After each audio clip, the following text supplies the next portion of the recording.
Aura. Kenapa dia memilih Aura? Tetapi di season ini, kemampuan Aura nampaknya memang meningkat pesat.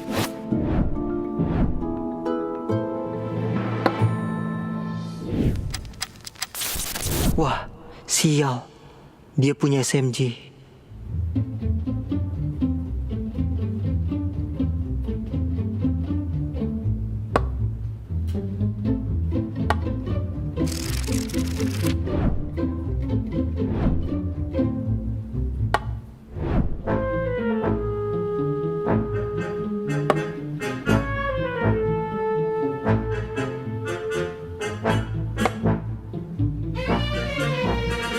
Tunggu dulu.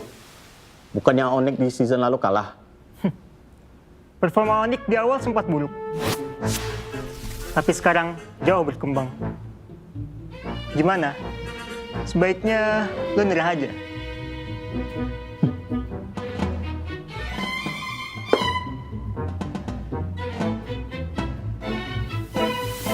Redki, gue tidak perlu jelasin lagi.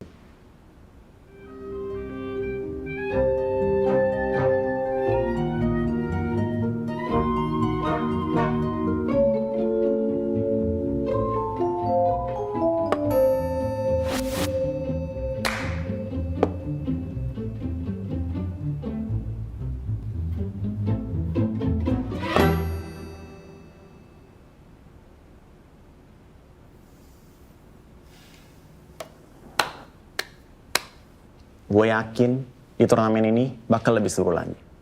Yes, gue juga udah duga dari awal.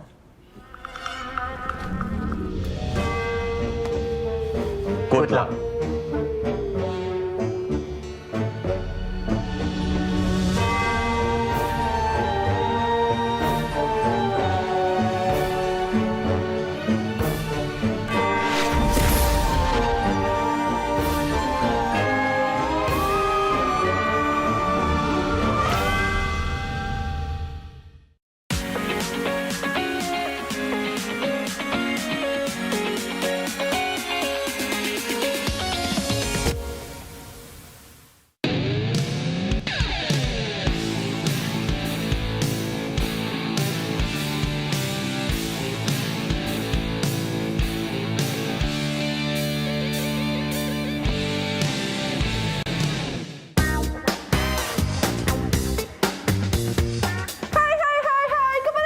MPLI Show. Yeay, tetap masih bersama aku Gia Joshua. Dan aku Vela Jeff tentu saja yang akan ditemani oleh para gestar yang pasti cetar membahana sih.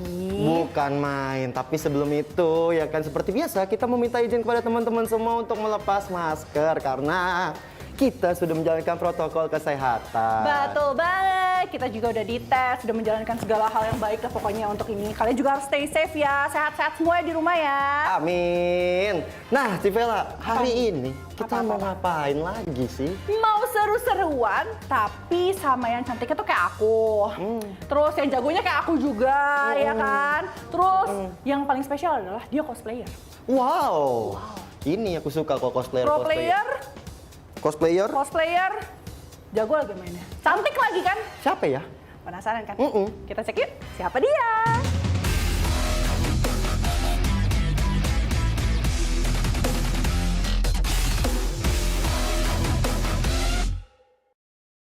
Please welcome Sharon Su.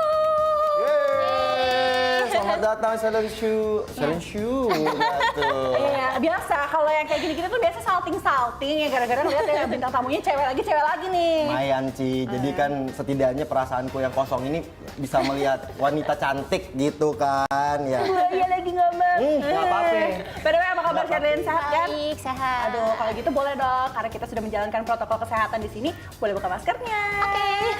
Betul sekali. Nah, kita hari ini bakal ngobrol-ngobrol sama Sherlyn dan pastinya bakal seru-seruan bareng. Nah, gimana nih, Gio? Aku pasti banyak banget pertanyaan-pertanyaan buat Shirley tentu saja. Karena kan gimana ya, kita melihat Shirley ini sosoknya sebagai pro player juga, cosplayer juga. Jadi banyak banget experience yang mungkin kita bisa korek-korek dikit lah ya. Betul. Tapi kamu kesibukannya belakangan ngapain sih, Sherlyn? Scrim, terus ngejuri turnamen. Lebih ke e-sportnya sih. Jadinya akhir-akhir ini. Oh gitu. Berarti sehari ngabisin berapa jam tuh ya kalau jadi pro player ladies? Karena kan kita biasa ngeliat yang laki-laki. Laki-laki. Berapa jam sih sebenarnya? Mungkin nggak sepadat yang cowok-cowok ya. Cuman kayak kita tuh sehari itu kita biasa ada 2 kali scrim sama tim lain lah gitu. Itu tuh sekali scrim itu BO3 match gitu. Terus di luar itu kita harus nge-rank bareng gitu. Iya. Nah, kalau kita lihat juga kan di sini kan banyak banget ya tadi kegiatan dari seorang Sherlyn sendiri ya. Betul. Aku jadi cosplayer juga. Tapi kalau boleh tahu, Sherlyn udah berapa lama sih jadi cosplayer? Baru sih, masih 5 tahun deh kayaknya. Barunya itu masih 5 baru tahun. banget. Iya benar, soalnya kalau di dunia cosplayer tuh yang udah suhu banget ya, itu tuh udah 20 tahun. Mohon maaf ya, agak sedikit ini ya. kalau Iya, kita lihat jadi gitu. aku masih tergolong baru sebenarnya. 5 tahun tapi ya gimana ya? Jadi 5 tahun berarti itu sekarang 2021. Dari 5 tahun 2016. 2016. Iya. Wow. Cukup lama ya. Tapi kalau cosplay hero udah berapa lama sih nge-cosplay hero? Apa aja sih yang udah pernah di-cosplayin sama Sherlyn? Banyak sih, tapi sebagian besar emang dari Mobile Legends sih karakternya. Karena memang game yang aku suka banget sih. Oke. Apa aja boleh tahu nggak? 1-2 hero mungkin? Boleh, aku waktu pertama-tama itu cosplay Fanny. Fanny itu aku udah cosplay yang Skylark, aku cosplay yang Starlight juga. Terus aku cosplay Angela, aku cosplay Kagura. Kemarin Lunox, dan yang paling baru Selena. Di antara semua hero yang udah Sherlyn jalanin nih ya, paling suka nge-cosplayin hero apa? Kalau ditanya gitu, jawabannya pasti Fanny ya. Karena ada sejarahnya. Saya batuk karena saya tahu sejarahnya ya. Saya juga paham sejarahnya. Tahu ya. Iya, jadi karena aku cosplay Fanny waktu MSC 2018, di situ aku ketemu pacarku yang sekarang, Zuan. Iya, gitu. Dan dia top global Fanny pada saat itu gitu. Jadi ya berkesan sih menurut aku. Fanny ternyata. Pastilah berkesannya soalnya di hati. Benar sih, nggak salah. Tapi Years and keep going gitu kan. ngeri. Iya. Berarti udah lama banget ya 2018 sampai sekarang. Emang lu? Iya. Ya, elah masih. Tapi emang aja. cosplay pertama aku karakternya itu Kagura. Kagura. Berarti Fanny itu yang keberapa? Fanny itu yang ke-3 kalau nggak salah. Oh, ketiga. Oke. I see. Tapi kan kamu ini udah lama juga di cosplay, udah 5 tahun. Iya. Tapi kita juga pengen tahu dong, kamu tuh udah berapa lama terjun dunia e-sport dan awal mulanya gimana ceritanya? E-sports kayaknya lebih pendek dari cosplay ya. Karena memang walaupun aku suka main game dari dulu, tapi kan baru benar-benar masuk jadi kerjaan di e-sport tuh kayaknya beda setahun sih sama cosplay. Jadi aku baru jadi BA Sense Indo tuh kalau nggak salah tahun 2017. Terus aku dari situ kan masuk e-sport sebagai brand ambassador ya. Nah, terus dari situ aku jadi streamer. Aku di situ pindah lagi jadi brand ambassador Boom Esport ID. Lalu masuk ke brand ambassador Aerowolf Pro Team waktu itu ya. Jadi kayak dari situ sih aku dari brand ambassador, terus jadi streamer, talent, dan akhirnya sekarang pro player gitu. Perjalanan cukup panjang buat Sherlyn Su ya kalau kita bisa bilang ya. Tapi Sherlyn kan sekarang kamu balik jadi pro player nih. Iya. Role kamu apa sih? Role aku 2 sih, bisa mid laner sama side laner. Oke, aku mau tahu dong hero favorit kamu itu apa? Hero favorit aku saat ini apa sepanjang masa apa gimana nih? Dua-duanya boleh. Satu yang saat ini, satu yang sepanjang segala masa yang tidak akan pernah dilupakan. Waduh, panjang banget ya kata-kata gue ya. Kalau hero yang sepanjang masa sih aku suka banget pakai Kagura ya. Karena memang dari dulu aku punya obsesi buat ngalahin Kaguranya Lemon dulu ya. Aku sampai di interview itu aku sampai ngomong kayak gitu. Iya, kalau favorit saat ini ada beberapa, salah satunya Granger, Hayabusa, dan kemarin itu Angela ya. Karena aku emang push top global juga waktu itu, dan emang jadi top global Granger season 8 kalau nggak salah itu aku top global 6 Granger dan Supreme. Gini loh. Lu aja kalah, lu lihat dong cewek sejago ini lah, lu apa? Mana top global mana Jakarta Barat aja kagak gitu kan? Kenapa hari ini aku dibully guys? Tapi nggak apa-apa. Ini harusnya saat yang tepat untuk kita buy one sama Granger. Aku dulu yang bisa bikin aku ke Mythic tuh hero-nya Granger. Iya bener, makanya aku suka banget sama Granger. Udah gitu kan hero-nya tampan dan rupawan seperti itu kan? Bener. Pakai jas. Bener tuh. Gua Bener banget Granger. Kurang bawa case gitar aja. Iya. Nggak apa-apa. Gue pakai masker. Oke. tapi Sherlyn kan kamu udah nyobain segala macam tuh, brand ambassador, pro player, streamer, ya kan, atau cosplayer juga. Kalau kamu disuruh milih, kamu lebih milih apa? Jadi cosplayer, jadi pro player, atau jadi streamer? Masih terbagi sih saat ini ya, tapi kayaknya sih aku bakal lebih ke arah pro player sih. Pro player ya, lagi fokus ke situ juga. Iya, ya. terbaginya sebenarnya antara pro player sama streamer, gitu. Streaming susah dilepas ya, Bun? Iya. Ada beginiannya gitu kan? Iya, ada yang turun dari langit saya. Aduh. Tapi emang pro player nambah pengalaman banget dan nambah apa ya, knowledge banget sih. Jadi nggak bohong lah. Pro Benar, player tuh soalnya kita digembleng banget gitu kan. Pasti. Jadi lebih berkembang. Kamu kan berarti udah di total udah 4 tahun berarti ya di dunia e-sport ini ya kan? Berarti udah melihat perkembangan di e-sport di Indonesia. Menurut kamu perkembangan dari 4 tahun lalu sama sekarang udah sejauh mana? Jauh banget. Oh iya? Iya, soalnya aku main Mobile Legends dari awal-awal season ya. Kalau nggak salah tuh aku main dari season 3. Jadi benar-benar Mobile Legends belum se-booming sekarang ya kan. Ya terus dulu kita kayak masih diomong-omongin mobile 8 bit gitu kan. Aku dulu tuh kayak ya udah bodo amat gitu kan. Terus sampai sekarang dimana kayak semua orang udah pada tahu Mobile Legends tuh kayak gimana gitu. Dan turnamennya makin kece, dibikin makin bagus, skalanya makin internasional gitu. Jadi menurut aku benar-benar dalam 4 tahun ini Muntun benar-benar bekerja keras, jadi benar-benar kelihatan banget ya perubahannya, perkembangannya kayak gimana. Oke. Bagus sih. Tapi itu kan secara general, kalau buat ladiesnya gimana? Kalau buat ladies masih kurang ya. Jadi ini jujur ya, ini Muntun ada sedikit mereka harus lebih memperhatikan dari sisi ladies. Karena ya kemarin aja turnamen WSL ya kan season 3 itu viewersnya melebihi turnamen MPL. Dan itu adalah fakta yang sangat mengagetkan banyak orang gitu kan. Oh ternyata ladies itu punya punya apa ya, memberikan memberikan high vibe gitu kan ke community-nya gitu. Jadi ternyata boleh gitu. Harusnya Muntun lebih memperhatikan gitu untuk turnamen MPL ladies. MPL ladies. MPL ladies. Halo Muntun gitu. Halo. Bahkan CCW sampai 100.000 ya. Benar. Yes. Sherlyn tahu gak sih tentang info-info tentang MPLI? Tahu dong, aku ngikutin semuanya kalau Tapi belum tahu info terbarunya kan pasti kan. Kalau gitu kita cek yang satu ini yuk, mari.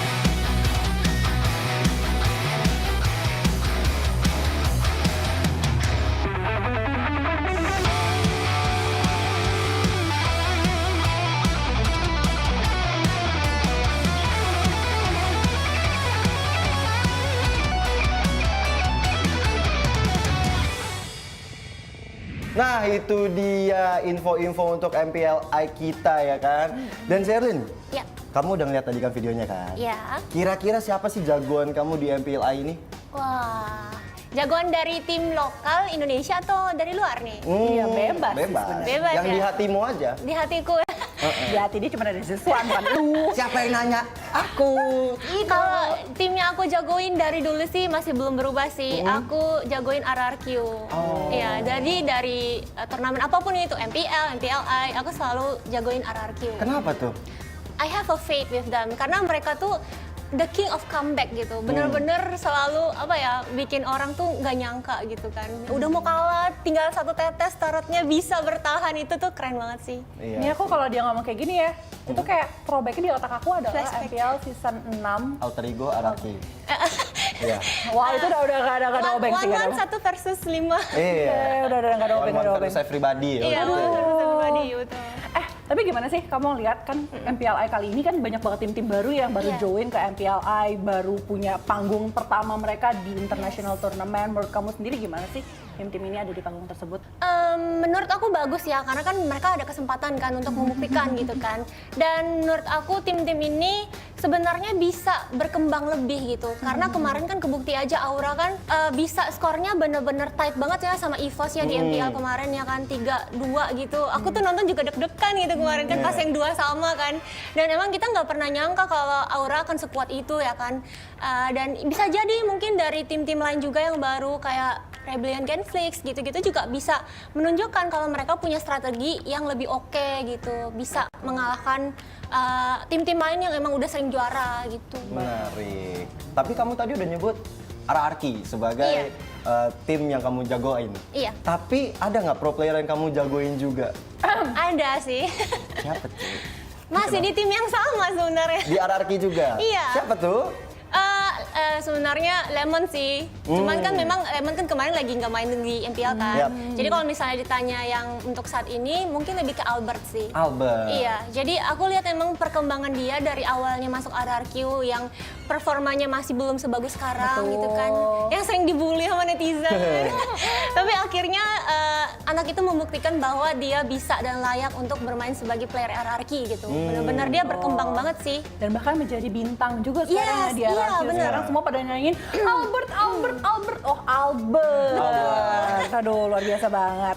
Nah, Ya. menurut kamu di patch notes terbaru kita gitu kan, hero apa sih yang paling merepotkan untuk ada di meta-meta sekarang apalagi di MPLI? Sebenarnya menurut aku masih Hayabusa sih. Jadi Hayabusa emang apa ya, lagi hot pick dan hot ban ya juga. Dan kemarin lagi ada meta baru Karina Tank kan. Yap. Iya. Ya itu juga mesti diwaspadain sih. Karena bener-bener Karina Tank itu tebel banget ya kan. Mau 2 versus 1, 3 versus 1 dia masih bisa gitu. Benar. Jadi bener-bener ya update patch-nya sekarang ini bener-bener nuntut kita lebih kreatif dalam ngedraft. Benar, Tuh. apalagi juga ada fighter jadi jungler juga. Kemarin tank jungler. Tank jungler. Iya. Sebenarnya Aka jadiin jungler tuh bagus banget. sebenarnya. Betul. Pakai assassin ya? Yes. Kembali Mino di season juga. 1 gak sih? Yes. Ih, Yes. seru. Flashback ya kita ya. Banget sih ya, aduh. Menurut kamu ya, Iya. mau dari tim Indo atau tim luar menurutmu, siapa yang patut diwaspadain banget di MPLI sekarang? Kalau dari tim Indo udah pasti menurut aku RRQ. Sama satu lagi mungkin Onyx atau EVOS. Oke. Terus kalau dari tim luar Blacklist International dari Filipina. Yap. Dan juga Onyx Filipina. Karena Onyx Filipina ini lagi berapi-api juga nih sama kayak Onyx Indonesia ya. Benar. Jadi itu perlu diwaspadai sih mereka. Lagi mainnya lagi stabil banget. Oke. Menarik sekali. Iya, dan selain kita ngomongin tim-tim ini juga ya, kan apa ya namanya? Prize pool yang ada di MPLI itu nggak main-main, Shirley. Yes. Ini Semoga gitu kan ya. turnamen ladies juga kayak gitu suatu saat. Please. Amin. Kita doakan ya. Oke, kalau kayak gitu ya, kalau kamu ngomong kayak gitu, Iya. kalau kamu dapat turnamen yang prize poolnya sebesar itu, uangnya buat apa, Sherlyn? Uangnya buat iko-ikoyan. Soalnya gimana ya, aku kayak pengen tuh karena kan sekarang kondisi pandemi ya, di Ya. mana-mana orang lagi pada susah ya kan. Mending kita pakai untuk membantu sesama ya, berbagi gitu. Mending karena kan biar ekonominya kita tuh cepat membaik gitu. Jadi lebih ini. Mulia sekali ya. Baik banget, Sherlyn. Oh, aku kan jadi gemes banget ya. By the way, kalau ngomongin kebaikan, aku Apa juga punya tuh? hal yang baik buat teman-teman di rumah. Kalau kalian para pecinta Mobile Legends, terus lagi nontonin MPLI juga nih, kalian kan suka bikin prediksi. Prediksi kalian tuh jangan di live chat doang. Ayo dong, langsung masuk ke fantasy.oneesports.gg buat ikutin Fantasy One Esports. Karena kalian bisa prediksi tim-tim mana yang bakal menang di match-match MPLI. Nanti yang poin tertinggi bisa dapetin diamond loh. Gila, keren banget gak sih? Bukan main lah, Civella. Makanya Shirley juga ya, Iya. langsung kunjungi fantasy.oneesports.gg. Nah, gak cuma nanya itu teman-teman, karena gue selalu menantang kalian di setiap episode-episode dari kemarin-kemarin. Yang merasa jago di Ranked, yang merasa jago di Land of Dawn, untuk ikutan turnamen One Esports MLBB Community Turnamen. Yang dimana setiap bulannya di situ akan ada tim yang terus-terusan bergantian posisi di peringkat 1. Waduh. Buat kalian yang tertarik dan merasa jago, langsung aja kunjungi websitenya di battlefy.com/oneesports. Waduh, mantap sekali ya. Keren, Tapi keren. kita kali ini juga mau main game ya ceritanya nih ya. Wow, game apa itu Civela? Kayaknya aku yang nanya kamu, kayaknya kamu yang bikin game ya sih ya? Bener sih, aku ngetes Civela aja udah tahu Nggak gamenya. tahu masalahnya. Nggak tahu. Kalau gitu aku kasih tahu nih gamenya nih. Apa nih? Apa nih? Apa tuh? Nah, ini dia Who Am I. Waduh. Rulesnya, kamu hanya punya waktu 1 menit untuk menebak gambar-gambar yang ada di sini. Cluenya dari kita, makanya kamu harus berpikir dengan sangat-sangat cepat untuk menjawab, ya kan? Semangat ya. Semangat. Ini aku Semangat. kasih. Jangan intip ya, jangan Jangan intip. intip. Jangan intip, jangan intip. Oke. Sip. Oke. Sudah siap? Iya. 3, 2, Satu. 1. Hero yang baru keluar skinnya karena ulang tahun Mobile Legends yang kelima. Mia. Ya, bener lagi. Waduh. Silakan itu ada. Kegampangan lu kayaknya kasih. Ya udah, Coba. coba. Ini cantik, suka nge-heal. Cantik suka nge-heal. Ada tambahan clue nggak sih? Cantik suka nge-heal. Rambutnya coklat.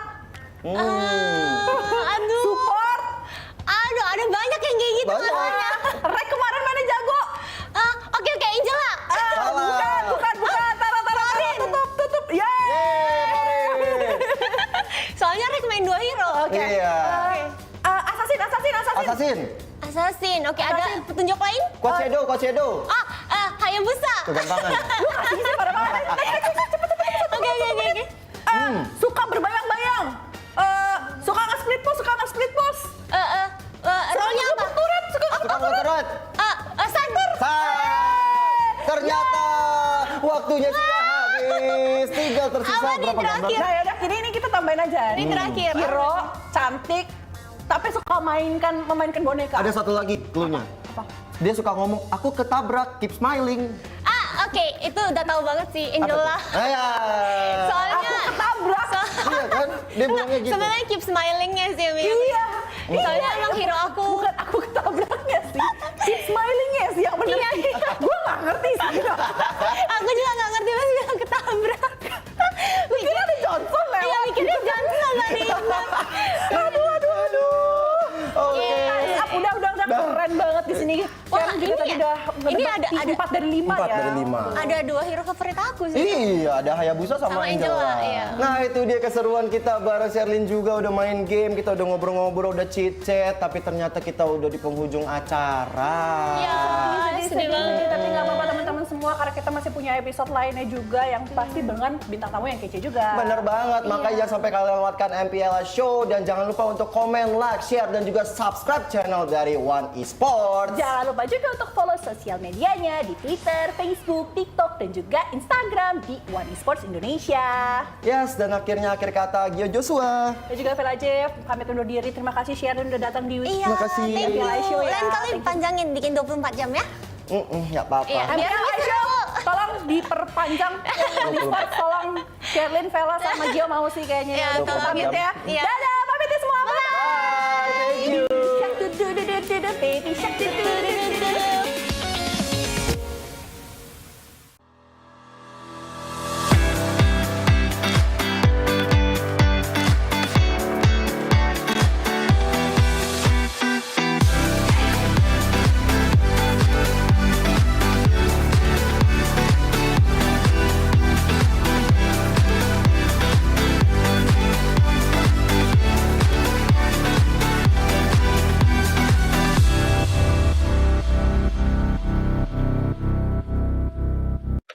Stay at home? Don't stay hungry. Mag-McDo. Stay on budget with Chicken McDo. 75 pesos na lang. At McCrispy Chicken Filet, only 59.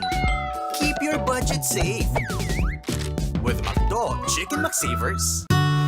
Hello, Arden nga pala at dating McDo crew member.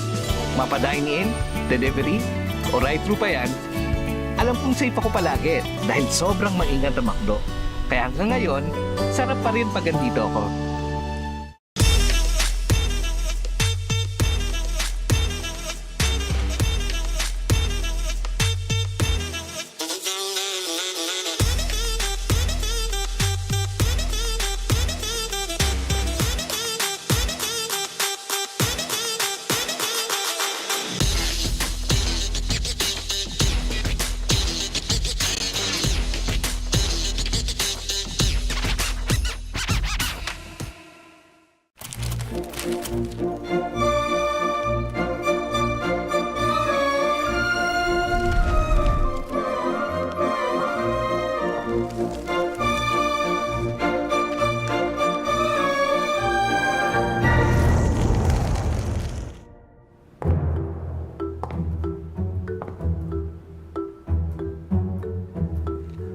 Kita ketemu lagi.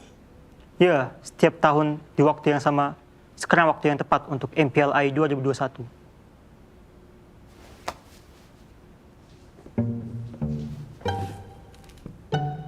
Menurut lo, gimana Captain's Draft? Simple. Jaga temen lu, tapi bikin musuh lu lebih dekat. Oh, jadi lo berani ngambil resiko demi harga diri lo di depan lebih dari 2 juta penonton. Lu tuh bermain aman. Kadang itu bisa jadi jebakan buat diri lu sendiri. Kalau dilihat dari pemenang tahun lalu, Alter ego. Di MPLI season lalu, mereka keluar sebagai pemenang.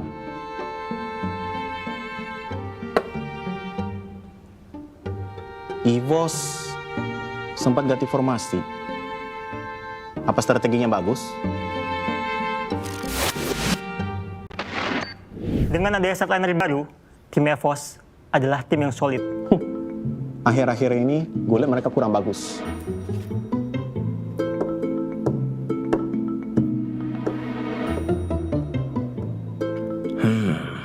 Ada BTR. BTR, tim yang hanya bisa bertahan itu. Formasi musuh seperti apapun, pasti bisa diobrak-abrik.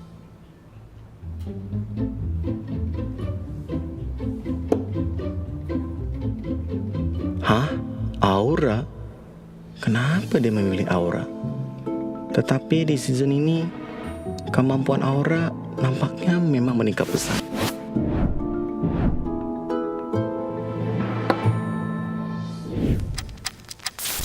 Wah, sial. Dia punya SMG.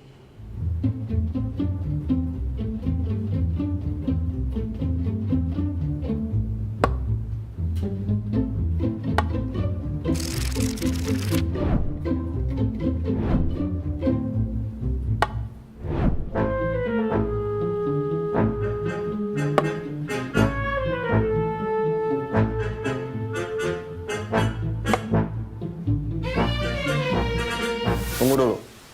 Bukannya Onyx di season lalu kalah? Performa Onyx di awal sempat buruk, tapi sekarang jauh berkembang. Gimana? Sebaiknya lo nyerah aja.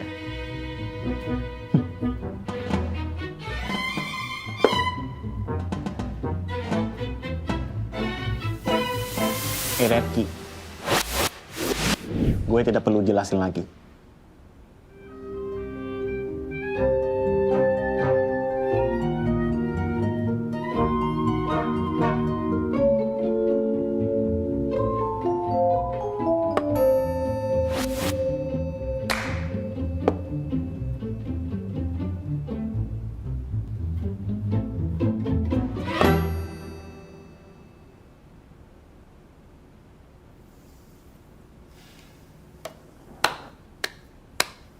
Gue yakin di turnamen ini bakal lebih seru lagi.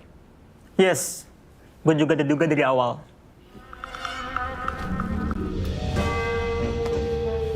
Good luck.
tayong tatlong laban kung saan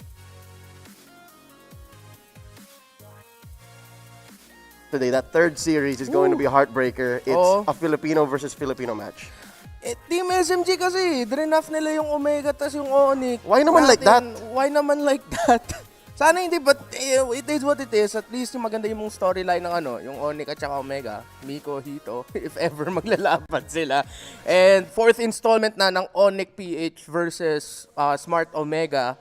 3-0 ang Onyx PH in Season 8. So baka dito gagante yung Smart Omega. Mukha nga. Pero let's talk about first what's going to be happening in the day. Of course, we're opening with Todak from Malaysia versus See You Soon ng Cambodia. And this year, 2021, parang sila ang bagong dark horse. Sila yung Burmese Ghouls from earlier last year. Oo. Dark horse talaga. Actually, nag-post ako ng analysis tungkol sa See You Soon. Bago na MPL region natin. So, iba talaga yung galaw nila eh. Yung idea nila sa meta, paano sila mag-shift out ng mga players. So, madami din nagsasabi na parang kahit mga MPL PH fans na parang tinitignan nila yung See You Soon ng MPL Cambodia na parang, uy, okay naman sila. Parang may something. Maliban sa may something, kung tinalo mo yung Impunity KH, hindi lang something yan. Yung team mo yun, di ba, White Knight? It's interesting because based on the stories, and I think you can confirm, Impunity KH did not even make it to the grand finals. Hindi. Diba? DG Quantum yung umabot dun sa MPL Cambodia. So, yung Impunity KH na kilala natin nung MSC na sobrang madaming na-impress sa Impunity KH nung kinalaban nila Exec. Muntikan na nga. Wala sila dito and they didn't even make it to the grand finals. Tama. Yep, and ladies and gentlemen, bago tayo pumasok sa labanan ngayong araw na ito, quick reminder, nagtanghalian na ba kayo? Sakto alauna na. It's time. You might be craving, you might be hungry. Go ahead and order some McDonald's. Are you craving for the Mickey D's? Craving for McDonald's? Order your McDo favorites now and deliver sarap with just a tap via this link right here. bit.ly/McDoPH. You play, we deliver. Yesterday was the day of Twister Fries. How about today we talk about that quarter pounder though? Oh. Yeah. You burger man? Yun yung hinihintay ko dito eh. Kasi alam ko may na-realize ako. First time ko umupo dito, hindi na gumagalaw. Biglang nawala yung pagkain dito. Nagutom ka? Hindi naman sa nagutom pero parang nakakaingit. Hapon gumagalaw, may pagkain dito, pag upo ko dito, wala. What's happening? Ang may galit sa akin somewhere. A little confusing, isn't it? But this sure right here is not. Sure ball dito, pwede ka manalo. One Esports Fantasy, all you gotta do is watch, play, and win. Go ahead, visit this link right here, fantasy.oneesports.gg at pwede kayong manalo ng limpak-limpak na premyo courtesy of One Esports. They're also doing a few other things. One of them is their community tournament. One Esports, MLBB community tournaments. Makipaglaro kasama ang mga tropa. Go ahead, log in to battlefy.com/oneesports. Feeling ko mag-debut na tayo dito eh. Feeling ko rin, pwede. LFT. LFT. Kailangan pa natin ng isa, dalawa. Tatlo pa. Sabihin mo, isa lang. Ano yung 3-man? Baka. Ito dito, pwedeng solo-solo dito. Mag-rehistro para sa mga update at manalo ng Serene Plume Ling. Go ahead, visit oneesports.gg/MPLI 2021-register. Neither Renmar and I are Ling players, but would be nice to have the skin. Kahit skin lang, okay na. Kahit wala pa yung hero at hindi mo naman magamit. At least alam mo, nasa iyo yung skin if ever gusto mo gamitin si Ling. One Esports is not playing. That skin is expensive. It is. Sobra. Also, Lightborn though, nag-enjoy ba kayo sa MPLI? Sabihin sa amin ang inyong mga saloobin at magkaroon ng pagkakataong manalo ng Lightborn set. Visit oneesports.gg/MPLI-survey. Kulang ko na lang dito yung Fanny. Yeah. I don't play Fanny. You don't? No. Pili ko, Taz pwede does. na eh. Taz. Pero hindi niya nalaro kahapon. Laging ban eh. Wala na siya eh. Wala na. I-post at itag ang hashtag MPLI Let's Go para ma-feature. We're announcing the winners, I believe, later on. Manalo ng 1,000 diamonds at One Esports merch. We just got our pins today. Flex that bling. Yan. Hindi ko alam kung kasama to dun sa One Esports merch na pwede nyo mapanalunan, pero kami masaya na kami. Nanalo na kami. Oo, may bagong pin na kami, pwede kami. Sa dami ng pinost nating hashtag MPLI Let's Go, di ba? Sa dami ba naman? How many did you post yesterday? Wala. I lost count. You lost count. Oo. I lost count too. But, But I hope today, I post at least scores. Sana 100% prediction rate ulit. Guys, alam nyo yun. Leo Nostra in the house. I don't know why I'm doing the V post, but di ba yun yung ginawa nila sa'yo? Parang ginawa kang crystal ball. Yes. So, parang ganun din, tama din naman. Pwede naman. I wonder if I'm gonna get that today. Okay, tingnan natin kung may something, may ano na, kahit maaga pa, tingnan na kung merong ano, nalo ba Pilipinas? Oo. May isang game na talo yung Pilipinas, pero panalo pa rin. Oo. Okay. Sure. Safe. 100%, ladies and gentlemen. Going into day 2, I'm guessing... I'm confident, man. I'm confident. Kasi napag-usapan natin, first match. How about second match? That's RSGSG versus RSGPH. And, yeah, makita natin yung sister teams maglalaban. It's gonna be an interesting match kasi iba yung galaw ng SG tsaka ng Pilipinas. Sa SG, sobrang pa-late game sila eh. Sobra nga. Speaking of which, ito na ang ating schedule sa araw na ito. We already mentioned the first match. See you soon from Cambodia going up against Todak of Malaysia. Tapos, ayun na nga, yung Civil War ng RSG. Tapos, susunod dyan, yung Philippine Heartbreak matchup. Tapos, yung dulo. Sisigaw tayo lahat sabay-sabay. Nice play, gusto! Laban sa Rebellion Genflix, sure. Yeah, Rebellion Genflix, 8th place. Kung hindi ako nagkakamali sa MPL Indonesia. Just facts. Just facts ha, hindi yung trash talk, just facts. Sa NXP naman, wala na yung tatatanggal na ang sumpa. 8th place no more. Finished 3rd place in the regular season, 4th place in the playoffs. In the playoffs, yeah. At if ever NXP manalo, kakalabanan nila dyan, Alter Ego. But, punta naman tayo sa unang matchup for the day. Soon versus Todak.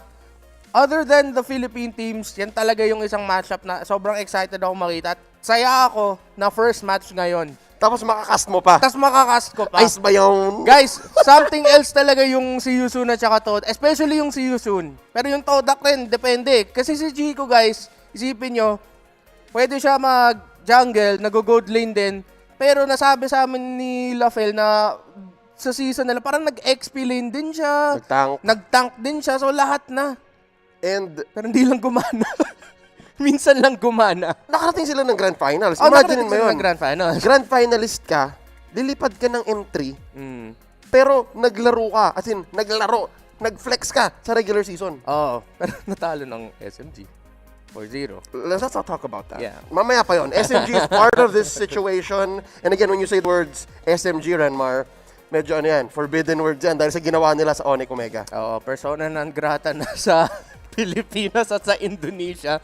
Nakita nga natin kahapon yung yung EVOS Legends versus RRQ na alam mo, surprise ako sa resulta eh. Kasi usually pag ganun yung matchup nila, isipin mo talaga mga 3 games, mahaba yung series. Pero grabe, lakas ng RRQ kahapon kontra sa EVOS Legends. Oo nga, speaking of that Indonesian Civil War yesterday na pinilit gawin ng Team SMG, mission success, alright? Kung gusto nyong ma-frustrate yung mga Indonesians, you did it, alright?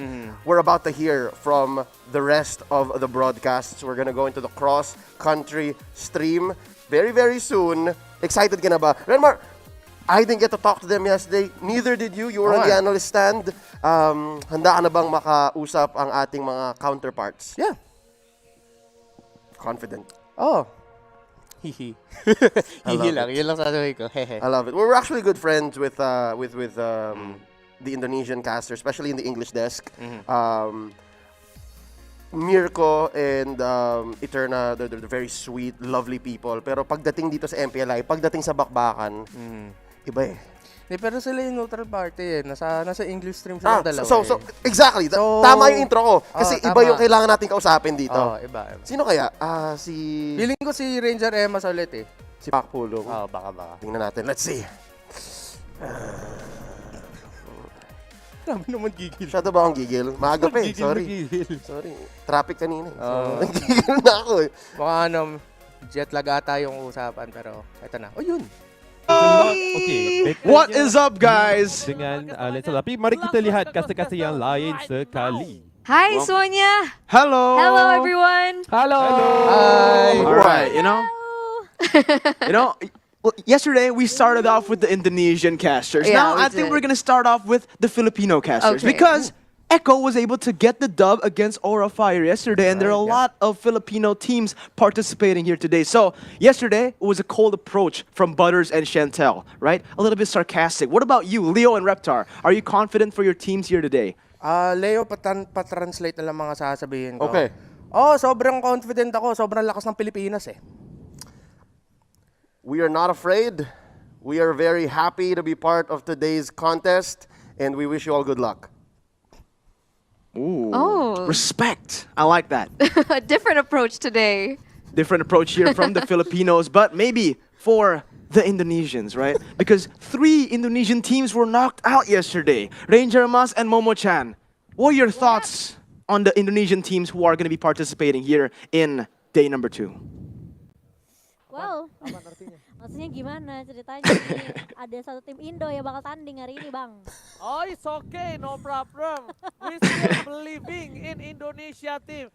And don't forget to good luck, heaven, and always respect all the country and all teams. Yay! Everybody, hey, viewers from Indonesia, please respect it's other country, right? Yes, that's true. Oh, katanya harus tetap respect karena respect itu nomor 1. Kalau jadi translator di sini. Good luck, Houston, Malaysia. Good luck, Leo. We are rebounding Man. in game, but we are Thanks, also Ranger. better Thanks, in Momo. this world. Thank you. Oh, man. Completely different from day number 1, man. Day number 2, all about respect. Well, Malaysian casters, Cortex and Cross, how are you feeling? Yesterday, 1 team went home from Malaysia, that's Orange Esports. But Todak, how are you feeling about Todak? I feel Toda will be doing really well. Yeah. Will do good. And yeah, I think Toda may win this. Oh, because of course Toda, I'm not gonna say Toda gonna win, but we're gonna support all of the teams that are gonna be playing for today, especially See You Soon. They're coming from Cambodia. Yeah. Man, Okay. oh man, just respect all across the board. Thank you, man. Ranger Mas, Momo-chan, Cortex, Cross, Leo, and Reptar. I like this. The wholesome MPL vibes from every region. You know, a round of applause for all of us, guys. Yeah. Let's go, man. This is what we need in the MPL world. This is what we need in the Mobile Legends world. The brothership from every single Yeah. region. Hashtag Mobile Legends Pride. But thank you guys for the interview. Thank you guys for your thoughts on the teams. We are going to get right into the match right here. Thank you guys. Thanks, guys. Bye. See you soon. Salamat. Good luck. Talo kayo sa amin. Talo kayo. Kung alam niya lang, no? Kung alam Kung alam niya lang na Optimum Pride pa lang talamak dito. Si Mo, alam ko si Momo dyan nag-i-English yun eh. Bakit din siya nagpa-translate ha? Na paano, nakopya meta natin eh. Okay lang, pero Hindi. tayo nagsimula. Oo. Ang importante, tayo nagsimula. Kasi alam naman nila English tayo pareho eh, pero Okay. power move yun eh. Power move yun eh. Alam din nila eh. Ma'am, salamat sa inspirasyon, RK3 at Raflesia. Napanood mo ba yung ginawa ni RK3? Ganun din. Ganun din. Oo, ganun din eh. Parang alam naman natin yung sinasabi, pero iniba pa bang konti eh. Okay, so this is a good start for the day. MPLI, let's go. Good start for the day because we're not playing just yet, okay? Pwede tayo mag-aral ng mga kalaban muna. Manonood tayo and tama yung sinabi ni Cortex at ni Cross dahil malakas din naman ang Todak at See You Soon. Kilalanin natin yung mga teams na sasabak dito sa unang laban.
This team right here, makikilala natin on an international level. See you soon ng Cambodia.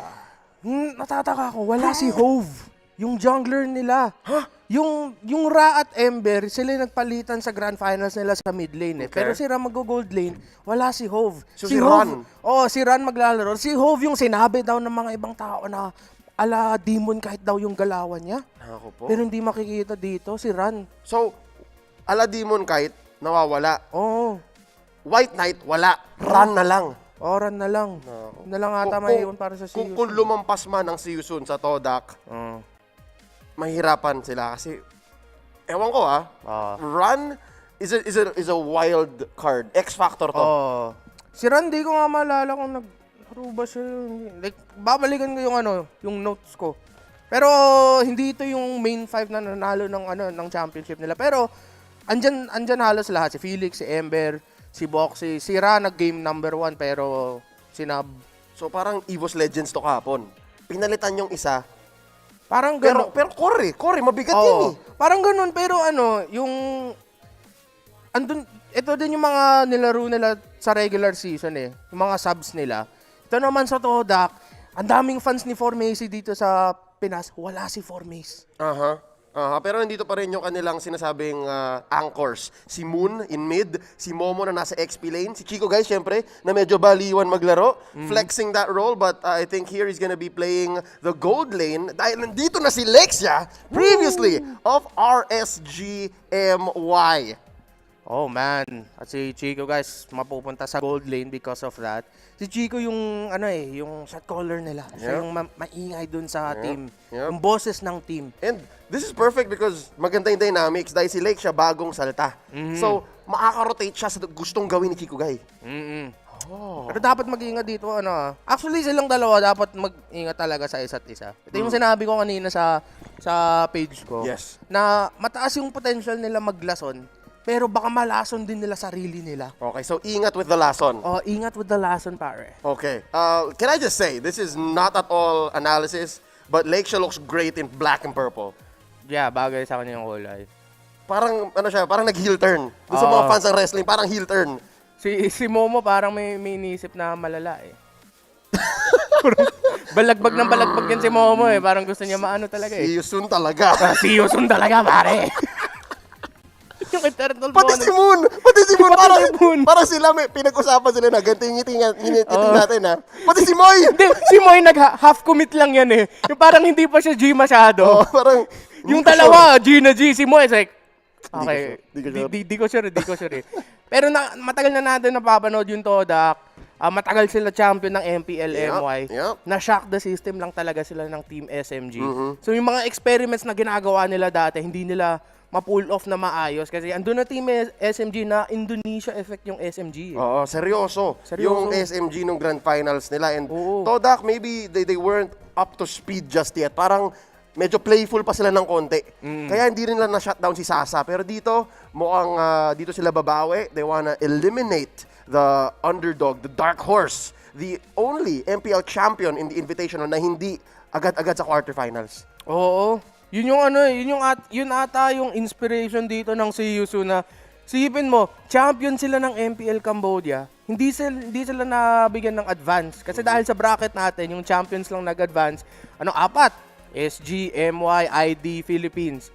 Yung champions ng MPL Cambodia baka malaglag pa nga sa first day. And yung gusto ko naman sa Siusun, parang sinasabi nila na okay lang. Papalag kami. Okay lang. Hindi naman nila sinabi yun word per word. Hindi naman sila nagtatagalog. Pero translated siguro, papalag kami yung sinabi nila. I don't know. Knowing Bahasa Indonesia, a lot of the words kind of overlap. Yeah. Malay ba natin, baka Cambodian, palag is also palag. Baka. I don't know. I don't know Khmer, dude. Is it Khmer? Is this the language? Khmer. Khmer. It's like Khmer. Is that like what you say to the shorties? Khmer. Ba? Guys, we just want to have fun here, right? We're opening with a non-Filipino match. It's going to be a long day. 2, 3, 4 is going to be all Pinoy matchups. So we want to have fun here. Again, 2 things. Have fun and study.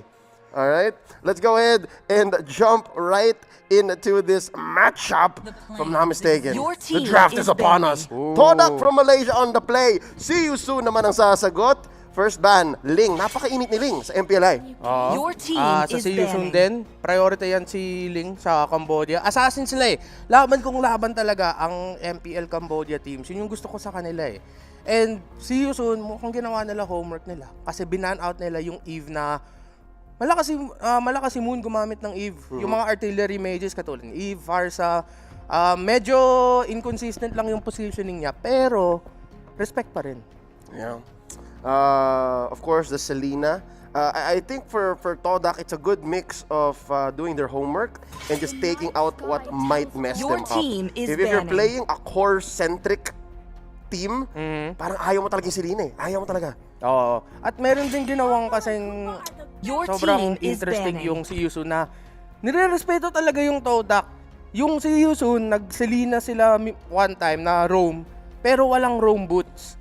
Pina-XP lane siya, magle-level 2, iikot, magro-roam boots lang siya pag nagsiskirmish na, doon siya kukuha ng gold. Tapos yung Lason strat ng si Yusun na naka-gold lane roam boots yung Popol and Kupa, pero naka-weakness finder, tapos ira-rush niya yung damage item. Mabilis magbasag ng tower yung strat na yun. So silang dalaw ginawa talaga nila yung mga homework nila eh. Parang mid money ni Baloyski pero hindi mid. Oo. Fast money. Side money. Side money. Side money. May side hustle eh. Oh, yung side hustle. Side hustle strat ng si Yusun. Side hustle ng si Yusun. Pero isipin mo sobrang lason yun. Game 3, matatalo na sila sa Grand Finals. Nilabas nila yung panalo. Yung huling game, natapos nila in 9 minutes dahil sa strat na yun. Alam mo tawag doon? Ano? Last zoom. Dalawa na yun ha. Dalawa na yun. I'm on fire, alright? Masarap tulog ko eh. Opening pick for Todak. They're playing it safe and they're playing it strong. Picking up the Hayabusa. Hayabusa, alam natin gaano sobrang topic yun kasi. And if ever lang mag-gold lane Hayabusa sila, which is hindi naman natin nakikita, hindi na masyado nakikita. Well, it's an option, but most likely gonna be going to the hands of Lexia. Sobrang lakas na jungler ngayon. Season naman kinuha nila yung Pakito at saka Fovius. And so far, good picks. Knowing that magbubukas yung Matilda and may Hayabusa na, I like how priority nila yung Fovius. Yeah, and is this overconfidence? Medyo masyado bang matapang ang Todak dahil pinili pa nila yung Matilda? Kasi nga tinan mo, extra na yun additional targets for the demonic force. Well, hindi naman lagi na pag pinili mo yung Matilda tapos kalaban mo Fovius, sobrang mahirapan ka na. Mahirapan ka pa rin, pero gana licious talaga. Nakita natin yung kahapon sa Echo, pare. True. Nagawa naman ng Echo, nagawa naman ni Reflection ng paraan. Okay, so nagaantay tayo dito na magmalabuks si Sun. I mean, if you're speaking for Todak, right? If you're speaking for Todak, you kind of want to see that Fovius not do much. Parang ita-timing mo. Oo. And sobrang topic pala ni Yuzong ngayon sa MPLI, no? Yep. Hindi lang pala dito sa... Actually, dito sa Pilipinas, minsan lang pinipili si Yuzong. Pero mukha sa ibang region, priority talaga. Siya at saka si Ruby. Yeah. More the Ruby surprising. Yung Yuzong kasi parang pantakip mo na lang din eh. The reason why I think inuna ng Todak to is because may Nathan pa. There's a Nathan afoot.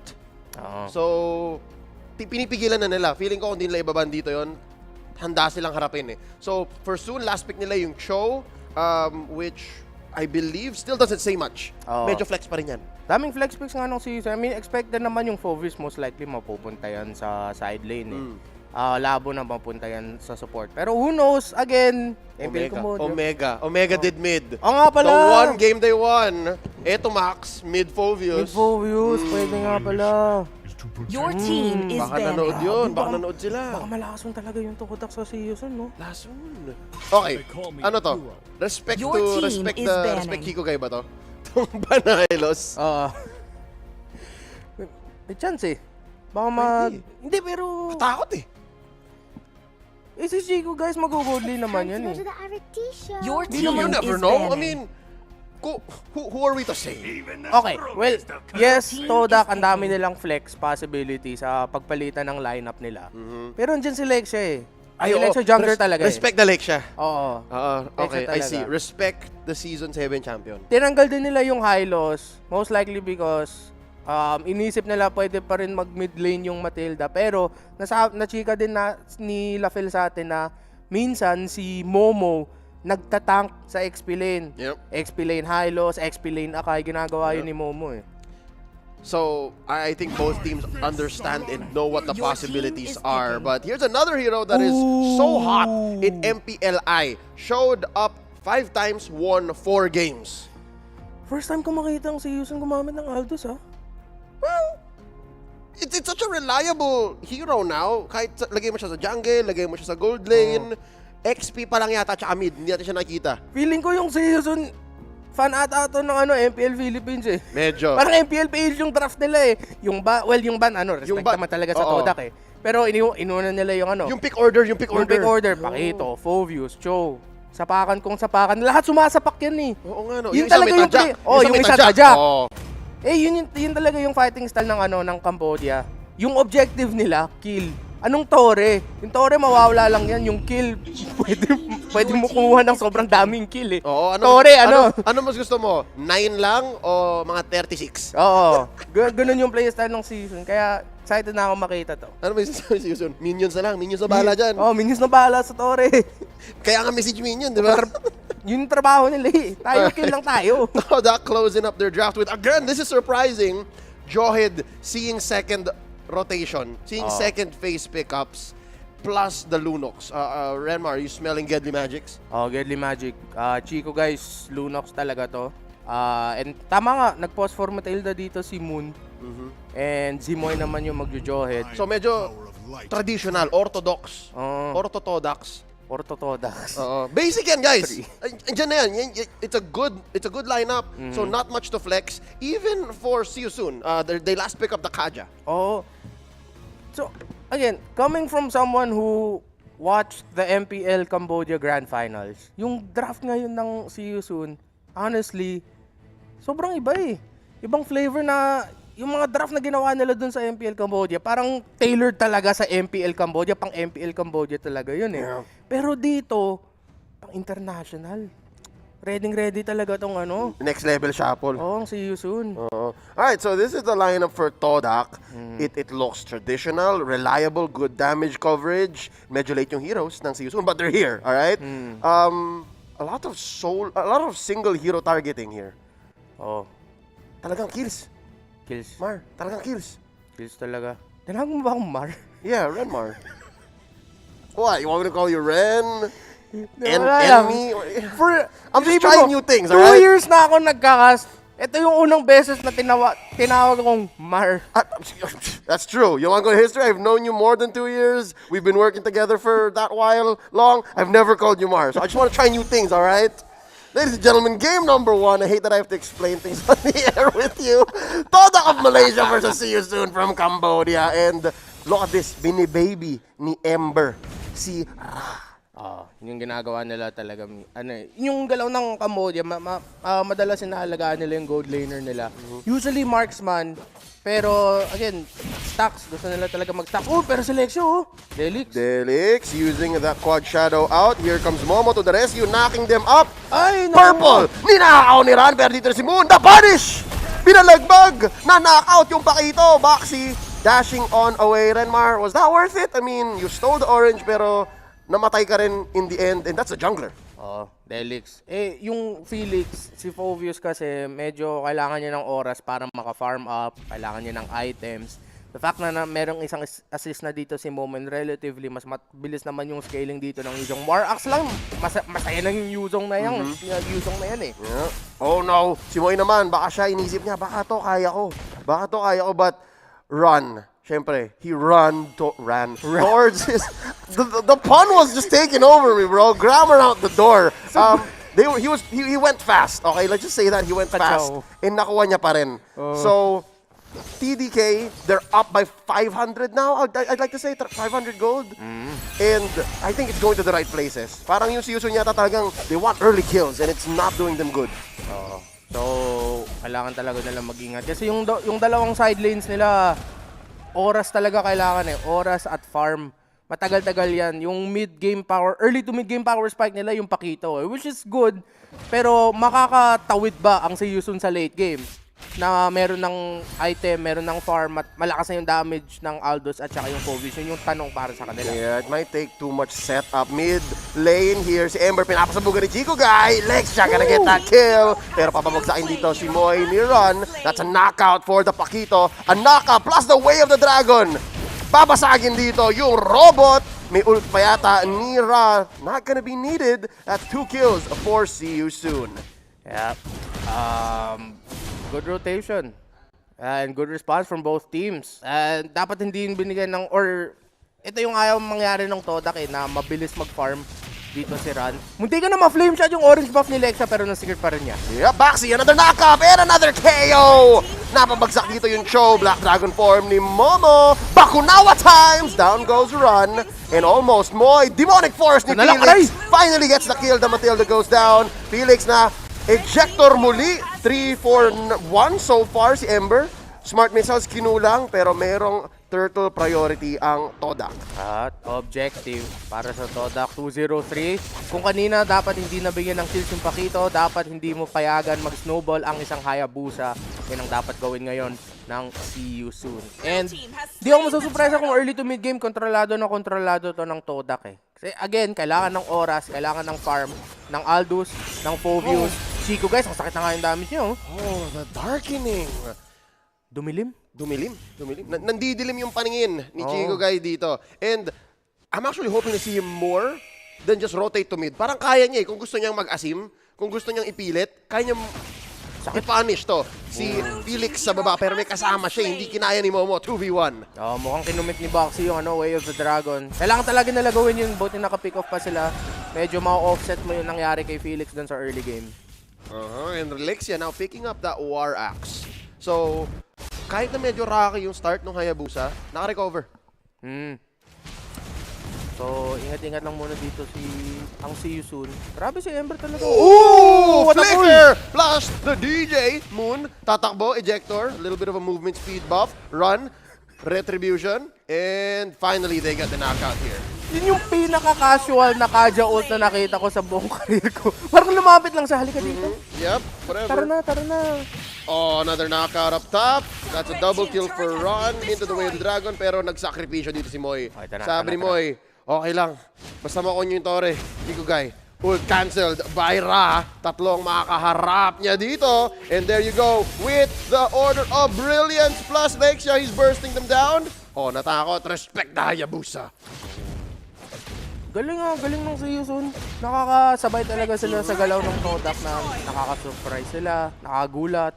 Pero respect din dito sa ating Malaysian stalwarts. Wait, pag-usapan natin mamaya, ejector kay Ember! And there's the burst down! The Paquito taken down, Chico Guy. That's a kill for Ron. Another one going over to Felix this time. Anong pinagsasabi nyo kailangan ng farm? Mid-game, I got this. 5 minutes, 40 seconds in. Nasupresa dun yung Todak. Si Moy, hindi niya na amoy na merong tao dun sa shrub. Yeah. Dalawa silang may potential vision, di ba? With the wisps and the smart missiles.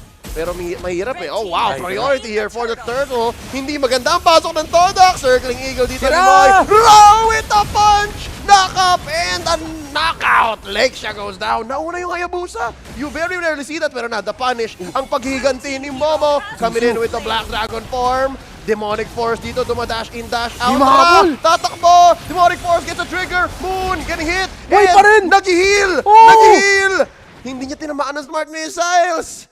Oh, See You Soon gets away with it. Grabe! Napakita pa ng sticker ng Blacklist International itong See You Soon, ha? Break the code. Kaya nga sila, MPLTH fans talaga itong See You Soon. Tayo yung pinapanood nila. I mean, tingnan mo yung lineup nila. Yung galaw nila. From anywhere, if you're from anywhere, I wouldn't blame you. Like, I expect everyone to be fan of all 8 Filipino MPL teams. Yes. Ooh! Nice catch here, Chico Guy. Oh, ang tapang lumalaban po. Order Brilliance. Si Ran pumapasok at siya pa ang mapapanish. Ito trade 1-for-1 so far. Made a 2-for-1. Binalagbag ni Momo si Boxy. Felix going down. Lexia gets another. Si Ember tumatakbo na. Moy and Moon. The M&M combination. Going for the Kaja. Pero napag-retreat na underneath the turret. Make that 3 Ms. Si Ra. Susuntokin lang yung Torre dito. A good push for soon. Ano kaya yung shotgun ng Todak pag lumilipat na yung chase fate ni Ra sa Aldous? Siguro Depende inisip sa nila- target. Hindi ko sinisigaw lang ata nila. Ra! Daming isa pang ano. Rana! Ra! G! Ra! They're not Filipino, so they wouldn't get it. So that's why it's funny. Yeah. Well, okay. Sa wakas, nakapag-objective na dito ang see you soon. Isa. Pero nakita talaga natin yung style nila. 'Di ba? Away, skirmish, pick off. Pero ang interesting dito, Renmar, is the few times that they won, hindi sila yung naghanap ng away. Nakakita lang sila, tapos, okay, game. Di ba? Like, yung nagsimula si Ember. Hindi yung totoong simula, pero humaba lang siya. Papuntang Genius Wand na siya. At least naka-calamity reader na. Wala pa na buong item yun, Cho. Well, yung Dreadnought armor. Okay naman. Yan na yun eh. Yan na yun. Tingnan niyo for full build. Tapos Omni. Atinas. Ay, sorry, Dominance. Ang bilis ng push, taas ng Todak. Box, hindi mapag-depensa. Look at Moy. Naghahanap lang yan ng Circling Eagle. Makuha sila ng turtle. Kaya pa talaga mga comeback dito si Yusun, no? Uy, dapat mag-ingat dito, Todak! Alam ng Todak eh. Nagsimula na si Moon. Black Dragon form. Looking for a nice pull. Ejector dito. Circling Eagle ni Felix. Tamaan siya. Si Ember ang unang babagsak. And nag-backout muna dito si Lexia. Plus, nag-guiding weight. Ang layo nung inikot ng Hayabusa. Nahilo yata ng bahagya doon. Si Lexia. Double kill for the Hayabusa. Ember and Felix down. Not a fight that Yusun wants to take. Delikado dun yung Todak, pero alam nila, hanapin lang yung key target, which is si Ember. Kasi pag natanggal mo yung Divine Judgment yun, matanggal mo yung Kaja, madaming burst magic damage mawawala sa season. Tsaka CC actually. Pati CC, so perfect engagement by Todak. Pansin ko lang, no? Sakit! Wait lang si Ran! Oh my God! Respect the Pakiro! That's a kill underneath their own turret. Si Moon at si Lake siya kamuntikan na.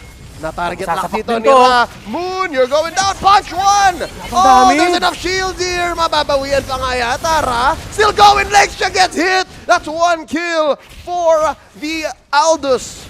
Ra gets one. Ang sagot ni Momo dito. Pushback natin to, guys. Kaya ko to. Wait, never mind. I regret everything. I'm out. Mid tier 1 goes down. Bark naman tong si Yusun, no? Sapak na sapak. Nahirapan yung Todak. Wala silang magawa masyado. Ang bilis ang turnaround nila. Oo. Nanakaw pa nasa ilalim ng ng flicker in! Ang nakuha nila ay si Chico, guy! Ay, nako po, Chico. That's another one. Moy goes. And Moon as well. 3 for none, Renmar. Pero may push sa baba. Hindi, pero papayagan lang ba nila mag-push yan? Ay, hindi. Babalik si Ra. Pero kaya nila basagin yung gitna eh. Pero I think the damage is done, though. Iniwan yung minion. Wait lang, Momo. Looking low. And here comes Ra. Cancelled. May minions pa rin, Renmar. This is a huge mistake. Si Ra sabi niya, kayo na bahala, minion. Oo. Bumalik lang siya para mag-heal. Pero wait lang. Tama eh. Ang taas ng game IQ ng Sun. Alam nilang kaya ng minions. Men, tropa talaga ng minions. Pero one hit lang talaga. One hit lang. Pero, but did it die? Hindi, mababa. Okay. Sa wakas, madidepensa nata ni Ra. Ay, hindi pa rin! Iniwan pa rin! Nagdadalawang isip. Okay. Minion na ulit. Ang galing. That's impressive. I'm honestly impressed. I'm honestly impressed. On the edge. Living on the edge, you see you soon. Buhay pa! Hindi nabasag yung tore. Pero wait lang. Nagpe-prepare ang si Yusun dito ng Death Bush. North of the Lord. Hindi ko alam kung alam ng Todak ang posisyon ng lahat. Dahil wala silang global vision. It's si Yusun has global vision. They're up about 2k gold almost. Dapat iba-check push nila yung yung Yuzong. Mag-dragon form na siya. Pero ang mahal nun eh. Hindi, pero ult yun eh. Sabayin mo lang nung Matilda, sabayin mo lang ng Johead, makaka-pick off sila, mag-umpisa ng team fight. Pero si Yusun kasi nagpakita ng paraha eh. Pero kaya naman. Baka maging 5 versus 4 to, mauna yung Aldous bumalik dun sa Lord Pit. True. But if that happens, pwedeng isugal ng Todak yung bottom lane. Pwede lang ipilit yun. Pwede. Mabilis mag-clear ang isang Yuzong. Uy, bilis And si Ember magbabadya. Hindi pa to luminous. Nagbabadya. 6 seconds na lang. Yep, they're gonna go for a hard reset. Gonna let it become luminous para mas masakit. I was hoping you were not going to acknowledge that, but ito na. Half health. It's luminous now. Ang bilis! Oh, they catch him, Momo! Oh no, plus the Divine Judgment. Walang naisagot. Chico Guy versus Ra. Sinuntok pang isa pa. Order of Brilliance. Chico Guy gets away with it. And here comes the turnaround. Moon naghahanap pero wala na sila. Kulang yung damage output. Lakesha with the shadows using all 4 quad shadows already. Moy goes down. Might have been too late a response. Chico Guy, 3 for 1 goes down. Si Moon, kulang. Run. Okay, run na talaga ng salam ng Torre. Oh, nakuha pa ng kill! Isa pa, shadow kill. Run, one more hit. Okay, so that's one more kill, but it might have cost him too much. Took him too long. Felix, shadow kill. 3v1. Isa pa ang araw, knock up. Plus the way of the dragon, too much for Lakesha. That's another kill. 4 for 2 in the long run. Momo now back on the map. Walang libre for either team. 45% health to 0 yung sapak ni Ra. Yung sapak niya yung pumatay kay Lexia. So there's gotta be something with his build. Baka iba yung build niya. Pero baka madaming stacks lang talaga dito si Ra. Ang bilis niya mag-farm. Kasi kanina, di ba parang kulang pa sa damage? Mga 9 minutes na yun. Yep. Biglang tumas na sobra. So 4 minutes later, ganun kadami yung stacks niya. Well, we're about to see. Maybe it's this also, the lack of defensive items from Todak. Kasi ngayon lang yata naramdaman ng Todak na sila yata yung defensive ngayon. Okay. Ngayon lang nakapag-dominance ay Sutimoy. And mukhang lalagay pa siya delikado. Demonic Force cast by Felix here. So walang ult ang Phovius. Nasimulan na ang Lord dito. See you soon, putting it at half health. Here comes a Black Dragon form by Momo. Slow-mo pa. Let's see. Oh! Lord stolen by Lexia, ladies and gentlemen. And there's a kill out to run. Napapangan immortality. Momo takes the kill eventually. Moon goes down. Felix follows through. Nakaisa pa si Lexia. Lord, Stealer, Lexia. At naghahabol sila. Sira naman ang Bawbog Strong dito. Down goes Ember, and down goes Ra. Si Boxy na lang ang natitira. Teodak is gonna finish this game. One big mistake by See You Soon. And this is going to be Boxy knocked out as well. It's a wipeout. Lord marching down bottom. Ito rin, Mark. Kaya pa ba to? Kaya pa ba to ng Felix? Di na. Mahirapan yan. Alright. Ladies and gentlemen, we are mere seconds away from calling this game. Mapupushan lahat ng inhibitor ng See You Soon. An ejector onto Felix. The damage output from Todak is real. May sagot na DJ dito pero babagsak pa rin si Felix. Traded away for Moy. And Ra looking for punches. Shadow kill here by Lakesha. Kaya ba? You gotta respect the damage. Kaya po. Nako, meron pa. They're trying to clear the waves. Pero Renmar, we said it earlier. Tropa ng See You Soon ang minions. Kayang-kaya pa, ginagil nila si Ra pero nakapag-depensa pa. Mataas ata yung bayad ng See You Soon sa minions nila. Buhay na buhay pa. Well, sobrang delix naman dito pero 20 seconds bago makabalik si Momo. 15k Chico, guys. Moy 5. Moy at 5. Si Moy at 5. Kaya ata to. Susubukan ata nila tapusin. Kayang dumipensa. Very messy. Oo. Past 2 minutes here for Todak. Tingnan natin kung kaya nila. At least makiklear. At least madedepensahan. And we were gonna stay here at a stalemate. Brute force breastplate for Momo. Do you feel the frustration here na parang dapat makunat ako eh. Kaya bubuo muna ako ng brute force. Oo. Kailangan talaga extra movement speed din para maiwasan yung mga mga abilities ng kalaban. So brute force siya instead of Hunter Strike. Para humahabol. Okay. Para mas makunat pa. Well, kung nag-Hunter Strike siya, again, the damage is there. Pero at this point in the game, you need kunat. You need kunat, bro. Okay. Kulang siya kunat pa. Alright. And the damage is from elsewhere. I understand. Pero meron din kasi akong slight frustration sa damage output ng Todak. Kapag wala si Chico Guy, I don't feel it's enough coming from Lakesha alone. Uy, delix to ang positioning nila. Nakita natin yung lakas ng lineup ng season. Grabe mang pick off. Respect the DJ talaga eh. Because look, they're up on kills now. Minsan lang naisip ko baka masyadong overcommitted ang season sa mga pick-offs nila. Sipin mo na nasipa na nga ni Boxy yung isang target nila. Di DJ pa. Pero okay na yun eh. Dapat yung sipa kasi maganda naman yung follow-up ng season. Dapat si Ember mag-ult na siya ng ibang tao. Well, in those moments, sometimes you gotta agree, nadadalaan ng damdamin eh. Parang, may immortality pa yata eh. Sarap yung ulti ito. You have to make the sound. Isa pa nga. Paano? You have to set it up though. Hindi, yun na nga yung setup ko. Gawin mo nga yung ano. Hindi ko alam yung sound na yun eh. No, you have to say the line. Ano yung line? Ultihin mo to. Ultin mo to. There you go. Okay, ganun. So we're looking for that moment wherein Season doesn't do that. Season has to be more controlled. And you're gonna notice the damage dealt. Oh my God. Into 17 minutes, si Ran pa rin ang leading. Ito yung sabi ko, kulang yung damage ni Lake siya. Kahit na mataas yung kills niya, dami niya na pick off. In terms of raw burst damage, hindi naman yun mabibigay ng Hayabusa. It is gonna be the Pakito. Si Chico, guys, na-shutdown ng si Yusun. 4-7-7. Nahirapan siya gumalaw dito.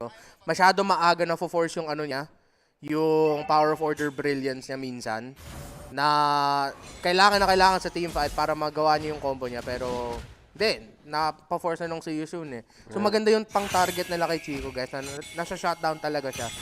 Kung mabuhay tong si Chico, guys, na matagal sa isang team fight, Delic. Tignan mo, sakit ng damage niya sa Lord, oh. Yeah, wait lang. Mukhang magre-retake ang si Yusun. Oh, no! Sila yata ang Delic. makanakaw. Let's see. Black Dragon form. Ron takes the Lord. Here comes the Black Dragon form. Ni Momo. Wave the Dragon onto Moon. Down goes the Jawhead. 1 for none so far. Ang palitan. Moy looking low. There's the shadow kill set in by Lakesha. Dalawa na ang mamatay dito sa side ng Todak. Isa na lang ang makukuha pa lang ng Todak kay Yusun. That's Ember down. Chico guys down. 3 for 1 so far. And it's looking, all the heroes on the side of Yusun are low, alright? So finishing power ang kulang sa side ng Todak. Moon! Walang knockout dito. That's a wipeout! Ring the bell! Ring the bell, ladies and gentlemen! See you soon! Marching into Todak's base. MPL KH champions are gonna be taking game number 1. Hindi ko ina-expect na ganito kaganda ang laban na to. Ang daming back and forth. But look at this, reppin' the white, red, and blue. Look at that. See you soon. Showing us exactly bakit sila ang MPL KH champions.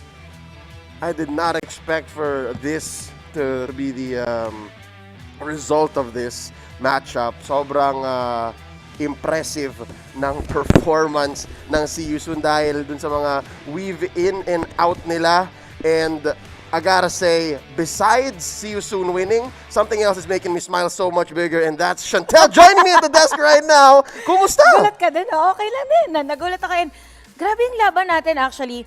I was watching it earlier. Tapos yung lineup na nga si Yusun, actually even Todak, hindi ko in-expect na talagang mainit yung ipapakita nila agad-agad. Yeah.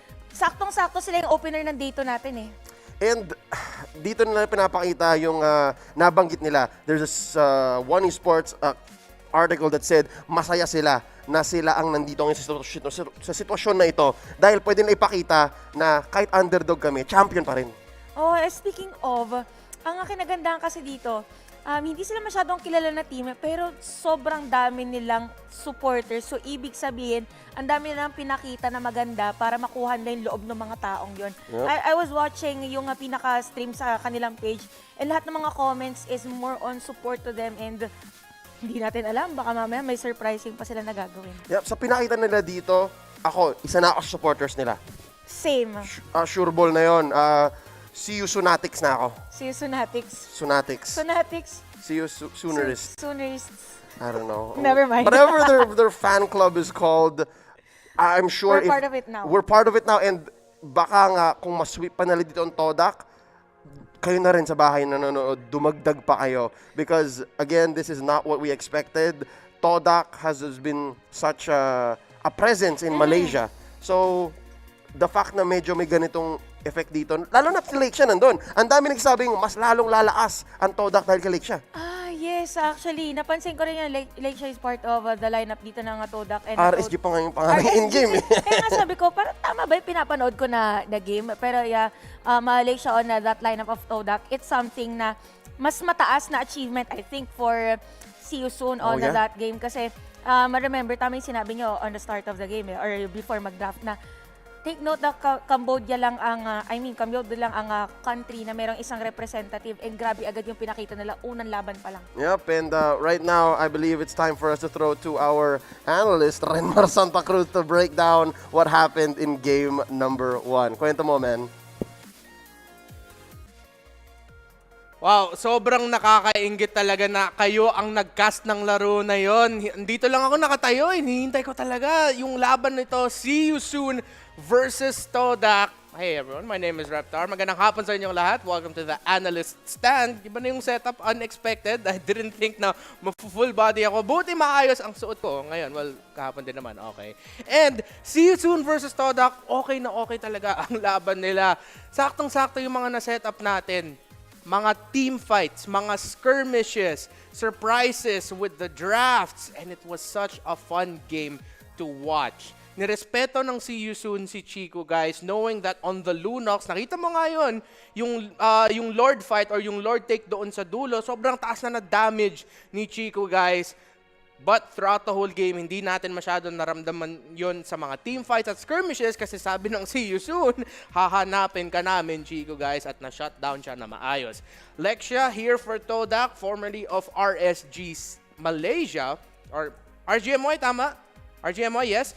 Had a really great game, but then again, it gets to a point where wala na masyado magagawa yung Hayabusa. You can't pick off the back line, but See You Soon doesn't really have a back line. Kahit nga si Ember, tatalo niyan sa front line para makahatak, para makahanap ng pick off. And who is the Hayabusa gonna pick off at that time? Pag nag-shadow kill na siya, lahat ng mga miyembro ng See You Soon, they're all jumbled up together. Sobrang frontline heavy, team fight heavy ang lineup nila, and we saw it surprise Todak.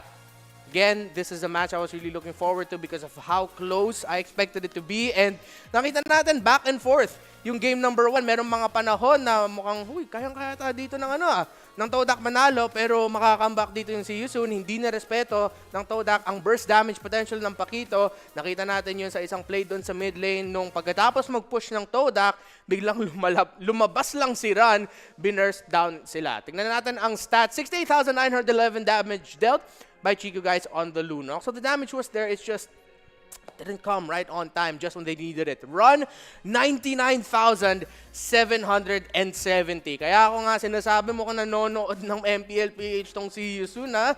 Yung galawan nila, isipin mo, yung priority picks nila, Pakito, Aldous, Fovius, nag-show din sila. Pilipinas na Pilipinas, tas yung Kaja pa pang pick off.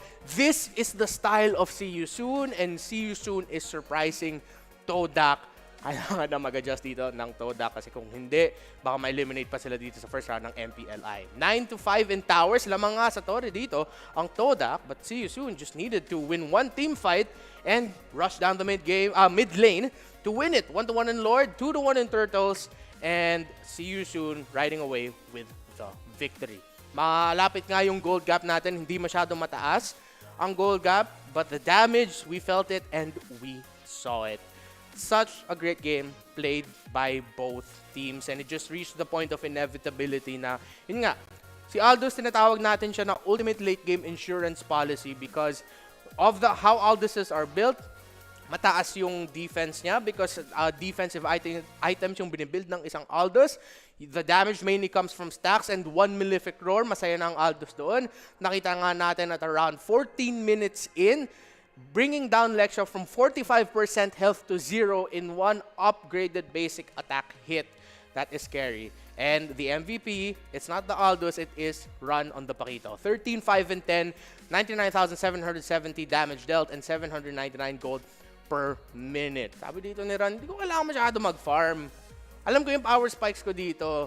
Yung farm ko, kills. Doon ako maghanap ng farm. Anong minions? Anong jungle creeps? Wala. Kills lang hanapin ko, and this is why See You Soon is such an exciting team to watch. At bakit sinasabi nila na accept nila na sila ang dark horses talaga dito sa MPLI. Pinakabatang liga, hindi naman bata, but pinakabagong liga ng MPL, ang MPL Cambodia. And Run is impressing everyone here. A lot of people I know are probably looking for Hove. But Run is saying, uy, malakas din ako, and he did play a monster game. At crucial moments na hindi mo akalain, mag-initiate siya ng skirmish, papasok siya with a combo, it happens, and yung pala yung engagement na kailangan ng See You Soon. Yun din yung isa ng bagay sa kanila na sobrang impressive na Sipin mo, walang ultimate yung Cho, walang ultimate yung Kaja. Sino yung nag-initiate? Si Ron on the Pakito na naka-assassin emblem, walang takot, na-burst down yung mga miyembro ng Todak. And biglang may naalala ko na sinabi sa amin si Lafel, yung caster dun sa MPLMY. Isang problema ng Todak, hindi lang kay Moon, but for Todak as a team. May problema din sila sa pag-close out ng mga late game scenarios na medyo hindi sila nag-iingat sa positioning nila. Baka minsan nag-aasim. And yun talaga yung nakita natin dito. This is why Todak could not finish the game. This is why natalo sila doon sa Lord fight. Masyado maaga mag-Lord take, off position, and si Yusun were just ready for it. Kaya na-push out ang mga miyembro ng Todak. They were able to take the Lord. They were able to wipe them out. And that's why in the end si Yusun wins. Tingnan mo, si Ran, siya yung nag-initiate doon. Boxy did have his ultimate, pero masyado siyang busy nag-clear ng wave. Si Ember, wala pang Divine Judgment doon. And then look at that. Moy, Moon, and Lexia, they were brought low, and this is the turnaround of See You Soon. At this point, at 9 minutes in, hindi pa masyadong mataas yung damage dyan ni Ra, but then later on, we'll see it spike up suddenly at minute 13, minute 14. And over again, mukhang hindi pa ready yung Todak tapatan yung Aldous dito ni Ra, yung Aldous ng See You Soon. There were multiple plays where they just couldn't take him down at parang hindi din nila alam kung ano gagawin nila para ma-take down yung Aldous na yun. Chico, guys, living long enough in a team fight, was able to deal a great amount of damage, but at that point, dahil nasa tail end na yun ng ultimate niya, if I'm not mistaken, and then at the same time, mas ready ang Si Yusun dun sa team fight na yun. They had better positioning. They get wiped out. And the former longtime champions of MPL Malaysia, now first runner-up after going down to Team SMG 4-0, tinalo ng champions ng MPL Cambodia. Again, this is a 3-game series. Hindi pa tapos dito ang tournament life ng Toda. Kaya pa rin nila. But will it actually happen, or will See You Soon say goodbye to Todak with a 2-0 win? Wish ko lang, sana mag-Game 3 because Game 1 was super exciting between these teams. Sobrang complimented yung style nila. Thank you, Coach Bonchan, for drafting this matchup. That's it for the first analyst segment. Let's bring it back to Chantel and Leo. Tama nga naman, si Bonchan nga ang gumawa ng matchup na to. Oo nga, saktong-sakto. Feeling ko naramdaman na ni Coach Bonchan na gusto niya makita yung bagong team or hindi masyadong kilala na team over someone na powerhouse na in terms of the tournaments. And it adds na nandyan si Lexia. Ang dami nagtatanong sa social media, tama ba si Lexia ba yon ng RSGMY? And yes, siya nga yun. Kung napansin niyo sa in-game natin, RSG pa yung tag niya, fresh na fresh ang import. Kaya nga parang sinabi, nung nakita na nandun si Lexia sa lineup dito ng Todak, parang sinabi nila na, uy, ibang level na to ng Todak. Imagine si Lexia sa RSG, napakaganda na ng performance niya. How much more na dinagdag siya dito sa Todak? Kasi i-combine yung knowledge na natutunan niya sa RSG and at the same time, yung pinaka-strategy ng Todak in one team. Yep. For the folks at home watching, meron akong medyo, sana mag-gets natin na analogy. Sige, yung sige. pagpasok ni Lexia sa Todak ngayon, parang yung unang salta ni Carl TZ sa Bren. Oh, malakas yes, na jungler, malakas na core, alam mong dapat mag-perform siya, pero may warm-up yun eh. Hindi naman agad-agad na nagpakitang gilas agad si Carl TZ nung nasa Bren siya. Kumbaga slowly niyang in-adapt yung pinaka-tinuturo or yung, kasi di ba pag sa ibang teams, iba yung strategy nila.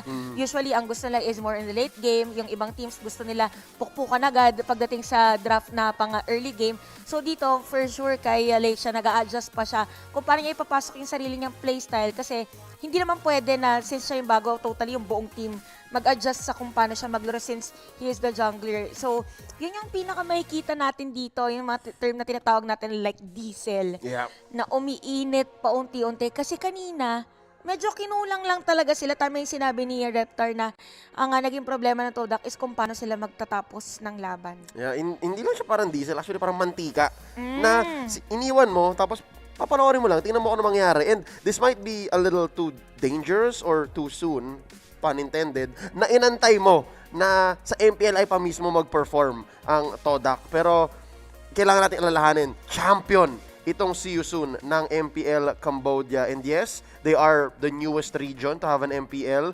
Yes, their meta is relatively smaller. Sabihin natin mas konti ang sample size nila doon kumpara sa na-experience ng mga older regions. But again, they show na inaral namin at maganda ang aming execution.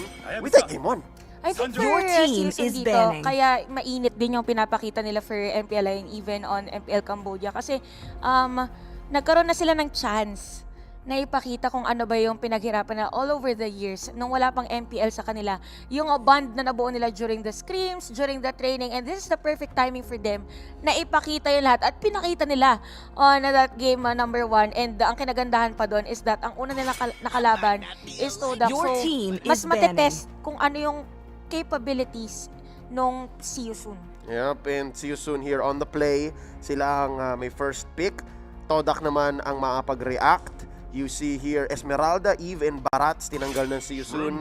Todak banning Your out. team is Felix is Fovius and Your team the Hayabusa is picking. and the Ling. Tapos first pick pa rin ng See You Soon, yung Pakito ni Ran. Yeah, actually for See You Soon, maganda yung pick nila dito. Nakita naman natin kanina yung naging performance nila. Well, for Todak, kung pipili ka na lang ng hero na isa sa mga ayaw mo talaga makalaban, that is definitely the Fovius because of that performance on game number 1. Imagine kasi, nabigay kanina sa See You Soon yung Cho. So, Cho, Pakito, and Fovius, hiniwalay nila ngayon. We ban at the Fovius, we let them get the Pakito, and at the same time, we get this Cho. So, hindi nila makukuha agad yung mga pokes. And if we look at the initial picks actually ng dalawang teams natin, parehas na pang vision, parehas na pang zona, both Selena and this Matilda. Tsaka, almost same lang kasi ang basics or innate dito na abilities ng Pakito and the Cho. Yep, and you mentioned Nathan. Ayan na siya. At saka yung Selena. So, ang daming open para sa See You Soon. Sobrang ganda ng damage output nila dito, Chantel. They don't even need to pick up anymore. XP laner na lang at saka roam. Yun na lang ang kailangan nila. Your Kumbaga team is ano na nila, banning. nailatag na nila agad ng mabilis. But this is Brody for Todak. Ang nakikita ko lang actually kapag merong Brody, hindi, yes, mataas yung damage output niya, pero mahirap siyang makatakas if there is a team fight. Kasi yung movement speed niya hindi din ganun kainam. And potentially looking what the laning might be, ang katapat niya, Nathan. And as per experience, this is just me, I don't know if you'll agree with me, mahirapan lumapit yung Brody. Parang Yes, yes. in a range fight, lamang at lamang yung Nathan. So when you go to the late game, Your team is banning. namatayin na yung Brody bago pa makalapit doon sa Nathan. Yeah, imagine mag-entropy lang dito si Nathan, tapos si Brody, hindi naman kasi siya ganun kabilis mag-normal hit. So, yes, malakas yung damage niya, kada bitaw niya ng normal hits. Pero for Nathan, continuous kasi siya. So, tama yung sinasabi dito ni Leo, and for sure, na-experience na rin yun ng mga Marksman Lords natin na nanonood ngayon. Kung lumusot yung Nathan, kasi madalas nababan pa yan. Yes. Your team is banning. So, maganda talaga dito ang lineup ng See You Soon. And interestingly, they banned this Yuzhong. Alam nila. Which is actually good. Yep. Super brainy nang ginawa dito. Grabe yung tactics ng See You Soon on this Yuzhong ban. Your Kasi team is banning. mahirap na agad na puntahan ngayon. Si Nathan, yes, they have the Matilda. Pero kasi dito, meron din Pakito na grabe din yung possible na pang-kontra niya sa pasok dito ng Todak Esports. May nampupulis. So, Yes. ang tunay na threat dito is the Nathan. Pero you have to respect the Pakito also. Good damage output, can survive dives, counter engages. But for Todak, ang ban nila, syempre yung last soon strategy na poporing kupa. And of course, yung Kaja ni Ember from game number 1. Medyo na-trauma yata sila doon. Oo, kasi kanina nakita ko yung tandem actually ng See You Soon. Sobrang taas nung timing nila in terms of nagamit si Divine Judgment, tas meron agad silang follow-up na hindi nagsasabay talaga totally yung ultimates dito ng mga players ng See You Soon. So for Todak, I somehow feel na pwede siyang, yes, good strategy, but at the same time, possible kasi na since binan nila to, meron pang ibang hero si See You Soon. They're more likely reacting dun sa nangyari sa game number 1, where in fact, yung mga teams, for sure, malalim ang kanilang mga pwedeng ilabas sa mga heroes. Yun ang mahirap sa ganitong sitwasyon. Lalo na't 1-0 ang score natin. Yung Todak naghahabol. Yung See You Soon, next page na sila, next chapter na. Your And team is picking. knowing what we know about the Malaysian meta and Todak's behavior specifically, Chantel, kwento sa amin to ni na Lafel, may mga bad days daw talaga yung Todak. May mga times na parang momentum-based sila and wala, just like the grand finals. Yeah, diba? So, minsan hindi sila maka-catch up and naiiwan sila. I'm hoping that that's the case here, especially with their first pick of the second phase. Chantel, baka Jungle Bane to. Possible. Actually, maganda yung Jungle Bane dito for Todak. Imagine, gagamitin lang dito yung mga Baby Shark ni Bane while after using that Circling Eagle galing dito sa Matilda. So, imagine lang yung pwedeng mangyari. Napakahirap pigilan nun, if ever. Pero ito yung sinasabi natin for See You Soon. Yes, naban ang kanilang kalaban yung Popular Kupa and even the Kaja. Pero maganda din yung na-open for them.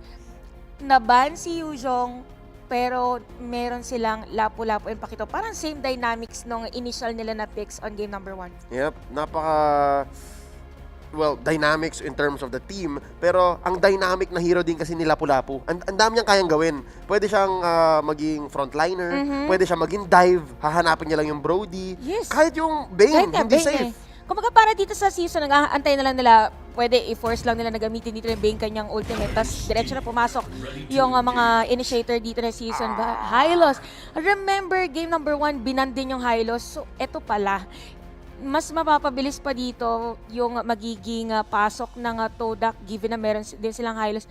Hylos Matilda, imagine Hylos, sasakay sa Circling Eagle, napakalayo na mapupuntahan nun. Tapos meron ka pang Glorious Pathway. Interesting.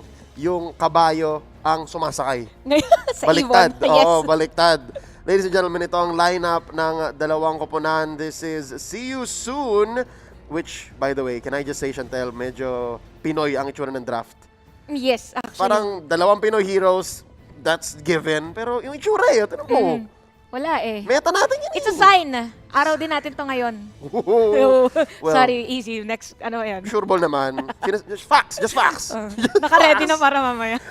For Todak, though, I gotta ask, besides the whole Hylos Matilda possible interaction, goods ba yung Hylos? Like, usually Hylos is used to counter assassins. Sino gusto niya i-stun dito, yung Pakito? Possible, actually. Or pwede din na lang para ma-stun agad si Nathan. Konting hold lang agad.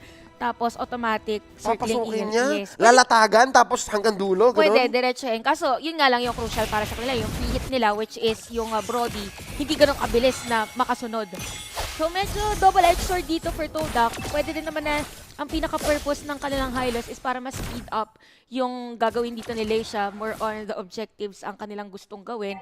Pero kailangan nilang pansinin na mayroon ding Johe dito for the lineup of season. Kung gusto mong pumasok, yes. Kaso pag pumasok ka, pwede ka pang mas papasukin. Or, literal na didiin ka sa kanilang formation. O ibalik.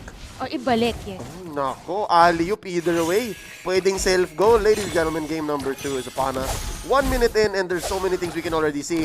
Ito, pansinin natin, Chantel. Post 5, Selena pala to. Ooh. Yes, interesting for season kasi usually 'di ba nakikita natin siya yung nasa mid. Maybe because expected rin dito ng See You Soon or even for Todak na talagang tatambay yung kanilang duo dun sa may bottom lane, which is Matilda and Brody, Selena and Nathan, and that is a good arrow. Team fight sa baba. Chico, guys. Oh no, that's a double for Soon. Hindi nakasagot yung Brody. This is what we were talking about earlier.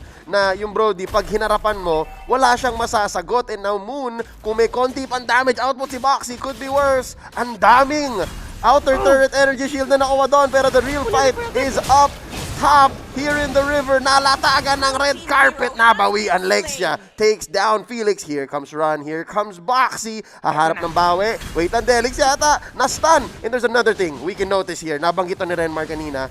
Si Todak, si Momo, minsan, gumagamit siya ng tank XP lane. So, look at this. The Hylos is not where we expected it to be.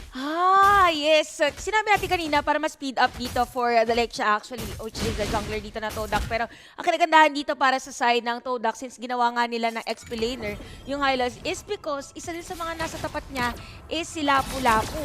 So meron siyang healing ng sarili niya, napakakunat din niya. Meron pa siyang extra na boy actually with the mana. So medyo mahihirapan dito din mag-clear ng wave si Lapu-Lapu sa may top lane. And again, Todak Esports, ang magandang ginawa nila dito is meron din sila agad na naging sagot. But see you soon. Isang mabilis na pagkuha na turtle agad kay Ran. Just look at the presence of man. Oh no, perfect! Kita mo yon si Baxi! Si Baxi! Walang magawa. Apat ba naman ang miyembro ng Todak doon? Nakita mo yung ginawa ni Mundon? Parang nakap muna. Wait lang. Pa! Kinantay niya talaga yung pinlano niya. Oy, may flicker ako. I have to do this. Kailangan makita to ng lahat na nanonood ngayon. Medyo binilliards niya. Parang, ito. Tamang sipat lang. So may pasok. But it is something for si Yusun na dapat nilang bantayan kasi kayang gawin to na to. It's not unusual na makita natin yun, but they have to be worried na yun yung possible setup since show nga dito yung gamit ng Todak Esports. Isa pa pala, since Todak, dalawa yung kanilang possible maging frontliner for the side or for their team. Napakadali para sa kanila later on pa nagkaroon ng mga items, yung mga dapat kumunat and specifically Brody. Yep, hindi lang dalawa. Potentially tatlo. Yes. This is Moon on Concussive Blast, pero support, post-4, show ito. Pero pwede niya pa rin i-build ng tank yan. Yes. So there's so many options here for Todak, but with options comes the potential to overthink. So potentially, baka sumobra naman yung pagiging exotic. Oo. Baka masyado na lang i-try na i-pull off. But for see you soon, maganda ginagawa nila dito. They're just taking their time. At kanina pa natin nakikita si Ron na doon nag-run sa may top lane. And they're easy to go out or disengage actually pag gusto nila mag-gumawa ng team fight. Kita mo yun, si Moon, isa pa. Uulit. Grabe naman. Nag-flicker na agad si Maxi kasi ayaw niya ma-Maxi out. Pero tingnan mo to, ejector sa isa. Ang daming tinamaan doon ni Ron, tsaka ni Lapu-Lapu. Felix, the Filipino connection, plus the way of the dragon. Pero Moon, huli ka na. Isa na lang. Ikaw dyan, my friend. Down he goes in the purple pit. 3 for none. Nag-push pa si Ras sa baba. Grabe dito, yung si Yusun. Parang sanay na sanay sila na pag may nakita sila ng players dito from Todak Esports, nagkikita-kita na agad. Another one on the middle lane. But again, si Yusun, ang daming kailangan bantayan sa kanila ngayon ng Todak, including Ras specifically. Feeling ko pa nagkasama na si Ran, tsaka si Ran mapapararan talaga dito yung Todak eh. Yep, and kung mali pa yung time nila, baka sila pa yung mabarag. Yes, so Todak dito, I think the reason as to why hindi din talaga sila masyado pang nakakapalag pagdating sa teamfight is napakatagal talaga mag-scale ng Brody. As much as possible, gusto mo mga dalawang items at first. Another one. Moon! Bakit? Napam-run Moon si paring Mundon. And again, Todak, they have to do something or they want this Brody to scale up already habang sila siya nagpo-force sa kanilang mga other objectives. Tsaka yung Sun talaga dito. Ang pinaka-napapansin ko, talaga minaximize nila yung kayang gawin nung Jawhead sa lineup nila. Every time, ejector na ejector. Look at this, another team fight. Ejector nga ang panimula. Si Chico Guy, yung Brody. Walang kamalay-malay. Ang bilis noon. 2 seconds and he goes down. All 4 members of Toda are getting knocked up. Momo, guiding wins. Sabi ni Moy, uwi muna tayo, man. Masakit, Domji. Bounce na ako. Bounce na ako, sabi ni Nice. Efas. Masarap yan. Todak Esports dito, just like what we're seeing, ang nagiging problema nila is yung continuous damage na ibibigay nila for every Si team. Moon na misplace. May sagot though. Deadly catch by Lexia. Ang lalim ni Felix. That's going to be one more going down for See You Soon. Triple kill ni Chico, guys. Torn apart memory.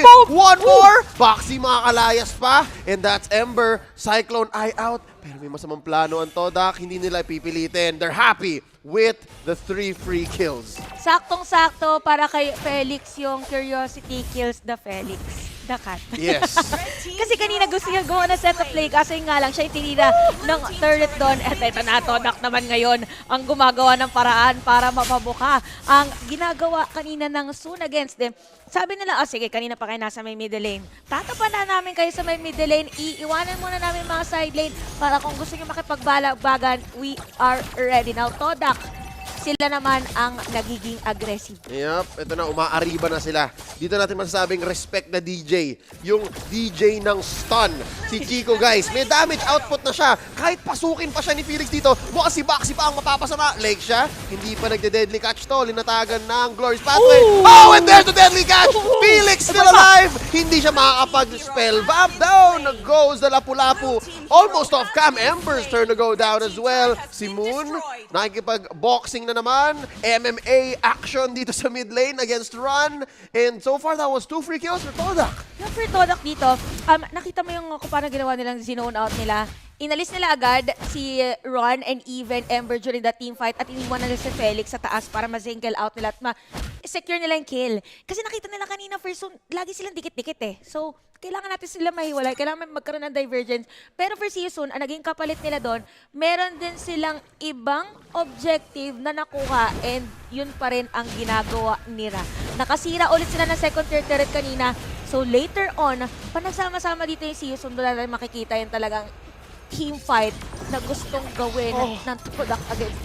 Speaking of, parang na-feel ko, naramdaman mo eh. Oh, ay nako, si Muna ejector. Hindi siya mabubuhay dito. Oh, there's the burn. Woohoo! Grabe dito yung Soon. Sabi nila, okay, sige. Sumama ka na sa amin, Ra. We need your farm right now. Wait We need lang, your gold. sandwich method potentially, pero na-ejector si Moy. At muntik nang ma-burst down, Chico, guys. Ito, nakita natin. Chantel, nakita natin yung interaction ng Brody at ng Nathan. Let's see, meron ba? Turn apart memory plus the deadly catch. Wait, may ult pa pala. Yun pa lang yung turn apart memory. Down goes Ra.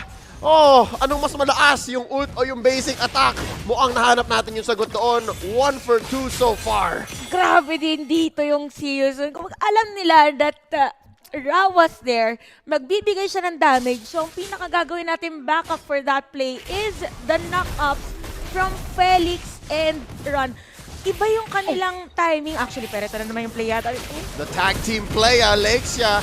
Naghanap ng burst pero pinula. Si Boxy nabuhay pa. Here comes Moy. Moon, gonna try to survive. Guiding wins. Ito si Chico Guy. Naglalagay siya ng stack. Nabuhay pa si Moon, ladies and gentlemen. Down goes Run. Linatagan dito ni Momo para hindi na makatakas pa ang si Yusun. Pero mukhang baliktad ang paglatag niya. It was more of a defensive ult. Patakas na sana. Basta grabe dito ito. Actually, dalawang teams natin talaga hindi uuwi nang hindi tinutulungan ang isa't isa. Actually, nice guiding win para doon kay Moy. Si Moy na, oh! Hindi mo ako mananakawan. Deadly catch! Down goes Ra! Maximum range, deadly catch! Chantel, yung mga baby sharks. Nasagasaan. Oo, naging teenage sharks na tumatangkad. Nasagasaan. Kumbaga, Ninong. Ang nangyari dito, kaya sobrang lakas ng impact ng mga baby shark, kasi sa highway na sila dumadaan. Sa glorious kalsada na sila mismo dumadaan. And Yatolong Esports, dito natin nakikita ngayon synchronization of their skills. Right after that, ultimate from leg siya, automatic, pwede siya pang pumasok. Hindi niya aantayin na naka-forward yung kanyang sharks. Kasi yung mismong normal hit niya, pumuputok yung critical eh. And that's good for the team. Now, see you soon. Kailangan nilang ayusin yung kanilang Chico, guys, the perfect target. And that's going to be too much burst underneath the turret. Nakigatong yung turret eh. Sabi niya. Isa, pug. Kaso parang napipil ko dito, pag si Boxy yung nag-ejector, parang layo na napupuntan. Parang Itchang-itche, no? Parang plus 100 eh. May extra distance. Extra distance. But anyway, Olympics. Olympics, ready. But anyway, we have the Lord here for Todak Esports. You have to maximize that as much as possible. Take a second tier turret against See You Soon. Pero yung See You Soon, fast to react at madedepensahan nila agad. So, mission denied para dito sa Todak Esports. And maganda yung kanilang naging disengage doon. They didn't force for a team fight at hindi nila pinunta or hindi sila nagstay doon sa may bottom lane. And mapansin natin ngayon, bumabagal na yung tempo ng mga teams. Sabi na, hinga muna. Kanina pa tayo nagkakakitaan. Easy lang. And you can say that for the rest of Todak. Pero si Moon, ang hyper pa rin. Baxi natamaan ng Circling Eagle at sasalo ng napakadaming pating. That's going to be the Glorious Pathway used offensively. Here comes the cavalry. Todak naglalapag ng ult. Down goes Chico Guy. Hindi niya nagamit masyado yung torn apart memory. Pero dito si Lexia, pinapasabugan. Down he goes. Run. Gets a knockout. That's a double kill again. Si Moon naman ang susunod. 3 for 1. Ang palitan, Moy. Hindi maaraw, may shield siya. Momo just buying time. Triple kill for Run. Si Moy na lang ang natitira. Chantel, baka pwede nang tapusin to ng see you soon. This might be it para sa see you soon. Dahil meron sa mga minion waves sa middle lane and Run. Literal na pag nakita mo siya, mga kalaban mo or ikaw mismo, pag ikaw hinabol niya, literal na paparan ka. Ang natitira para dumepensa is Moy. Ang bilis nilang sumira ng Tore ngayon. 5 seconds bago mabuhay si Lexia. But for season, grabe yung mga araw. Grabe yun. 98% Accuracy. Well, that's not true. Mataas masyado yung 98. Kanina pa siya nakita nasa sidestep. Pero okay. First things first, see you soon, nakabutas. So that's permanent damage done to Todak. Naka-enhance yung minions nila dyan sa mid. Super minions na yan. And let's see exactly how that happened. Ito yung turnaround. Ito yung sinasabi natin kanina, actually, for See You Soon, ang pinaka-strength talaga nila is, for every team fight is yung knock-up from Felix, tapos follow-up from Run. Tapos after nun, dire-diretso na lang yung kanilang side, giving Run this time the triple kill. Actually, kamuntikan pa nga mamatay si Imoy doon. But the secret ingredient really here for See You Soon is the knock-up from these two fighters. Tapos isama mo pa, actually si Boxing pwede niyang gawin, literal na i-box out yung isang player. Tapos, oh, nope, you're not part of the team fight, we don't like you here, doon ka muna. Oo. It looks like Todak naman sa kabilang dako, ang gusto nilang gawin, isolation play. Hanap sila ng isa, mananalo sila doon. It looks like si Moon medyo malalim, deadly catch. Oh, down goes Run! Pero mababawian si Ember naman at si Felix ang makukuha ng Todak habang si Kiko Guy, trabaho lang sa may bottom lane. Boxy ejector, si Moy pero mabubuhay pa siya. And that's Momo in the back, humahabol dito. Flicker in, plus the ult. Oh, sorry, plus the aura. Pero mababawian siya doon. Alright, so that's 4 for 2. 4 for 2. Okay? Kala ko umult pa yung Selena doon pero wala siyang bawi. And Chantel, looks like we're gonna see a game number 3. Uy, pero walang minion! Ay, walang minion! Walang minion! Teka lang, ito yung sinasabi natin, tropa ng See You Soon yung minions. Tropa ng See You Soon yung minion. Sakto yung dumating pa ng minion sa middle lane. So, See You Soon, mabubuhay na yung kanilang mga players. Pwede pa sila atang humabol actually for this one. Pero napakabilis with these two players of Todak Esports. Nandun din yung to zone out. Moon, na boxy move dito si Moy. Siyempre, may bane yata. Felix, makakahanap ng isa. Circling Eagle, just buying time. Run na makakuha ng kill. So far, Todak, nakakuha sila ng tier 2 in mid. Tsaka Lord, doon sa maliit nilang teamfight victory. Pero for CS yung dito, kinagandahan sa lineup nila, meron silang DPS which is si Ranga or the Nathan. Madali lang para sa kanila na depensahan to. Ang magiging strength na ng Todak for this Lord na dadaan sa may bottom lane nila is pwede pa sila kumuha ng ibang lanes against See You Soon. Pero magkakasalubong. Actually, ang kunat ni Momo, napakaganda ng strategy dito ng Todak Esports. Damager na siya. Meron pa siyang kakunatan na sarili niya. So, for See You Soon, nakita natin kanina na single out si Ron, napatay actually ng Todak. Tapos after na... Oh! Isolation play onto Moon. Flicker out. Baka Cho to. Baka Cho to. Mababurst down siya. Hindi! Boy pa si Moon! Plus the way of the dragon! Down goes one immortality pop onto Run. Show for Paquito. Worthy trade. Todak. Masaya sila dito sa resulta ng laban na ito. Boy pa yung Lord. Pero ika nga natin, tropa ng See You Soon ng minions at trips. Kakaibang tropahan to. Napakalalim ng pinagsamahan nila. Paano ba yun? But for See You Soon, interesting enough, kung mapansin natin usually, di ba, pag may mga Lord, tas sira na yung inhibitor turret dun sa kung saan mang lane, dadaan yung Lord, ang tendency ng mga teams is dedepensa sa may base. But for See You Soon, they were... Salubong. Sinalubong talaga nila. Consider na pwede sila ma-sandwich play dito ng Todak Esports. It's kind of risky for See You Soon on that decision making. Pero makikita pa rin kasi natin na kaya nila eh. Huwag lang talaga si Ron, I think, yung maging bait nila for a play. Kasi they need Ron, definitely, to finish off a play. I think ang pinaka pwede nilang ipambait ay si Felix o si Boxy. Felix or Boxy. And so far, maganda naman ang resulta nung tinatry nila. But for Todak, ang binibait nila si Moon. Ang tapang ni Moon. Kanina nga actually si Moon, feeling ko nadaya na lang ng Shunpo niya kasi yun na lang talaga yung naging buhay niya. O yan, nakita natin actually for Moon. May tendency siya or dahil sa ginagawa niyang yun, majority na... Katapang na tao. The standing jutsu technique. Dalag jutsu technique. Pero, Chantel, I gotta say, ibang klaseng disiplina ang tinuturo ng Todak. Imaginein mo yan, nagsa-standing jutsu technique ka, pero hindi ka tumitipi. Iba yan, Malaysian discipline yan. Kakaibang disiplina yan kasi di ba pag ikaw tumayo ka na, magigigil ka na, pipindutin yan eh. Sa Pilipinas, guys, aminin natin kapag nagsa-standing jutsu tayo dito, kahit sinong pro player, nanditipi yan. Pero ngayon makikita natin guys, actually this is a 17-minute na lang game natin. It doesn't matter kung sino talagang lamang in terms of the gold. Mostly ng mga players natin, puno na rin ang kanilang mga items. Ang pinamagiging importante na nandito is kung sino yung mas maraming immortality. So para sa See You Soon, dalawa lang. So that is Boxy and Felix. Habang dito sa side ng Todak, 1, 2. 2, actually dalawa din. 2 por 2. 2 por 2. It is Lake siya, interestingly. And Moy. Kasi dito sa side ng See You Soon, usually yung may gamit is yung frontliners nila. So ang delikado dito sa See You Soon, if they target out Lake siya, pwedeng mabait sila na nagamit niya immortality, i-force nila dito. Pero kung mapansin mo, kasi lagi magkadikit si Moy tsaka si Lake siya. Oo, parati siya may out. Lagi siyang may Ayun, out. ayun, oo. May nalabas mo! Nako, ito na ang kanilang sandwich method, plus the deadly catch, plus the torn apart memory, 2 free kills for Todak. Dagdagan mo pa ng isa, si Felix, medyo mababa na yung dulo ng bravest fighter. Ipinanlikod niya na lang, retreat. Sabi niya, retreat. Oh my God, the Moon is doing it. Forcing players of Season to retreat. And Season parang kailangan nila ulit tawagin ang mga trophy. Diretso lang. Pare, this is Delix, pare. This is Delix. Pare, we have no more inhibitors. Pare, we need our friends right now. Oh no! All 5 members, guys, nagbabadya na sila. Ito yung nakatakot. Kapag may Bane na kalaban, Gusto mo dumepensa pero itutulak ang masakit pa. oh no! The full combo circling eagle plus torn apart memory plus the latagacious Blagadocious impact by Todak. We're gonna see a game number 3. 1-1. Kung ganda pa naman yung laban, talaga namang game number 3 talaga yung ganda performance. Todak, wow. Actually, Moon, dapat talaga game 3 pagka ganito yung performance sa mga teams natin and well-deserved win for Todak. Malaysian discipline. Ang galing, ang galing. Guys, kung may matutunan tayo dito today, pwede tayo mag-standing jutsu nang hindi nagtitipi. Yes. Ito, yung nasa kaliwa.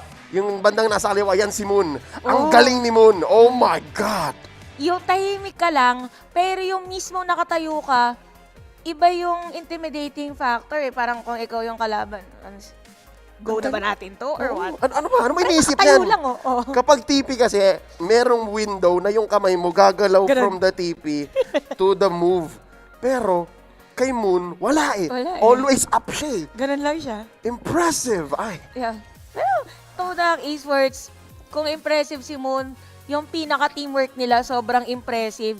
Imagine, ang lalim actually ni Moon. Ang lalim ni Moon. Parate. Pero sinasalubong nila eh. Hindi nila, di ba yung iba, sabi, parang, tol, medyo malalim ka. Easy lang. Oo, hayaan ka na namin pag nahuli ka dyan. But for Todak Esports, no. Teka, nahuli si Moon. Sino ba doon? Parang ganun yung naging mindset nila during every team fight. Para sa kanila, step 1 and step 2 yung mahuli si Moon. Kasi siya yung may bawi. Ito yung sinasabi natin kanina na parang, oo, merong 2 frontliners yung See You Soon, pero yung Todak, 3. And okay na okay lang sa kanila yon because lalaroin nila yon and their damage output clearly just comes from Chico Guy and Lexia, and for game number 2, it was enough. Yeah, for Lexia actually, ang ganda na naging strategy nila dito, every time na mayroong mahuhuli man lang si Moy, kaya lagi sila magkatikit. Pag may nahuli si Moy dito, automatic ginagamit niya agad yung kanyang ultimate. So imagine, ang daming mga moments na pumapasok si Ron, naka-counter lang nila. Kasi di ba sabi natin na ang pinaka naging secret ingredient dito para sa See You Soon was the knock-ups from Ron and Madalapu-Lapu. So, Felix, so ang ginagawa nila, pag nakita nila na parang papasok na to, automatic, Moy and Lexia, kina-counter agad nila. Yep, ang daming animal na sasagutin yung atake mo. Kasi imagine mo, may circling eagle. Tapos may kabayon dadating. Tapos tatamaan ka ng mga pating. May opposite. May pusit pa. May opposite na nanghahampas. And I understand, napansin natin kanina, yung immortality ni Lexia. I think may explain yun ni Renmar mamaya when we throw over to him. So, I think it's time. Renmar, Santa Cruz, come on in. Tell us all about game number 2. Thank you so much, Leo and Chantel. Alam mo, sobrang saya ako na lahat na sinet-up namin ni Leo kanina sa pag-umpisa ng series na to. Nakikita natin, nag-XP lane tank ang Todak. Nakita natin ang strategy, the fight-centered strat of See You Soon. We saw them how they picked up the Selena this time around that also had the roam boots but didn't pick it up until earlier. It's perfect. And again, sobrang saya ako ng Game 3 tayo sa series na to. Tingnan natin ang build dito ni Momo on the XP lane high loss. Clock of Destiny first item. That's because, yes, you want to be able to get the damage. Alam natin from Clock of Destiny, you also get increased HP and mana. But the important thing about that is that nagbibigay din yan ng magic power. Yung first skill at second skill, Law and Order at Ring of Punishment ni Hylos, yung main damage abilities niya, ay nagsiscale with magic power. Kaya imbis na nag-full build tank item siya sa XP lane, finurse build niya muna yung Clock of Destiny so that he gets more damage from the Law and Order stun, tas yung Ring of Punishment ticks niya. Hence why we saw that item build for the Hylos. And again, nakita natin ang sariling flavor naman ng Todak with how they play things as we set up earlier, kung saan kaya nila mag-tank doon sa XP lane. And nakita din natin yung isang strategy ng Todak na mag-heavy load lang sila ng frontliners. Daming frontliners sa team nila. Meron silang Bane, meron silang Hylos, meron silang Cho, but the Cho is mostly for pick-up, for pick-off. Bane is, again, technically he's a frontliner because pag nilabas niya yung pating, yung deadly catch, hindi makakalaban dito ang mga miyembro ng See You Soon. The rest of Todak can just catch up. Moy can just go in there with the Circling Eagle or Guiding Wave combo para makalapit pa yung mga miyembro ng Todak. Momo is technically the main tank here. Moon can pick off and knock up. So much crowd control para sa side ng Todak. But See You Soon, again, it was another close game. Run on this Pakito. Feeling ko kung Todak ako dito, kailangan mo na talaga i-ban out ang Pakito ni Ron. That's 2 games in a row where he just was totally close to unstoppable. At sobrang taas ng damage output. And yung pagka-land niya ng combos, alam talaga ng See You Soon that they can trust on the Run to either initiate with surprise bursts or pag mag-initiate dito si Boxy or si Ember, kung meron man sila ma-pick off, then Run will be able to follow suit and then the rest of See You Soon as well. Again, this is a perfect matchup because these teams complement each other so well and we are seeing just that.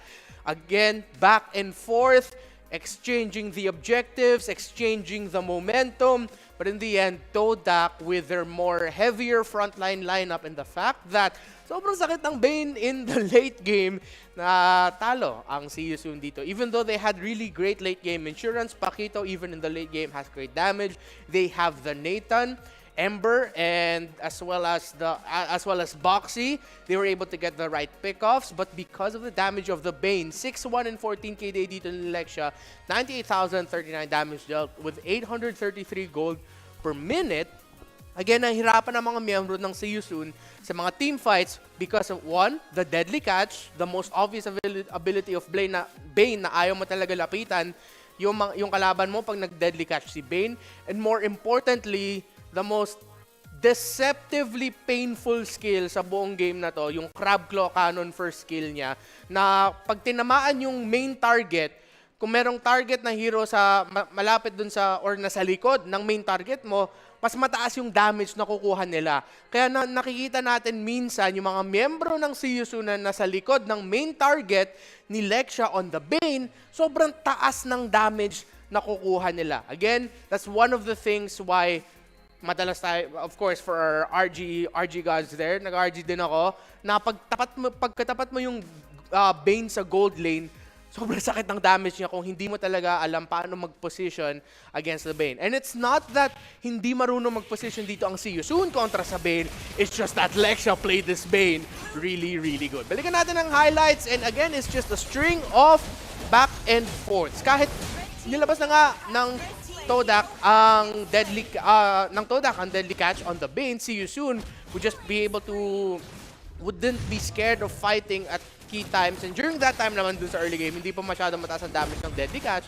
And as long as you can catch Bane off guard in the sense na wala pa siyang crab claw cannon, masakit. But the deadly catch is difficult for objective team fights. Na kahit mukhang maganda yung start doon ng Season, mukhang mananakaw nila. If you decide to commit a team fight with the deadly catch of Bane activated, then good luck na lang sa'yo. Tingnan natin kung makakatakas ka or kung makukuha mo pa nga ang objective. Of course, we also saw the pain of Momo on this high loss. Again, high loss, you just really need to stun. Maximize that first skill. Tingnan mo, nag-flicker pa nga siya pagkatapos ng Law and Order stun under the tower just to get that triple kill. You gotta love the aggression that Todak showed here in key moments. And again, in the end, na sobrang nahirapan na dito ang Season because alongside the Bane, meron ka pa ding Brody na kailangan mo hintuin, kailangan mo i-burst down kasi kung makaka-free hit lang yan, well, we saw what happened there. Game number 3 is forced by Todak. Unique strategies. Focus on the team fights. Again, there is a reason why I've been hyping up this match since this morning bago pa nag-umpisa ang laban na to. It's just really good old-fashioned, fun, balagbagan na MLBB. It's See You Soon versus Todak. We're gonna be seeing a game number 3. My name is Reptar. I'm gonna give you back to Leo and Chantel.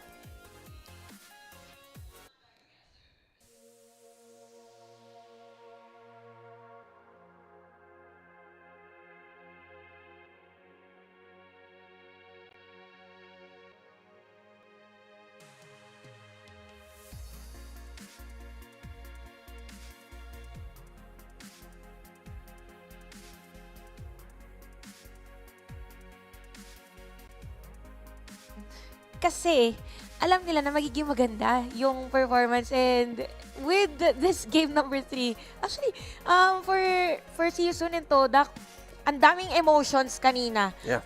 Wow sa Season, wow sa Todak, tapos biglang yung dalawang wow. That's math. Wow, yeah, that's math. Kasi pag nagdagdag ka ng isang wow, And another, tapos isa pang wow, wow. exactly. Just like this. Wow. Nagutom ako. Mamaya, or time McDo. But, seeing what we're seeing here today between the champion of MPL Cambodia and then isa sa mga pinaka-dominanting team sa Malaysia for the longest time, masaya ako na neither of them are going away too soon. Walang sweep. Masaya ako na walang sweep. So talagang, pag kinuha mo yung pinakamalakas sa Cambodia, tapos kinuha mo yung isa mga pinakakilala at malakas sa Malaysia, meron tayong ganitong ka-close na laban. So now we're gonna go into game number 3. Can we expect another exotic type of draft from Todak? Yun ba yung kailangan nila para manalo? Yeah, I think for Todak kasi nahirapan yung kanina yung Season. For Season, anong nangyari? Your team yes, is nakuha nila si banning. Pakito. Bannable din for Todak actually yung Pakito kung ayaw nila makalaban. Pero kasi for Season, they weren't ready for that XP lane high loss, I think, because imagine, dalawang tanky, even yung Cho, pagka nag-build ka na nga tanky items, napakahirap din talaga. Actually, Fairmoon, talagang nag-iingay siya ngayon sa social media because of his performance earlier.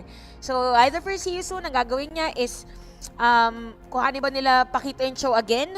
Kasi game number 1, that was the story of their draft. Now, for Todak, nakita nila na medyo weakness ng Season kapag nakakita ng sobrang HP na lang na hero, tapos pinipilit na i-force, but yan na, hindi na agad pinayagan na Season. Okay, so we were learning a few things here based on the bans. Nahirapan yung Season sa high loss talaga. Nung game 1, we saw them ban it. Pero nung game 2, parang, sige, okay lang, try natin. Try natin. Naku po. Nasabi nila, wag na pala. Never mind. That's bawal. That's bawal. Oy, Todak, that's bawal. that's bawal. Oh, that's bawal. We'll use this one. And ito naman, nakita natin ang galawan ng Todak. Sila naman ngayon yung magnanakaw. Sila naman yung kukuha nung Pakito.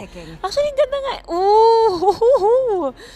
Selena and Matilda together. Chantel, first things, bakit maganda yung Pakito para sa Todak? Kasi kanina, yun din ginawa ng Todak for game number 2. Nakita nila si Yusun, binigay nila si Pakito, pero ang kapalit kinuha nila si Cho.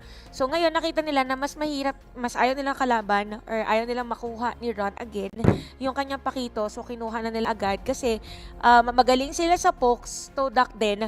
And kaya nila mag-punish nung kung sino man pwede nila makasalubong. And speaking of salubong, ang lakas ng crowd control ni Chantel, magkakapalitan ba sila ng Your mga team is picking. lineup? Well, here's a new factor. Honestly, this is surprising to me because sa Pilipinas, sobrang in-demand ni Rafaela. Yes, actually, first pick nga siya Yeah. minsan On the international scale though, maybe not so much. Pero ngayon gagawin na ng Todak Your isang team very is banning. Filipino style. Pakito Rafaela. Actually, even the Nathan, ang aga din nilang kinuha dito sa laban natin. But for see you soon, although hindi, I mean, if we imagine about, if we visualize rather, yung Selena and Matilda na tandem, parang hindi siya ganun Your kabilis na team is makakabirst. banning. Yes. Kailangan kumaga madaming kailangan na i-take into consideration kung tama ba yung araw, kung masyado ba malalim yung circling eagle. They're very priority picks but not together. Yes. Rarely mo sila makikita together. Well, maybe because madalas silang iban. Pero yung combo nila kasi hindi ganun ka swak sa isa't isa. Kasi yung isa parang more on pang zone out ka lang yung isa pag may tinamaan ka ng araw, automatic kill na agad for your hero. But we will see. For sure, see you soon. Hindi nila prioritize, of course, yung dalawang heroes na to together if it isn't part of the plan. True. Para siyang dalawang pagkain na sobrang sarap pero hindi mo madalas kinakain sabay. Your Parang team sinigang is na may banning. ketchup. True. Hindi naman pagkain yung ketchup pero okay. Sinigang siya Oh, dinuguan. combination. Ganyan. Parang sabay mong kinain. Sinigang and dinuguan, oo. Pwede. Pwede. Oo. But one thing that Siusun has done to win the first phase is hinanap nila yung sagot dun sa Nathan. Nakuha agad nila. Yes. Kasi kanina, yun yung possible hindi nga yung naging mindset dito ng Siusun. Sige, iba natin mga heroes like particularly Hylos and the Bane. For sure, ma-open dito yung kanilang Yuzhong. Ang problema nga lang kasi, Your team is banning. si Yuzhong habang naka-dragon form, pwede naka-free hit dito si Nathan. But that is if well-farmed yung Nathan dito ng Todak. So, Beleric. So, si Yusun dito, ay nila maulit yung super tanky na lineup ng Todak. Tapos merong mga a few heroes na pagkukuhanan nila ng damage. That is why binan nila si Hylas and even Beleric. Yeah, so Todak ngayon, maghahanap sila ng pampil. Kasi yun ang wala sila. Meron silang Rafaela, pwede silang mag-in-out. Meron silang Pakito na pang harapan and pang burst knockup. Pero wala silang frontliner na tunay. And kung magkaroon man, ito yung sagot ng Siusun, Brody. Para medyo nagkaroon lang ng palitan dito yung dalawang teams natin. Si Yusun kanina merong Brody. I mean, yung merong Nathan sa kamay ni Ra. And Todak dito, yes, actually sila nga pwedeng kumuha din ng lapu-lapu if part din ng lineup actually yun nga si Yusun. Since pwede naman talaga mag-double fighter. Medyo mahirap nga lang i-pull off since Rafaela ang kanilang mid laner. Still the show. Still the show. Kasi mainit na si Moon eh. Hahayaan pa ba natin mag-cooldown yan? Nako, ang ganda ng bigay dito ng Todak actually. Kasi ito din yung lapu-lapu. Triple fighter, double Pinoy. Double Pinoy, yes. Triple Pinoy kasi yung Filipino Cho, kilala na rin yan eh. Yes. Cho de la Cruz. Pero isipin natin dito for Todak, meron pa silang choice. Hindi. Baka ang kanilang core dito is going to be the Pakito. Tank yung kanilang Cho, gold lane, Nathan, mid laner. We can try to figure that out pero posible rin kasing roam yung Matilda eh. Tank Matilda tapos phosphor ulit yung Cho.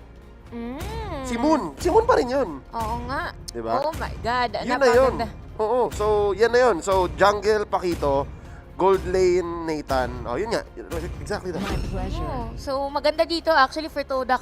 But Karina for see you soon. Ay, deadly combo to.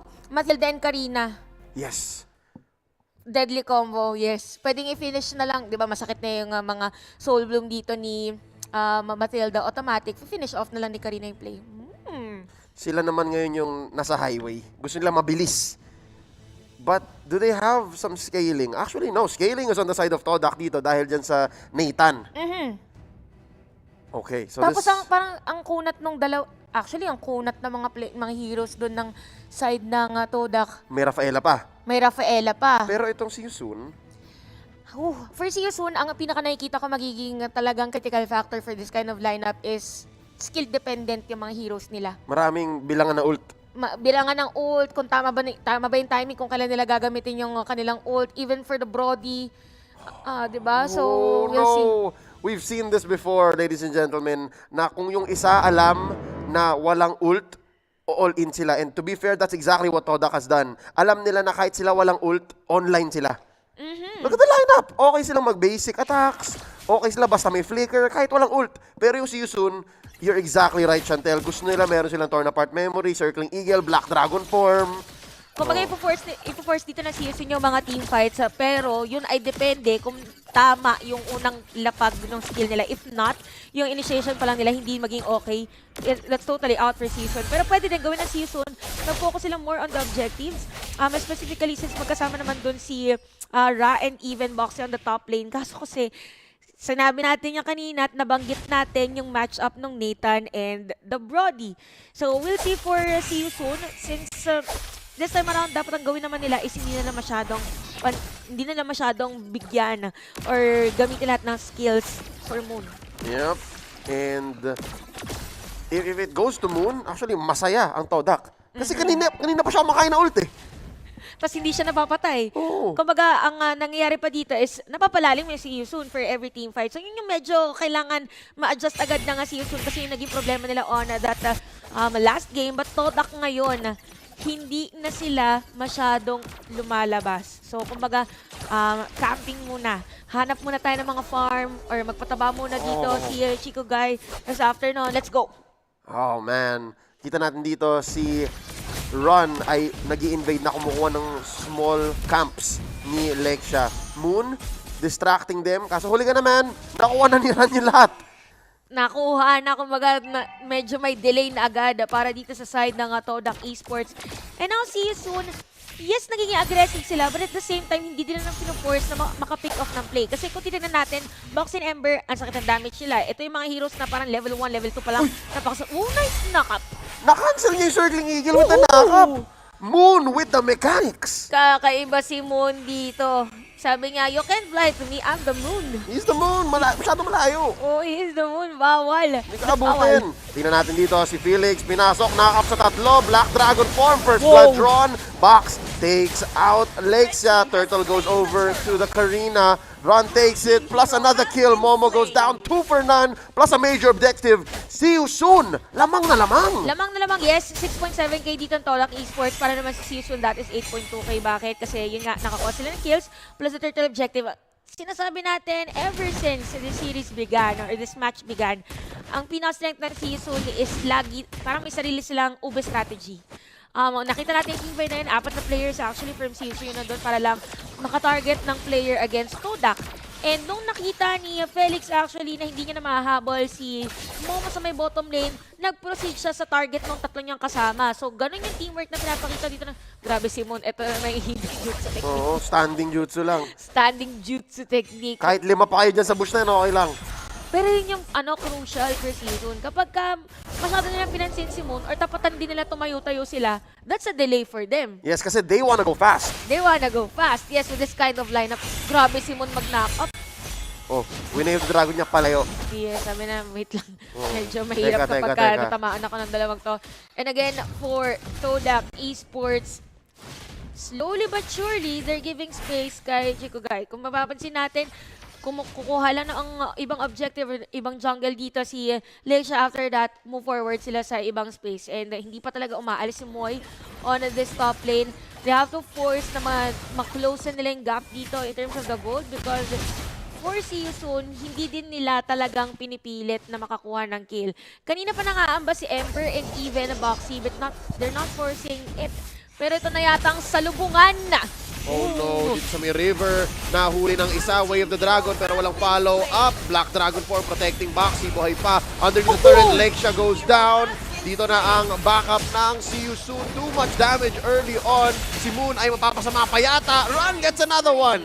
Napakagandang cleanup mula sa See You Soon. Ito yung sinasabi natin, see you soon. They have their own see you soon na strategy. Literal na nakita-kita din sila doon sa may middle lane. That was a 5-man clash for them. And Todak Esports, ito yung mga delikado para sa kanila. Kailangan nilang iwasan na pagka naramdaman nila dito na yung see you soon, talagang uubusin sila or bibigyan sila ng limahan sila. Yun yung delikado. But anyway, mapansin natin ngayon, top farmer for this game, walang iba kundi si Maran actually. So that is 3.6k. So yung sinasabi natin, hindi na pinipilit magkaroon ng team fight, pero pag meron sila mga kasalubong, tinatry nilang kuhanin. Kanina, hindi pa ganun yung kalamangan, but now it's 16k versus 12k dito ng Kodak. Oh, wow.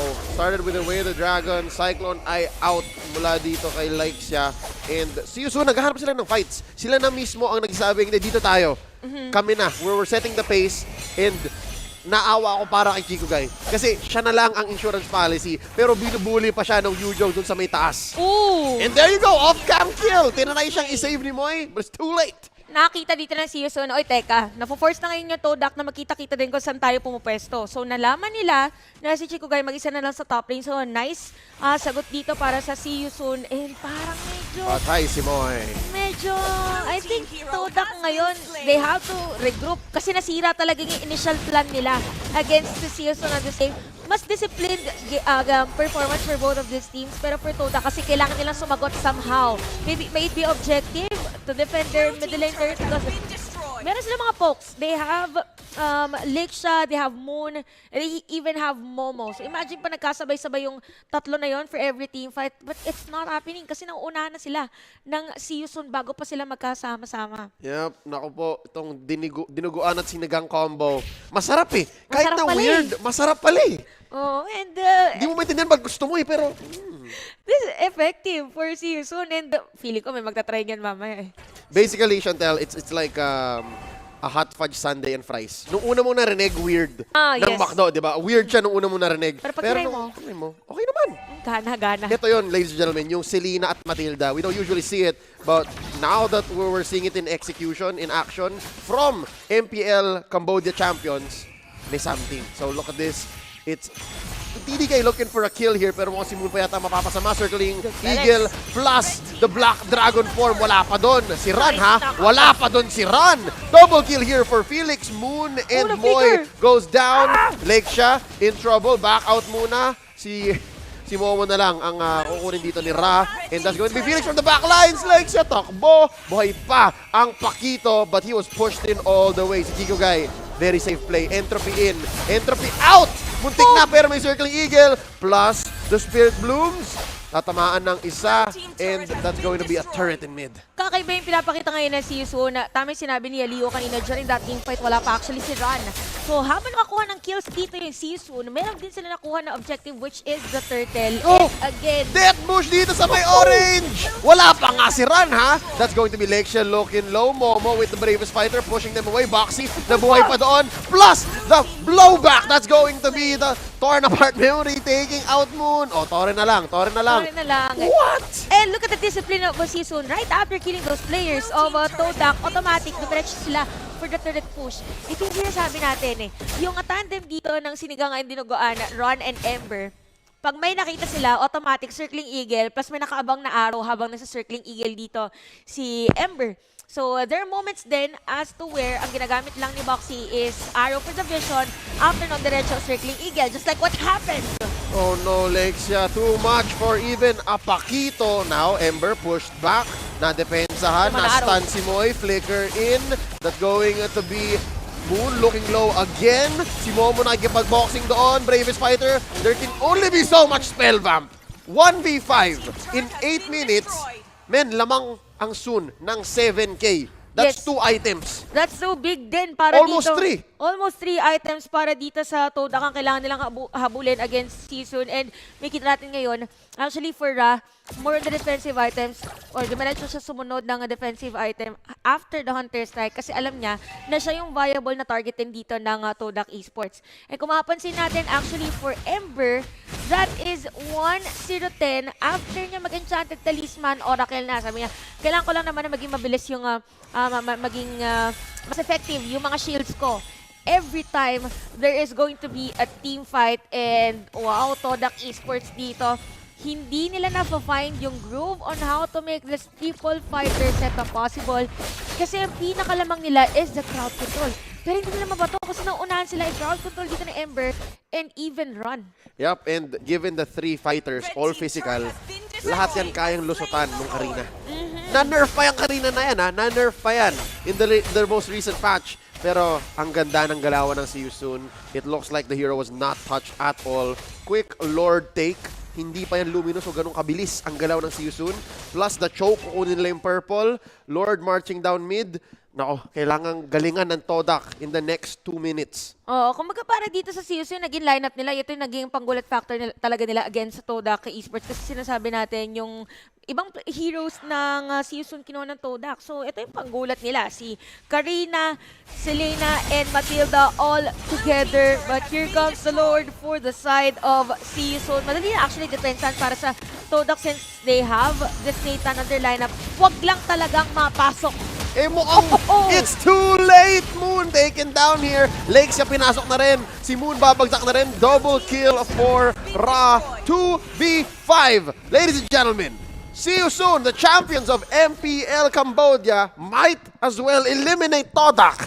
It's just a matter of time. Here we go, the final siege. May sagot dito si Momo, bravest fighter in. Pero masyadong malakas, masyadong maraming damage. Chico Guy going for the defense of a lifetime. But Todak has been eliminated. Oh! The champions of Cambodia. This is a statement, really, on their entry on MPLI. Oh. And wow, just look at their Easy lang, how easy happy lang. they are. Hot nga, hot nga. Kasi yung mga electric fan nila nahuhulog na eh. Teka lang, easy lang na. Buti walang Easy lang. tumalsik na. Easy lang, okay. I owe See You Soon an apology. I predicted na Todak ang mananalo. So, I am wrong with this prediction. I stand corrected. Champions kung champions. Okay? So, See You Soon, moving on to the next stage. Nako, may alam yata si Bonchan. Oh, feeling ko na-scout niya talaga. But I think for the players or even the teams, pag nakikita nila na usually hindi sila napipredict or since hindi sila masyadong kilala na team, feeling ko yung nag-serve for them as an inspiration to do better and to prove everyone that we are the champions of Cambodia and we are here to represent our country. And ang ganda ng performance ng See You Soon dito. Literal na See You Soon. Kumbaga yung entry ng pangalan nila itself, they're like saying na, See You Soon. Kailangan nyo kaming ma-meet. Kailangan nyo kaming kalabanin. Tama si Renmar. Sobrang hinipe niya tong team na to. Yes. Sobrang hinipe niya tong matchup na to. And what a way to start today. Alright? The next few matches, lahat yan may Pinoy. Pero ito, kahit walang Pinoy, I'm sure maraming nanood at maraming natutunan. Tayong lahat, we all learned quite a bit dun sa mga flex picks nila, dun sa mga shuffle ng hero positions. Actually, yung last nga na draft nila, hindi natin na talaga nakasanayan na ganun yung makita natin. But ang ganda na naging outcome ng ganong klase ng draft and yun yung sinasabi natin since day one. Since na-expose or nakikita natin yung ibang strategy ng mga ibang teams, pwede nating itry. Pwede nating i-incorporate. Hindi natin alam kung ano yung makikita natin sa mga susunod na tournaments, maybe MPL Season 9 since we have this MPLI. I think Renmar can try to explain exactly what happened here kasi maganda naman yung draft nung Todak pero mukhang nabitin, kinulang dun sa bilis ng See You Soon. Renmar Santos, take it away. Souls die. See You Soon sa Umabar Sator. What a game! Ending it almost as quick as they ended game number 4 or game number 5 of the MPL Cambodia Finals. And man, See You Soon. The lesson is real. They are not going to be saying, we're not going to be the ones saying See You Soon to them. They are still in this. They say goodbye to Todak. And Todak will have to rebuild or rethink their strategies going into the M3 World Championships. Dahil makikita din nila ang See You Soon doon. If ever magkakalaban sila, See You Soon looks way more ready. Again, sinabi ko to sa social media, yung See You Soon na nakita natin ngayon, hindi katulad ng See You Soon na nakita natin noong MPL Cambodia Grand Finals. Iba yung drafting approach nila, iba din yung game approach nila. But, nakita natin ang pinaka malaking strength ng See You Soon team fights, pick-offs, skirmishes. Yan ang meta sa Cambodia. At sinubukan ng Todak sabayan yun. Nahirapan sila. They were playing See You Soon's game. 16-1. Muntik na nga maitlog dito ang Todak. And this is Todak we're talking about. Todak, who for the longest time dominated MPL Malaysia. And See You Soon, putting the name of MPL Cambodia on the map. May sariling din, ano din sila eh. Hindi naman yung trash talk, pero yung mga, it's not even a taunt. Nagbaw lang sila. Nagpasalamat lang sila. And again, thank you to See You Soon for the game that they showed. Two crucial players and picks here were the Karina Jungle and then also the Selena. The Selena is played really well by See You Soon, especially if they can get their initial pickoffs. And yes, na-nerf si Selena in the sense na hindi na permanent yung presence ng mga abyssal traps niya. 60 seconds na lang yung duration, but 60 seconds is more than enough in a fast-paced game such as MLBB. Run and Boxy playing the position 5 Selena this time around. And again, I don't know why, every time I see Selena play by See You Soon, parang hindi ko nakikita kung kailan niya binubuo yung roam boots or kung kailan niya pinupulot. But minsan, hindi sila nag-uumpisa na may roam boots ang position 5 nila. Nagpapa-level up muna siya, try to get level 2 as quickly as possible. And even then, hindi pa rin nag-roam boots kasi busy siya mag-roam. So he's not getting as much gold or as much XP from the minions anyway. So afford pa rin nila na hindi pa mag-roam boots dito yung position 5 nila. Pag nagsa-skirmish at pick off na sila, doon sila bumubo ng roam boots. And the run with the initial pick-offs that him and Boxy got started off the tempo of this game. And if you can get good pick-offs in the beginning for players such as Moy and Moon who are roaming around from the mid lane, then mas confident sila with the tempo that they can set because they are both playing high damage dealing or high magic damage dealing heroes who in the early game, kung hindi mag-ingat dito ang Todak, considering na meron din Matilda na umiikot on the side of See You Soon, then baka masupresa lang talaga sila sa early game damage output at yun nga ang nangyari. Hindi nakahanap ng momentum dito ang Todak because everywhere, skirmish team fights, sinusubukan ng Todak ng sabayan. There were moments where they were able to get a nice pick-off with the Way of the Dragon, gamit ang show dito ni Moon, but nakaka-responde ang See You Soon. I didn't expect that to rhyme. And what we ended up seeing was just, again, Todak ended up playing the game that See You Soon loves to play. At dahil confident na nga sila doon sa mga early game pickoffs na nakuha nila, and the fact that they have a Matilda on their side with really great damage, and although it is not godlike damage dealt, it is still a Matilda at the end of the day that has a big effect in team fights with the Circling Eagle, Guiding Wind, and of course the Soul Bloom damage output. 1, 0, and 14 assists para kay Ember. 29,401 damage dealt, 624 gold per minute. And See You Soon did not stop. Once they saw that, okay, nasama na yung momentum dito sa early game, mahirapan sila mag-take ng objectives, which is, by the way, something that See You Soon improved a lot out of. Kung panoorin mo yung mga games nila nung MPL Cambodia Grand Finals, they wouldn't be as clean with taking the objectives. Parang may kulang or may pagka-sloppiness sila sa paggalaw bago at habang naglalaban sila para sa mga major objectives, but we did not see that in this game. Close to a perfect performance nakita natin from the MPL Cambodia champions, and I can't wait until we get into the highlights kasi it was a fast game. We're going to be seeing not a lot of highlights. Great rotations, especially by Felix on the Yuzong, able to get some really good setups and knock-ups with the Yuzong second skill.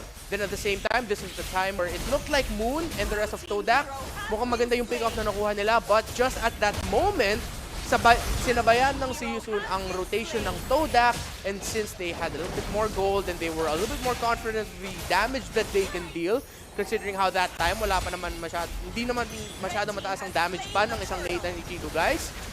Bam! The confident, they just kept on going. And then, even by 7 minutes and 20 seconds, wala pang kills nakuha dito ang Todak. Felix and Ember did a really good job of diving into the backline. Si Ron, again, because of the nature of the arena, he can just go in, deal damage, get out quickly, or as long as he can time the kills with the second activation of his ultimate, mare-reset yung cooldown na yun and he can just keep doing it over and over again. They didn't necessarily need to do that because at the same time, Ra was also getting his fair share of kills and everything just went perfectly for See You Soon.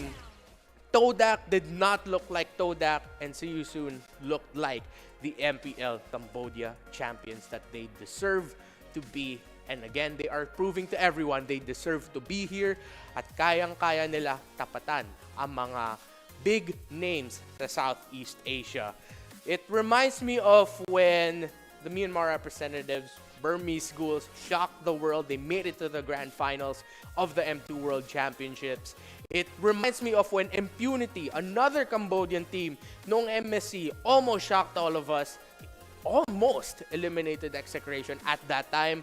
Ngayon, it's gonna be Steam See You Soon, the grand champions, to continue the trend of surprising the Southeast Asian teams. Sobrang saya ako for this series. Again, I'm so glad we got to see it and hopefully you got to appreciate some really great MLBB action as well. My name is Reptar and I'm gonna hand you back over to Leo and Chantel. Maraming salamat, Renmar. I love it how he set it up that way, na parang kapag Cambodian representative yan, nakaka-surprise talaga. Yeah, and kumbaga ngayon pa nga lang, or even before, surprise na tayo sa performance nila. And mas surprising yung naging performance nila now. Kasi nga sinasabi ni Raptor din kanina that the Todak Esports with this game is not the usual Todak Esports that we know. And See You Soon, literal na pinakita nila at pinatunayan that they are the representative for Cambodia. Considering that they are the sole representative for the country, kumbaga iba yung mapapaganan ka talaga eh. Kahit nga ako eh, Pinoy ako eh, pero pag Pinoy yung kalaban, iba na. Ayusin nyo. Okay, alam natin. May assignment. Pero yes, exactly. It's coming up next. It's coming up next, ladies and gentlemen. Congratulations, first and foremost, to See You Soon of MPLKH. They eliminated Todak of Malaysia. Pero ito na, susunod na matchup. Chantel?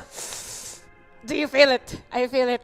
I do. But first, bago tayo ma-carried away. Sorry. Oo, ako din eh.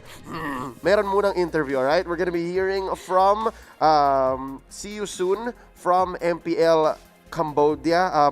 Baka marinig natin yung sinasabi nila. Baka ma-explain nila doon. I hope they have translators and they can tell us exactly what they were trying to say when they were bowing or nung tamaan nila yung yung electric fan. Ano bang nangyayari sa bootcamp nila? Kasi mainit sila, alam nating gigil sila eh. Yes. At saka, tahimik lang sila kanina. Alam mo, wala sila mga facial reaction.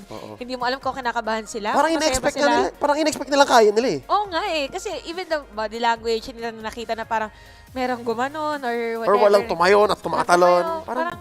Parang ang reaction na nila kanina, tumura lang isa. Parang tinanong nila, anong order mo sa McDo? Oo. Okay na, panalo tayo. Next, order. Sige. Panalo upsize pwede. Parang ganun lang yung naging itsura na kasi naman usually sa iba. Oo. Sa ibang teams, guys, alam nyo naman yung celebration next level eh. Sa kanila? Controversial nga yung celebration. Sa iba, yes. Let's leave it at that. Pero sa kanila parang, okay, order tayo McDo. Sige, yes. Goods na. Sige. I wonder though. My mind is just racing. I'm starting to imagine anong itsura ng McDonald's menu sa Cambodia. Oo nga, no? I've never been. Ako din. Oo nga, no? Meron kaya silang exclusives doon? Possible. Usually, di ba meron talaga every region, meron talagang pinagkaiba, meron talagang para sa kanila lang. Ba't ba natin? Napunta tayo sa McDo. Yeah. Speaking of which, guys, kaka-mention namin ng McDo. Nagtanghalian na ba kayo? If you have, maybe it's time for some merienda. Are you craving for McDonald's? Order your McDo favorites and deliver sarap with just a tap via bit.ly/McDoPH. You play, we deliver. That URL again, bit.ly/McDoPH. You play, we deliver. Sabihin nyo dun sa rider, dun sa magdi-deliver, nanonood ba kayo ng MPLI? Kasi susunod na yung Ayan RSGSG na nga, versus oh. RSGPH. Sabi niya, nag-order na po ako ng madami kasi mahaba po yung laban. Actually, lahat, sunod-sunod hanggang matapos Oo. yung araw natin, puro Oo. Pinoy team. So lahat na lang kaya niyo i-order niyo na para Oo. wala nang tayuan. Mahirap na maabutan kayo ng gutom habang nanonood ng PH match. Yes. Feeling ko, just order it all now and set it up na from merienda to dinner. Tapos, diretso. We're going all the way. I think even the last match today has Philippines in it. Rebellion Genflix versus Next Play Evos.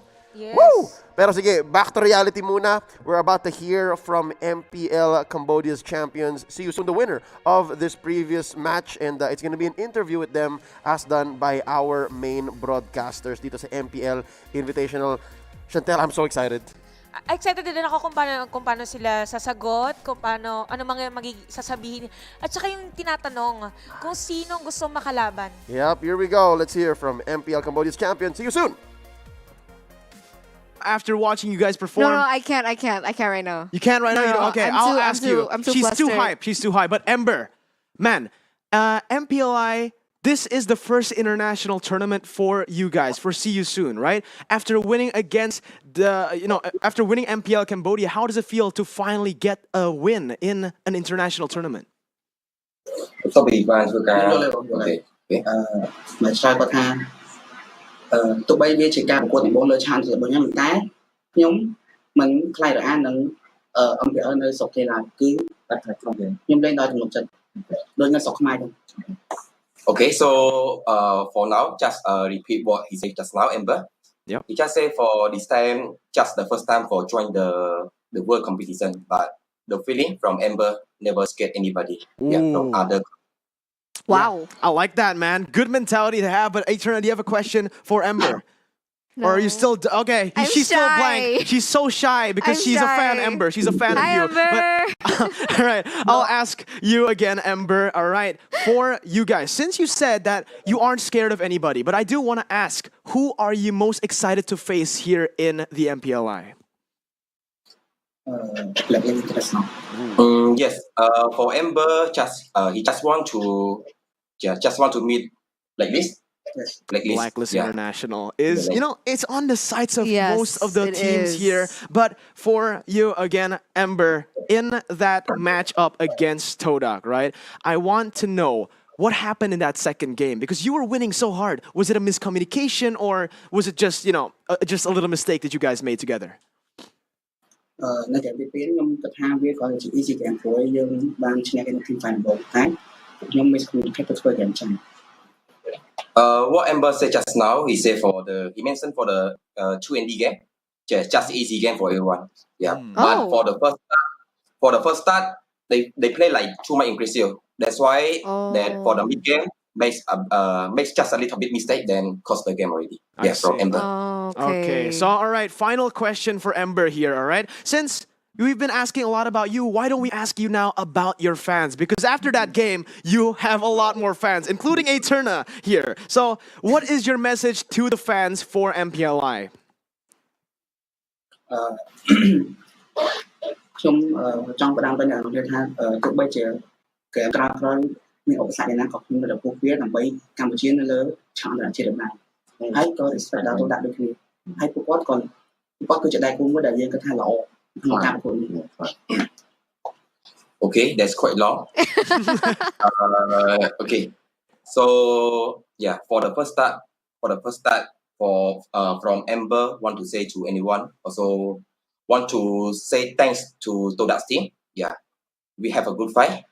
Yeah, then to our Cambodia fan, for the next match, if we wait, sorry. Yeah, no problem. Take your time.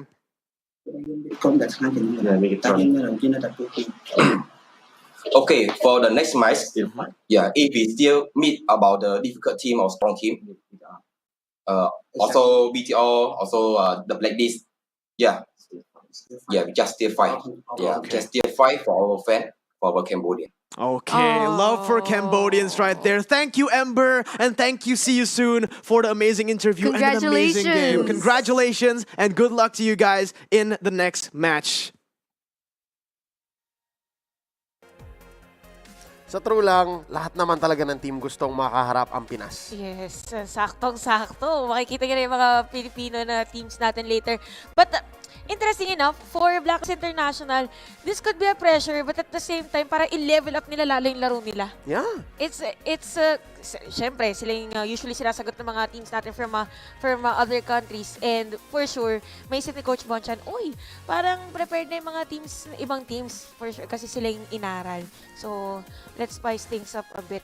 And sila yung inaral and sila yung sinasagot, not Onyx ID, not RRQ Hoshi. So, that means the Philippines is on a whole nother level. Facts lang. Facts lang. Literally, all the teams are saying blacklist. So, actually, simula. Kahit yung sa mga commercial natin na interview, sila pa rin yung sinasagot. Oh, di ba? Nananahimik na yung Pilipinas pero tayo pa rin. Tayo pa rin talaga. Diba? Ang itinitimok. Pero, puwera bias, puwera Philippine pride here. I'm so happy for Soon. I'm so happy for See You Soon. And if I'm not mistaken, ang current trending name ng fanbase nila ay Sooner. Ooh, Ewan ko, yun lang nakita ko social media. So, ako certified Sooner na ako. Ako din, certified Sooner na ako. Kasi, sobrang ganda ng performance nila. Even na the interview, parang pinakita talaga nila, sinabi nila na love for Cambodia. Yeah. And if you have that kind of a sense kasi, or pride as someone na you represent the country, with the kind of performance din for Soon, makikita natin na they really love their countrymen and willing sila na ipakita lahat para patunayan na kaya nila makipagsabayan kahit kanina. Yep. And in addition to that, malupit sila mag-ML. Yes. Kaya love na love ko sila. Love na love natin sila.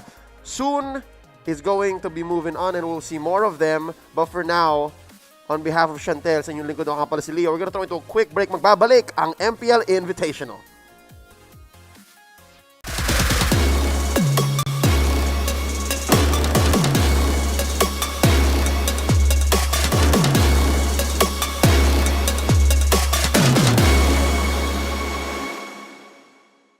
I don't want to be biased or what, but I would really like to get revenge on Esports SG.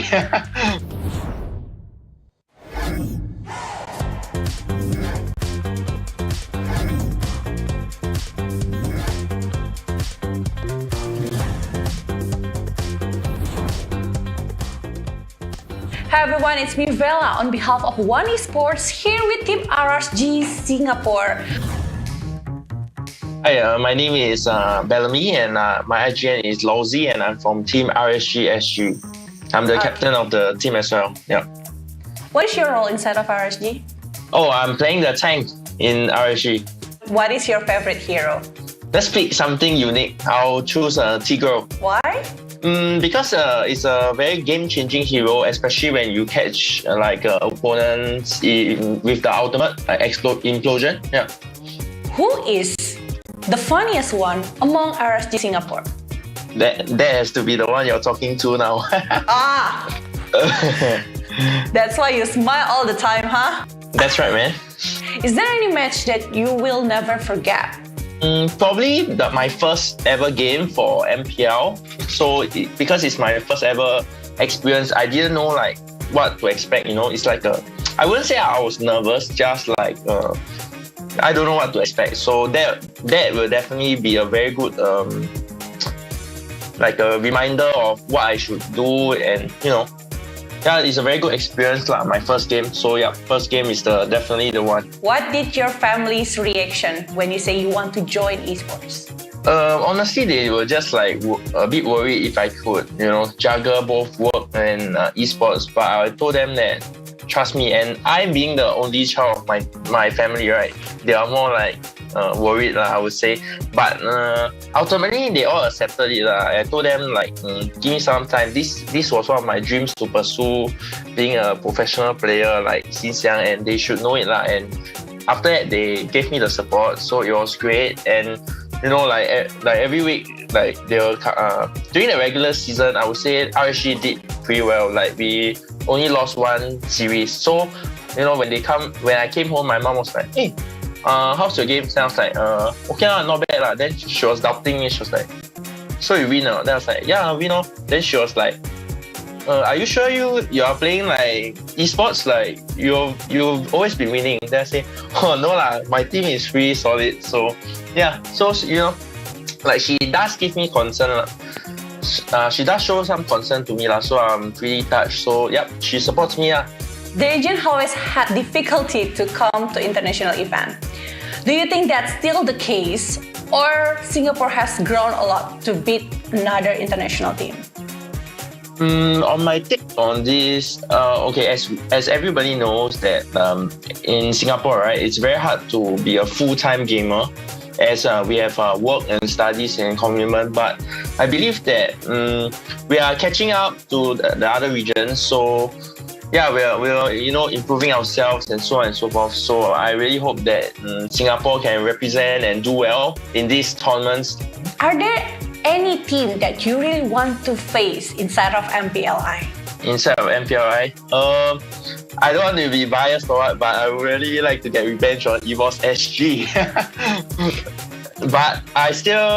but definitely I would like to face other teams. So because RSG and EVOS SG, right, we are representing Singapore, and I do not want Singapore to do badly for this. But yeah, a bit of a grudge match right there. I need some revenge.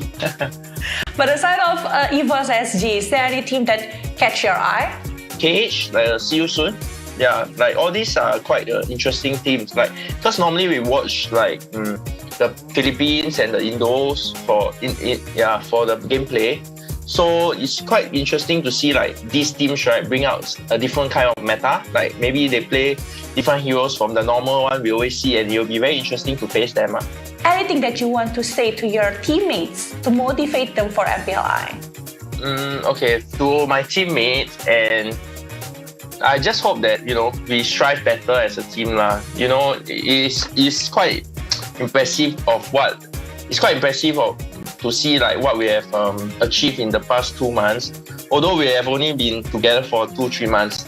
And I hope that we do not take the loss to EVOS like too seriously lah. We know that we can be better, and given more time, we will definitely beat them in a heartbeat. So we should strive hard for the upcoming tournaments, and we deserve to one day bring glory to Singapore and to RSG. That's for your special someone. How about the fans that always supporting RSG since the day one? For the fans, right? I'm glad that you guys. I'm glad that you guys look at me as a captain lah, and I can truthfully tell you guys that I tried my best. Although RSG came in second, but this will not mean that we will always come in second. We will definitely bounce back stronger. And please do not stop supporting us, because RSG is a growing team lah. And it takes time to see the results. So yep. Thank you so much, Losi, for having the conversation with us. We wish you best of luck for your next match, and bye-bye.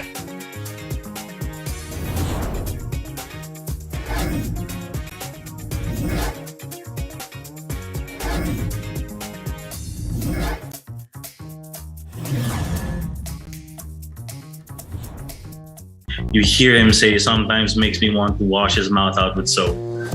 But I've actually never done it. I keep on threatening that I'll wash his mouth out with soap sometime.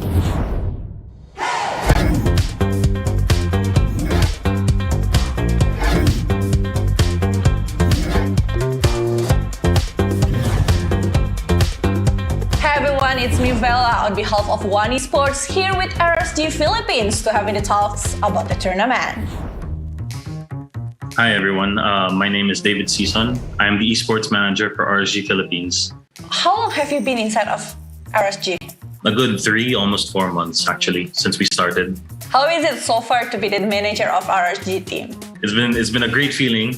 I've been in esports around for a while, though in a different aspect of it. I used to be a player myself, by a very different genre of games, and now I live vicariously through my players who I see practice every day.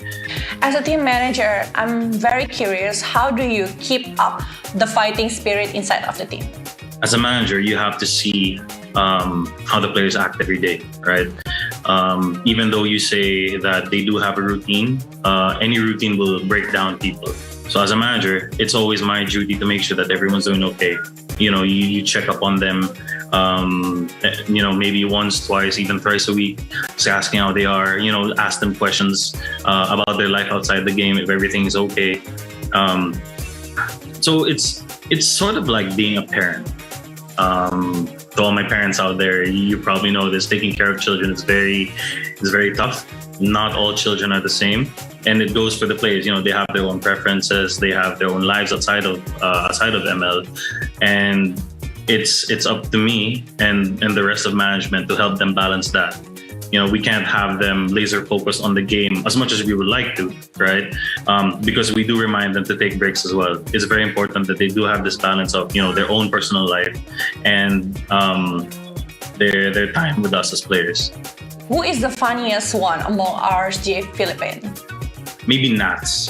Nats says a lot of things, but that's because he's very young. You know, the things you hear him say sometimes makes me want to wash his mouth out with soap. But I've actually never done it. I keep on threatening that I'll wash his mouth out with soap sometime. Okay, how about the most improved player? I'd also like to say Nats as well. As soon as the team formed, you know, getting everyone to mesh together was I think the biggest hurdle. Nats being very young, he's just 15. He just turned 15 this year. You know, he had a lot of growing pains being with a new team together, coming from an amateur team. Now he's in a professional team, right? It's a bit of an environment change for him. But now seeing that he's thriving, he's doing very well. He's, you know, generally happy and funny most of the time. So I'd like to think that Nats would be, you know, our most improved player. With your lineup right now on MPL Season 8, are you satisfied enough with the result? For a new team that, you know, just came together in the past 2-3 months, yes, I'm very happy. The entirety of RSG management is very happy with what we have achieved so far. You know, there are a lot of growing pains as well, since it's a relatively new team. I think the biggest issue that at the start was, you know, finding the chemistry, finding who would lead our lineups going into MPL. But now that, you know, we've gone through most of the motions, we're doing very well. Yes, we are, you know, ranked 6th out of 8 in the MPL Philippines standings, but, you know, that's nothing to scoff at for a very new team. How do you feel to be competing with other Philippines teams, especially inside of MPLI and also MPL Season 8? A lot of the Philippine teams, in my mind, are very good in terms of the Southeast Asian region and maybe even globally, right? I think Philippines is one of the strongest regions, maybe next to Indonesia. Hell, maybe even better than Indonesia. We don't know. You know, we'll have to wait and see. But I do firmly believe that our players specifically have a very good chance of getting far, if not winning the tournament altogether. You've been mentioning Philippine teams before, but how about the team outside MPL Philippines? How do you feel about competing with them? We feel very confident. Actually, almost every day, we do get to scrim with a bunch of Indonesian teams. Sometimes our sister teams in RSG, Singapore and Malaysia as well.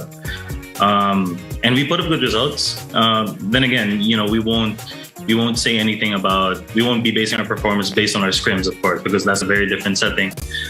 Just expect us to bring our very best when it comes to the actual matches against the other teams across the different regions. Who are you looking forward to face? I guess if there was one team, would probably be RRQ. They're one of our regular scrim partners, and I believe some of our coach and some of the players have developed a good relationship with them as well. So of course, you know, everything being friendly and all, looking forward to face them. How would you be preparing for MPLI? I guess specifically for MPLI, now that it's not just, you know, Philippine teams, we will be watching more footage, definitely, of all the possible teams that we will be facing. Our practice will probably be changed up a bit as well. I know for a fact that we might want to try different lineups for MPLI. But again, we will see. But for the most part, you know, business as usual for RSG Philippines. Can you give some message to the fans out there who is supporting RSG? Thank you very much, fans of RSG. You've been a great confidence booster for us. You've been supporting us ever since we were formed just a couple of months back, and it's very heartwarming to see you supporting us wherever, in whichever tournament we do perform in. So thank you very much, fans of RSG. Can you give some motivation to your team who is going to be probably watching this? They're in the back right now. They are practicing. I'm not very big personally on motivational speeches, but I do like to show my appreciation for the team. So, maybe after the playoffs, maybe after MPLI, let's have a nice dinner. Of course, with respect to the COVID guidelines. Thank you very much, David, for having the talks with us today, and good luck for your next match. Bye-bye. Thank you very much. Bye-bye.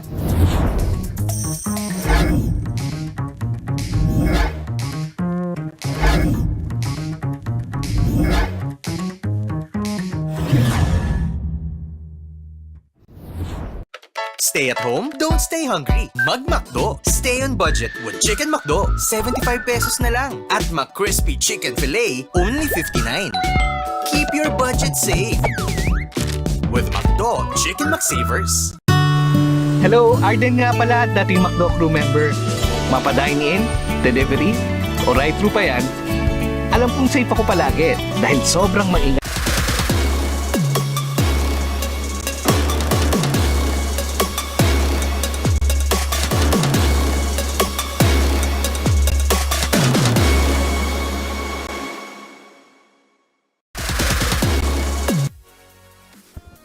Nagbabalik ang MPL Invitational. Ladies and gentlemen, sa inyong lingkod ako nga pala si Leo. Kasama natin si Butters at kaibigan, alam mo na. It's bias time! RSGSG! Magsulat-sulat na kayo dahil RSGPH are ready to go. Oh, hindi. Sinasabi lang natin dito. Facts lang. Facts lang. Maganda na naman yung ginagawa ng ibang team. Mas maganda lang talaga yung ginagawa ng PH sa paningin namin. Kasi tatandaan nyo, ang kagandahan ng mga ginagawa is parang relative yan eh. Oo, Kumbaga, perspective. Perspective ng mga tao. Sa mga mata namin, maganda yung ginagawa ng RSGPH. Wala pa nga silang ginagawa, maganda na yung ginagawa nila. Actually, pwede nating i-base yan sa interview. So, yung tropa natin, si David kanina, maganda yung sagutan eh. Maganda yung sagutan niya. Ay, nakita mo naman, di ba? Kalmado, maganda yung tindig, maganda yung forma. Yun yung importante, maganda na agad. Yung manager, paano pa kaya yung player? Oo. Kung yun yung manager mo, kung yun yung kuya ninyo, kahit sino kaya nyo harapin eh. Oo. Totoo. Now, etong laban na to, syempre, parang Eco Family. Oo. Ang RC Family ay naipit sa isa't isa. And ito yung mga bagay na usually makikita natin. Pag kayo mga coaches, paano ko ba sabihin to? Meron silang tama. Oo. Kagagawa ni Coach Mars to ng Onyx ID. Pero ladies and gentlemen, before we go into the next matchup, I would like to remind you to check out this URL right here where you can watch, play, and win via the One Esports Fantasy. Login lang kayo via fantasy.oneesports.gg. Okay? Almost sure win yan. Nag-register ako kahapon. Nag-aantay na lang ako ng notification. Alright? So, madaming papremyo at maraming pakulo si One Esports dito sa MPL Invitational. You can also check out the One Esports MLBB Community Tournaments Series of 2021. Pwede kayong makipaglaro kasama ang tropa via this link. Sali na kayo battlefy.com/oneesports. Sali ka, no? Oo, sali ako dyan. So, apat na lima tayo, sakto dyan si Wolf at si Chantel eh. Oh, pwede nga. Si Renmar, si yun. Idolmar. Lima na tayo. Si Mar, si Idolmar. Si Idolmar. Kahit siya nagulat eh, di ba? Kung hindi nyo trip maglaro, you can also just join via the updates and win yourself a Serene Plumeling skin. Magrehistro na para sa mga update at pwede kayo manalo. Just visit oneesports.gg/MPLI 2021-register. Ito si Butters, jungler natin to eh. Ikaw, meron ka na ba nung Serene Plume? Hindi ako gumagamit yan eh.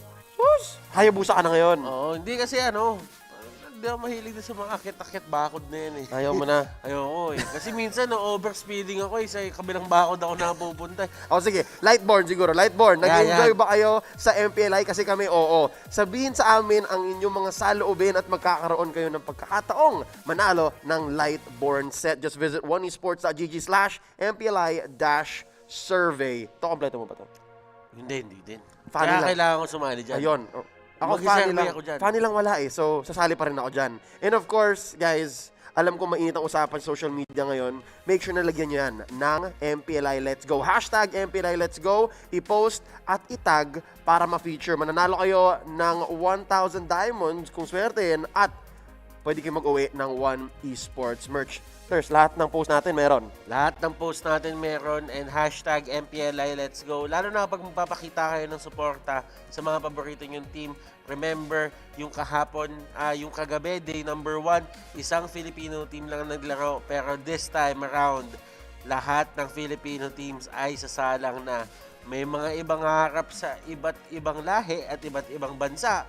Pero meron din namang isa or dalawa na magtatapat para sa buhay nila dito sa tournament na to. Heartbreak matchup yun. Yung susunod. Pero ngayon, RSGPH all-in tayo. Let's quickly take a look at the brackets here to know where we're at right now. The first series of the day, na-eliminate ng See You Soon ang Todak. Alam mo, Todak has been one of the mainstays ng mga tournaments na to. And seeing them go ng ganito kaaga, kakaiba to para sa akin. Well, maganda rin yung indicator kasi meron tayong isang bagong team from Cambodia na aabangan. And especially, ang next nila is magpapakilala naman sila sa Indonesia. While, dito tayo sa kabilang side, ito yung ayusin natin ngayon, yung RSGPH at RSGSG versus Eco. Well, alam naman natin to, magkakaroon tayo ng MPL Philippines rematch. Alam naman natin, sa loob-loob natin na RSGPH ang mananalo dito. So, nag-aantay na Eco. Nag-aantay na yung Echo. Tandaan nyo, itong dalawang team na to, pagka nag-init talaga at yung playstyle, pagka nag-init talaga, napakaganda na pinapakita nila. And yung playstyle sila, medyo controlled talaga. So, you would know na itong dalawang team na to would love to go at it again kasi talagang utakan ang laban eh. Hindi pagalingan lang mag-cellphone. Yung pagalingan mag-cellphone kasama yon, pero utakan talaga ang isa sa mga pinakamaganda. Isipin mo, Panda versus Arcadia. Ganun yung pwede mangyari. Teka lang. Panda versus Arcadia. Men, ang layo na. Eco yon. Pero ngayon, in-expect ko, SG. Kala ko SG. Yung SG kasi, hindi mo na iniisip, parang panalo na kasi tayo. Expected na yun. Parang kung ako yung sabihin mo, panalo na tayo, pero hindi pa natin nakikita. O sige, ngayon makikita na natin. Kilalanin muna natin sino mga kalaban ng RSGPH, ang RSGSG. Let's see the lineups.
Una nating makikita dito ang RSGSG.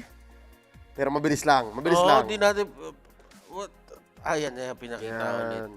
Nakalimutan si 505, si Diablo. Naku, kalaban natin si Diablo. Naku, mahirap may Diablo. si LY4 at si Sync. Itong mga pangalan na to, mga mainstay na to. Si Sync, si LY4.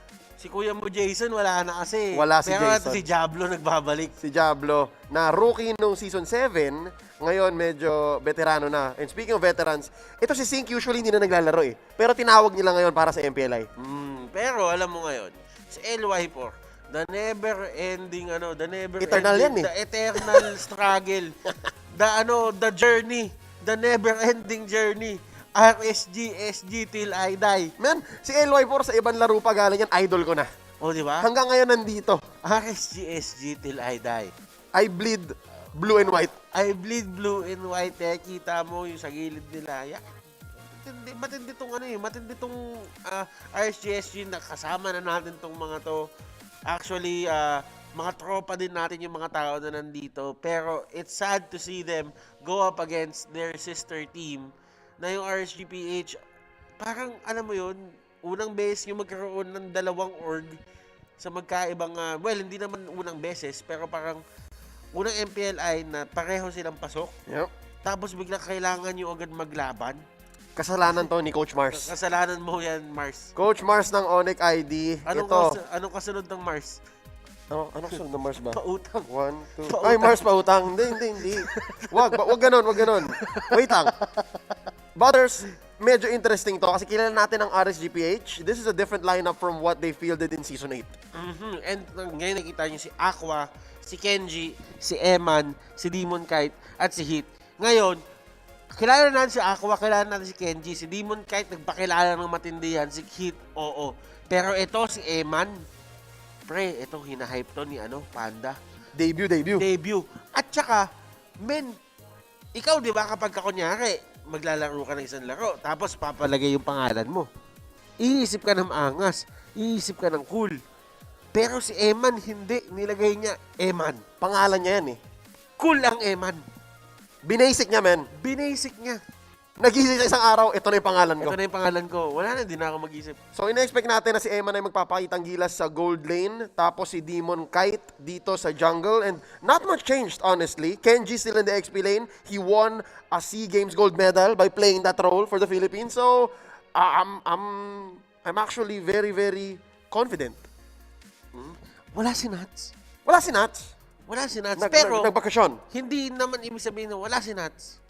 Wala na talaga siya for the whole MPLI. Hindi naman. Malay mo, siya muna, si Kenji muna yung finil niya yun. Kasi baka, inisip ni Panda, sabi ni Panda, okay, so gumano siya, English mag-usasalita si Panda, eh. Okay, annyeonghaseyo, okay, Samhamnida natsu, Never said annyeonghaseyo to me, Si Brian. Nats, sub out, sumida. Let Kenji play first. Let Kenji play first, ha? Hindi ganun magsalita si Panda, kung nanonood ka man. Love you. Good luck. Mahal na mahal ka namin. Good luck.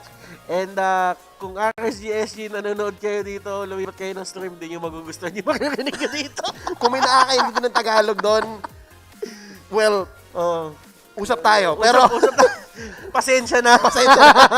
Sorry in advance. Okay? Sorry in advance. But ladies and gentlemen, given this lineup, masaya ako actually. Dahil may usapan sa social media na baka daw di maglaro si Demon Kite or ibang lineup ng RSGPH makita natin. Pero ngayon, very small adjustment lang. Yeah, for Demon Kite naman kasi, itong player may potential eh. Yeah. Although, tingin kong nagkaroon siya ng problema was the part of experience, pro scene, kasi unang sabak niya sa pro scene nung MPL. Pero kasi, ito yung chance ng RSG na ma-expose siya na ma-expose eh. Yeah. So, taking him out of the roster for MPLI, baka hindi yun yung pinakamagandang move na pwede niyong gawin. Kasi given that, andito na siya, might as well soak him or talagang expose him, make him experience, pati yung mga taga-ibang bansa na. Yep. More reps. Ika nga, more ways to just flex what you learned Your team in the is season. banning. Here we go. Game number 1, RSGSG ang mangunguna. Sasagot ang RSGPH. Itong naka-Squid Game haircut, si LY4. Your Yan ang team katapat is ni Demon banning. Kite. And Butters, kwento ko lang habang nagbabanto mga teams natin. The two junglers of Your team RSGPH is and banning. RSGSG, polar opposites. Yung isa, rookie of the season. Yung isa, veterano kung veterano. The eternal one. Di ba? Si LY4, bago pa magkaroon ng MPL, yata nag-MOBA na yun eh. Hindi na. Alam mo, minsan, kapag ganyan na, may tinatawag kang, di ba may pasan kang tinatawag? Meron ka din Your tinatawag team na is dinosaur banning. hounds. Nako. Pagka yung kamay mo nagda-dinosaur na, baka hindi na kaya. Your team is Pwede. O, di ba? Kaya sobrang confident ko sa RSGPH eh. Pero alam mo, ito kasi yun. Isipin mo naman, Your kung team experience is ang usapan, mas maraming experience to si LY4. Kaya talagang So, kailangan dalhin ni Demon kahit yung pagiging explosive niya. Kasi this is about explosiveness versus experience para sa side ng RSG. And kung fast hands at dinosaur hands ang pag-uusapan, you can't afford that with a Hayabusa. First pick ng RSGSG. Pero alam mo, sabi nila dito, okay, Hayabusa tayo. Bakit nga ba Hayabusa yung dapat natin kunin? Pwede mo siya ilagay sa gold eh. Pwede mo lang siya ilagay dun sa may mid. Katulad ng ginawa ng ni Godiva, si Anime Man. Oo. Diba? Si Anime Man, si Godiva. Roaming Hayabusa. Pero knowing RSGSG, hindi sila ganun eh. Si Sink yata ang magtatank na yun eh. So, alam mo, considering na madami na tayong nakas na laro na itong RSGSG, kung gagawin man nila yun, hindi ako magugulat. Your team Seryoso? is picking. Game 1 pa. Game 1. Hindi ako magugulat. Okay. Mas mataas yung chance nilang mag-experiment ng game number 1 kaysa dun sa mismong game number 2. Kasi feeling ko gigil na gigil tong mga to eh. Pero kung nakikita niyo po yung mga screen nyo, ladies and gentlemen, magkaiba po itong dalawang team na to. Pareho lang po sila ng jersey kasi magka-sister team sila. Pero wala po sila sa isang lugar. Yung isa po nasa Singapore, yung isa nasa PH. Oo. Yung isa naka-Secret Lab chairs, yung isa nasa couch. Alam mo na kung sino yung komportable dyan. Oo. Alam mo na sino yung lamang when it comes to comfort. When it comes to just performance. And we don't have to spell it out for you. RSGSG, second picks for the first phase, gonna be the Ruby and the Yuzhong. Itong Yuzhong gets ko eh. Yung Ruby, ganito kaaga. May rason ba, Batters? Bakit kaya ang agang ginamit to na pinili ng RSGSG? Well, they're expecting Demon Kite to pick a Benedetta, pick a Lancelot, dahil yun talaga yung mga heroes na nasa repertoire ni Demon Kite. Kung isipin mo, YSS is out, hindi na rin nila pwede kunin yan. And yung banning na ginawa dito ng RSGPH, it really hurt them, and it really hurt them in ways na nakuha ng Ruby Your yung team side ng is banning. RSGSG. Tapos sila ngayon, hindi sila basta-basta makakuha ng assassin ng ganung kadali. At kung iisipin mo, kumuha sila ng Phobius dito, agad-agad, kasi ang hirap talaga kumuha ng assassin sa ngayon eh. Parang gusto mo munang hulihin kahit papano eh. Oo. Kasi Phobius yung huli, Phobius yung ginawa nila. Tapos nakikita natin ng MPL S8 na first phase lagi yung jungle ni Demon Kite. Mataas yung priority. So ngayon, may bago silang galawan. May bago silang galawan. Pero ang hindi natin alam dito, Leo, is kung persado ba yun ng RSGSG. Dahil doon sa pinlace ng Ruby pick. Yep. Baka nga, it feels like it might be too expensive. Parang pinilit na lang nila. Tapos wala, ito na eh. Alam natin ito yung gustong gawin ng RSGPH. Adjust na lang tayo on the fly. Second phase bans, ito na yung Lilia. Kita nilang wala pang mid laner ang RSGSG. Sagot naman ng RSGSG, kuha pa tayo ng iba pang assassins. Karina, hindi mo magugulat kung second ban nila doon, Lancelot. Well, kung ako yung RSGSG, there's a possibility na baka pakawalan ko yung Lancelot. Para kainin ng Ruby. Para kainin ng Ruby, di ba? Kumbaga, mas pipili na lang ako ng isang jungler siguro na fighter na pwede ko tanggalin. Kasi sa totoo lang, kung iisipin ko ngayon, may X-board pa na possibility para side ng RSGPH. Bane, merong X-board, tapos pwede rin nila sila kumuha ng marksman para doon kay Eman if ever gusto talaga nilang mag-fighter na jungle. Your Mid team talaga ang is sagot ng banning. RSGPH, choking out what RSG can bring. Kagura. So ano pa natitira sa RSGSG? No more Selena, no more Lilia, no more Kagura, no more Eve. Mag-next level ba sila dito? Lapu-lapu mid? Pwede. Well, Mga fighter style mid? Well, meron pa tayong actually, ang daming support na nawala pala, no? Ngayon ko lang din na-realize. Angela, Rafaela, ganun. Thorns remain. Ayan, Your team is picking. Wala, ayaw. Kumbaga, sabi nila, eto, tatanggalin naman yung Lance. Pero kasi para sa akin, kaya nakangiti ngayon si Hit, dahil yung sa ban na Lancelot, parang na lang to eh. Ay, hindi naman namin nakukunin yan. Alam naman namin yung kayang gawin ng Ruby. Kinounter nyo na nga, tapos binan nyo pa. Oo, sayang lang. Sayang lang. Kayo na dyan. Kinounter nyo pa, binan nyo pa. Wala, gusto nyo, angkinin nyo na din eh. Sa inyo na. Bigay pa kami libre isa pa. Sino gusto nyo? Roger? Inyo na. Pwede nila gawin yun. Pero tingnan natin dito, RSGPH. In Panda, we trust. Kung merong kayang mag-outdraft ng RSGSG, si Brian Lim yun. Ayan. Nagpakulay yata si Panda nito. Ay! Jungle Balmond! Ay, naku, eto na ata. Ayan na. Ay, sinasabi ko sa'yo, kahit jab. Sige, uminom ka pa. Kailangan stay hydrated. Oh, yan yung sinasabi namin sa iyo. Pag ito jungle Balmond, iiyak talaga pati Diablo. Oo. Kung pas maduo ang kaharap mo, men, iiyak ka. Iiyak talaga pati Diablo. Ano yung sabi sa'yo? Kailangan mo yung Diablo eh. Sila jungle maganda ang sagot ng RSGSG. So, posible pang i-flex tong Hayabusa. Pwedeng gold lane XP yan. Ay, hindi eh. Pero may... Your team is Na-counters, baka nga nangyari yung sinasabi natin. Baka nga, nag-game 1, exotic pick sila. Possible to eh. Pero ano, tank... Teka. Di ba? Saan ka? Oo nga eh. Hindi, ano to? Tank na Ruby, mid na Hayabusa, XP lane si Diablo o yung si Yusong, gold lane Brody, tapos jungle Bane. Okay. Pwede rin. Pero posible rin kasing mid Brody. Tapos gold Hayabusa. Pwede rin, di ba? Pwede. Nakikita natin yan dati. Pero sa RSGPH, ito open pa yung mga tropa natin eh. Open pa sila. What else are we missing here? Gold laner, yung kay Eman. Pwede. Pero alam mo, pwede rin yung Parksa na yung kay Eman eh. Si Aqua, kung magpapalit-palit sila. Yan! Ano na? Dito lang talaga nakakawala ang Nathan. Pero wait lang, Ters, tama ba itong ginagawa ni Panda? Kasi may Yusong sa kabila eh. Well, kung iisipin mo, Mage Delix. Pero, tatandaan mo, yung ultimate dito ng isang Nathan. Napakasulit wap din yan na kapag kunyari makakapitan ka, pagka tama yung pagkakagamit mo, there is a chance na hindi na makalapit si Yusong. Remember, yung pinaka-gap closer niya lang is going to be yung Black Dragon form. Pero if you can get away, pagka babagsak niya doon sa Black Dragon form, hindi na siya nagmamatter as much. Now, ito kasi yun yung Pobius eh. Paramdam ko si Kuya Pobius to eh. Wait lang, tama ba yun? Or Hindi, nagkapalit lang ng picture? Mid Nathan. Feeling ko mid Nathan eh. Mid Nathan tapos gold Eman. Gold Eman. Para sa Eman. Para sa Eman. Huh. Okay, so si Aqua ang ating kailangan bantayan dito. Teka lang. Portraits might not be accurate though. Kailangan natin antayin. Tingnan natin. Pagpasok natin sa mapa. Sa portal. Sa portal. Ters, ready ka na ba sa portal? Oo, portal. Ready na ako dyan. Kahapon, nagsiskip siya eh. Oo, pero hindi. Alam mo, itong sinasabi ko.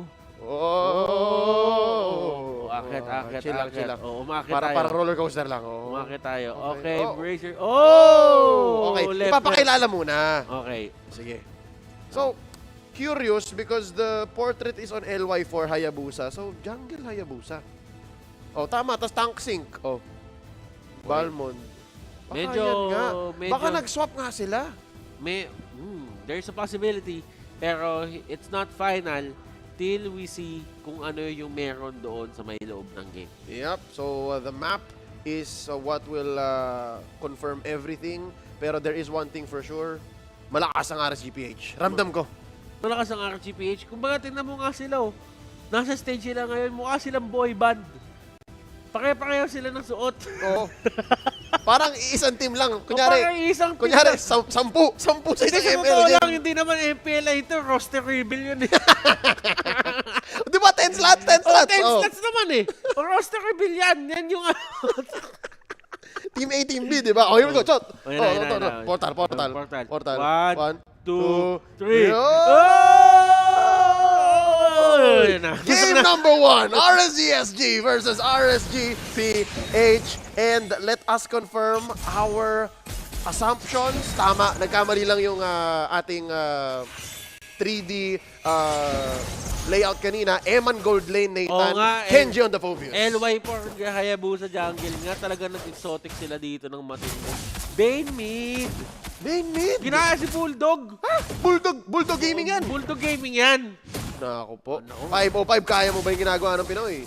Yan yung sinasabi ko sa'yo. Wala kang Johnson. Wala kang Johnson. Kinulang yung draft, di niya pinanood. Di mo pinanood yung buong stream. Pinanood mo lang. Game 1 lang. Pinanood mo yung early game ni Bulldog. Nung sumakay siya sa Johnson, hindi mo nakita. Hindi mo nakita yun yung tunay na combo niya. Nung nag-win streak siya ng 15 games, Johnson yun. May Johnson yun. Hindi, pero Biro, this seems very good except for that mid-bane. Parang hindi ko alam kung sapat ba yung yung tankiness, yes, yung sustain. Actually, yes, may ale, pero yung farm eh. Yung inisip ko eh. Pero alam mo, eto na, si Demon Kite kasi dito. Ako, madalas ako gumagamit yung Balmond Bell sa rank eh. Kasi nakakatawa pagka gumagamit ka ng Balmond, nakakatawa siya. Kasi nalalaman mo kung ano yung feeling na maging electric fan. Oh. Kasi iniikutan mo lang lahat, nilalamigan mo lang lahat. Oo. Tapos si Demon Kite, ang ganda ng buhay niya dito. Pagka wala talaga mga dash yung kalaban, isa na lang gagawin din sa ano eh. Kay Demon Kite, pipinutin mo na lang yung ultimate, tapos tawa. Tawa, balik, ikot ulit, aircon, electric fan. Ayan, electric fan, Oo. Then single, double kasi yan. Single, double, tapos electric fan. Setting. Electric fan, settings. Oscillator, yan. Yun yung pagtawag sa pag-umiigot, guys. Pero first turtle up already, 2 minutes in. Si 505, check. Nanakaw pa ng farm. Pero, grabe, kita mo yun? Dinedly counter niya, linital counter niya yung small camp. Ayaw mo bigay, Sabi kasi dito ni Demon Kite, might as well, kasi mabilis lang naman cooldown nito. Tapos may retry naman ako. Hindi all the time, kailangan kong gamitin yung sa laban lang. Si ako nagbabadya. Feather there, strike, papasok si Diablo. Na-retrip pa nga. Down goes Sync. First blood para sa RSGPH. Diablo napapalibutan ng 4. Ikot. Deadly counter. Double kill para kay Demon Kite. Sino panalo? Diablo o Demon Kite? Alam natin yung sagot. Down goes Diablo doon. Panalo RSGPH kasi may free farm chairman. Pero nakaramdam ko, alam ko na kung paano gumala yung RSG dito. Kumukuha sila ng mga demonyo. Si Demon Kite tsaka si Diablo.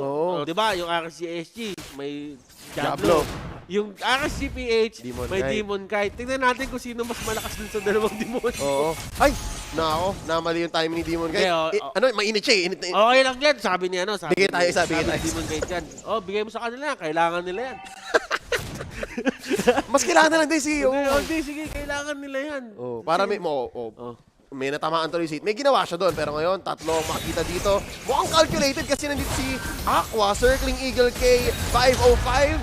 That's gonna be the failed airstrike. Demon Kite, dumash in, walang team fight. Tinan mo yun, kahit 3 yung inikutan ni Hit. Si Mr. Fundamental, hindi siya natakot. Ang sabi ni Hit doon, can you feel the heat? Can you feel it? Tapos basag na dito, grabe naman si Eman. Kapag yung pangalan mo, ginawa mong IGN, sure yan maangas. Basic yun. Kilala niyo ba si Ribo? Kilala niyo si Ribo. Pangalan niya yun. Si Kenji. Si Sink. Nako po, kinawit yung damo. Nag-figure. Okay, nice one. May magsasaka pala doon. Nice one. Okay. Init. Choke na to. Choke na nila yung purple. Makukuha ba ni LY4? Mukhang oo. Okay. Safe. May retry si LY4 doon eh. May retry nga si LY4. Pero alam mo, at least napuwersa niya. Tapos, 12 seconds, actually 10 seconds na lang dito yung turtle. So, ibig sabihin, yung retry ni LY4, hindi magiging available yan for the next turtle take. Oo. Kung maging online man siya, masikip. Timing is key dito. Ang kalaban mo, lethal counter tsaka retribution. Talo doon. Wala. Yung sinasabi lang natin. Facts lang. Maganda ginagawa ng RSGSG. Pero, mas maganda ginagawa ng RSGPH. Demon Kite, umiikot-ikot na naman. Setting, number 2 pa lang to guys. Number 2 pa lang. And meron siyang deadly counter, meron siyang retry. Needed neither of them. Para sure daw, retry na lang. Yan, ang sinasabi na. Sabi niya, bakit ka nag-retry? May lethal counter pa kasi ako. Feather there strike, nabitin. Yung dulo, mga 2 inches bitin yun. Sayang yung sayang yung slamma-jamma eh. Deadly counter. Kahit na I'm offended pa, naka-killing spree si paring Demon Kite. MPL S8, Rookie of the Season. Hindi yan. Ganyan-ganyan lang. Tignan mo, pupush sa top. Ang daming ginagawa ni Demon Kite, man. Killing spree, samahan mo pa ng passive mismo ni Balmond. Yung buhay talaga, parang ready lumaban hanggang game 3. Teka lang. Si Mr. Fundamental medyo napalalim yata doon na free kill ni LY4 sabay shadow out. That's one thing for RSGSG. Bigyan na natin. Alam mo, ito lang yan eh. RSGPH dito, ganda ng start ng isang Balmond. If you are a Balmond player, alam mo na kapag ganito yung simula ng hero na to, madami talaga ito nagagawa and mga sabihin natin, ang tagal niya nag-harry dun sa my lane. Ang tingin ko dito kailangan ng bantayan naman ng side ng RSGPH is etong si 505 kasi natandaan mo yung gulat factor ng isang main, hindi mo may expect kung kailan lalaban yun. Yup, and so far ito, hindi ito yung moment. Hindi ito yung time na sinabi ni 505 game na. So, kailan natin in-expectors na mag-online itong Bane? Kasi siguro 2 items pa. 2 items pa? 2 items pa. Tagal.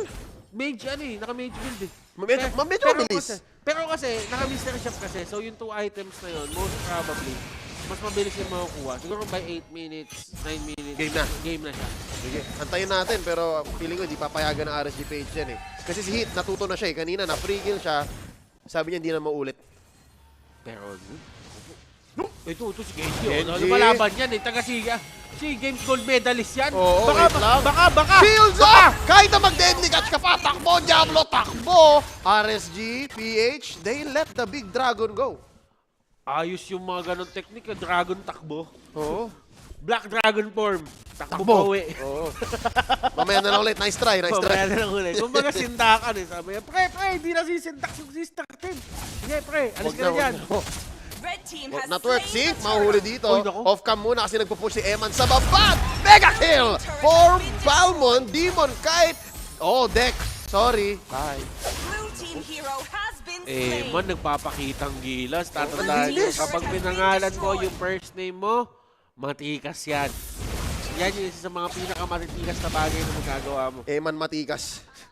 Tinan mo, Matikas, Wala siyang payo. Kasi nga, alam niya, supportado siya ni Mr. Fundamental. Ang layo ng range ng entropy reverse flow, no? Wala magawa si Diablo. Di ba? Hindi lalaban si Diablo dyan. Sabi ni Diablo dito, masakit. Hindi ako lalapit dyan. Pero nakikita mo naman ang pag-live stream niya. Literal, men. Si Eman dito parang hindi niya na kailangan umuwi. Okay lang si Eman eh. Meron pa siyang Purify, so hindi rin siya takot dun sa Dragon. Hindi siya takot eh. Kasi kahit i-petrify mo siya, yung may isang skill talaga na hindi tatama. Might be yung mismong patalon na. Might be yung mismong petrify na. Diba? O yung bangga-bangga. Bangga-bangga. Pero expect mo na nakalayo na si Eman nun. Oo. Tapos siya na yung babanat. Ang hirap. Hirap ng buhay ng RTSG dito. Pero in-expect naman natin to. Siyempre, Pinas number 1. Basic lang. Certain Eagle. Sasagot Diablo. Coming in with the Black Dragon form. Bakunawa. Ayan ang sinasabi natin. Purify. Sa ng Torre. Hindi kaya. Demon Kite. Take it out. Sing. Double kill. 505. Napapagsak na rin. Pati si Deck. Triple kill. For Demon Kite. Make it a maniac. LY4. Bigay nyo! Dinosaur hands. Ibigay nyo. Demon Kite. Wala na. Ang tapos mo, Diablo. Aqua. Wait lang. Okay na. Mamaya. Diablo ka talaga! Diablo ka talaga! Ayaw mo! Ayaw ibigay! Devil! Ayaw ibigay! Ayaw. Wala. Okay lang. Sister team tayo. Bibigyan natin Maniac pero hindi yung Savage. No, hindi yung Savage. Tandaan natin. Kailangan pa natin makabawi. Pag nabigyan natin yung Savage, parang ano na yun eh. Parang nail on the coffin na yun eh. Sobrang. Tinatapos mo na eh. Hindi pang game 1 yun. Hindi pang game 1 yun. Kailangan yun mga Game 3. Pero parang di abot game 3. Parang hindi abot ng game 3. I agree. Yep. I agree. No game 3. Facts only. Tignan mo naman! Demon Kite! Tignan mo naman yung player gold. Demon Kite, Eman, Kenji, Aqua. Si Eloy. Si Hit nagbigay na lang. Si Hit sabi niya, sige, ako yung naka-roaming. Okay lang ako nandun sa baba. Pero naku po, grabe naman yung RCS dito. Parang hindi nag-farm. Binigyan na nga ng Little Wanderer kanina. Binigay na sa inyo, 2 kill. Ano ba yan? Para namang si Eman. Uy, ayan na. At least si Diablo, grabe yung damage din. Diablo yan eh. So true lang. Pero mas mataas pa rin yung Diablo natin, yung Demon Kite.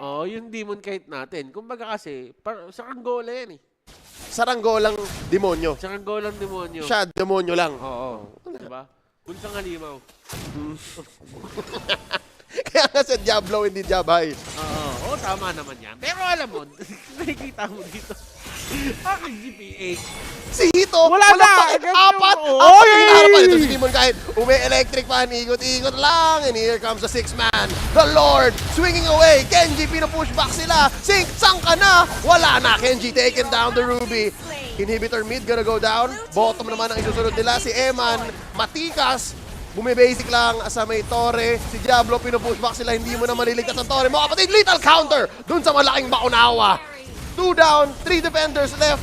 5 pa rin ang miyembro ng RSDPH dito. Mukhang nagmamadali. May lakad yata si Brian. Feather there, strike. Pati Torre ata, pati base, tinamaan. Ladies and gentlemen, RSGPH takes game 1. Okay, guys. We are 1 game away from having another Filipino team on the next round ng MPLI group stages. And ako nagsasabi sa'yo, man oh man, grabe yung pinakitang performance doon ng RSG. Hindi lang yun dahil sa isang tao. Teamwork talaga yung nangyari. Nakikita mo yung debut ni Eman, Gucci. Napakagandang debut. Ang linis. Successful ang linis. Eman Matikas, hindi siya umuwi. Hindi siya umuwi. Hindi siya namatay. Hindi siya namatay. Tinanabaho niya lang lahat. Well, hindi niya kailangan eh. Kasi meron siya kasamang hit. Can you feel the heat? Can you feel the heat? Meron siyang kasamang Aqua na reliable. Lahat ng moments na pwedeng mag-feathered airstrike, pinindot niya yun. Tapos sa strike niya. Ako nagsasabi sa'yo, si Aqua, grabe yung pagkakamature niya sa MPL Season 8. Development, no? Tapos nakikita mo ngayon, lumalaban siya sa mga taga-ibang bansa. Tapos parang siya na yung gumagawa ng plays para doon sa mga teammates niya. Kakaiba. It's really these two sa mid, yung anchors nila, yung Pasma Duo, si Aqua at si Hit, na talagang nag-enable ng mga cores. And syempre, si Kenji, just Kenji things. Nagulat nga akong hindi siya pumasok sa base, tas nag-cut ng lane. Well, ano yan eh, parang ano to eh, nawala na kasi yung mga playstyle na gano'n, yung mga heroes na gano'n masyado. And yung pagka-cut ng wave, usually makikita mo na lang sila, unless yung Reynos ka, doon na lang sa may gitna ng Tier 1 at Tier 2 turret. Hanggang doon lang muna. Hanggang doon na lang. Dati kasi yung panahon nila Kenji, yung mga gold medalist siya, parang hanggang doon sa hanggang doon sa fountain, hanggang doon sa may mismong spawn point. Kaya mo pumunta, pero tatlong wave. Iba na. Oo, pero ang maganda dito, nakikita natin si Kenji back to his old ways. Oo, parang hindi nga siya nawala eh. Parang Diba? batak pa rin eh. Batak pa rin. And kilala niya pa rin itong mga team na to. And tatandaan mo, parte siya nung M2 World Championship natin. Representatives. Yung campaign natin noon. So, hindi bago to para kay Kenji. And nasabi na siguro ni Kenji sa mga teammates niya kung paano gagalaw kapag ganito yung mga kalaban. Yep, sundan nyo lang ako. Hanggang di ako nagsasalita, tuloy nyo lang. Tuloy nyo lang. So, well, this is a successful game number 1 as you can see. Ang bilis. Ang bilis din, oo, promise. Kumbaga yung game na yun, literal, pumikit ka ng onte, pagkagising mo, or pagkabunat mo ng mata mo, parang Nag-MPLS 8 ulit. Wala, nag-MPLS 8 ulit. Kasi babalik sa Eco RSG. Oo, Eco RSG, parang ganun lang. Uy, teka lang. Uy, Eco RSG na. Ba't iba yung overlay? Ba't iba yung overlay? So, pabalik lang tayo doon. Pero tingin ko si Renmar na eh. Oo. So, sobrang bilis ng laban na yun. Gusto namin malaman paano nga ba nanalo exactly ang RSG PH. Renmar Santa Cruz, break it down. RSG PH eh. That's it. That's the reason. Back to you, hindi. That's not the only reason. Actually, Butters and Leo said it very best na total teamwork. Oo.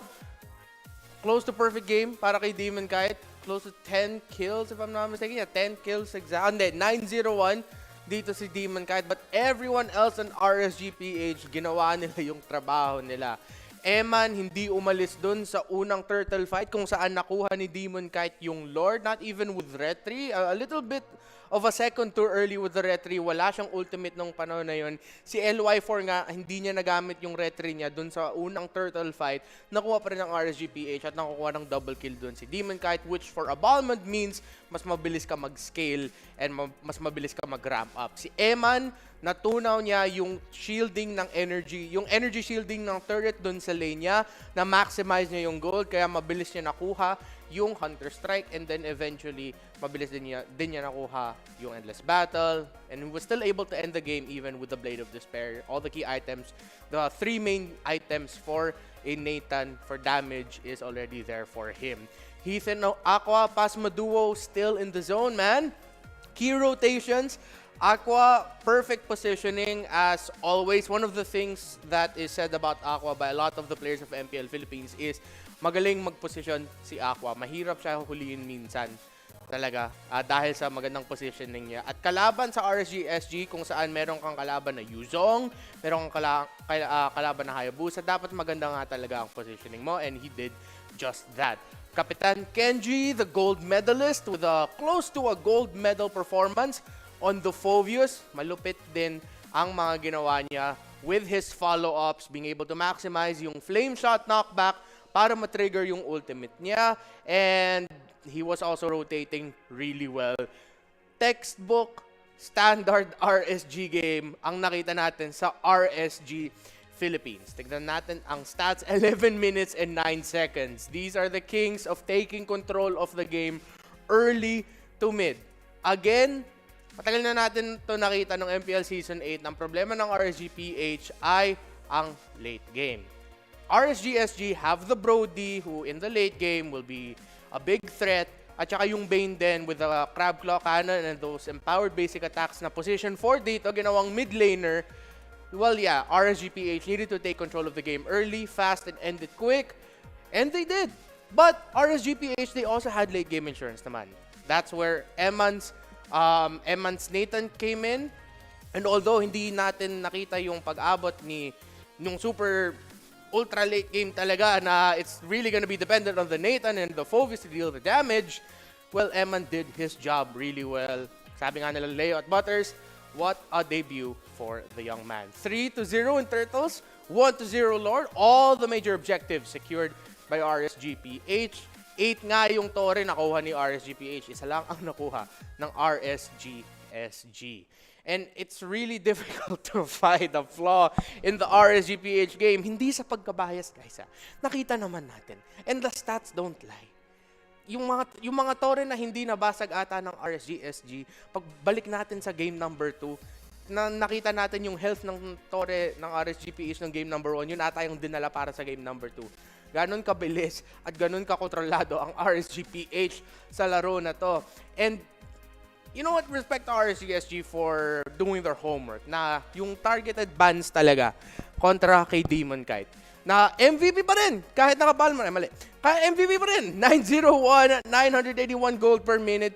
Yung parang homework ginawa ng RSGSG, sinabi ng teacher mo, guys, gumawa kayo ng 2-paragraph essay tungkol kay Demon Kite. Sinend nila thesis at saka presentation na, okay, thank you for the effort, pero hindi naman ito yung requirement ko, naka-MVP pa. Even with a bombard, and that's a hero that we don't see Demon Kite play a lot.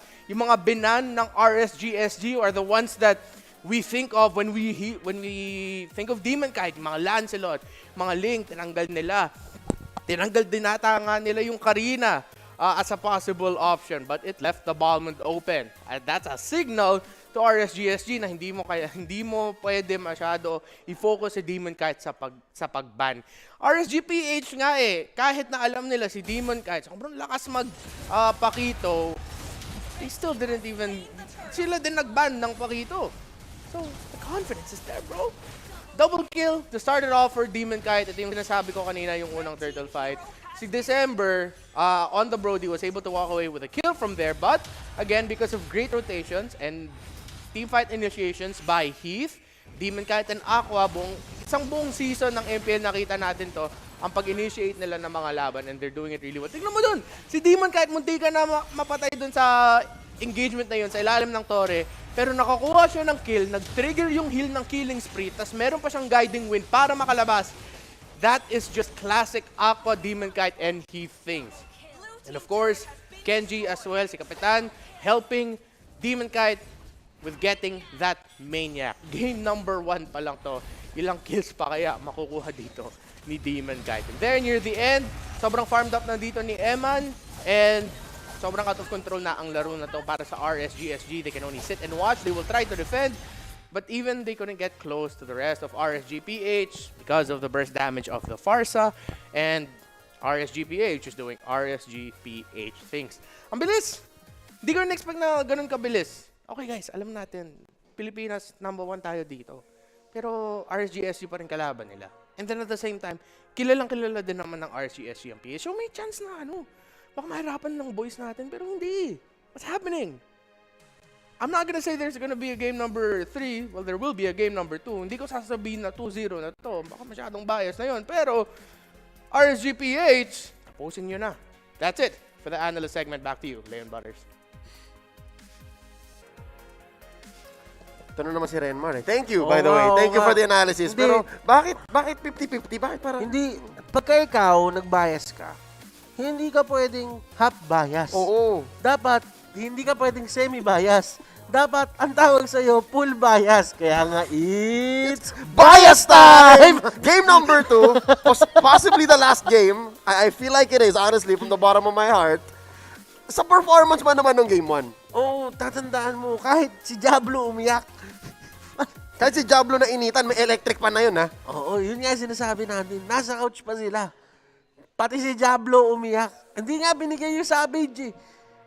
Yun na lang. Kung isipin mo, kung ikaw ka-ord mo yun, ha? Ka-ord kita, ha? Oo. Naglalaro sa ibang bansa. Kung ganun ka, bibigay ko sa'yo Savage, Men, eh. alam mong doon na papunta, eh. Oo. Alam mong doon na papunta. Trinay nilang dumepensa, pero walang 2 seconds dun sa base. Tapos, eh. Wala, pero ganun talaga ang buhay. It's okay. Nakita nila yung Balmond, eh. Alam mo naman sinasabi ko, pag ikaw ay nag-Balmond, nalalaman mo ang feeling ng isang electric fan. Chill lang. Inikot-ikutan siya, tapos nung pagka malapit na sila mamatay, babato yung lethal counter, bonk. Maghihil pa. Yan na, bonk. Ginaganon sila. Your team is Ginaganon sila banning. todo, naghihil pa. Ibobonk lang kayo ni Demon kahit ngayon. RSGPH on the play. RSGSG ang sasagot. Ters, natuto na ba ang RSGSG na hindi mo pwedeng iban si Demon kahit? Your team is banning. Well, ako tinitignan ko sila. Parang hindi naman sila ganun parang hindi sila ganun ka-face.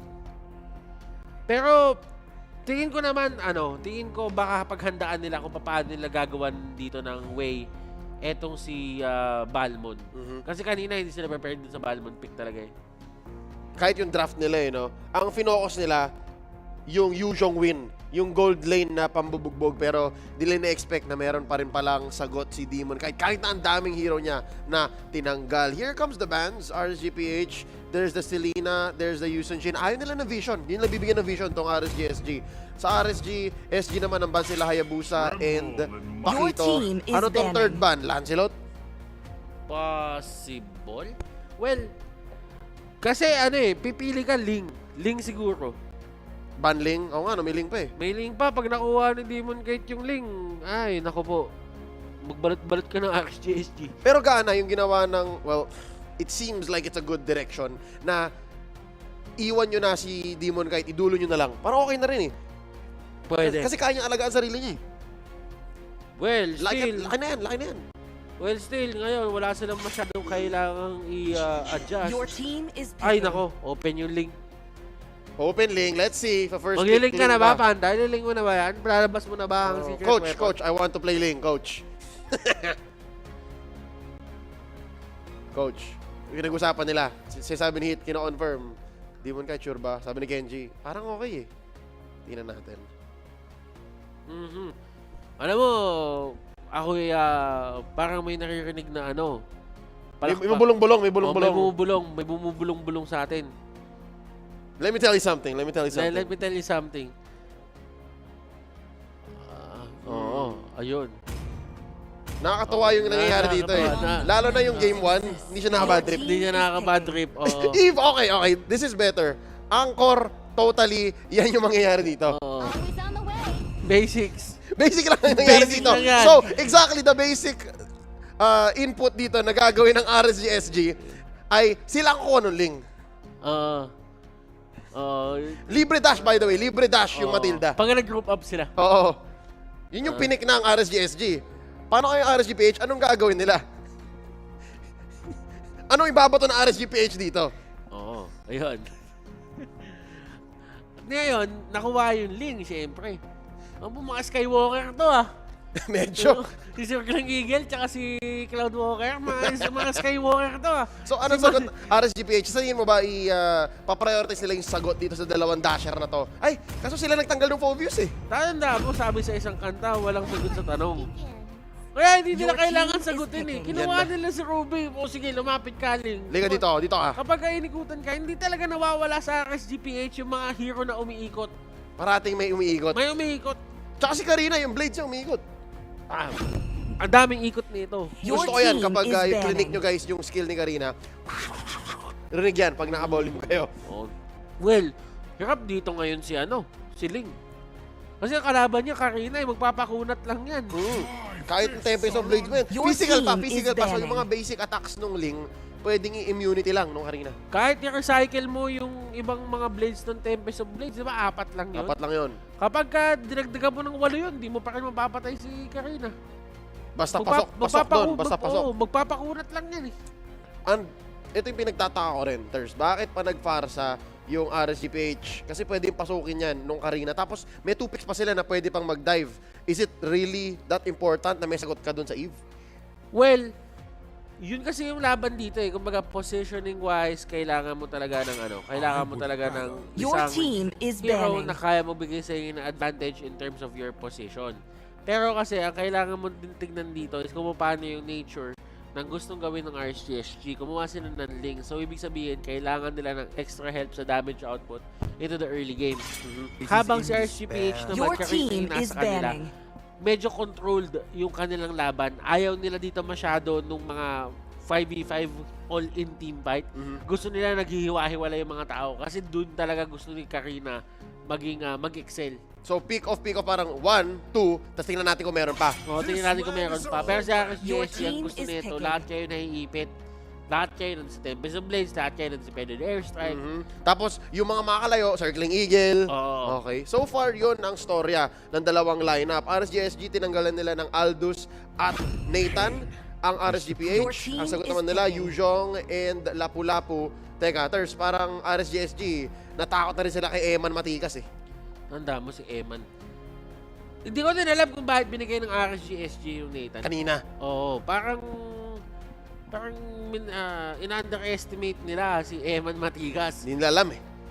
Pagka, eto nga yun, sa mga bagong nanonood po dyan, kapag yung pangalan mo, nilagay mo sa IGN mo, ready kang matrash talk ng buo. Yan yung pinakamatikas na bagay na magagawa mo. Pero ngayon, walang matatrash talk kay Eman dun sa performance niya. Oo. Kaya ngayon, yung RSGSG nagsisay, sige, tanggalin nyo nga. Lahat ng pwedeng gold lane na masakit dyan. Totoong pangalan niya pala yan, man. Si Eman to. Baka Eman to. Baka Eman to. Si Kenji, si Eman, diba? Your team is picking. O Rapa. Wow. Ters, wait. hindi post 5 yung Ruby. Hindi post 5 yung Ruby. Mas gusto ko to. Naku, binigay nyo yung Rafaela ni Hit na, men, ang daming panalo. Ang daming panalo ng RSGPH dahil dito sa Rafaela ni Hit. Sa bagay, Kenji, hero nga kasi pala to. Ruby. Naku po, naku po, pumili kayo ng ganyan pag nakikutan talaga ng Ruby yan. Dasal. Wala.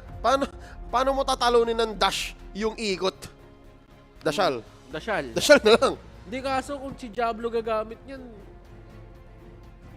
hindi mo pwede dahan sa dasal yan eh. Hindi rin eh. Wala eh. Si Diablo yan eh. Si Diablo hindi ubra yan eh.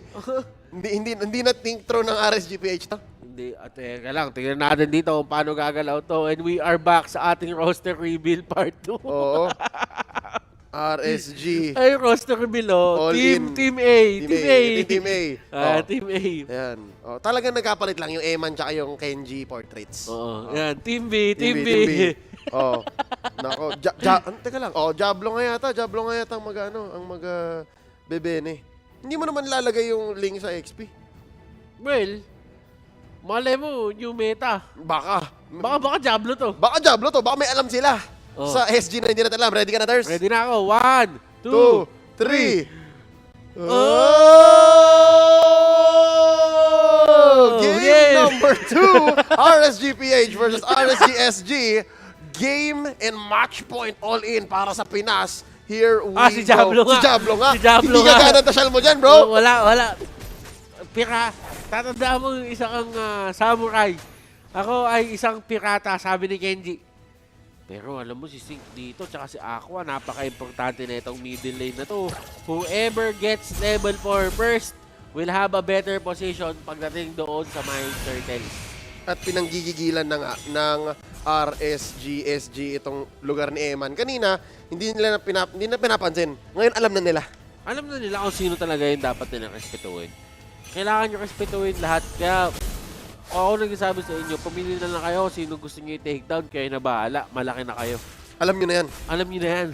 Nauna pa kayo sa RSGPH. Lahat so yan problema. Oo. Teka lang Ters, ito lang iniisip ko. They put so much effort dito kay Eman, baka wala silang lugar mag-turtle. Sayang lang. Well, pero good thing yun sinasabi ko lang. ano din eh, kumbaga, hindi mo din pwedeng i-deny na si Brody yung talagang magkakaroon ng potential range-wise. Automatic na dito na si Eman yung madedehado sa ano eh. Sa early. Pero kasi, ang kailangan mo din tingnan dyan is si Ling. Yung Ling naman kasi medyo kailangan din mag-scale pa nito ng onte. Hindi naman basta-basta magta-turtle din. Oh, Chatters, may nangyaring milagro. Diablo, nabuhay pa. Okay, ito. LY4, nag-gold lane, nagpalit sila ni Dek. So, yung pala yung hocus-pocus na nakita natin kanina. So, si Dek pala yung nagliling. Oo, ayun. Naku po, sinukuan ni LY4. Sabi Ayaw niya, na. grabe tong bagong bata na to. Lakas to, Dek. Kailangan kita dito. Dek versus Demon Kite, nahuli ni Kenji, ikot-ikot, siya rin iikot, Tempest of Blades plus the Aegis. Tingnan natin, meron bang retribution? Napunta pa nga dito sa ating bata si Demon Kite. MPL S8 MVP pushing all of RSG. SG back. Malakas ang Pilipinas sa retrihan. Naisusulat. Naisusulat yan. Alam nyo na yan. Hindi yung retrihan na naiisip nyo ngayon. Ibang retrihan yun. In-game retri, malakas ang Pilipinas. Basic. Madami tayong pambato. Basic. In-game. Wala sa Pilipinas yun. Oo. Pero pag sa Pilipinas, sa in-game retrihan, oo. Teka lang, Kenji dito. Makikita, magdasyal ka na, Diablo. Ang sagot ni Sing. Ay! RWM! Heath Pang naka-first blood. Kahit post 5. Na-holy baptism si Sink. Hindi niya natuloy yung ano niya. Na-holy baptism sa Sink. Na-holy baptism sa Sink. Isipin mo, ang nangyari doon, ginamit niya yung pedal strike, kala niya nasa kanya na yung upper hand, hindi niya alam may basbas. May timing kasi. May timing. Tsaka RWM. So wala siya mapupuntahan. Tapos si Heath. Ano yung RWM? Real world manipulation. Kala ko na short world Manila. Hindi. Pwede rin, pero hindi. Yung ult, wala talagang takas si Sink. Ang sinasabi natin dito, walang takas si Sink. Nakita mo ba yun? Lumayo pa si Karina. Sabi pa ni Demon Kite, kayo na, alam niyo na yun. Tanda na kayo. Circling Eagle dito, Tempest of Blades, papasok. Si 505 pa yata ang mapapasama. There's a turn apart memory. Nabawian si Heath. Pero si Dek muna ang mamamatay. Hindi pa tapos si Demon Kite. Back muna tayo. Out. Si Aqua, yung paglaban, Mage versus Mage. Si Mid. Kenji, Diablo! Magdasal-dasal ka na! Diablo. Sword intense out. Okay. Wala. Hindi kasi si sabi niya, nakita ni Kenji Sink eh. Kung nakita niya yun, tatalunin niyo pa yung si Diablo eh. Oo. Teka lang, ito pa isa pang shuffle na nangyari. Si Sink tsaka si 505 nagpalit. Pero mid pa rin naman. Ang dami nilang palitan na ginagawa dito. Parang ginugulat niya. Tawag dyan, the Singapore Shuffle. The Singapore Shuffle. Pakiramdam ko, ginugulat nyo kayo masyado to the point na hindi na kami nagulat. Men, nakita na ng RSG PH yan eh. Doon sa lalaban mamaya, yung Onyx PH, baka di nyo alam. Minsan, sobrang gulat nyo. Kayo na mismo yung nagulat. Hindi nyo alam. Gulat ka, no? Parang ganun. Gulat ka, no? Hindi ah. Si Diablo dito. Diablo versus Kenji. Dashal, out. Alecto final low. Ay, ganun. Yung ult, hindi pa nag-ult yung kalaban mo. Ikaw nag-out ka na. Turtle, mapupunta dito kay Aqua, Sink. Lalayo, RWM, torn apart memory. Buhay pa si Eman. Nag-blazing duet. Okay lang. Objective to the Philippines, 1.5k gold up. Napakalungkot na ng buhay dito ng RSG-SG. Hindi sila makakuha ng turtle kahit may pedal airstrike sila. Mapipilitan, circling eagle dito, dalawa ang mapapush back. Pero si Dek muna ang unang babagsak. Hindi pa tapos si Demon Kite, tinabol si Sink. Pedal airstrike palayo, si 505 walang magawa. 505, Wala, ayaw. Parang mo, walang 505 sa ML. 515 meron. 515 meron, 505. Wala yan. Sink, nasusunog, Makate. Okay, pasalamat ka na mystery shop si Aqua. Kamuntikan. Almost. Mag-check na sana ulit tayo eh. Pero okay lang. Kenji, iikot dito, huli ng isa. 505, takbo. Si Dek, makikita lang. Okay. Kailangan mag-ingat dito ng ang RCPH May Blade of Despair na si LY4 kahit nagulo siya doon. Sa true lang. Sa true lang. Masakit yun. Respect. Respeto. Dilapit. I am offended. Iikutan, circling eagle si Kenji. Konti lang ang baka. Pero RWM plus blazing duet ni Kuya mo Eman Matikas. Demon Kite gets the kill. Finally, Diablo. Medyo mababa. Demon Kite naghahanap dito ng sagot. Torn apart memory. The punish by Sink and LY4 1-for-1. Tinamaan ng bulalakaw si Demon Kite pero okay lang yun. Bigyan natin isa. Bigyan isa. Kailangan nila yan. Ang importante, makakapag-push si Eman Matikas. Nahirapan siya sa bottom lane eh. Pero sayang yung pwesto ni Eman doon kung napasok lang siya ng Konting asim. Kung nasa gitna lang siya. Pero kasi maintindihan mo din kasi nakita niya yung opportunity, hindi na siya nagdalawang isip, ginamit niya ng maaga talaga para masulit niya. Yep. Kaso yung habulan portion na hindi rin siya makapasok kasi nakakatakot din Pero to be fair, kailangan nating bigyan ng kudos dito si Eman. Kasi usually, pag rookie, dun yung tunay nag-aasim. Parating forward. Ito, disiplina pinakita niya na parang, hindi, alam ko, hindi ko kaya, huwag natin pilit. And tatandaan natin, Eman. Pagka biniligtad mo yan, si name. Tama. And yun yung name niya. His name is Eman. Pag biniligtad mo yung Eman, that's his name. Hindi mo pagkakailayon. That's not wrong. Pero wait lang Itong ginagawa ni Dek, that's bawal paghahanap, nanakaw. Pero hindi pa payag si Demon Kite. Circling Eagle, naka-immunity yata si Kuya Demon Kite. Kenji ikot, forcing out the Tempest of Blades. Here comes Kenji. Gonna go in for more. Blazing to with the Eman. Down goes 505. Nako, wala kang 505 sa ML. 515 lang. Tatandaan mo tuloy natanggal. Tatandaan mo nung 515. May stand skin yan. Pero this time around, ladies and gentlemen, 505. Walang ganon. Meron mang 505 e-party? Wala naman Wala, 515. Kaya namatay tuloy siya. Well, mainit ang aking PH. Interesting, Butters. I wanna ask you, bakit kaya nag-Aegis ito si 505? Ano yan Aegis, no? Ayun Aegis Matilda. Ano yun, babysit niya ba talaga si LY4? Alam niya bang mahirapan si Diablo? Wala, ito sinasabi ko sa'yo. Tandaan mo ang Aegis kasi dito, senior kasi sa atin yan dito. Isang banda yan dito. Ulan, Basang-basa na sa ulan ngayon si 505. Kaya siya kumuha ng Aegis. Pero skidding aside, pangalalay din yan kay LY4. Ang hirap, no, Ters? Parang yung roamer mo, ang daming trabaho. Protektahan mo pa yung core mo. Kesa, pwede naman siya, may sense naman siya, given that pwedeng lumikod bigla sila LY4, tapos yung weather lang nila ng onte, mauuna naman sila sa burst kung tama yung plano. Pero hindi ganito kasi walang tumama yung Eman! Sino nagturo sa'yo niyan, my boy? Double kill, blazing duet paloob, walang sagot yung RSGSG. Ang kate! Nakikita mo ngayon si Panda na tumatalon, sumisigaw. That's my boy. Pero alam mo, si Eman, parang walang kakaba-kaba. Parang alam niya yung ginagawa niya Sanay. Ako nagsasabi sa'yo, hindi siya kinakabahan, literal. Alam niya, Kenji, pwede siyang ma-sandwich method, pero alam niya may support si Diablo! ng team niya. Si Diablo, tinaga yung bato. Diablo. Kanina, sino ba yun? Si Diablo ba si Sink? Yung Ha? Si Sink. Ngayon si Diablo naman. Si Diablo ngayon, ewan ko na sa inyo, ba't kayo... Kung hindi kayo nananabas ng mga dahon-dahon sa paligid, yung bato yung pinagtitripan nyo. Kasi hindi niya kaya si Kenji Teka lang, si Kenji, speaking of, 1v1 with Deck. Pero biglang nandito si Demon Kite, di niya alam. Yun yung gulat ka, no? Sabi dito ni Demon Kite, sabi niya, hero ko yan Alam ko kailan nuhulihin yan. Alam ko kaya yan. Vulnerable yan. Salamat, Kenji. Sila Sink, nandun sa may gilid. Kala mo talaga, kukuntis Parang kaya, pero hindi. Alam nating hindi Retrihan, di ba? Retrihan kung retrihan. Feathered airstrike palayo. Wings by wings. Ayaw na ni Sink.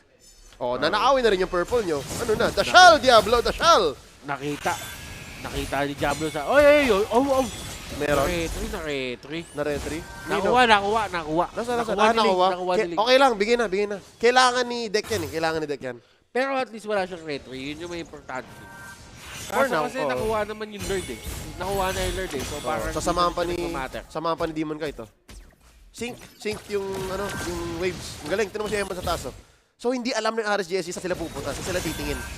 Pero kasi pagka nagkahiwa-hiwalay naman kayo ng todo dito, hindi din magiging madali yan Kasi yun ang gusto ng RSGPH. Kapag naghiwa-hiwalay kayo, matutuwa si Demon Kite yan. Makakita siya ng mga siwables.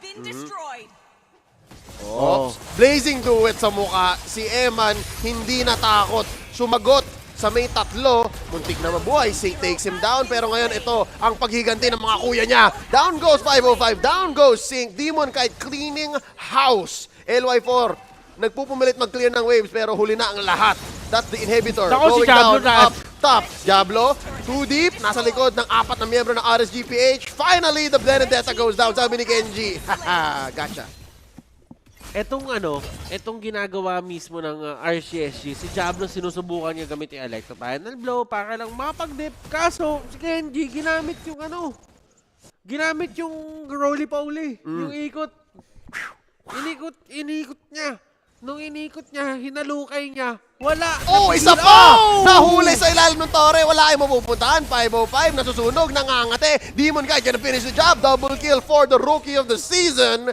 Easy peasy. Kahit sa ilalim ng tore pa, tapos kukunan pa ng buff dito si Dek. Kaya ba? Wait lang. May retry si Dek. Mahirap yung to. kalaban kahapon ng Echo versus Aura. At saka pumayas. Hindi kinaya ni Dek! Hindi kinaya. Ready nyo pagod na. Diablo round 2. How about it? RWM set in Tempest of Blades. Sumobra naman ang tapang mo, my boy. Eman Matikas takes down Dek. Pilipinas, naglalagablab. RSGPH. Ters, wait lang. May kwento ka tungkol sa Echo kahapon. Alam mo, kahapon. Ano mo yung kwento ko? Sabi mo, Echo yung Echo kahapon. tsaka yung Aura. At saka bumayas doon ng todo eh. Kasi lumalaban yung Aura. Dito, close.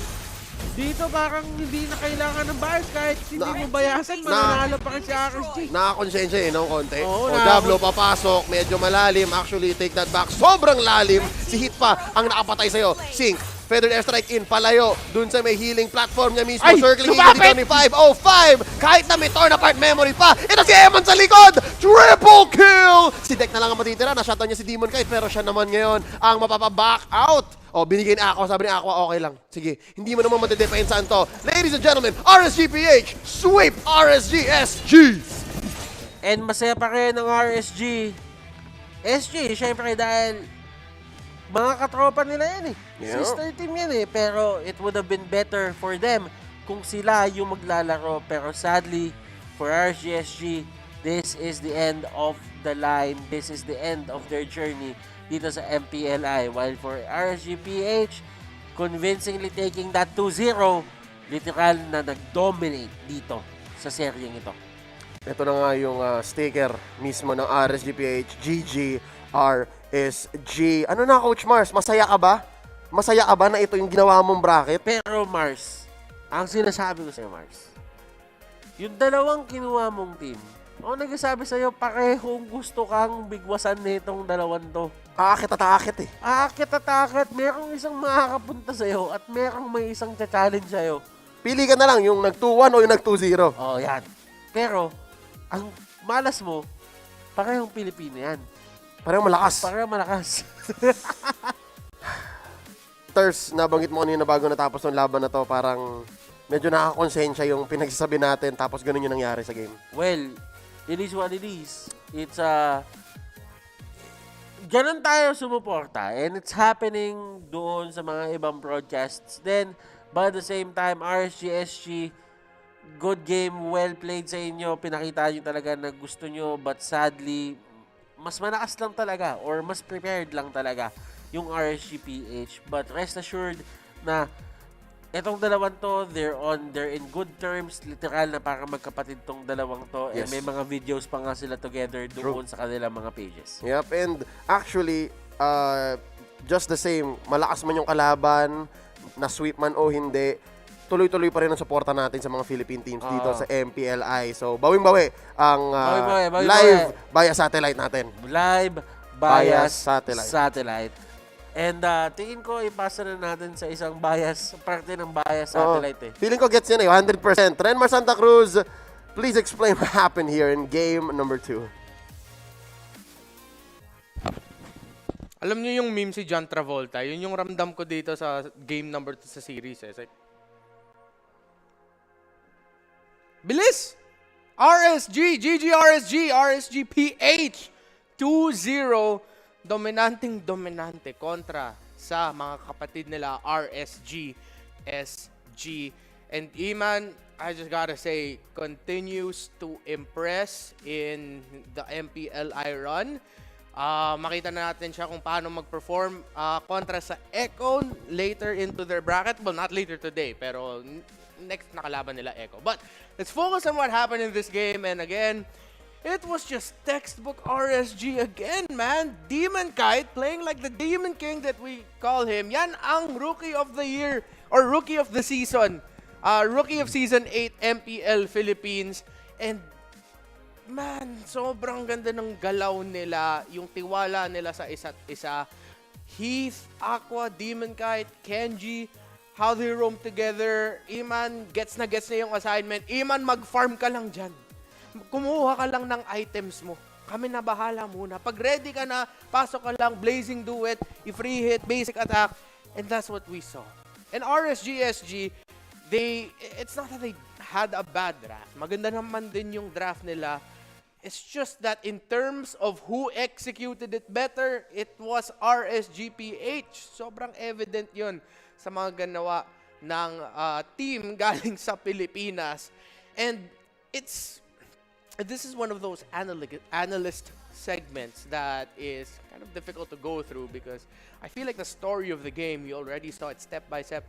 What just happened, it was just sheer better execution by RSG Philippines. So let's take a look at the stats. Maybe we can have an understanding of what happened. Early on, a lot of the damage was coming from two people, Demon Kite and Aqua.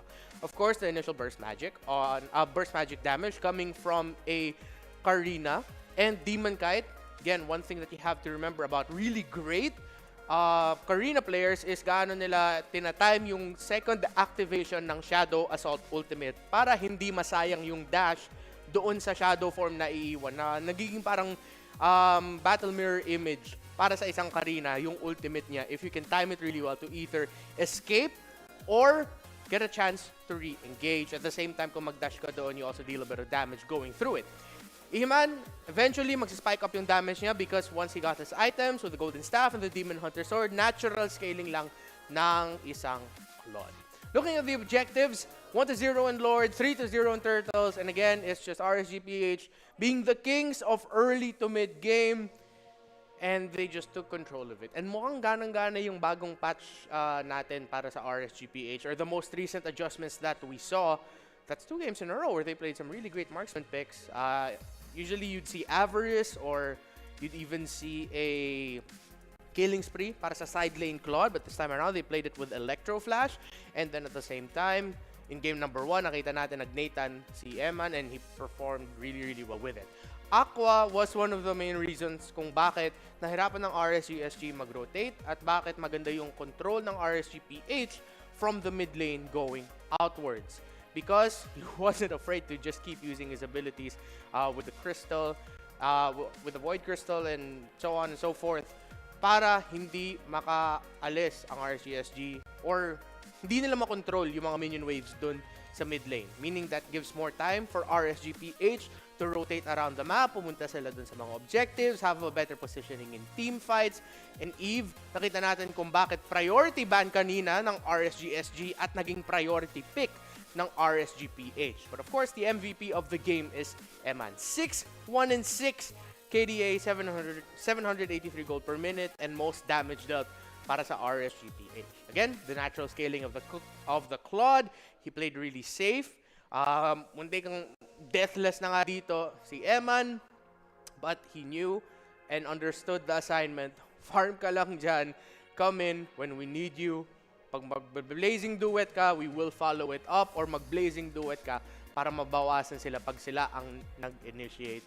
And it's great to see Eman pop off like this. Hindi natin siya nakita buong MPL Season 8 dito sa Pilipinas. Pero ngayon, in the international stage against their sister organization, tinalo nila at siya ang naging MVP para sa match na ito, or this game number 2. And again, just like game number 1, kahit merong MVP, naging MVP siya dahil sa galaw ng RSGPH with their death ball type strategy early on, knowing that you have your advantages, you will force fights and skirmishes.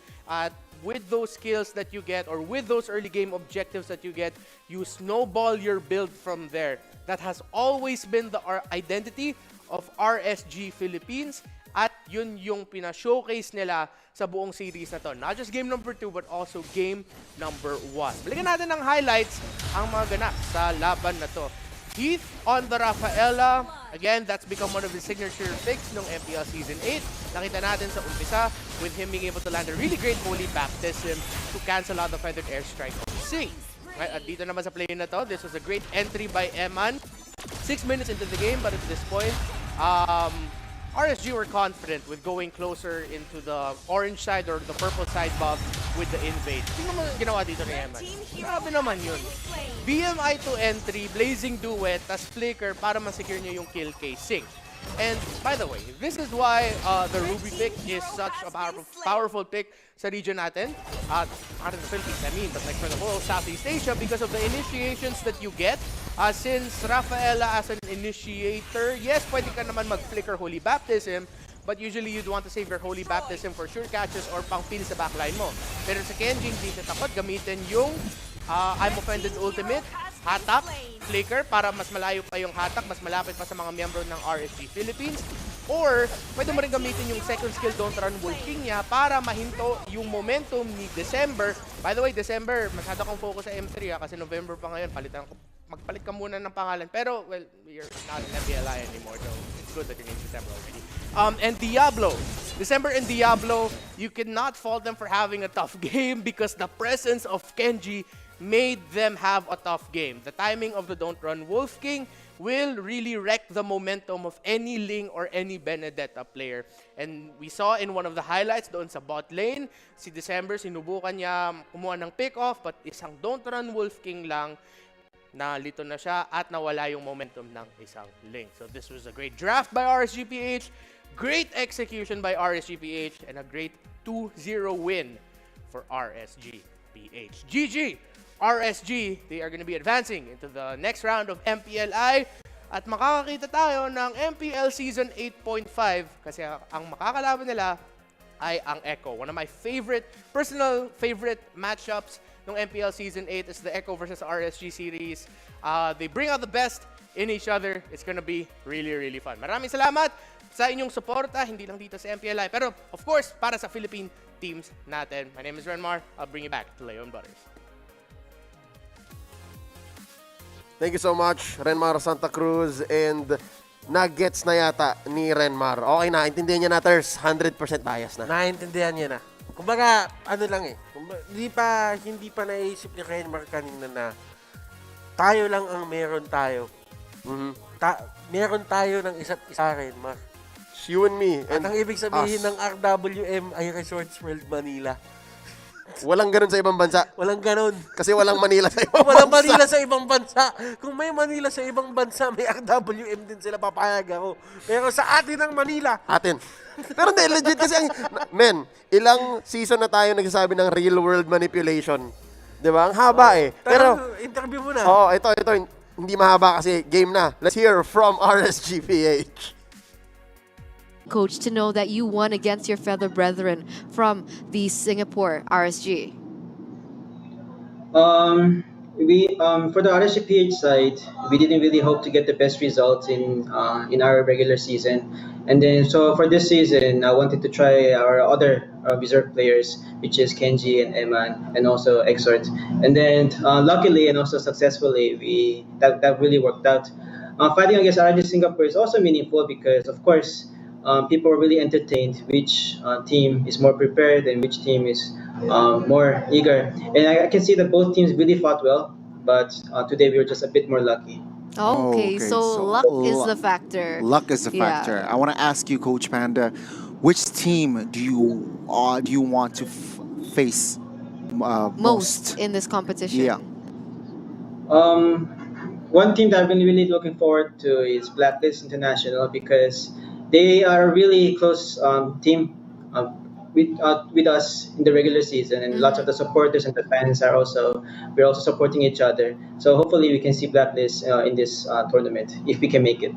Oh, okay. I'm sure you can. You guys displayed crazy gameplay today and a very outstanding performance coming in from RSGPH. But to take it back a bit, I also want to ask, honestly, did you have insight into the strategy and the gameplay coming in from RSG Singapore, or did you go in blind as well? Or did you used to go through scrims together, or? Actually, the last scrim we had at RSG Singapore was even before the regular season of MPL and season 8 Philippines. And then, so since we really didn't have much time to strategize against RSG Singapore because we had to fit our two new players to the roster, and then we had to start the bonding, the communication, and the trust. So we just went with our comfort picks and not really special strategies. Oh, So okay, yeah. okay. Playing around their comfortable picks. But I Yeah. want one more message here, one more question for you, Coach Panda. Any messages for people back home supporting RSGPH or the Filipinos? Shout out to all the Filipinos who are here without to do our exciting game. Thank you. Okay, so thank you so much, Coach Panda, for the interview. We wish you the best of luck, and of course, congratulations for your win today. And hope Congratulations. we get to see you soon again. Okay? Thank you guys. Have a Thank good you, day. Coach Panda. Wow. Hanggang ngayon, idol ko pa rin si Brian. Oo, tatandaan nyo. Si Panda ay isang maginoo. Maginoo yan. Tapos talagang pusong-pusong Pilipino. Mas gusto niya magstay dito. Oo. Gusto niya magstay dito. Itong unang panalo ng RSGPH sa MPLI, I'm sure in-offer niyan sa buong sambayan ng Pilipino. Mhm. Para sa inyo yun. Para sa atin. Anyong kasi yun. Pero guys, narinig nyo naman, di ba? Pando's a very intelligent guy and sabi niya pa nga, hindi raw sila nakapag-prepare masyado para sa SG. Pero Hindi ito na. Hindi pa daw. Wala pang preparation yun. Aba? Nalulungkot lang ako, Turs, kasi nga sabi ni Renmar, magiging eco RSG. Oo. So, yun, madalas nangyayaring laban na yun. Pero alam mo, ang kailangan mo lang din ma-realize is darating din tayo sa mga panahong magkakatapat din ng mga Filipino teams. Tulad ng Grand Finals. Oo. Pero kasi ang pinaka nakakasakit dito is yung next na laban na mangyayari. You're right.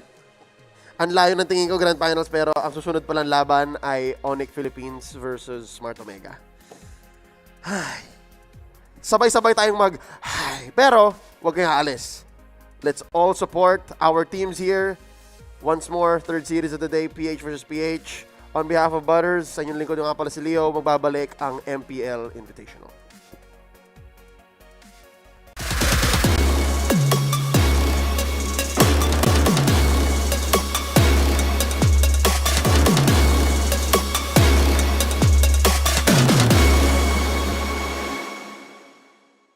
I don't want to be biased or what, but I would really like to get revenge on Esports SG.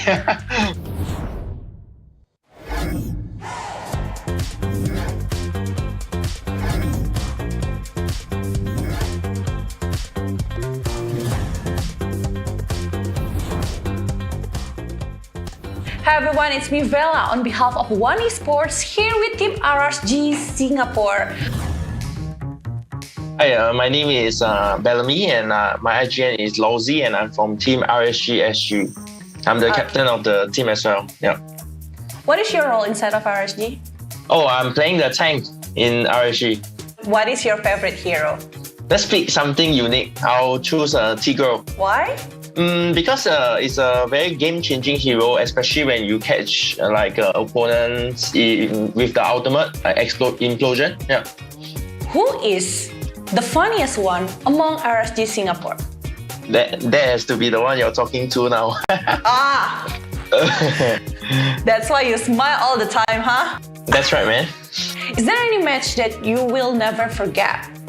Probably my first ever game for MPL. So because it's my first ever experience, I didn't know what to expect. It's I wouldn't say I was nervous, just I don't know what to expect. So that will definitely be a very good a reminder of what I should do, and yeah, it's a very good experience, my first game. So yeah, first game is definitely the one. What did your family's reaction when you say you want to join esports? Honestly, they were just a bit worried if I could, juggle both work and esports. But I told them that trust me. And I being the only child of my family, right? They are more like worried, I would say. But ultimately, they all accepted it. I told them like, give me some time. This was one of my dreams to pursue being a professional player like since young, and they should know it. And after that, they gave me the support. So it was great. And you know, like every week, like they were doing the Onyx Philippines versus Onyx Indonesia in the grand final. And we'd like to see who's the better Onyx.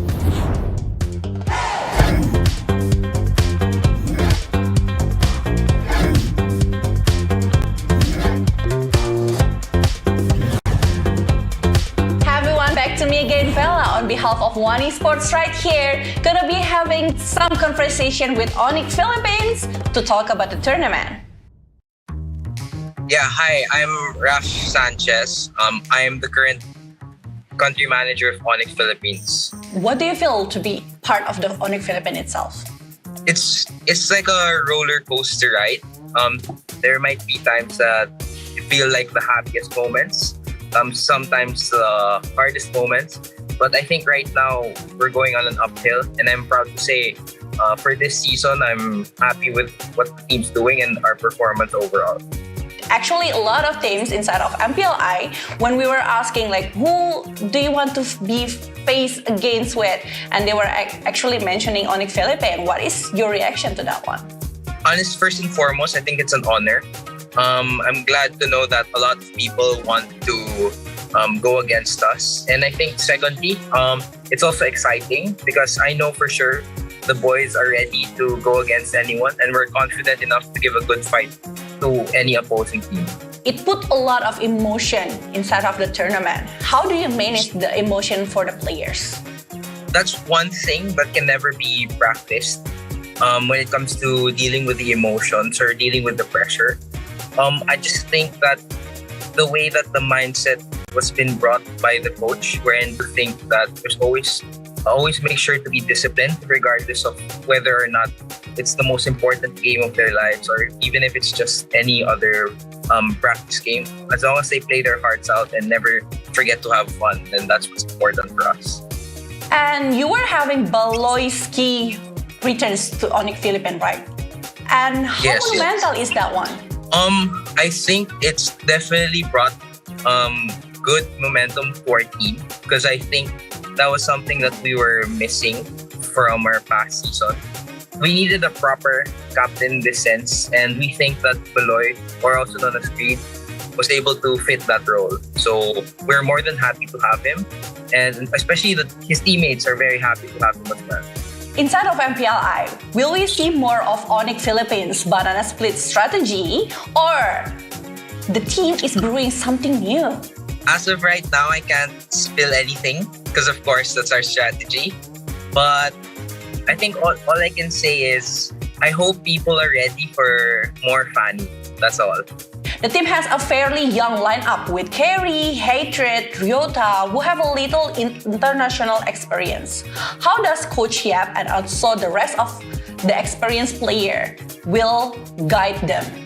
I think for something like this, how Coach Yap does it, and the captain in this case, Creed, with the help of Pilar as well, their veteran prowess will really show in terms of how they deal with their emotions, deal with their pressure, and more importantly, dealing with other and more competitive foes, whether it be from Indonesia or even from Singapore or Malaysia. So we believe we're more than ready to go up against anyone. Being the only team that able to beat Blacklist International, how do you guys gonna keep the momentum and also stability to fight the others? Yeah, honestly speaking, whether it be beating Blacklist International, whether it be beating someone like, let's say, Omega or Brent, in our eyes, is that we see all opponents equal. So we don't think it's like, oh, someone's so strong, we should use this as a reason to go harder. But we respect everyone who we play against. And whether this momentum is brought to us by any other team, we just make sure to capitalize on it and make sure to bring it to the next game and keep on going and do our best in whoever we fight. What is you're expecting for Onyx Indonesia and also Onyx Philippines? Onyx Indonesia, if I'm not mistaken, is top 1 in MPL ID, and on our part for MPL PH we're second. I think a dream match would be Onyx Philippines versus Onyx Indonesia in the grand final, and we'd like to see who's the better Onyx. I'm just kidding. How do you see in Onyx Indonesia and also other MPL Indonesian teams gonna fight inside of MPLI? In this case, I think the Indonesian teams are going to be more on the tougher side when it comes to the opponents in MPLI. Personally, for me, the teams that I really want to face are whether it be Alter Ego or Onyx Indonesia as well. Because I think if we can see who wins against that match, we can determine who's the stronger team. I think, honestly, for Alter Ego, in terms of our scrims, they're the team we end up having most problems with. And I think this is our time for us to make a comeback. And I feel MPLI would be the best stage to do so. What do you want to say to your fans out there? Oh, to our fans out there, thank you so much for supporting us. Thank you for always being there, whether there be ups and downs, for always supporting us and being very loyal to us. We'll make sure to make you guys proud. What is the thing that you want to say to your players for this MPLI? To my players, and not only to my players, but my entire management from Onyx, I just want to thank you so much for a wonderful season. But you guys have been doing a great job. I hope we can continue this momentum up until, who knows, maybe season 9 or season 10, and maybe even raise the trophy of the MPLI as well. So good luck, boys. We got this. Okay, thank you so much, Ralph, for having the conversation with us. We are very happy to have you here. Good luck for your next match, and bye-bye. Thank you so much. Bye-bye.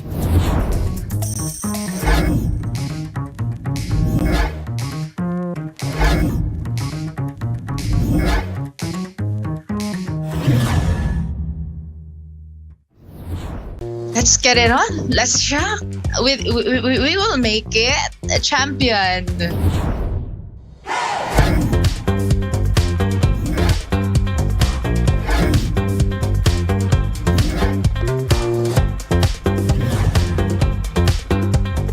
Hi everyone, it's me Vela on behalf of One Esports here with Team Smart Omega to talk about this tournament. Hi, I'm Rhea Navarro, aka Persian, from Smart Omega. I'm the team manager for the MLBB team. How do you feel to be the manager of Smart Omega? I was kind of nervous, though I really admit it was kind of stressful. But it was a challenge, some part of me, because it really takes some more patience sometimes, though. But I was happy at the same time. Is there any match that you won't forget? Maybe that was the time that we're continually losing. We're about low streak for about 3 matches.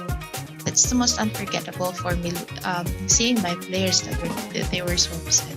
How do you maintain the fighting spirit of the player?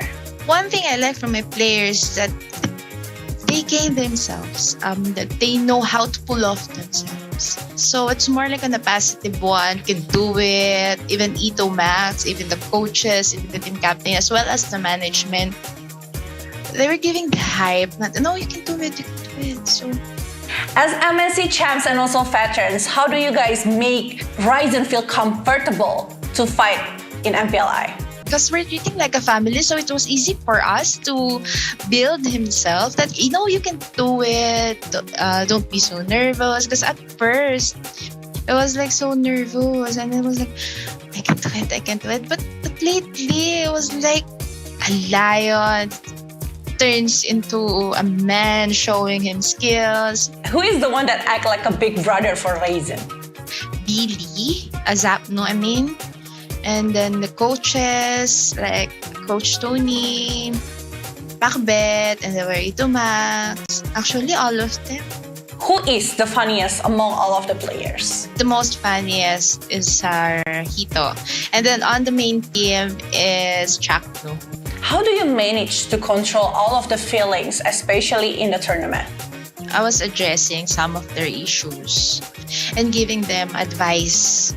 Recently, I had a problem with one of my team. So he told me that, Ate, thank you so much. I really appreciate it. You helped me a lot. And I was like finding I was so happy again. And then she was like, okay, I'll be back with the gameplay. I'll be good. How do you keep yourself together in a competitive level?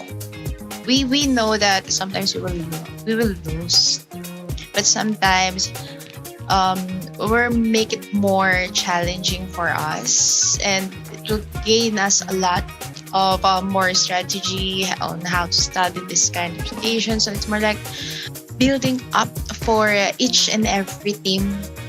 Now we are going for MPLI, which is International Tournament.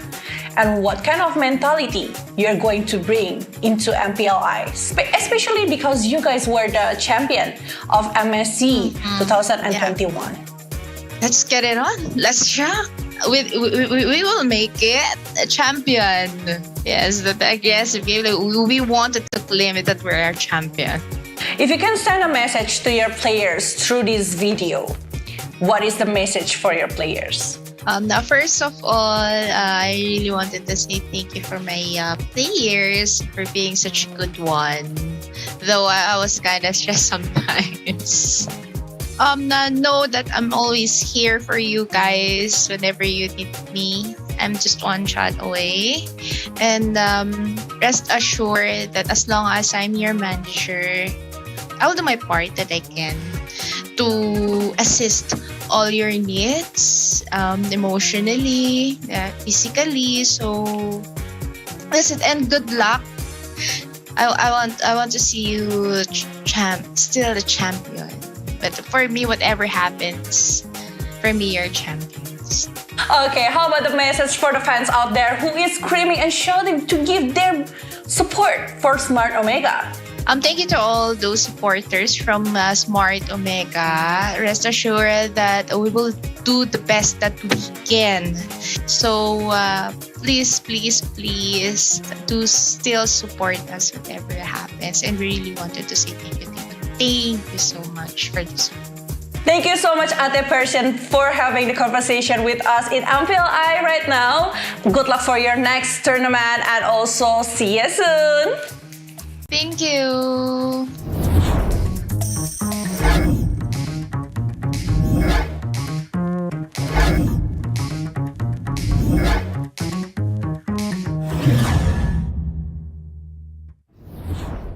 Stay at home? Don't stay hungry. Mag-McDo. Stay on budget with Chicken McDo. 75 pesos na lang. At McCrispy Chicken Filet, only 59. Keep your budget safe with McDo Chicken McSavers. Hello, Arden nga pala, dating McDo crew member. Mapa-dine in, delivery, o ride-thru pa yan, alam kong safe ako palagi dahil sobrang maingat ang McDo. Kaya hanggang ngayon, sarap pa rin pag andito ako. Onyx Philippines versus Onyx Indonesia in the grand final. And we'd like to see who's the better Onyx.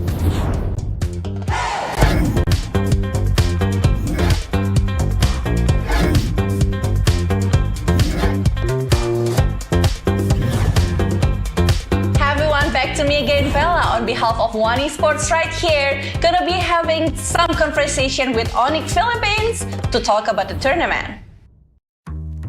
Yeah, hi, I'm Raf Sanchez. I am the current country manager of Onyx Philippines. What do you feel to be part of the Onyx Philippines itself? It's like a roller coaster ride. There might be times that you feel like the happiest moments. Sometimes the hardest moments.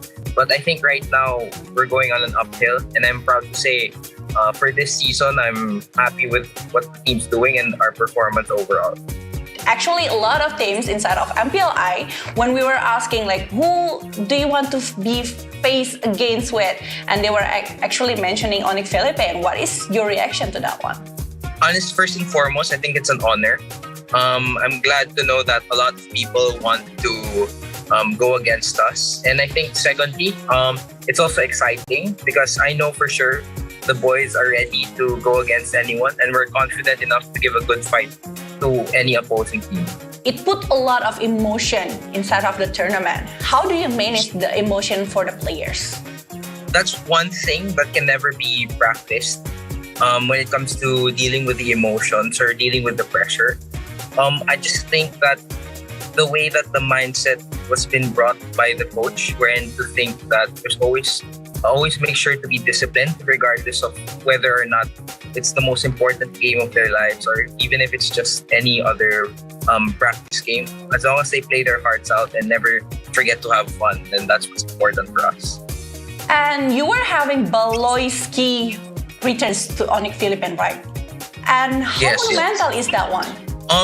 I think it's definitely brought good momentum to our team because I think that was something that we were missing from our past season.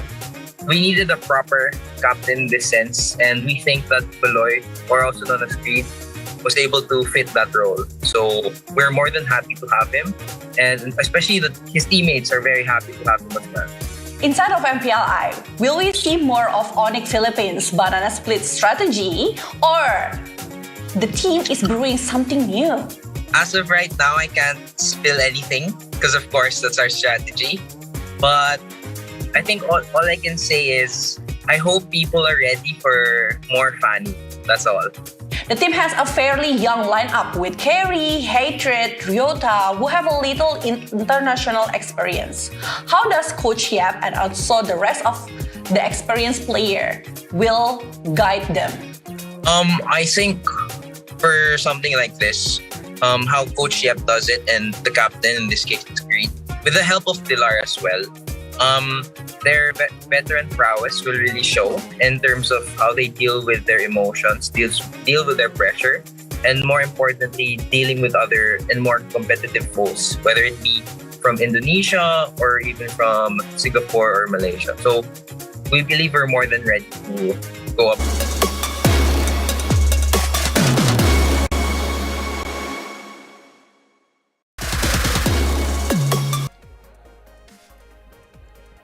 Ayos ba yun? Nahuli akong... Wala laglag nga. Teka lang, guys. Okay lang. Medyo ini-expect namin na may mga kung ano-ano pa. Pero welcome back, ladies and gentlemen, dito sa ating broadcast. Ako nga pala si Butters. Sama ko yung Chantel. At kami ang magiging shoutcasters nyo for Onyx PH versus Omega. Isang nakakalungkot na pangyayari dahil kahit anong mangyari dito sa laban na to ay may malalaglag na isang Filipino team. At hindi mo na namin babanggitin ang mga salitang it's bias time kasi walang babayasan dito, dalawang Pilipino to. Parang napakahirap kumbaga, kung ano yung na-feel kahapon ng mga Indonesian teams natin or ng lahat ng mga Indonesian fans, ganun din yung na-feel natin ngayon. Oo, pero masaya tayo pagka ganun yung na-feel nila. Pero tayo, hindi tayo masaya. Ganito yung na-feel natin. Masaya sila ngayon. Masaya sila ngayon. Kasi kahit anong mangyari ganun. Pero kung nangyari sa kanila to, masaya tayo. Masaya tayo. Oo, di ba? Ganun talaga eh. Ganun lang talaga eh. Hindi naman tayo magpapaka-plastic dito. Palaglalaglagan sila, masaya tayo. Pero pag tayo maglalaglagan, masaya sila, hindi kami masaya. Hindi kami masaya. Sinapak yung pader dito. Eto na, dito na nagbunga yung draft ni team SMG, si James. Pero wala. Nagkamot talaga. Isipin na lang natin, syempre madami nakamiss sa MPL. So, eto na. Parang ito lang din siya. Well, tama ka doon, Chantel, kasi isipin mo, nakita din to sa upper bracket. Upper bracket, yes. Yes. Upper bracket finals, to be exact. Papunta ng grand finals, and ngayon ay magkakatansyahan na naman tong dalawang team na to. And this time around, the stakes are higher dahil nga laglagan portion na agad to. Wala nang lower bracket, wala nang lower bracket. Wala nang lower bracket. Direction na tong palabas ng tournament. Kumbaga, at saka pagka itong dalawang teams kasi magkatapat, parang meron ng, alam mo, nagkaroon din ng sariling, sariling El Clasico. Kasi pag, ang dami nilang pinagdaanan, even yung mga players nila, si Miko tsaka si Hito, Mikophobia and Hito. So, yung friendship na meron sila, tapos yung kalakasan pa ng dalawang teams, kaya marami din talagang nakaabang. And gaya na sinabi natin, na hindi pa lahat nakaka-get over dun sa feeling na nanonood sa MPL. So, yes, nakakalungkot na meron isang team na mawawala or mag-e-end na yung journey nila sa MPLI. Pero isipin na lang natin, makikita natin agad kung gaano kalakas yung mga Filipino teams natin. And mapapakita talaga ng Onyx at ng Omega kung gaano sila kagaling. Tama ka dun, Chantel. And yung mga kasaling bansa dito ay yung mga MLB fans, they will be watching this. And kahit yung mga teams na posibleng makalaban sila ay manonood din. Kaya sure na sure ako, itong dalawang team na to inaabangan talaga. Kumbaga lahat nakatutok ngayon. Lahat nakatutok ngayon. Kahit mga ibang mga taga-ibang bansa, syempre this is an international tournament, pero sinasabi kasi natin, pagdating kasi sa meta, ang nagtatalo usually is Indonesia and Philippines. So, ang kinagandahan dito, dalawang magkaibang teams from the Philippines, so makikita na agad nila yung possible na strategy ng Filipinos. And the Filipinos are basically, sabihin natin, public enemy number 1. Kung isipin mo sa mundo ng MLBB, if you are living in another country tapos ibang bansa ang ni-root mo, hearing the words Blacklist International, Onyx, Omega at kahit anong Filipino teams pa na nandito, you would know na tayo yung gustong patumbahin dito ng ibang mga bansa. Pero tatandaan nyo nung draft, lahat iniiwasan tayo. Yes. Pero kasi paminsan, ang nakakatawa lang dyan, wala kang way para iwasan eh. Kasi si Bonchan, hindi din siya kumuha eh. Kumbaga kasi hindi din kumuha si Coach Bonchan kasi inisip niya para hindi na sila yung magkatapat if ever. Para mas madaming chance. Walang naglaga, isipin mo, ang perfect scenario para sa atin, yung 4 na bracket, lahat dun lalabas Pilipino. Although, sabihin na may chance, pero hindi din pwedeng baliwalain or hindi din pwedeng magpakumpiyansa yung mga team natin. Remember, tayo nga ang talagang tinitignan na bansa na kailangan patumbahin dito. And if we ever want to make it out alive, you have to treat every game as if it's your last. Kasi ganun talaga eh. Ganun talaga siya. Literal. At saka actually, kahit sa game natin na to, maganda sinabi natin, kapag ka natalo ka on this best of 3 series, parang goodbye na on the journey. Kaya yung sinasabi dito ni Butters na kailangan ipakita mo na lahat. Yung mga strategy na ginawa nila dun sa break nila, coming to MPL Invitational, kailangan ipakita nila na ngayon. Pero kasi, ang crucial dito, if meron silang strategy, but at the same time, hindi pa nila perfect yung execution. Pero naman, naniniwala naman ako, onti lang yung nabago eh. Onti lang yung nabago sa patch natin. Yes. And at the same time, nabalitaan ko, may mga tweaking daw dito sila, Kuya Sapno.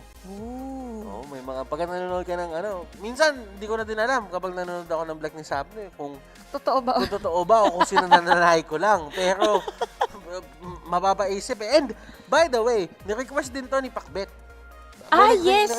Tama. Sana po, bigay nyo sa amin yung pinakamalakas na bracket dito sa MPLI para magkaalaman na kung champion o hindi. Parang after din nung coach's draft ng ating bracketing, nag-tweet din siya agad. Right after na ma-determine ko sino ba yung mga makakatapat nila. Nagpasalamat talaga siya. Nagpasalamat siya. Para siyang binigyan ng isang malaking award dahil dito sa bracket na to. Right now, etong bracket na to na ginawa ng SMG, I really think that this is the hardest bracket to get out of. Yeah, I believe. Diba? Hindi, kasi isipin mo, for Blacklist International, we know that they're the top team. Sila yung power ranking 1. Pero kasi kung maglagay ka ng isang team dito sa bracket na to, papunta dun sa bracket na yon, parang magkakaroon ka na ng clear answer kung sino ba talagang makakalabas. Parang meron ka ng hula sa utak mo na, ito yung makakalabas. Pero for this certain bracket, kahit sabihin mo Omega fan ka, Onyx fan ka, or sabihin natin RRQ fan ka, or EVOS Legends yung unang tingin mo, parang, ay, kaya nila itong 4 na to, kaya nila yung isa't isa. Pero, actually, fan ako eh. Fan ako nito. Kaya sabihin ko, OMG fan ako, Onyx fan ako. Pero, yun yung mga kalaban eh. So parang hindi pa rin ako sobrang sure. Pero alam mo, Chantel, bago tayo pumunta dyan, alam mo kung anong sure na sure? Ano yan? Siyempre, itong McDonald's. If you're craving for something right now, siyempre, nandyan ang McDo. Nakikita niyo naman, nandyan siya. Actually, gusto ko na kunin, gusto ko na kainin. If you're craving for McDonald's, order your favorite McDo meals and deliver sa wrap with just a tap via bit.ly/McDoPH. Uplay, we deliver. Get those deliveries na kasi mainit ang laban na to and meron pa tayong isang series pa after this. At meron pa isa. Kumbaga sunod-sunod yung isa na lang pala. Congratulations nga pala by the way sa Ano? di pa makaget over. Akala ko 3 pa. Meron pa isang laban ang Pilipinas na team natin for MPLI. And make sure you guys check yung One Esports Fantasy. Watch, play, and win. Go check that out sa fantasy.oneesports.gg para makita nyo yung mga pwedeng gawin dito. You can actually have fun while watching. You can create your own scenarios. Diba? Natry mo na to, Chantel? Yes, pero magpipredict ka din. Sa tingin mo, ilan yung mga kills na makukuha, anong yung ending ng mga score. Basta, ano lang siya, magiging creative din kayo kung ano yung naiisip niya ba for a game. But we also do have our One Esports MLBB Community Tournaments. Makipaglaro kasama ang mga tropa. Visit battlefy.com/oneesports. Let's head on sa ating mga team intros para makilala na natin ang dalawang PH teams na maglalaban. This time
nakita na natin, ladies and gentlemen, ang mga teams na maglalaro. And this time around, this is going to be their lineup for the side of Onyx PH. Baloyski, Dilarski, Marky, Kyrie, and Bimo.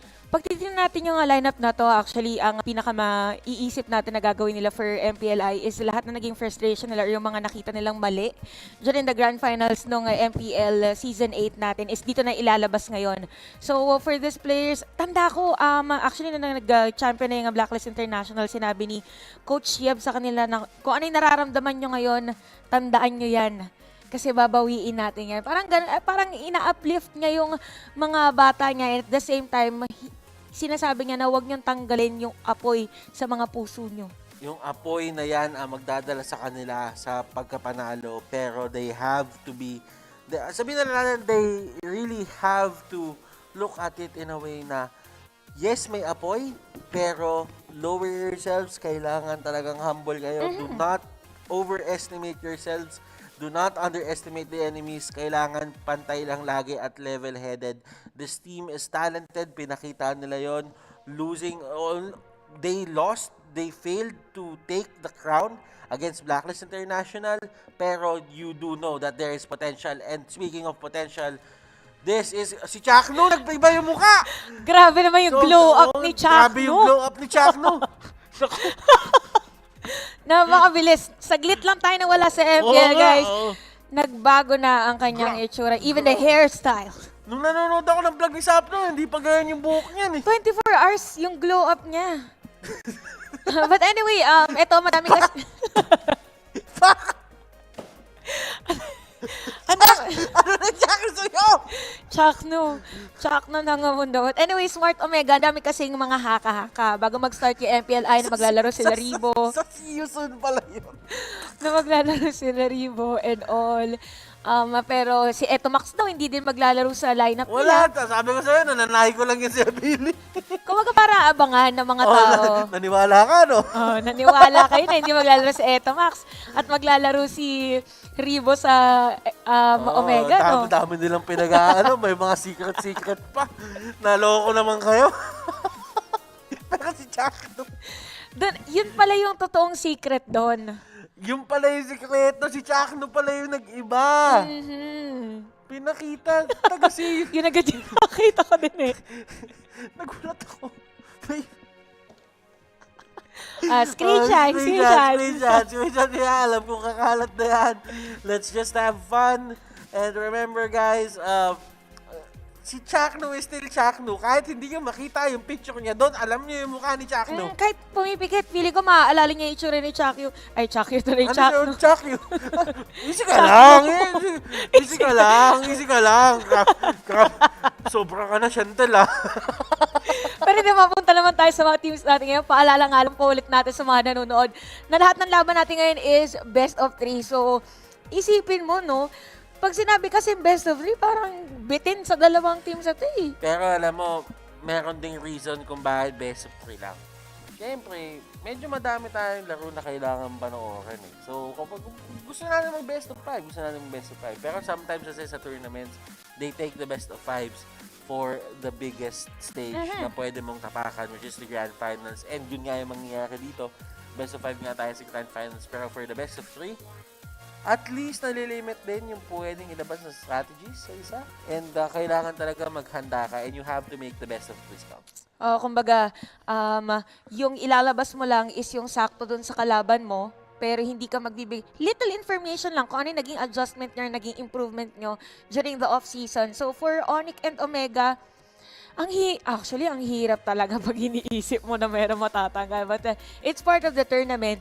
And ang pinaka-masaya dito sa ating lahat is may kita natin nga kung gaano kalakas yung mga Filipino teams natin. And for sure, yung mga, kung fan ka ng Onyx, kung fan ka ng Omega, pare sila dito na galing sa, hindi naman totally, total upsetter from MPL Season 8. Pero for sure, nakita na nila agad.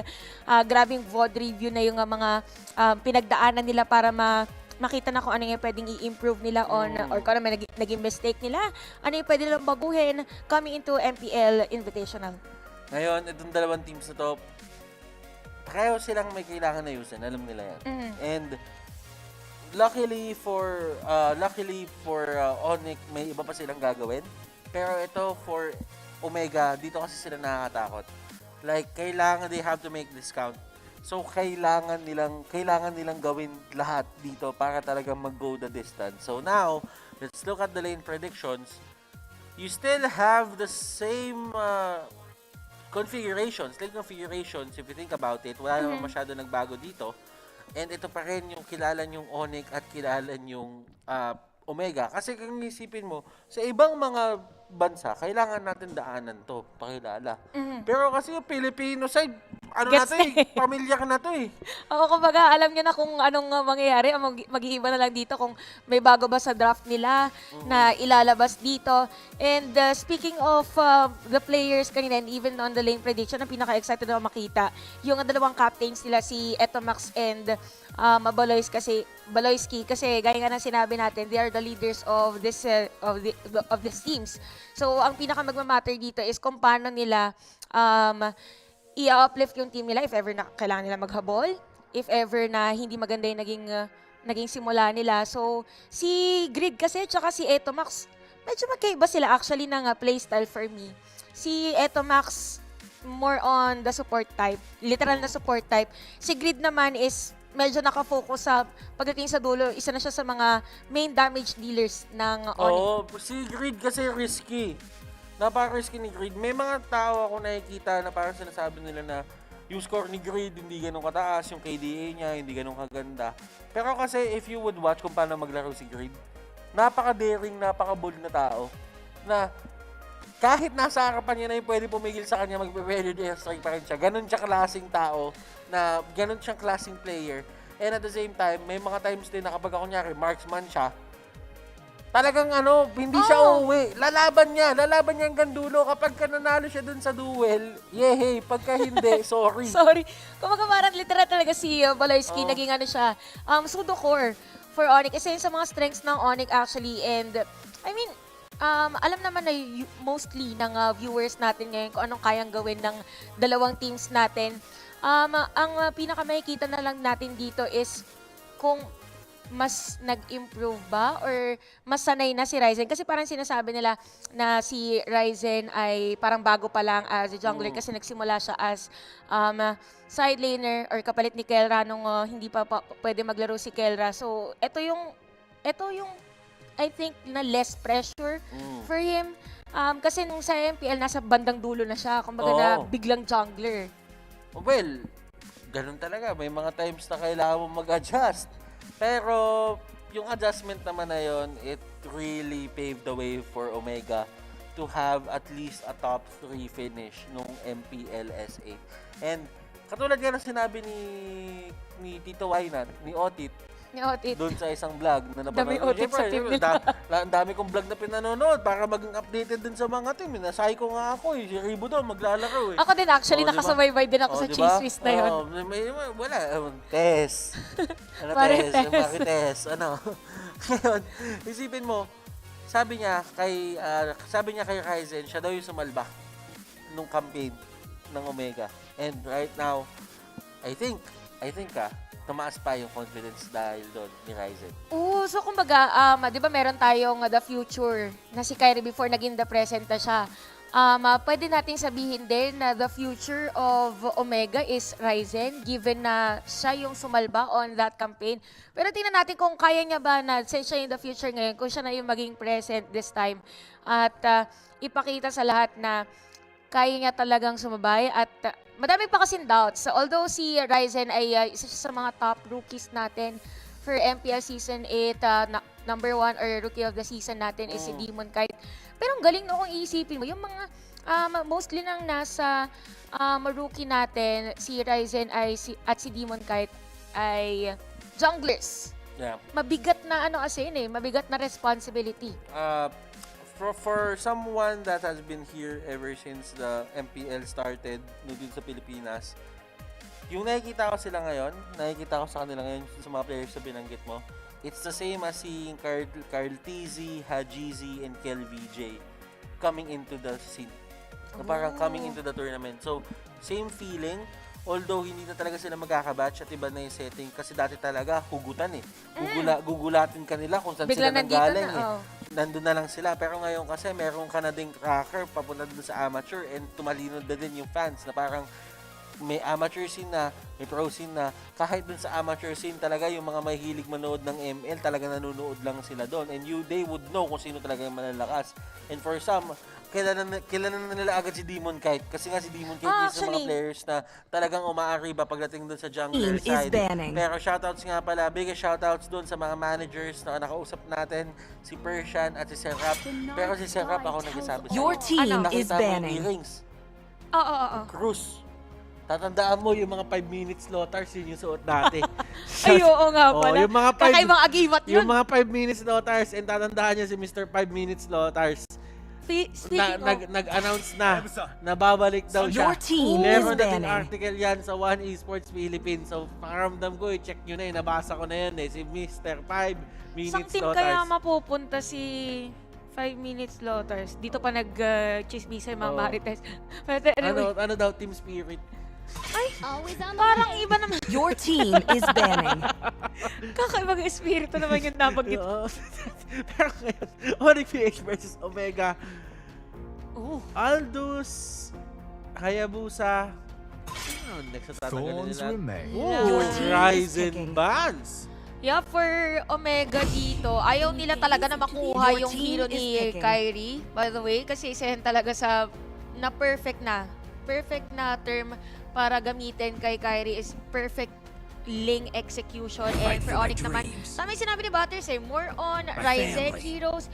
Kasi when we ask other players or even the coaches ng ibang teams, sabi nila usually, ang target nila si Ryzen. They're not saying na si Ryzen, pero kasi ang iniisip nila, since si Ryzen yung bago sa team, ililimit agad nila yung mga comfort heroes para hindi niya mailabas yung kanyang 100% na performance. So kasi sa Omega parang kahit kay KLBJ ganito din yung ginagawa eh. So para sa akin parang sanay na yung Omega sa ganito. Na hindi na sila nagugulat eh. Na yung jungler na lang namin lagi binaban nyo. Kaso naman kasi naintindihan ko din sa side ni Onyx Philippines na hindi mo naman kasi pwede i-ban out si Kelra, hindi mo pwede i-ban out si Renzo, si Etomax, si Chakno. So tutukan na lang doon sa meron talagang pagtututukan si Ryzen. Pero kasi tingin ko ang OMG mag-a-adjust sila accordingly para kay Ryzen eh. Yung lakas na itong team na to eh. Oo. Feeling ko din for Omega makakita rin mga Bane. Pero speaking of, Barats ang kinuha dito ng Team Omega. So maganda na agad actually na-pick para dito sa Omega because merong ang Pakito. Napakahirap later on ang Pakito na pumasok lang basta-basta. And the usual hero which is the Alice. Pero Claude, for Onyx, actually, ang ganda ng bunot dito ng Onyx eh. Imagine, gustong gumawa ng teamfight dito ng Omega, tapos pipilitin mo lang na i-baon yung blazing duet mo. And speaking of Bane, naban agad dito ng Onyx. Ayaw na nila. Natuto yung Onyx sa Grand Finals. Sabi, natuto yung Onyx sabi. Siguro after ng Grand Finals, pagpikit nila, naiisip nila yung Bane. Oo. Nung isipin mo, paano pag ganito yung nangyari? Magagising na ng umaga. Your team is banning. Sumigaw. Tapos nakita nila may sipod doon, may pusit. Biglang tinaob nila yung table. Ayoko na kumain. Ayaw namin yan. Your team is banning. Critical yan. Ang hirap patayin yan. Pero ito, OMG may capability kasi sila mag-run ng ganyan eh. Ginawa na nila yan eh. Yes, nung before silang magkita sa upper bracket finals, sila din actually yung ginamit din nila to against Onyx. So, kung titignan naman natin ngayon yung ban ng Omega, which is Uranus, it makes sense kasi isa sa mga ginamit during the playoffs ng Onyx Philippines, particularly for Dilarsky, is itong Uranus. So, mahirap nga naman kasi. Meron sila Selena, Barats, and Alice. Wala pa silang DPS. Unlike for Onyx, meron silang scaling dito na Claude. So, ayaw nila nung medyo makunat na kapag hinabol mo, napakahirap pa rin i-burst. Kasi hindi na rin advisable for Omega dito na kumuha most probably ng Lunox or other heroes. Pero interesting enough, para sa dalawang teams natin, actually kung titignan natin kasi yung trend for the whole MPL Invitational, usually pag open si Eve, kinukuha agad si Eve. Nung bago din tayo magtapos for MPL Season 8, yun din yung mga top picks ng mga teams natin. Pero up until now, walang kumukuha. Well, possible na nag-iba na yung mindset ng mga players natin given the fact that they had the most, sabihin natin, they had the time to actually adjust kung ano yung mga nakita nila. Katulad nga sinabi mo, marami silang pinanood and baka na-realize sila na hindi pala talaga bagay sa atin to. Kaya mag-shift tayo sa ganito. And MPLI is going to be the time that they test out those strategies na na-build up nila doon. And that's just 1 week na pahinga. Pero still, 1 week is big sa esports eh. Kumbaga sa 1 week, ang dami mong pwedeng ipasok. But it's safe to say for Omega, this is a signature hero na para sa kanila, yung glue. Regardless kung masabi man siya na outside meta, napupull off pa rin talaga nila pag meron silang glue sa kanilang lineup. Pero for Onyx dito, kung titignan natin yung kanilang 4 picks, lahat merong pwedeng ibitaw na damage. Kahit yung Jawhead, gawin nila na initiator eh. So, inaantay na lang natin dito either yung Claude ba nila yung gagawin na jungler or yung Claude ay gagamitin nila sa may gold lane. Xborg. Okay. Magiging maganda to para kay para side ng Onyx PH na kumuha sila ng Xborg kasi feeling ko doon sila nagkukulang na damage output. Lakas ng damage output nila solo lang. Solo-solo lang ang lakas. Pero kung iisipin mo, aantayin mo pa yung Blazing Duet pagdating ng late. So yung X-Borg talaga dito yung magiging bruiser nila. Parang hindi necessary na makakill siya. Ang necessary lang, bababain niya yung buhay. Para pag pumasok yung Blazing Duet, may damage pa rin naman. Pero at least yung damage na yun, baka maging enough na para mag-takedown ng isang tao. Ang nakakatakot pa dito sa lineup, by the way, ng Onyx is yung combo nga ng Xberg and I mean nung Last Insanity and the Blazing Duet. Pero again, yung lineup dito ng Omega, the usual lineup, meron silang Alice. Kung meron silang signature Glue, meron na din silang signature Alice. Pero Bimo with this Jawhead, actually nakakatakot. And Pakito, ang gamit ni Baloyski actually, hindi siya yung usual na nakikita natin na ginagamit na heroes ni Baloyski. Yun yung excited tayong makita. And let's head on. Ay, yung Lunox pala, Lunox. Teka lang yung portal. Hindi ko pala Late lang po yung sounds. Late lang yung sounds. Pero si Baloyski pala yung Lunox. Medyo nalito lang tayo doon with the pero alam mo, hindi kita masisisi doon. Kasi unang-una, pwede din naman, nakita na natin to dati, yung naalala mo ba yung mid-load na ginawa nila? Oo nga pala. May mga ganun. So, hindi ka din masisisi at hindi ka din masasabing mali kasi anything is possible with Onyx PH kasi hindi sila nagdadalawang isip pagdating sa experiment. Ang tanong, gagana ba yung experiment? Yun lang naman eh. Kakaibang hugot kasi to lagi yung Onyx. Yung mga experiment nila, literal na experiment, yung medyo weird, exotic, pero tingnan natin kung mapupull off nila ngayon yung kanilang plan against Omega. Kaso si Bimo dito. Right. Hindi na naka-cyclone eye. Grabe si Ryzen dito. Buo talaga loob ng bata. Talagang tahabulin na si Bimo sa mga panahon na yun. Sa attack talagang lumalapit. Ang import, ladies and gentlemen. The import. Pero again, going back pala, kanina sinabi natin na Renshi Hero yung glue. This time around si Chaknoy may gamit ng glue which is on the middle lane. So this is a different twist para sa side ng Omega. Ito yung sinasabi natin yung pinaka-inaral nila during the off-season. 1 week lang na pahinga during MPL Season 8. And tama yung sinabi ni Butters kanina na for Ryzen, literal na tibay at lakas ng loob. Kasi kailangan niya ditong scale up yung kanyang pagpa-farm. Considering na si Kyrie ay may gamit ng Pakito. Kasi parang nakakatakot pag Pakito YSS. Pero walang taker to. Naku po ito na ang pinaka-problema nyo. Kumalaw na dito Skyrit yung Pakito parang Lancelote. Humax will go down. Baloyski making things possible. Delarski. Habang ginagawa nila lahat to, kino-contest pa niya yung Turtle at si Renjo. Pipilitin lumaban, pero hindi kakayanin. One after another. Para dito sa Onyx, guys. And napakaganda nun actually. Kasi gaya na sinabi natin, para dito sa Omega, ito yung sakit nila from time to time. Yung kapag nasimulan na nila, dinedire-diretso nila, kaya hindi na nila kino-consider na pwede silang ma-pick off dito ng Onyx. Yun yung nagiging problema nila. Kailangan nilang timpangin. Si Bimo. Ang naging target, hindi nakapag-unstoppable for siya palabas. Pero eto gusto talaga kunin yung kill. Baloyski will be the primary target at Omega answering with their own. Kaya nagiging masaya itong mga laban na ganito kasi talagang sagutan yung dalawang team. Hindi pwedeng manehado.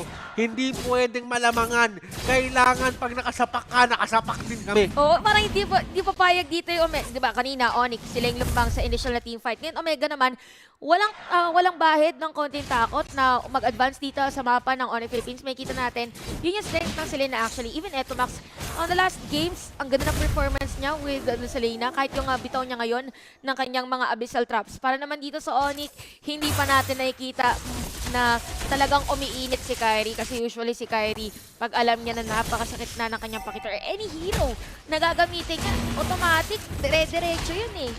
And kung mapapansin mo dito, yung energy shield turrets na meron dito si Kelra ay unti-unti nang nawawala ni Marky. Kumbaga si Marky dito, naka-ready na yan mamaya-maya, siguro 5 minutes, mati-takedown niya na yan, Torre na yan, dahil nga sa bawat nagaganap. And Kelra kasi dito, napipilitan din siya pumunta sa may gitna eh. And here comes another ejector. Tingnan natin. Abot ba? Hindi umabot yung projector. Wala sa timing, wala sa script. Hindi din umabot si Kyrie. Ginapos ng unti. Pero yung dalawang teams natin makikita natin na medyo nagkakakapasahan sa mga binibitaw na skills. That is because disiplinado din sila na hindi advisable na magkaroon ng skirmish agad kasi meron na turtle objective. So, yung sinasabi dito ni Butters kanina for Kelra, pwede siyang maging double-edged sword na pupunta siya sa may middle lane kasi pwede din na nagdo-double laning siya. So, tingnan na lang natin kung magiging worth it ba later on given na Claude yung kanyang katapat. Speaking of Claude, nakita mo yung ginawa doon ni Marky? Kanina ko pa siya pinapansin actually. Nag-DMI siya lapag, nag-TP siya pabalik, tapos ginamit niya yung battle mirror image para makabalik dun sa laban. Pero siya ay hindi tutumba. Dilarski dito. Eto, Max. Oy! Gugulatin niya sana eh. Gugulatin niya sana, pero mabilis din ang utak dito ni Eto Max, realizing na may flicker pa to at hindi pa niya nakinig kanina na, oy, nag-flicker na si Dilarski. Naka-flicker din siya. Just in the nick of time. Just in the nick of time. Inantay niya na. Uy, teka, alam ko mag-flicker, kailangan abutin ako nitong ni Dilarski. So, gagamitin ko yung flicker ko pa nakita ko na nag-flicker na siya. Na napakagandang move sa kanila. And Marky, tinamaan ng araw nga lang. And si B mo pa yata ay pwede i-go. But I think for Omega, maganda lang gawin dito is to clear the minion wave. Again, kung mapapansin natin ngayon, yes, nagkakasagutan yung dalawang teams natin. Even a gold, almost the same. Ang kailangan ng dalawang teams natin is conversion in terms of the turret push. Pero mauuna doon actually ang Onyx sa may bottom lane and Omega meron din sagot. Teka lang, sagot kong sagot, patay kong patay, tore sa tore, pantay ang ating gold. Patas na patas ang laban. Kumbaga sa words ni Manjin, paldas parehas daw lamang. Pero ito kung tingnan natin yung mga gold natin or for our players, wow, Ryzen is now at 3.7k pero titignan natin kay Kella 4.1k. Kung sisilipin naman natin dito si Marky, 4.3. Yung sinasabi kanina ni Butters na lumalamang dito si Marky. Actually, nag-push din siya ng Torres sa may bottom lane. Ngayon naman nasa top lane siya at ang sakit agad ng damage niya. Guys, siya. Ay, grabe yung damage output na meron sila dito in Shaq, no? Hinabol ng Blazing Duet, pero yung Blazing Duet na yun, hindi ganun kataas yung damage output. At Shaq na dito, nasapak ng isa, nabigyan ni Kyrie. Grabe yung guhit ng sapak. And Bimo, mahabol pa rin. Kaya nakikita nila dito na talagang lumalapit. At Ryzen, hindi manatakot dahil walang ejector at Ryzen. Papasukin siya ni Marky, pero it doesn't really matter. As kung di din kompleto yung side ng ng OG tuloy sasabihin ko, nagkahulihan pa, Pakito will go down. Prime time for Omega, hindi talaga papaawat ang side ng OMG. Mukhang sa kanila mapupunta yung turtle na ito dahil walang retribution na available for the side of Onyx. OMG. O mapapa-OMG ka talaga sa mga galaw nila. Yes, speaking of galaw, Omega dito, napakaganda ng stun kanina ni Kelra against Kyrie. Sumakto doon si Ryzen para masecure yung kill. Pero si Marky talaga sinasalubong ang mga players ng Omega and Ryzen ang makukuha doon. 6-7 for our score, guys. Gaya na sinabi natin, for both of our teams, parang nag-transition yung game nila eh. Dati, more on objective-centric na play from Omega and Onyx. Pero makikita natin sa laban na to, kanina pa magkadikit. 6-7, yung gold halos nagpapantay most of the time. Kaya hindi na nakakahinga yung mga sidelines nila to deal with the gold. Another executor na kill para dito kay Chakno. And Renzo, patay din sa kamay ni Dilarski. Ang init ng mga laban natin ngayong araw. Actually, yung Series 1 na panood ko, ang init eh. Yung game number 2, ang init eh. Si Diablo eh. Tapos itong game number 3, Pilipino-Pilipino, ito yung ina-expect kong magtagal. Kasi dun sa MPL natin, ang taas ng average game time natin, mga 18 minutes per game ata. So, you would know that this is going to be a long game. Kung mapapansin yung mga heroes nila, nakaset up din for long game eh. Kelra, Alice, may barats pa. Marky, Claude, Dilarski. may mga barats pa, may mga ganun pa. Kung magkita yung mga heroes for Omega and Onyx, pantay lang. Pwede pang early game, pwede pang late game. Yun yung sinasabi natin na yung average playtime talaga or average na mag-game time ng mga teams natin is napakatagal talaga. Pero si Reggie sa may bottom lane, and they have enough damage. I mean, etong mga to, hindi sila nag-look after doon sa mga big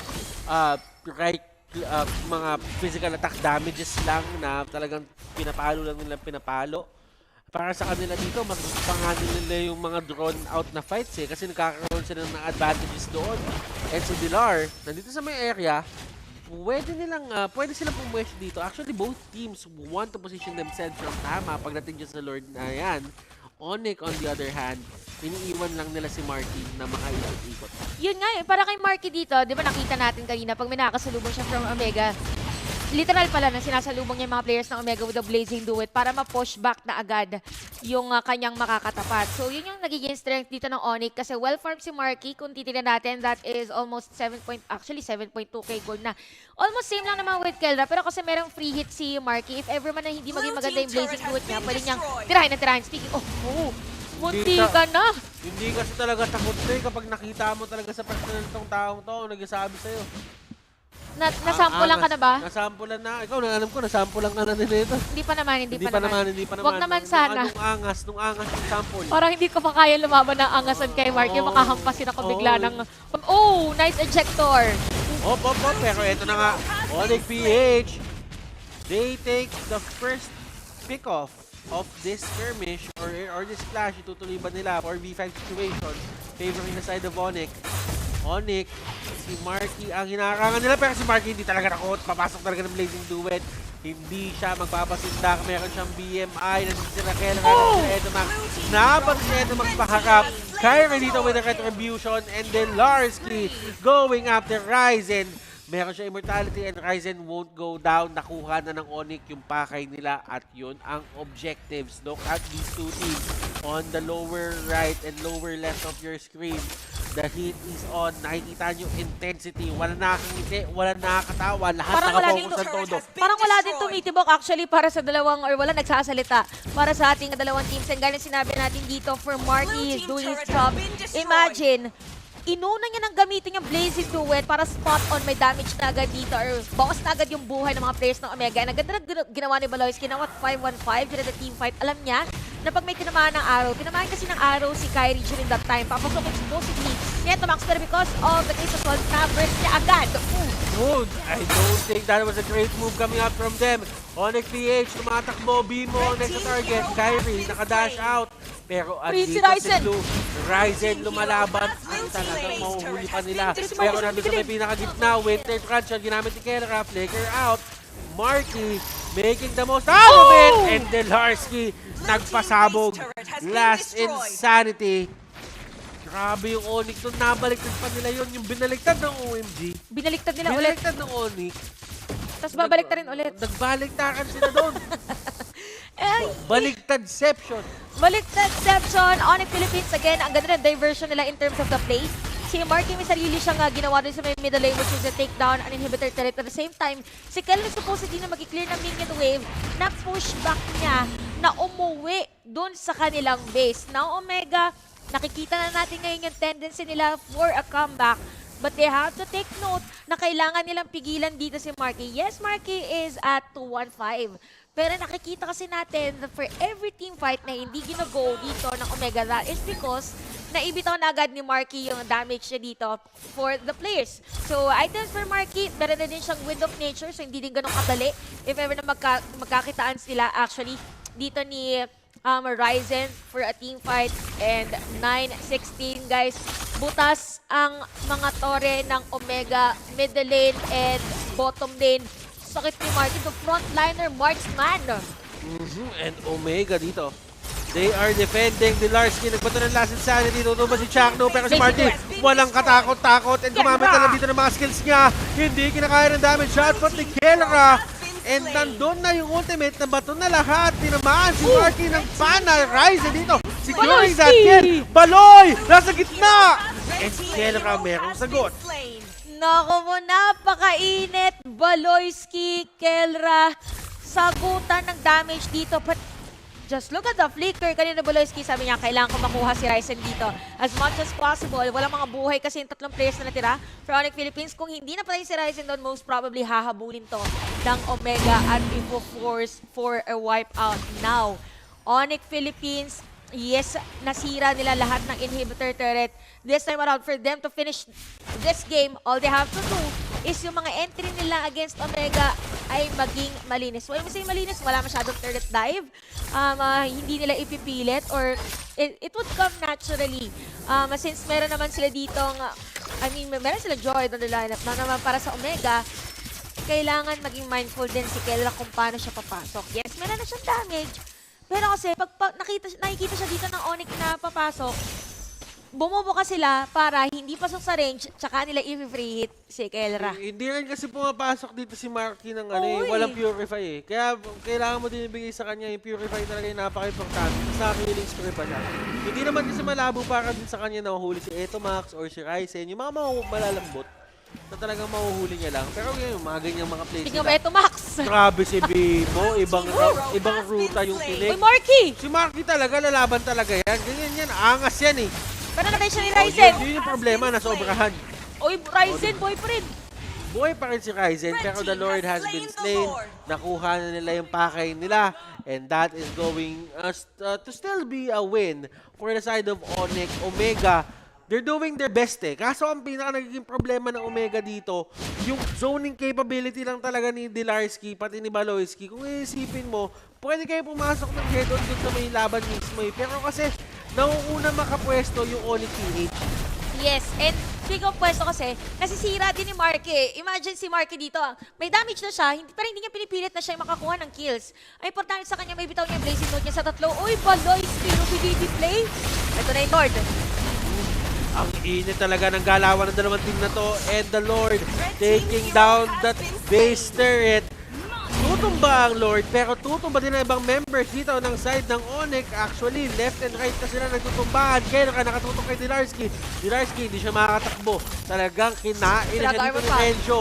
And Dilarski will go down, pero eto na si Marky with a blazing duet! Hindi makakapatay. Takto, Kelra, Ryzen, and Renjo. Makakapag-defend sila kahit na meron pang Lord na Luminous. Parang nakita ko na to dati. Actually, sa dalawang teams natin, parehas Onyx and Omega. Konting-konti na lang talaga yung buhay ng base nila, pero nilalaban ng Omega is doing it right now. Pero kung titignan naman natin ngayon yung mapa ng Onyx Philippines, napakarami pang tore na pwedeng sirain dito ng Omega. Ng Omega, maganda yung pagka-mountain shocker dito actually ni Ryzen para malaman nila kung pwede ba nilang diretsahin yung may torre dito sa may middle lane. And this is the time for them to take down turrets, pero they have to take note na lahat ng kanilang mga inhibitor turret ay sira na. Pwede na si Marky gawin niya ang kanyang Marky business to go for a split push dahil yun ang kanilang pinaka-signature play on MPL Season 8, which is the banana split. Banana split indeed. OMG. Alam natin na ito yung kanilang ganito yung kanilang playstyle eh. Comeback kung comeback talaga eh. Kelra, one more hit! Hindi naabot yung damage output. Oh! Marky goes down! Netomax with the play! Ito na ang pagkakriba. Pabalik ng Omega. Tsaka na sa may pinaka-gitna ng lahat. Kakapit ba siya? Kanina siya kakapit. Kakapit siya kay Dilarski. Pero sinapa hanggang dulo. Ginamitan ng last insanity. Dilarski, tumatakbo na lang. Tsaka na mapipilitang umalis. And si Marky, nag-pay off yung mga unang pag-aasim niya gamit yung Blazing Duet. Maganda naman at maganda yung purpose. Pero this time around, napakusahan siya ng todo. Yes, for Omega dito, nabasa nila yung ginagawa ng Onyx. And comment natin si Lido Wonder actually kanina.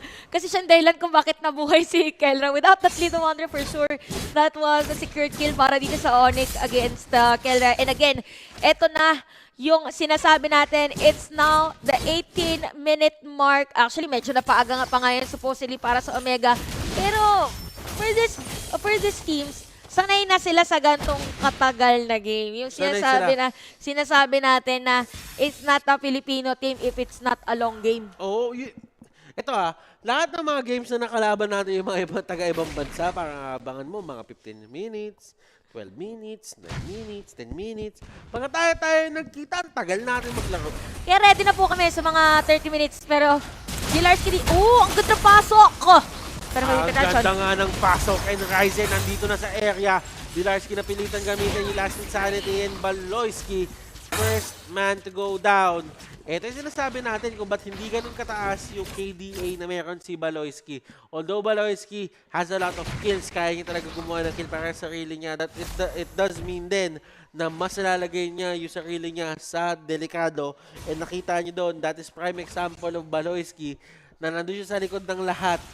Pero wala naman siyang teammate doon. Oo, kumbaga sinasambot niya na lahat ng pwedeng damage dito na pwedeng kuhanin against Onyx. Pero we have to take note. Actually, ganda ng pwesto dito ni Kyrie. Pwede siya mag-sandwich play kung sino man pwede niya makasalubong. Nag-aabang siya doon sa buff.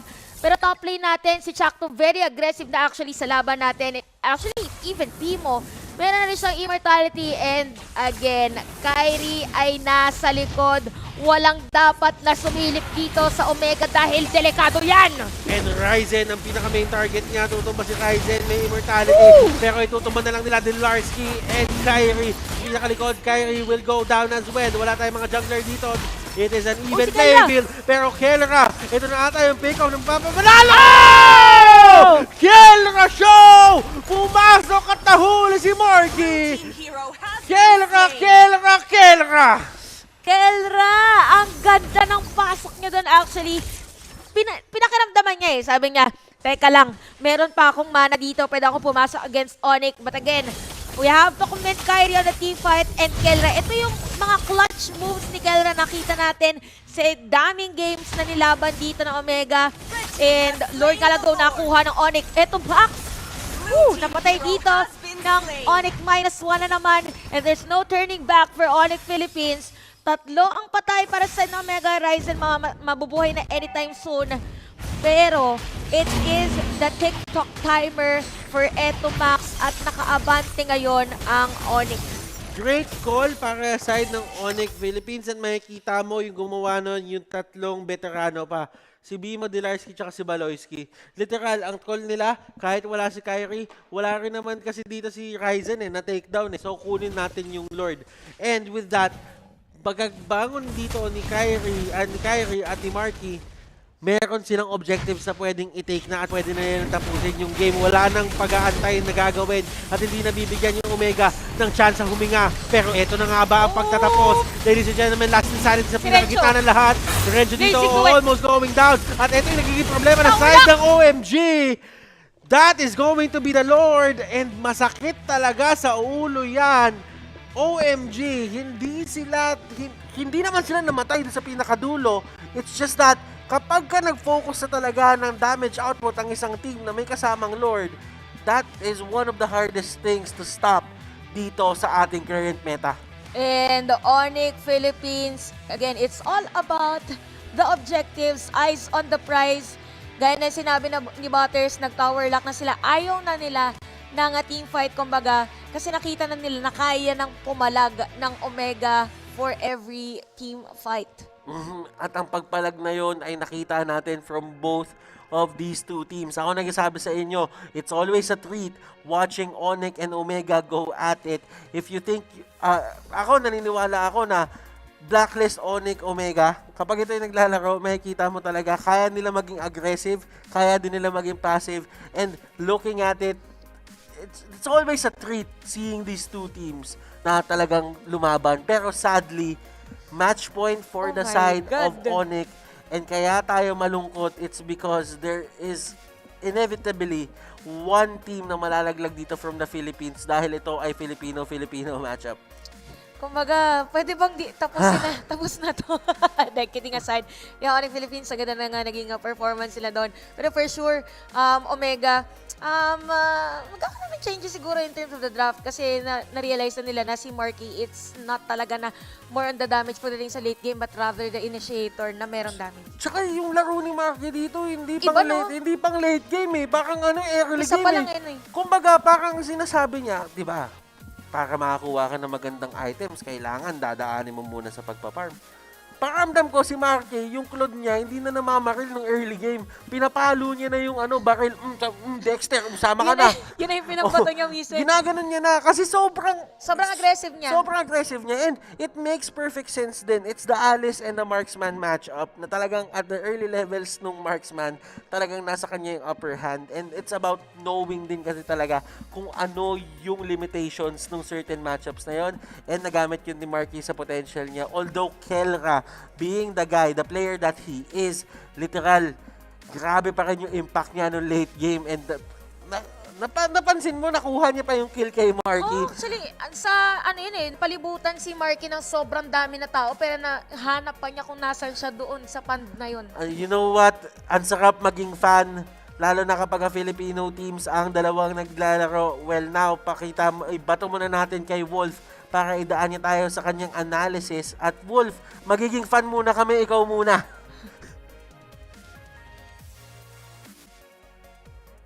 Maraming salamat sa mga fans dyan. Butters and Chandel. But yeah, kidding aside, this series, maraming mga nagsabi dun sa bago magsimula to na may konting sibling rivalry. Nandiyan si Renzo, pati si Grid.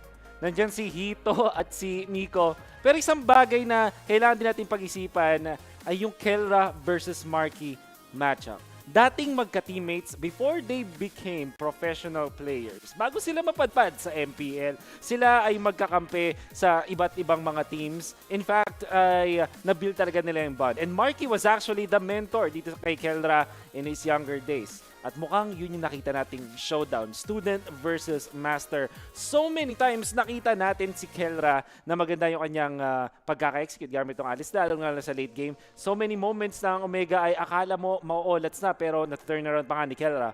But then again, Marky, even the casters mentioned it, ibang klase. Early game pa lang, pumapalag na itong si Marky using every single thing. And meron siyang distinct way ng paggamit ng kanyang Claude. Meron nga isa play, di ba? Parang akala mo mag-back siya, pero meron siyang iniwang BMI. Bumalik siya dun sa kanyang BMI, nag-ultimate shot, and then going for the kill doon sa mga members ng Omega. Na-punish nga lang siya in the end dahil may Lito Wanderer na available para doon kay Kelra. But you saw yung mga items na nandun sa ating mga players. Very standard sa kanilang mga playstyle kasi standard din naman na gustong gawing playstyle at strategy ng dalawang teams. It's just to farm sa kanilang gold lane. Active yung kanilang junglers, which is the Yisun-Shin versus the Pakito. Although mas pabor siya sa Pakito kung 1v1 matchup lang usapan, ang isang YSS ay pwedeng gamitin sa early stages for the vision.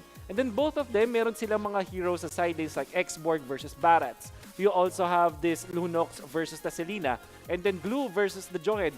Halos parehas ang gustong gawin ng team, which is to funnel everything dun sa kanilang gold laner at hayaan na yung gold laner ang magbibit-bit sa kanila ng pagkapanalo sa game na to. And exactly as we can see with the farm and the damage dealt, majority ay na kay Marky. Sa side naman ng Omega, Yisun-Shin, ang hirap talaga agawan ng damage output ng Yisun-Shin kasi isang ultimo lang and then you'll also deal so much damage. But yeah, kidding aside, Ryzen played phenomenally well. Iba lang talaga din yung matchup na advantage na meron si Kyrie bukod sa fact na maganda rin talaga ang performance si Kyrie on this jungler Pakito. So going back to what I'm trying to say kanina, ito yung kagandahan kapag nakita na natin ang dalawang Filipino teams na nagbakbakan. Hindi naman sa bias pero mukhang napoprove natin na kapag naglaro na yung dalawang Filipino teams ay ibang klase ng intensity ang nakikita natin sa ating mga matches. You saw that 21-minute game kung saan sobrang intense. Parang bawat minuto aabangan mo kung saan gumagalaw yung mga players natin. And all throughout this late game portion mula dun sa bandang 15-minute up until the 21-minute mark where the game ended, bigla siya naging close. However, it started to be good syempre para sa side ng Onyx Philippines. Ang kanilang split type na strategy dito sa ating game ay nag-work din talaga. Our MVP eventually is Delarski and he was very instrumental doon sa split nga na nakikita natin mula sa side ng Onyx Philippines. Meron siyang 95k damage dealt and 673 gold per minute at ang hindi natin na-measure sa stats for sure ay kung paano niya zinone out yung mga members ng Omega. Naging problema siya sa Omega all throughout this game dahil sa kanyang pag-zone at sa kanyang pagsira nung circle palagi or nung formation ng side ng Omega. And also, kaya lang din naman nakakapag-split ang side ng Onyx Philippines ay dahil dito sa ating X-board na nag-clear out ng waves agad, na tutulak agad nila, na-shove nila agad yung waves against Omega, kaya nga naman nakakapag-push sila bigla-bigla. Additionally, ang performance ni Dilar dito sa game na to ay tumulong para mapag 4-1 ang side ng Onyx Philippines. Ano ba ibig sabihin ng 4-1? Basically, may isang nakahiwalay at may apat na naka-group up. And with the help of the vision na meron dito si X-Borg at pati na rin yung pag-zone out niya. And additionally, to deal damage. Hindi lang kasi siya nag-zone na parang pang-ilang lang. You really have to be threatened kapag meron ka ng full stacks no kanyang passive kasi pwede nga kayong matunaw bigla.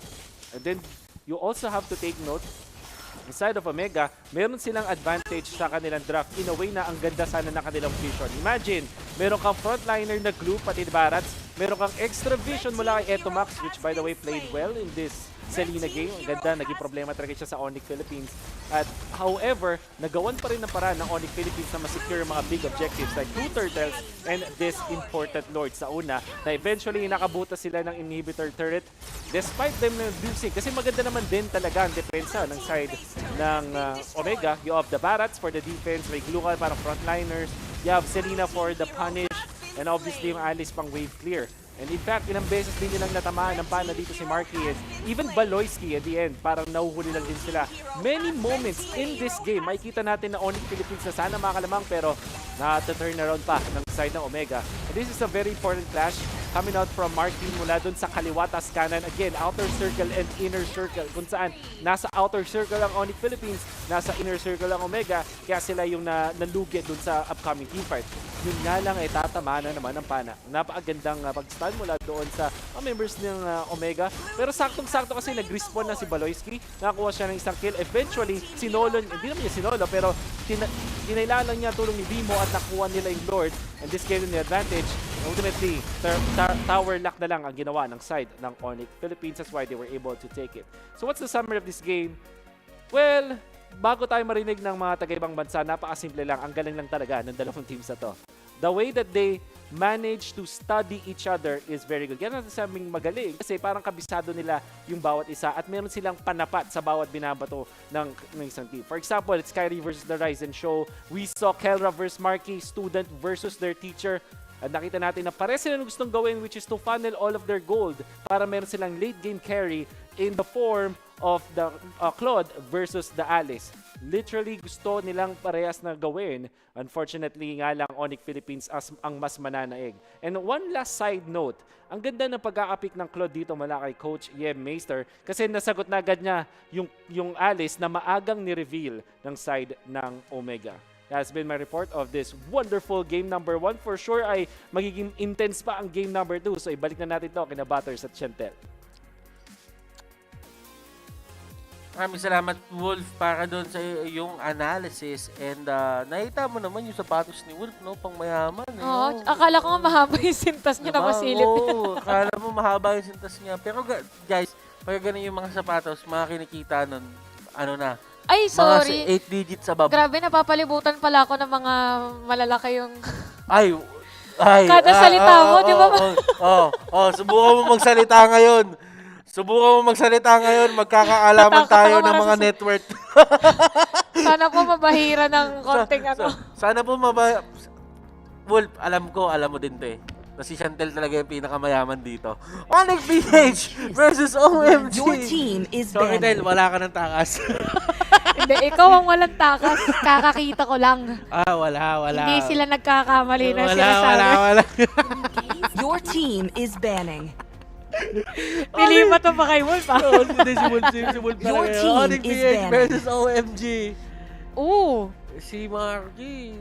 At tinanggal nila, wala pa pala si Marky. Tinanggal dito ng Onyx PH yung Aldous, yung Alice, pati yung Claude.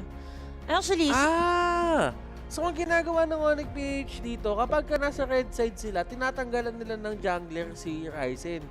Pagka nandun naman siya sa gold side, ang tinatanggal sa red side, sa blue side pala, sa first pick, Your team is picking. tinatanggalan nila si Kelra. Actually, yun yung sinabi din kanina ni Wolf. Ang ginagawa kasi dito ng Onyx, kinokontra nila yung mostly yung pang third pick dito ng Omega, kagaya nung naging matchup ng Alice and Claude. And kung papansinin natin on that game number 1, ang draft ng Onyx is mostly, or not mostly, lahat ng heroes nila by the way ay merong dash, Pakito, meron din silang Johead. Kumaga lahat pwedeng pa-forward. Unlike sa lineup dito ng Omega, na dapat mag-adjust sila ngayon, kailangan as much as possible, mabilis, or kaya in terms of the mobility, yan ang tamang term para sa hero lineup ng Onyx kanina. But ito yung sinasabi naman ni Butter, since Onyx Philippines, hindi na nila binan yung mga Ryzen heroes na open yung mga assassins. Interesting enough,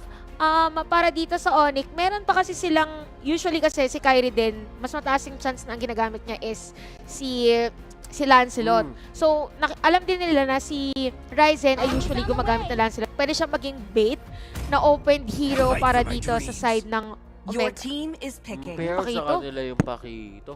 Although hindi natin alam kung Renzo Pacquiao, Ryzen Pacquiao, o Kelra Pacquiao. Hindi natin alam kung sino yan eh. Ang dami kasi pwedeng gumaman. Actually, si Chakno nga, kung isipin mo, si Import, si Chakyu. Hindi, kanina, nagkamali lang yun.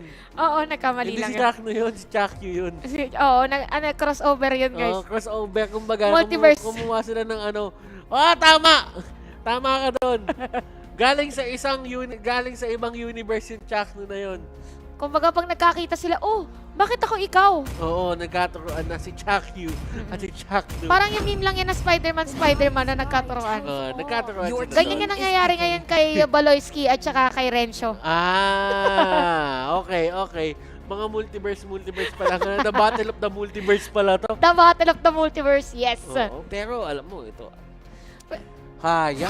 Sa bagay, kasi kukunin mo lang talaga yung haya. Pero, Lance. Yan na yung sinasabi natin, guys. Actually, para dito sa Omega, pwede kasi siyang, yun yung tricky kung paano mag-draft si Coach Yeb eh.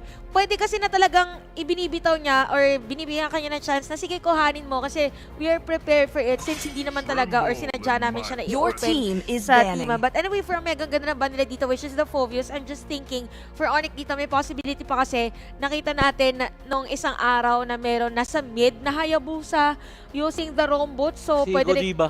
si Godiva po. So, pwede din nag-adjust na dito yung Onyx on that kind of a strategy. But pwede kasi na si Marky, Your given na si team Marky, is ang banning. ginagawa niya is mostly kailangan niya ng mabilis na clearing na minion wave para from time to time maka-pitch in siya ng damage for Onyx for every team fight. Harit. OMG. Well, actually for Onyx, tama yung sinabi mo eh. Tinanggal nila yung mga Kelra heroes. Aldos na nilalagay nila sa gold Your lane, team Alice, is Claude, banning. and even this Harith. Sino ang pwede nang gamitin ngayon ni Keller? At tingin ko, ano na sila eh. Relegated na sila ibigay kay Keller at tong Pakito. Agad kaya kumuha na sila ng jungler. Kumbaga parang nabasa na nila. Parang, teka lang, nakuha natin yung Pakito pero hindi ito yung Pakito na ano. Parang alam mo yon, binigay yung Pakito ng Onyx. Pero kasi, ang ginawa naman nilang setup is, hindi nyo mapipili yung Pakito na gusto nyo. Mapo-force kayo na ilipat. Yung Pakito na pipiliin nyo sa gusto naming makita sa inyo. So yun yung ginawa nila. Binanout nila yung ibang heroes dito ni Keller to the point na na-realize pa rin nila dito na pwede pa rin kasi kunin to ni Rencho, kaya nila tinanggal yung Hakit dun sa fourth ban. Ngayon, mas nakalin towards talaga ako makita to papunta doon sa sa Kelra side. Pero malay mo, marksman yung gamitin ni Kelra. Pwede siyang mag-Bruno, pwede siyang gumamit. Nag-1-1 din siya. Nag-1-1 din siya. So, pwede yun. Ang tricky nito Actually, ang nakikita ko dito, ang nakikita ko dito, ito pwedeng manalo yung Omega sa drafting dito kung magiging maingat sila sa mga susunod na galaw nila. Kasi pwede din nilang gulatin yung Onyx PH ng ibang marksman pa eh. Ay, actually, diba? Mag-iba sa marksman na ilalabas nila. Diba? Okay. Hindi sila masyado naglalabas. Hindi sila masyado naglalabas pa. Feeling ko final pick eh. Actually, maganda yung Lilia pick dito para sa Omega ha. Kasi kung titignan mo dito, yung Esmeralda and yung Cho is more on the melee side. So, melee side malamang na Onyx eh. Si Melee. Shoutout sa mga Dolormi. Sa Dolormi dyan. Anyway, going back Omega dito, magandang pang-burst na dito si Lilia since mare-restrict na agad yung possible na team fight area. But anyway, wow, Nathan, for the side of Onyx, lahat ng heroes dito ng Onyx may pwedeng ibidaw na damage. Same din naman dito sa side ng Omega. Pero marksman Brody. Ito yung sinasabi natin. Pwede kasi talaga mapunta kay Keller yun eh. Pwede mong ibigay, pwede mong, feeling ko nga ina-expect ng Onyx dito, the possibility na kay Keller mapunta yung Pakito. So that kapag ka early game, kapag ka na-control siya, parang there's no going back doon sa pwestong yun. Pero na-realize dito ng Omega na, teka lang, pwede pa natin ibigay kay Rencho to eh. Huwag natin ilagay yung sarili natin sa isang pwesto na sineset-up nila. Gawa tayo ng sarili nating template and I like the Brody pick for them. Although kailangan nila mag-ingat dito dahil nga merong feathered airstrike, merong Farsa. Kailangan niya maging maingat sa pwesto na bibigay niya. And speaking of ingat, maganda yung magiging taga-ingat niya dito, which is this Matilda. But again, yung draft dito or yung lineup or yung pinaka naging takbo rather ng ating draft talaga, we could say na sa bandang dulo na pull off ng Omega yung pinaka-strategy nila, pero yung mga first 3 picks talagang Onyx ang nag-dictate kung ano man yung kanilang magiging lineup on that one. So for Onyx Philippines, kompleto kasi, and this is Bimo Cho. Isa sa mga signature heroes ni Bimo talaga, MPL Season 4, pagka yun yung gamit niya na hero, super aggressive. Well, yan yung mga yan yung mga batak days eh. Oo, batak days. Yung parang kapag ikaw ay naglalaro dati, parang kailangan automatic pagtangka marunong ka mag-chow. Oo. Pagka hindi ka marunong mag-chow, mahirap eh. Salamat na lang sa lahat.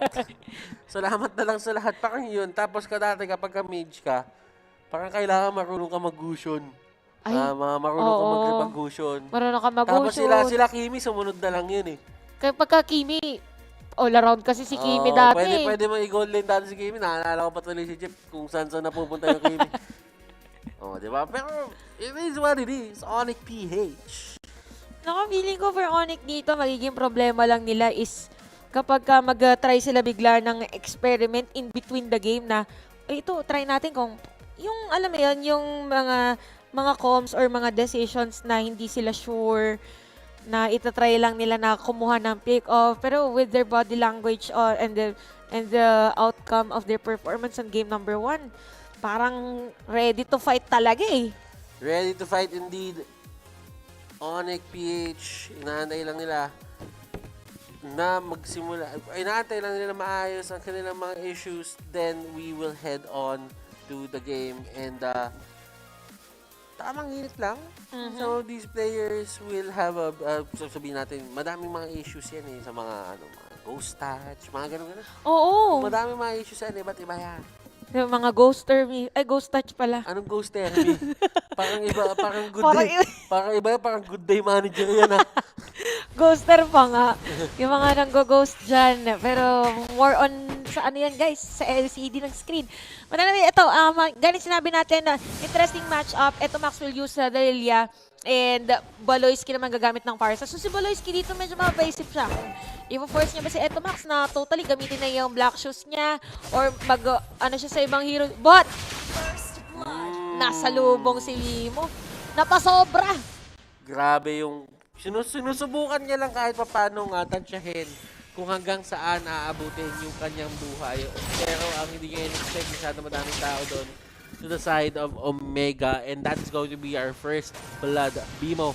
Nagamit niya pa pati yung yung flicker niya doon. So that is actually a great way to start for Omega. Yes, and Omega dito, since nakita nga nila na first blood nila si Bimo kanina, may possibility na medyo bumagal dito yung rotation ng Onyx. Kaso wait, naagaw ba ni Bimo?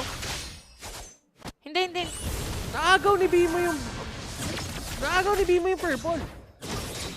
Walang purple si Walang purple si Ryzen. Meron. Namalikmata lang ako. Namalikmata lang, Ako yung guys. namalikmata. Nakita ko lang.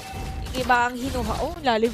But anyway, Omega dito, interesting actually. Omega yung naka-first blood, yes. Pero Onyx nakahabol agad in terms of the gold. So, Ay, na naman, sabihin mo na naman yung pagtagpat. Kamuntikan na, napa-shoot out na lang. Kamuntikan. Ang bilis ng Onyx makahabol actually pagdating sa gold. Ibig sabihin yung rotation nila ay kakaiba and na-maximize nila dito yung pwedeng puntahan ng kanilang jungler. Pero Omega ngayon, sinisimulan nila ang ating turtle objective. Nakaready ng mga players ngayon ng Onyx. Hindi na may ginagawa. Oh, Kyrie! Agaw-agaw lang. And eto Max, napipilitan gamitin yung black shoes. Eto Max will get away. Wala na masyadong mangyayari dito. And si Delars at si Rencho, hayaan nyo yan. Ganyan talaga maglaban Matagal yung pa yan. Matagal pa yan bago may tumumba dyan. Oh, matagal pa yan guys. Kahit hindi natin yung silipin na matagal. Kumbaga, pero wait lang, narinig yata tayo. Hindi na matagal. But anyway, Onyx Philippines, have to comment guide on that one. Napakabilis mag-retribution. At very aggressive. Ginamit niya yung kanyang shadow kill. Kahit nandun si Ryzen, alam niya na masisecure niya yung kill against Eto Max dahil wala na rin ngang pwedeng ibitaw na black shoes. Sexy ni Baloy dun ah. Sabi niya, hop?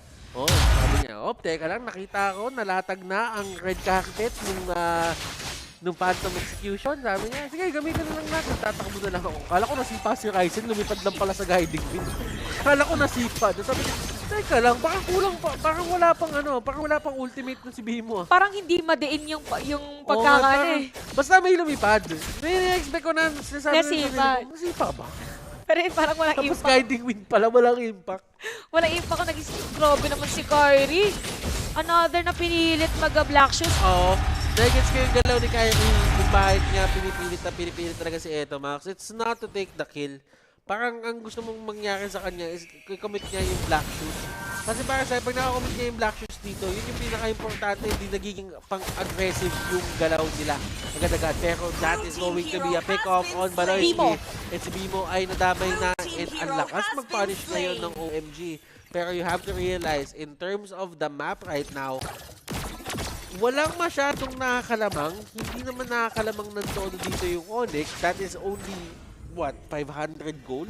Kumbaga, hindi pa ganun hindi pa nagmamatter. Wala pa. Hindi pa nagmamatter yan. And Enchanted Talismans, going to the way of Dilarsky and Eto Max, pareho na silang merong pangkuha ng mana. Renjo, Eto Max against Dilarsky. Maingat ngayon. Actually, kung mapansin natin, as compared to game number 1, maingat ngayon. And still, Onyx Philippines, they are really forcing Eto Max na gamitin yung black shoes. Para yung mga shadow energy, hindi niya mailalatag ng ayos. Grabe si Kyrie mang mama. Sakto lang na si Eto Max for the backup. Kyrie. Delikado. Nice circling eagle. Nakabawi ang Omega during that one. But again, Onyx Philippines, talagang they are ready to zone out and intimidate the players dito ng Omega. Imagine mo, nagbabuff ka, tapos merong Hayabusa na naman. Tingin ko, pinaka-nangyari doon is talagang kinumit ni Kyrie yung kanyang mga skills. Usually kasi yung sa black, yung sa shadow kill, kapag ginamit mo yung shadow kill, tapos nag-quad shadow ka papunta doon, usually kailangan pagkatapos ng ultimate, umalis ka na agad. Or mga 2 seconds, 3 seconds na lang yung natitira doon sa quad shadow. Pero kasi medyo matagal talaga yung tinake niya. And that is going to be a win for the side of Omega. Nakuha nila yung turtle. Si Bimo pa rin ang kanilang target. And talagang nakikita nila si Bimo ngayon na hindi pa masyado makasabay. Given na na-take down siya early into the game. And Renjo ang kanilang magiging target. And buti na lang yung shield nandoon. Kaso nakasalubong na naman ni Kyrie si Eto Max. Another black shoes. Ang kanyang ginamit doon. And still, Onyx Philippines, it's the same aggressive gameplay. Kanina, ang pinaka-aggressive was si Marky. Pero ngayon si Kyrie nakikita natin na nagbibigay ng space para sa mga side lanes nila. When we say space, tignan naman natin kasi yung nasa may bottom lane, nakasira na ng Torre agad yung Onyx. And another shadow kill para kay Kyrie. Kung ako si Eto Max, pagod na ako. And ganito din yung ginawa sa kanya. Ganito din yung ginagawa talaga sa mga supports ngayon. Nakikita mo naman dati yung sa Echo. Or hindi not necessarily sa Echo, pero may mga matches dito sa MPLI na talagang gagamitin nila yung mga ultimate nila, yung mga Way of the Dragon, yung mga Shadow Kill, pagka meron dun sa mga supports. And tingin ko, ito talaga yung meta natin ngayon. Shutdown na support talaga. Todo-todo, pero eto, paano man shutdown? Hindi na nakapag-ultimate. Jack na dito try to get away. Mag-shield na lang yan. And Ryzen, ginagamit ang kanyang dash in, dash out. And Ryzen dito, left, right, ginagamit niya na lahat. And ang pagbawi ni Bimo, that is going to be Kyrie securing the kill. Double kill para sa kanya. Habang nandoon sa may gitna si Kelra at si Dilarsky. Kelra, Hindi pa natin. Hindi pa siya nakakamdaman. Yeah, actually for Kelra, 0-1-1 and may mga teamfight din na hindi na siya makakahabol. Ganun sinabi natin, it's all about the mobility. Pero again, Kelra napatay niya si Marky and di mo gagamitin yung Way of the Dragon para ma-force out dito yung Omega na, ops, wait lang, medyo napalalim kami dito mga Onyx, so hayaan muna natin. Actually, nakalig tayo ni Kelra eh. Ano hindi nyo nakakamdaman? Ito na oh. Na-take down niya si Marky. At tingnan mo talaga kung papaano mag-edit airstrike si Baloyski. Given the fact na si Chakno sa tabi niya. Pero binitaw pa rin niya. Bibitaw pa rin niya. Kaya nga yung KDA niya, sinasabi ng mga tao, bakit ganun? Ang dami niya namang kill, pero hindi ganun kataas yung KDA niya. Dahil yung deaths niya din, medyo mataas din. Actually, siya may mga pinakamataas na deaths doon sa recent tournament na meron tayo. Pero si Baloyski ay nahuli and nasipa dito si Renjo, pero OMG, they still get the turtle at Omega noon. OMG, mapapa-OMG ka talaga. Kyrie lumalaban pa rin. Gusto talaga kunin yung kill at napaka-aggressive. Walang shadow kill pero enough na yung kanyang mga kunay. Bimo? Tatakbo? Shoot po? May shoot? Inaabangan niya. Talagang inaabangan niya kanina pa. Eto na ang ginagawa ngayon ng Omega, guys. Yes, aggressive dito ang Onyx. Pero habang nangyayari yung teamfight na yun, nandun si Keller sa may top lane, nakapag-clear siya ng minion wave. And Dilarsky, iba yung level of play actually, Dilarsky, for this whole series. Kanina may X-Borg siya nagamit, ngayon Esmeralda, pero parang almost same yung gamit niya ng hero dahil isa din siya sa mga nagiging frontliner dito for the side of Onyx Philippines. Yes, dalawa pala yung assist niya. Pero because of his tankiness and his initiation at pagbigay ng vision dito sa Onyx, automatic napakadali lang para kay Kyrie malaman kung nasan yung mga kalaban nila. And kung titignan natin ngayon, 5.7k ang gold, pero si Kelra 6.9. Actually, siya ang top farmer sa laban natin ngayon. Saka ano yan eh, sa totoo lang ang mapapansin mo, ang ginagawa naman ni Dilarsky dito, hindi niya talaga gusto kunin yung kill. Parang pinapababa niya yung buhay para hindi magtagal doon sa labas. Kasi alam nila may Hayabusa eh. Pag ay Hayabusa nakita kalahati yung buhay mo, automatic tatalon talaga sa'yo yun eh. Oo, kumbaga lulundagan ka. Lulundagan. Tsaka ang kinagandahan din dito, kaya hindi makapasok ang Omega every time na nandiyan si Dilarsky. Kasi si Matilda, nagbibigay din siya ng shield kapag ka nag-guiding wind. Pero Renzo may iwan sa bottom lane against... Buhay pa to. Hindi nila kaya. Nung dumating na sa point na nakapag-regen na si Renjo at wala na talagang pantakbo, matagal din ang quad shadow na pag-cooldown. So hindi rin kakayaanin. Pero grabe talaga yung pwestuhan ni Ryzen dito. Iba talaga pag nagwala na siya. And then Larsky, nahuli si Ryzen. Pero Ryzen, siya ay makakatakas with the Thorn Rose. Ryzen still wanted to go for that turret. At Lord na ang nasa mata ngayon ng OMG. Onyx PH, ano ang gagawin nila? Omega gustong dalhin to sa game number 3 para maging 1-1 na, and it only takes one game sa oras na yun para talagang masabi kung sino ang mag-a-advance. And si Bimo dito nagkahulihan na nga. And Kelra, ang pinaka-target, nagkahulihan pero the airstrike, hindi naging damage output. And Esmeralda will be the one to go down at hindi na ipipilit yon ng Onyx PH. Grabe yung dalawang team na to, talagang tuntukan kung balagbagan din eh, no? May kita natin kanina for the last team fight, anong hindi pa nakukuha ng Lord dito yung Omega, yung Circling Eagle dito ni Chakno. Sumakay sa kanya actually si Kelra, kaya napalalim. So, pagka may tendency nga lang dito ang Omega na maging super malalim, yun yung pwedeng i-punish ng Omega. But for ang Onyx. Although for Onyx dito, they have the parts na mabilis lang para sa kanila mag-depensa dito for this Lord. This is not the enhanced Lord. At isang mabilis para sa kanila. But this time around, Omega ngayon, yung mga minion wave nila yung nakaangat. But Kyrie, wow, 8-1-0 for this game. Kailangan lang niya ulit na ma-force out. Nagamit na agad ni Etomax ang kanyang black shoes dito para hindi siya makapaglatag. Oy! Si Chakno ang pinaka naging main target. At buhay pa. Well, tutumba siya. Godlike dito si Kyrie. And grabe itong dalawang to. Si Bimo nagamit na yung kanyang flicker. Pero this is the time na torn apart memory. Wind of Nature ginamit ni Kelra at hindi lalabanan yan. Ang ni bilis. Kyrie. Masyadong mabilis, masyadong makate. Bilis ang kamay din actually doon ni Kyrie kasi after na-ready niya na agad yung kanyang quad shadow. Even with the Kelra, ang bilis din ng kamay niya doon kasi nasakto niya ang kanyang Wind of Nature during the ultimate of the Hayabusa. But again, for Onyx Philippines, iba ang pinapakita dito ni Bimo. Actually, on point yung mga sipa niya. Hindi siya yung usual na sipa na automatic may kita natin na converted na kill for Onyx Philippines. Pero yung mga nasisipa niya kasi, it causes delay for Omega na makapag-penetrate doon sa kanilang formation. Kung titignan natin ngayon ang items natin, actually for Kyrie dito, napakasakit. Hunter Strike na gusto, Kyrie. And Kyrie still once more. And eto na yung nakita sa opening ng Onyx, ng OMG rather.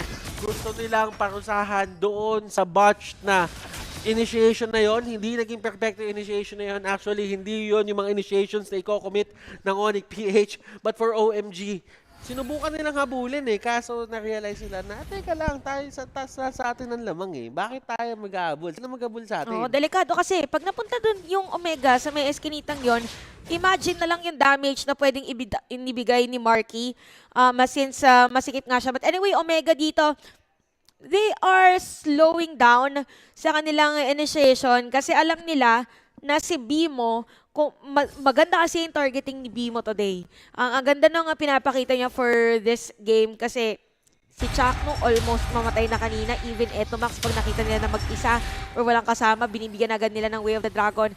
But Omega, dito sila sa may bandang taas, dadaan. This might be a bait for them habang si Pakito nasa may bottom lane.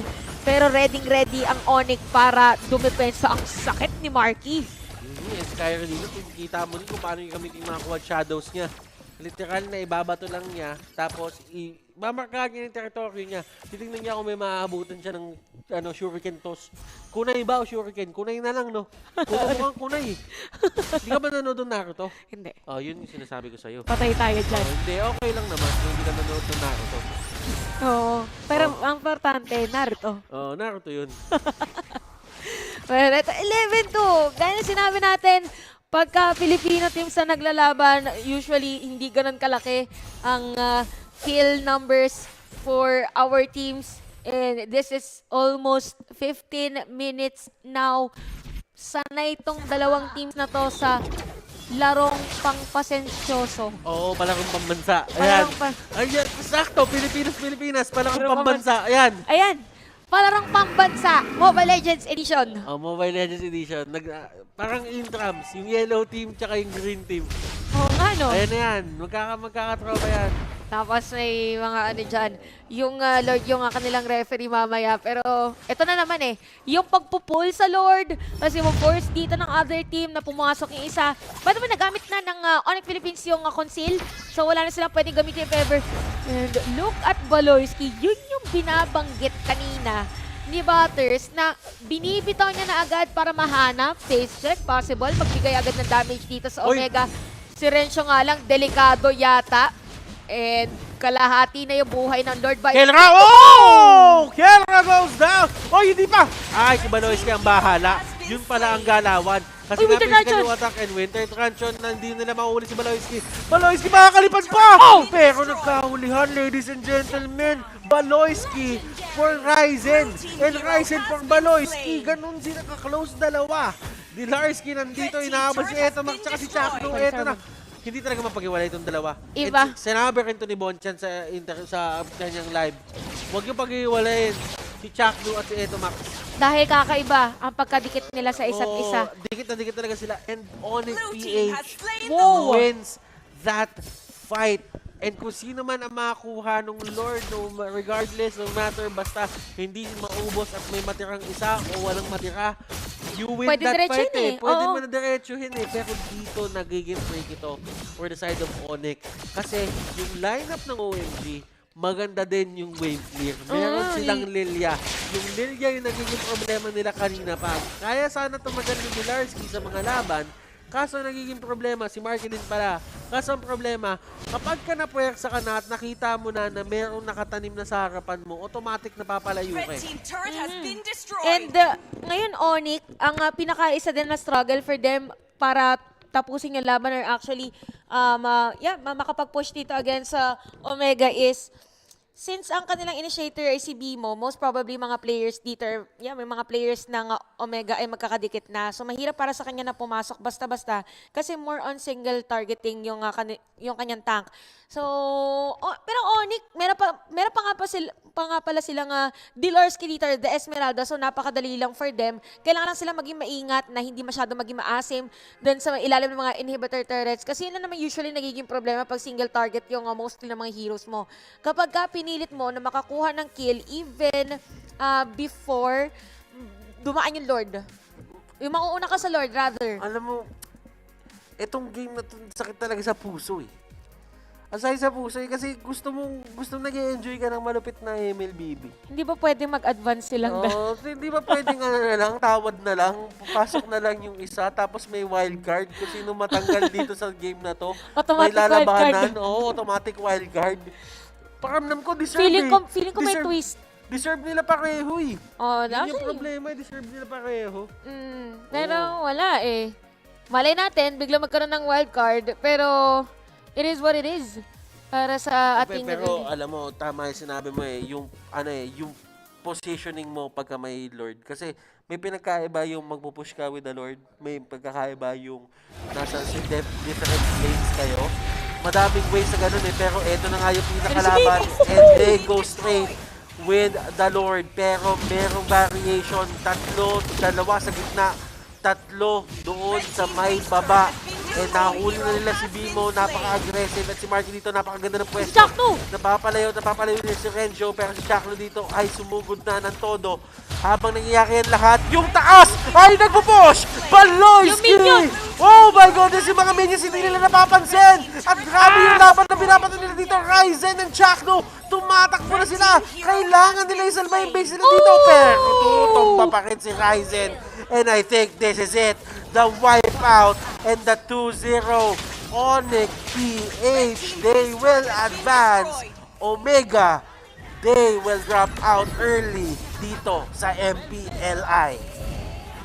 Ang ganda. Onyx! What a win for Onyx against Omega doon. Sobrang saya nilang lahat and one mistake lang talaga for a team fight. Napadaan lang si Etomax eh.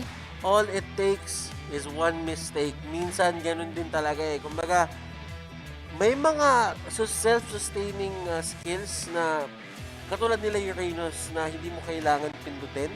Hindi mo siya kailangan i-activate gamit yung skills mo. Ganun kasi hero si Lilia eh. Na kapag ka hindi mo napansin bigla-bigla or hindi naging maganda yung timing sa paggamit ng black shoes, parang ganun yung mga mangyayari. And para sa akin, Etomax did a great job controlling up until the very last moment. And nakaka-pressure din talaga kasi yung mga ganung laro. Actually, diba? I think for Omega during that time na parang napaisip na lang sila na wala na mga buhay dito yung players ng Onyx. Why not i-go na natin? Hindi nila alam, nakatago pala si Baloyski dun sa mapa. Yun yung sinasabi natin na magiging battle talaga to ni Etomax and ni Baloyski kasi ang dami mga moments na sila talaga nagkokontrahan na mag-block siya si Etomax dahil sa Frederick Airstrike. And yung nangyari nga kay Etomax kanina, para siyang nadulas. Para siya nakatapak ng balat na saging. Parang hindi matay. Oo, yung pinagbalatan ng banana split, naiwan doon sa side na yun, kaya napadaan si Etomax. Saka ganun talaga, Chantel eh. Parang kapag nalingat ka ng onti sa Filipino matchup, pag nalingat ka ng onti, tapos na talaga nahuli may nangati saglit, may nangati lang saglit, pagkatingin mo, automatic, nagkakaroon na talaga ng malaking adjustment at malaking pangyayari doon sa may laro. Right now, ladies and gentlemen, tingnan natin yung mga maliliit na bagay na pwedeng nakita ni Wolf na napakalaki pala ng epekto doon sa may laro. So, Wolf, ano yung napanood mo kanina? Or we've just seen, Butters, ang talagang nakita natin doon ay dalawang teams na binibigay talaga ang lahat nila and hindi lang naman dun sa mismong game but it started with the draft up until the latter portions of the match. It's just that mas may clutch moments lang ang Onyx Philippines sa game na to. What we witnessed ay isang brewing El Clasico siguro ng Onyx Philippines at ng Omega, lalong-lalo na dahil sa mga storylines na kailangan nating sundan. But apart from the stories na nakita natin sa serye na to, it's also important to take note yung mga heroes na pinili ng dalawang teams. And I do like the draft from both teams kasi para sila nagkontrahan, nagbigayan. For example, ang Omega, binigay nila yung Hayabusa na kung isipin ay OP kasi wala naman silang trade na link. Pero meron pala silang sagot which was eventually etong ating Matilda at yung Pakito na in a way ay napaka-crucial dun sa mid-game na power spike bigla ng Omega nung pagdating ng third turtle up until the first Lord. And then Onyx Philippines nakapag last pick pa rin sila ng set ng Nathan, to go with the Farsa. So kung isipin ay na-cover agad ng Onyx Philippines yung kanilang Nathan dahil ninakaw nila yung Farsa sa Omega. At the same time, meron silang scaling hero to go with the Hayabusa. Kung early game at mid game ang Hayabusa, late game nandyan ang Nathan. Yun pa lang, Omega may pinaplano. Yung last pick na Brody ay talagang tinapos ang kanilang composition in a good manner kasi meron na silang magandang laning matchup versus the Nathan. At the same time, meron silang magandang teamfight in the mid game at meron din silang damage sa late game courtesy of the Lilia, Lancelot, pati na rin netong ating Brody. So kung isipin, early mula sa laning stages up until the late game, meron din talagang ambag ang Omega. Plus, ang ganda rin ng Lilia fix na mula dito sa Omega kasi nahirapan din si Hayabusa in the after the laning stage kasi nga naman hindi nila mag-isip sila kung paano nila i-burst etong Lilia pero meron siyang black shoes. Tas ang daming na-provide din na vision ni Etomax for this team. And at the same time, it makes sense against the squishy heroes na nakikita natin mula sa side ng Onyx Philippines. So maganda yung draft ng pares sa teams. Pares na may gustong gawin na magiging successful sila doon. However, Onyx Philippines remained in the end. We'll see about that for sure as we tackle this game. Ang kailangan natin i-take note ay yung junglers ng pares sa teams. Look at that. 71k damage mula kay Kyrie at kay Ryzen ay 65. Parehas flashy heroes pa nakita natin and both of them trying to outplay each other. Tinatry nilang manalo over each other. There was a time na na-punish si Kyrie kasi denive niya si Lancelot sa may mid lane na may outer turret energy shields na alam natin ay may extra na damage reduction. And at the same time, itong si Dilarsky versus Renzo na ang ganda rin ng pinapakita sa team. Kung si Dilarsky yung nagsusok ng damage, it's more about the knockups coming out from Renzo. And so far, the sandbag is Renzo with so much damage. It's 111k. But if you're looking at the carry, the reach guy, ito yung pinakamagandang performance talaga all throughout this game. Kyrie with MVP stats. Reach guy na siya, ibig sabihin siya yung pinakamaraming farm. At the same time, siya rin yung pinakamataas na damage. And what that tells us is napaka-active nitong si Kyrie at nagamit niya yung bawat farm na binigay sa kanya ng Onyx Philippines to their advantage. Now let's talk about the Brody and the Nathan matchup. Ang ganda ng pinakita ni Mark in the early stages. Definitely, nakapag-push shot at nabibigay niya ng kill sa damage output ng Onyx Philippines. But there was a time dun sa may bandang mid-game na merong punish play si Kelra coming from the orange buff bush dun sa side ng Omega. Nakakuha siya ng magandang pag-snipe doon kay Marky mismo. And from then on, it was a big momentum shift in the favor of Omega. Yung Onyx Philippines, ang naging sagot nila dun sa momentum shift ng Omega is the retake. Onyx Philippines, parang nakadatlong turtle or at least 2 turtles na nakita natin retake yung kanilang tinry na gawin. The first one, nakanakaw ng turtle doon si Kyrie with that retribution. The second one, he was able to take it, but he was not able to take the turtle, pero nakakuha sila ng kills afterwards. So retake yung naging advantage dito ng Onyx Philippines, and they were able to do the good job at it. Kaso nga lang, dumating nga sa point na malakas na nga dito din yung Omega at nakita natin na nakuha nila yung Lord. And then eventually, taking care of business nung bandang mid-game. And going back to the draft nung na-mention ko, di ba? Mid-game talaga ang spike ng Omega with this Brody, Lancelot, pati na rin yung Matilda Paquito na naging aggressive sila. We'll talk about both the Lilia and the Farsa later on. But why don't we focus on our game MVP? Nandyan si Kyrie with 12, 1, and 3 na KDA. And like we said, damage dealt and gold per minute siya yung pinakamataas. So na-activate talaga ang Hayabusa na to ni Kyrie. If we're gonna be talking about the strongest heroes in the jungler role, dalawa lang talaga ang pag-iisipan natin. That's the Ling and the Hayabusa. That's why, papansinin nyo, hindi pwedeng ibigay ang Hayabusa kung walang Ling or hindi bibigay yung Ling kung walang Hayabusa. But the decision from Omega was to give out the Hayabusa, iban nila yung Ling, at sagutin na lang with better heroes for the trade-off. And that is absolutely the Matilda as well as the Paquito. At hindi rin naman din sa draft na nalo lang ang side ng Onyx Philippines. In fact, like I said, it was a very even trade-off. Ang great equalizer na to ay ang difference ng clutch moments mula sa ating dalawang supports. Interestingly, dalawang parang kapitan sa kanilang team. Baloyski versus Etomax. Ang naging laban ng dalawang position 4 na mid laners natin ay kung kailan sila nagpa-pop off. Well, in fact, Etomax was phenomenal in the early stages. Mapapansin natin na bait talaga niya ang ilang mga skills ng side ng Onyx Philippines by using the black shoes. Yun nga lang na-punish siya in this particular clash. But eventually, mahihirapan ng Onyx Philippines na umabante kontra sa Omega kasi nga naman may nakaharang palagi, and that's usually where the Lilia is at. At ang ganda rin ng pagkaka-burst niya dito. Sometimes mabibigyan nga din siya pero hindi nga naman din mabibigyan pala. Unfortunately, para sa side ng Onyx Philippines, in the early stages, nabigyan na naman si Baloyski. Dadating sa point na 0-5 na siya ng 10 minutes and then tataas ulit yung kanyang deaths. Going back to the time where nung kalaban niya din ng Omega, dumating sa point na 0-10 ang kanyang score nung MPL Season Playoffs.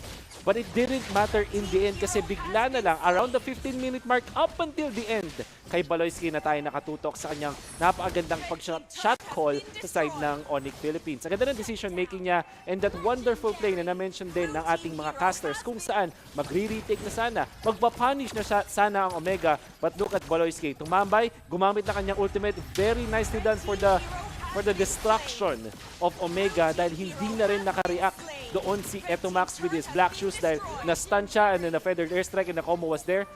Indubitably giving the win sa side ng Onyx Philippines. Decisive na positioning mula kay Baloyski at ang ganda ng kanyang pag-shot call and kanyang decision making giving the Onyx Philippines the win in this match. Siya yung nag-prove na stats might not matter. KDA might not matter. Ang mahalaga ay nagagampanan niya kanyang trabaho at nagbibigay siya ng options para sa kanyang team para manalo. Well done mula sa entirety of Onyx Philippines, pero hindi natin pwedeng i-discount yung magandang pinakita dito ng Omega. Even though this is their last game para sa MPLI, and unfortunately, we'll not see more of Omega. Yung dalawang games na nakita natin between these two teams could have gone either way. Kahit 2-0 naging resulta ng series na to, masasabi natin ng napaka-close pa nga, and the storyline still continues. Napakagandang story. And of course, redemption mula side ng Onyx Philippines after them losing yung MPL Philippines Championship. Pero ngayon, they're gonna be moving on to face another monster dito sa ating death group. Oh my goodness, that's gonna be exciting. Pero for now, ibalik muna natin sa ating mga casters, Butters and Chantel.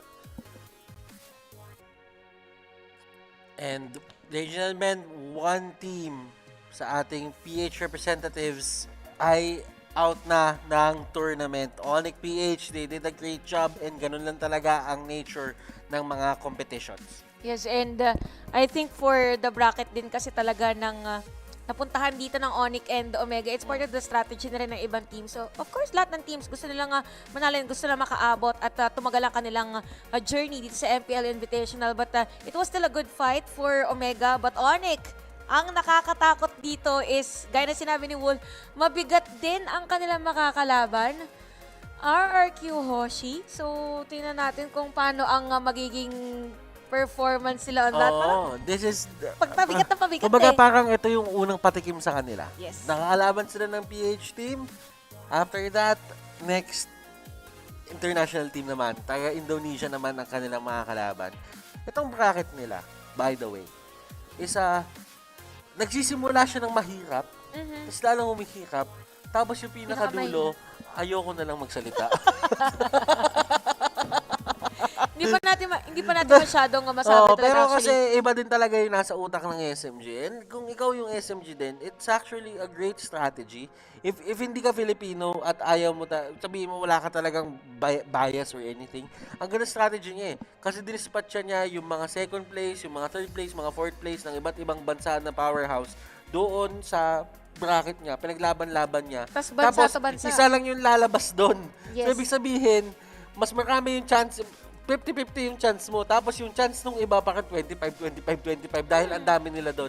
And lahat naman sila malalakas. And that is one of the things that you have to look out for bukas kapag naglaban-laban na yung mga teams na to. Kakaiba yung mga laban bukas. And hindi pa tayo kompleto sa mga laban bukas eh. May isa pa tayong series na pagdadaanan ng sama-sama para malaman na natin kung sino nga ba ang mga nakalagpas ng first round. And it is your favorites, your boys, the crowd favorite, NXPE versus RBG. Yun na yung next series natin. And alam ko yung mga NXP fans, Naka-ready na yan eh. Ready na. Feeling ko kanina, Ready na. feeling ko kanina pa nga nakaabang actually. And ang kinagandahan na napapansin ko sa social media natin, simula na nag-start yung MPL Invitational, is nakikita natin na nagkakaisa yung mga teams, nagkakaisa yung mga Pilipino na suportahan yung isa't isa. Kasi gaya ng sinabi natin, aside from these teams representing their own team sa MPL Invitational, nire-represent din nila yung talagang buong Pilipinas. So, napakaganda ng idea ng MPL Invitational to have this kind of tournament kasi doon natin na feel yung pagiging patriots natin. Patriots. It's the patriotism. Sinabi nga ni Ate Chantel. Well, tingin ko naman, lahat naman tayo dito magkakakampi. Feeling ko ngayon kapag kami, ganun sa Pilipinas kapag magkakalaban yung mga team nila, may mga side-side yan. Siyempre, mayroong mga agents, Ganto, meron mayroong dito. mga Omega, may mga Onyx, may mga Brand, may lahat-lahat na. Pero kapag kayo nakita nila, yung common denominator is yung kalaban, taga-ibang bansa. Wala yan, we win as one. Tapos, We win as one. we win as one. Naalala ko pa nun yung the great M2 war. Oo, nga pala. The war between Burmese Gulls and Bren Esports. Oo, Kala nyo naglaban lang nun yung Bren tsaka Burmese Gulls? Hindi. Kasama yung fans. Hanggang ngayon nga ata, may nag-aaway Pero pa rin ngayon tungkol dun sa dalawa, mag-M3 na Nung time na yun, yung nasa search bar ko, search bar ko nung time ng M2, talagang chine-check ko yung page ng ganto, page ng sa bansang to, page ng ganto. Tapos meron naman kasi yung makikita mo, show translation. Di ba? So, Tapos, dati kasi, di ba nangyayari yung gera na yan? Di ba nasa M2 kami nila Wolf. May time doon na magpapahinga ka ng cast. Tapos, siyempre, nakaganon ka. Titignan mo yung mga comment. Bigla kang matatawa bigla. So, magugulat yung mga katabi mo. Siyempre, nagkakasila, ikaw tawa ka ng tawa dun Pero bakit ka natatawa? Wala lang, yung mga memes. Babatulan lang ng memes yung mga tao. Nag-aaway sila. Tapos, every time na may mananalo, susugurin yung isang page. Sa kabilang page. Pagka nanalo yung kabilang team, susugod sa kabilang page. Ganun talaga. And, mainit talaga ang mga fans. And ganun talaga sila sumuporta. And this is, I think it's time for the interview para makausap natin ang Onyx PH sa kanilang win against OMG. Oh, it's not Kyrie. It's Kyrie. Dlarsky. No. Oh, my lord.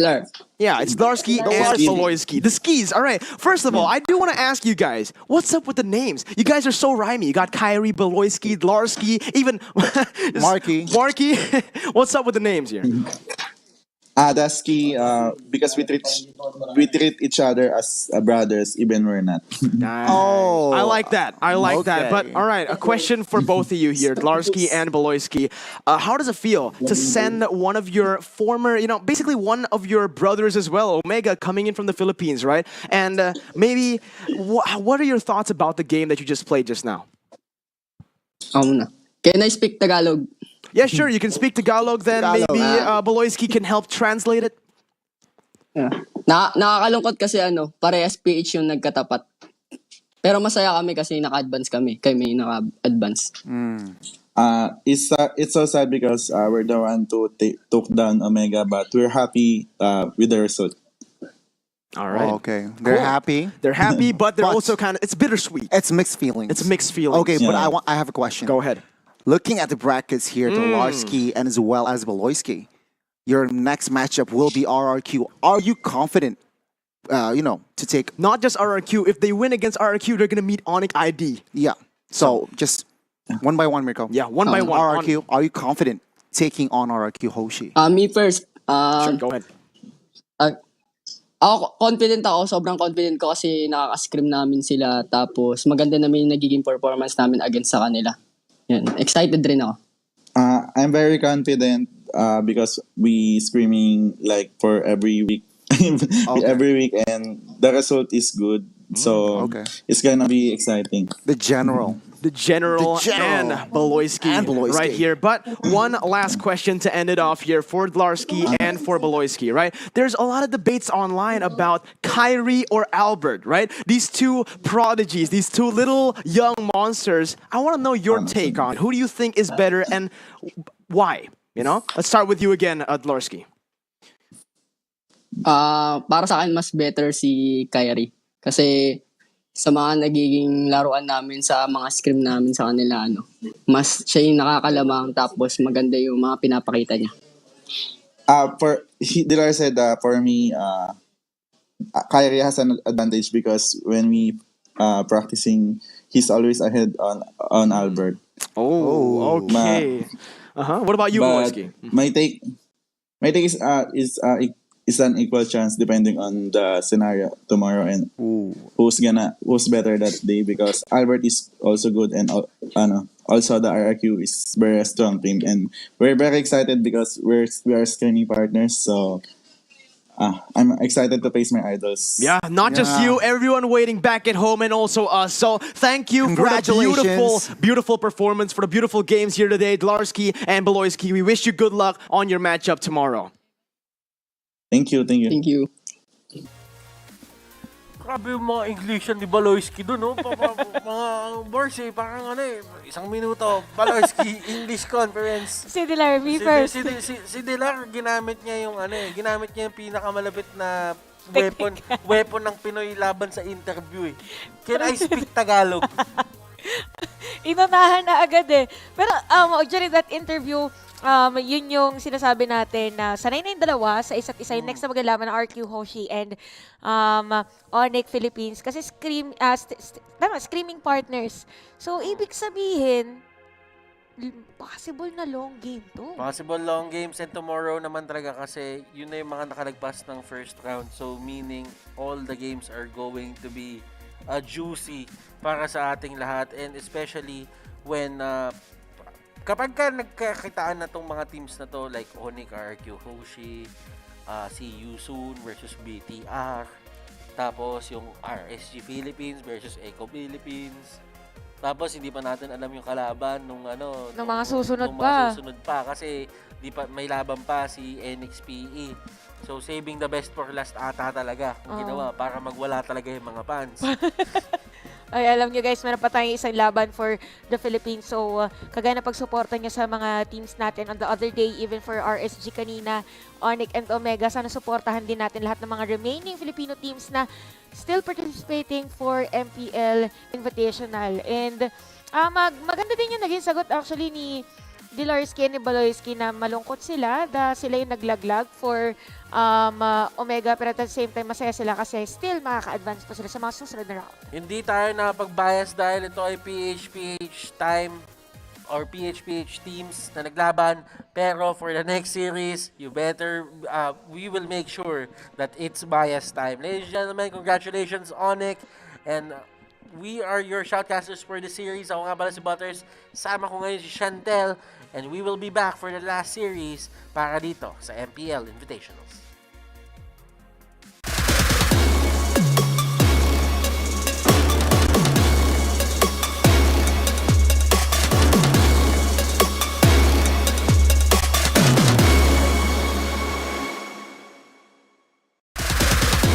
Mungkin lebih struggle daripada tim-tim lain karena kita juga baru masuk di scene ini, dan yang pasti struggle yang kita harus lakukan itu udah harus lebih lagi gitu.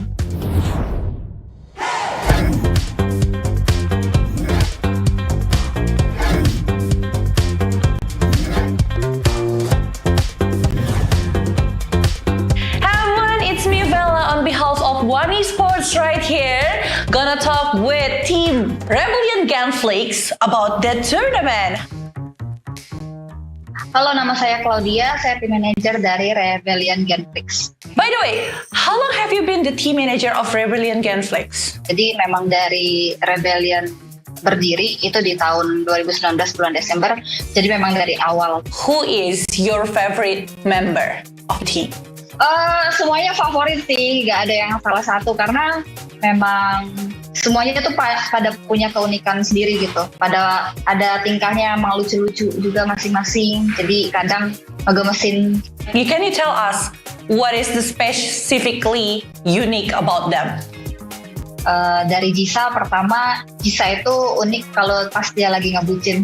Ngebucinnya itu kayak video call sampai tiduran, bahkan HP-nya tuh nempel masih di tangan gitu sampai pagi. Terus yang kedua si Val itu suka nyapu taman. Jadi di GH kita kan ada taman gitu. Terus dia suka nyapuin gitu tiap sore. Dan kalau ditanya alasannya kenapa, ya dia bilang sambil cari keringat aja, sambil dia mau olahraga biar turunin berat badan gitu katanya. Who is the funniest one among all of them?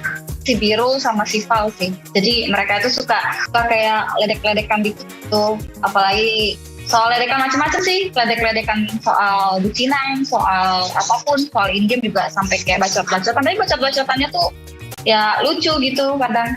Who do you admire the most? Jisa. Alasannya itu karena aku ngeliat dia umurnya masih muda, tapi dia memang tahu apa yang harus dia lakukan dan apa yang harus dia kembangkan gitu. Nggak semua anak di umur yang semuda itu dia tahu gitu apa yang harus dia lakukan, apa yang harus dikembangin dari dirinya gitu. How is your first experience inside of MPLID? Memang sangat berbeda sih, mulai dari kayak scene kompetitifnya, dari strategi permainannya juga udah sangat beda banget dari kalau kita lihat tim besar lainnya udah lama di MPL itu udah beda banget. Persiapannya juga udah pasti berbeda.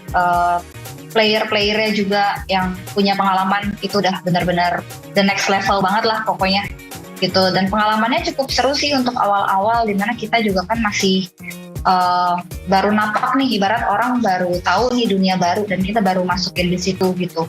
Is there any match that you will never forget? Onyx ya, match lawan Onyx itu benar-benar nggak akan lupa sih, karena menurut aku timnya itu sebenarnya kita tuh ada potensi menang tapi memang nggak bisa menang kayak gitu. Padahal kita udah sempat amanin 1 poin kemenangan lah. Is there any non-MPLID team that you really want to face and why? Jujur sekarang kayak nggak ada yang pengen dihadapin banget sih. Karena MPL juga kita sering gitu kayak scrim juga sama tim-tim yang di luar MDL maupun di MPL bahkan gitu. Jadi kita udah tahu lah kurang lebih seperti apa gitu. Jadi sampai sekarang kita belum ada kayak tim yang benar-benar greget banget sih pengen kita lawan gitu. How about MPL Indonesian team? Is there anyone that you scared of? Yang terkuat memang Alter Ego ya untuk sekarang ini gitu. Jadi memang kalau mau ditakutin sih ya memang sangat wajar gitu. Mereka kayak benar-benar cepet banget, walaupun sempat waktu itu Alter Ego sempat kalah kan segala macem kemarin. Cuman kayaknya kalau aku lihat dari performa mereka, kayaknya mereka bisa cepat reset dan balik lagi sih. What makes your team so different compared to the other team? Mungkin lebih struggle daripada tim-tim lain karena kita juga baru masuk di scene ini, dan yang pasti struggle yang kita harus lakukan itu udah harus lebih lagi gitu. Itu aja sih sebenarnya yang membedakan. Is there anything that you want to say to your team to motivate them for MPLI 2021?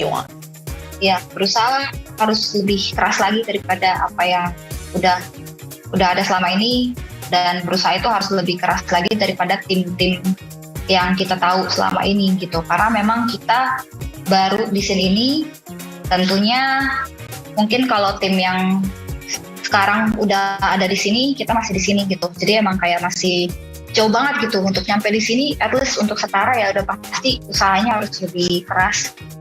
Jadi tetap semangat, aku percaya kalian pasti bisa.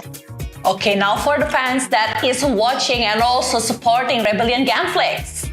Tetaplah dukung tim Rebellion Gameflix karena semua orang itu pasti mulai dari bawah. Termasuk kalian juga yang lagi nonton ini, mungkin bercita-cita juga untuk jadi pro player dan mungkin belum kesampaian juga. Ya, makanya itu tetap dukung biar seimbang gitu. Gak cuma di atasnya doang, tapi semuanya tuh mulai dari bawah. Tim-tim yang dari atas, yang sekarang udah di atas juga, semuanya mulai dari bawah gitu. Here is the last question. Can you give some message to the opponent inside of MPLI? jangan anggap remeh, kita semua pastinya berusaha, kita semua pastinya mau yang terbaik. Jadi ya tetap jangan anggap remeh. Okay, Claudia, thank you so much and good luck for your match. We are very happy to have you here. See you soon. Bye. Bye-bye, thank you.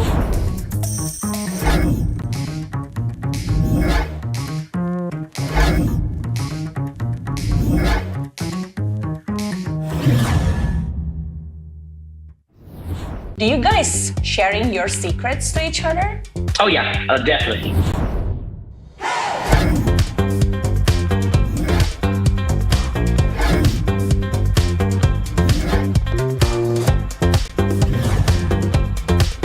Hi everyone, it's me, Fela, on behalf of One Esports. Right now, I am here with Next Play EVOS right here to talk about MPLI.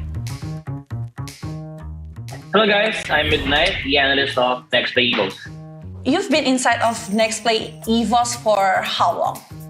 I think I've been with the team for 3 or 4 months now. Can you tell us how do you conquer all of the problems that you have whenever you're playing? Well, first of all, we address that as a team. So we do conversations with our players. We have them individually talk to us and address what the problem is and try to find a solution for it.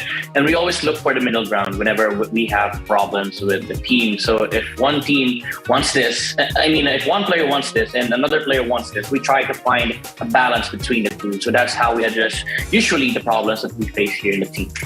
How do you guys keep all of the emotions away and keep up the fighting spirits inside of the game? One thing that I tell my players is that if the game has not yet finished, the goal is, and the mindset is, just to focus on winning. So everything that doesn't matter, it goes out of their way. And the only thing that they want on every moment of the game is to win. Based on your perspective, who do you think is the most improved player on Next Play EVOS? It's definitely Renegade, because I actually told Renegade that back in season 6 of MPLPH, I always thought of the guy as just an average player.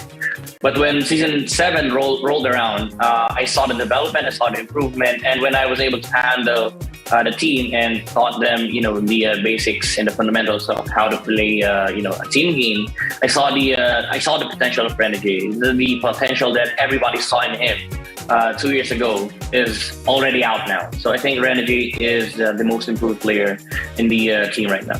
Were you guys doing the collaboration together with EVOS Indonesia and also EVOS Singapore? And what is the things that you've been doing together? Well, we share a lot of ideas and we give feedbacks on how each team performs. So it really develops and helps the relationship and of course the performance as well of the teams. Because being alone in a team, like for example, next to EVOS, we're gonna practice for 3 months and we're only gonna listen to each other. There's no outer perspective. There's no outside guy that can tell us that, hey, this might be wrong, or this works, or this is good. So I think that's really, that's really wonderful to have someone like, for example, Zeiss. It's really good at reading the game, and his insights are really important to us. So I think, with the past couple of months, it's just been, bouncing back of ideas, sharing, and collaboration on how to develop the team play. Do you guys sharing your secrets to each other? Oh yeah, definitely. But when it comes to secrets, I think we only share secrets that we have. But of course, with respect to other teams, we don't share secrets that other teams have, if that makes sense. For example, if we're able to scrim against RRQ, for an example, if we're able to scrim against RRQ, we're not gonna send a scrim to EVOS Legends, of course, to keep things professional. When we share, it's just between us. It's between the gameplay of EVOS, how they think about the game, what do they think about our gameplay. So it's kept between the two of the team. This is Next Play EVOS' first debut in international tournament. And what are some of the team's expectations? Well, the thing is, in next play Evo's, we don't believe in internal team expectations. So we really don't set any standards, or we don't set any expectations from the players, because it's added pressure. But being in a tournament itself is already high of a pressure. It's enough. So I think for us as an analyst and as part of the team, I don't set expectations on my players. I just tell them these are the things that we need to work on. These are the things that we can improve on to prepare us for the upcoming days, or the upcoming matches, or the upcoming games we have. So internal expectations, there's none. For the outside expectations, for the fans, expect cool games. Do you think that Philippine teams can stand toe-to-toe with international teams? Yeah, definitely. I'm a firm believer that PH is currently the strongest region, because we won M2 and MSC, and there's a strong chance that we're gonna continue with that streak. That's been held by Indonesia for so long. I think it's time for the Philippines to shine bright in the Southeast Asia region. Do you have some message for the fans out there? Well, first of all, thank you for the supporters. We appreciate the love and support that you give. Just keep on supporting Next Play Evos, keep on supporting the players. For all the bashers out there, keep on typing those comments, because these are things that really motivate the players. They're not people that get down by themselves. They really strive to get better every day, each day of practice. So yeah, expect more from Next Play Evos. Thank you so much, Midnight, for having the conversation with us. Good luck for your next match, and I'll see you soon. Bye. Bye. Thank you.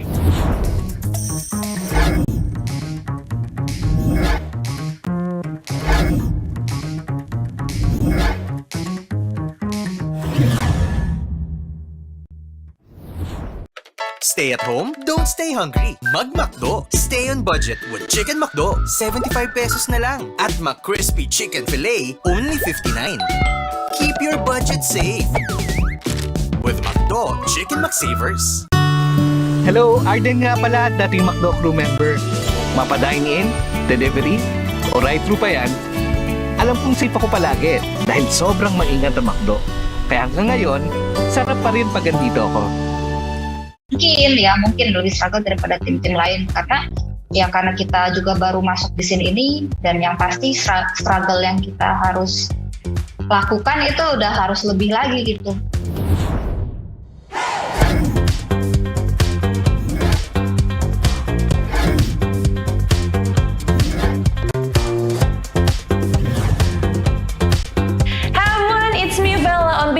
One Esports right here, gonna talk with Team Rebellion Gunflakes about the tournament.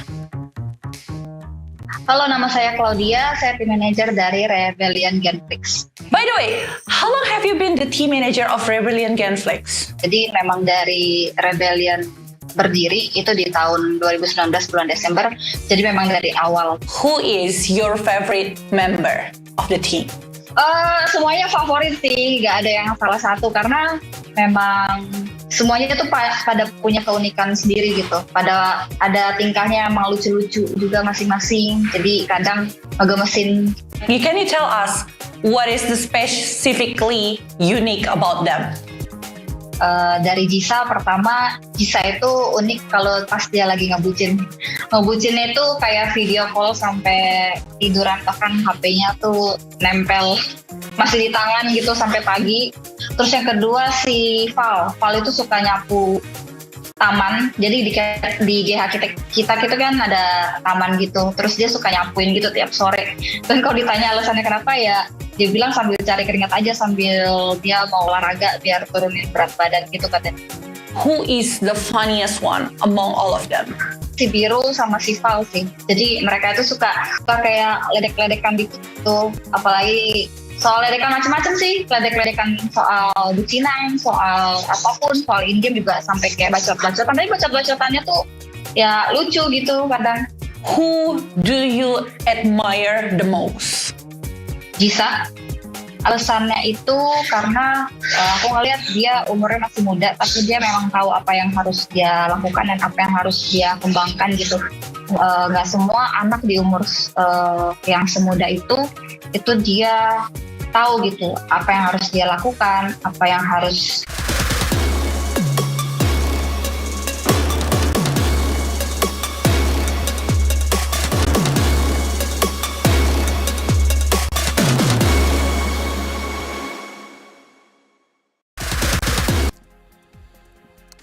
Nagbabalik ang MPL Invitational.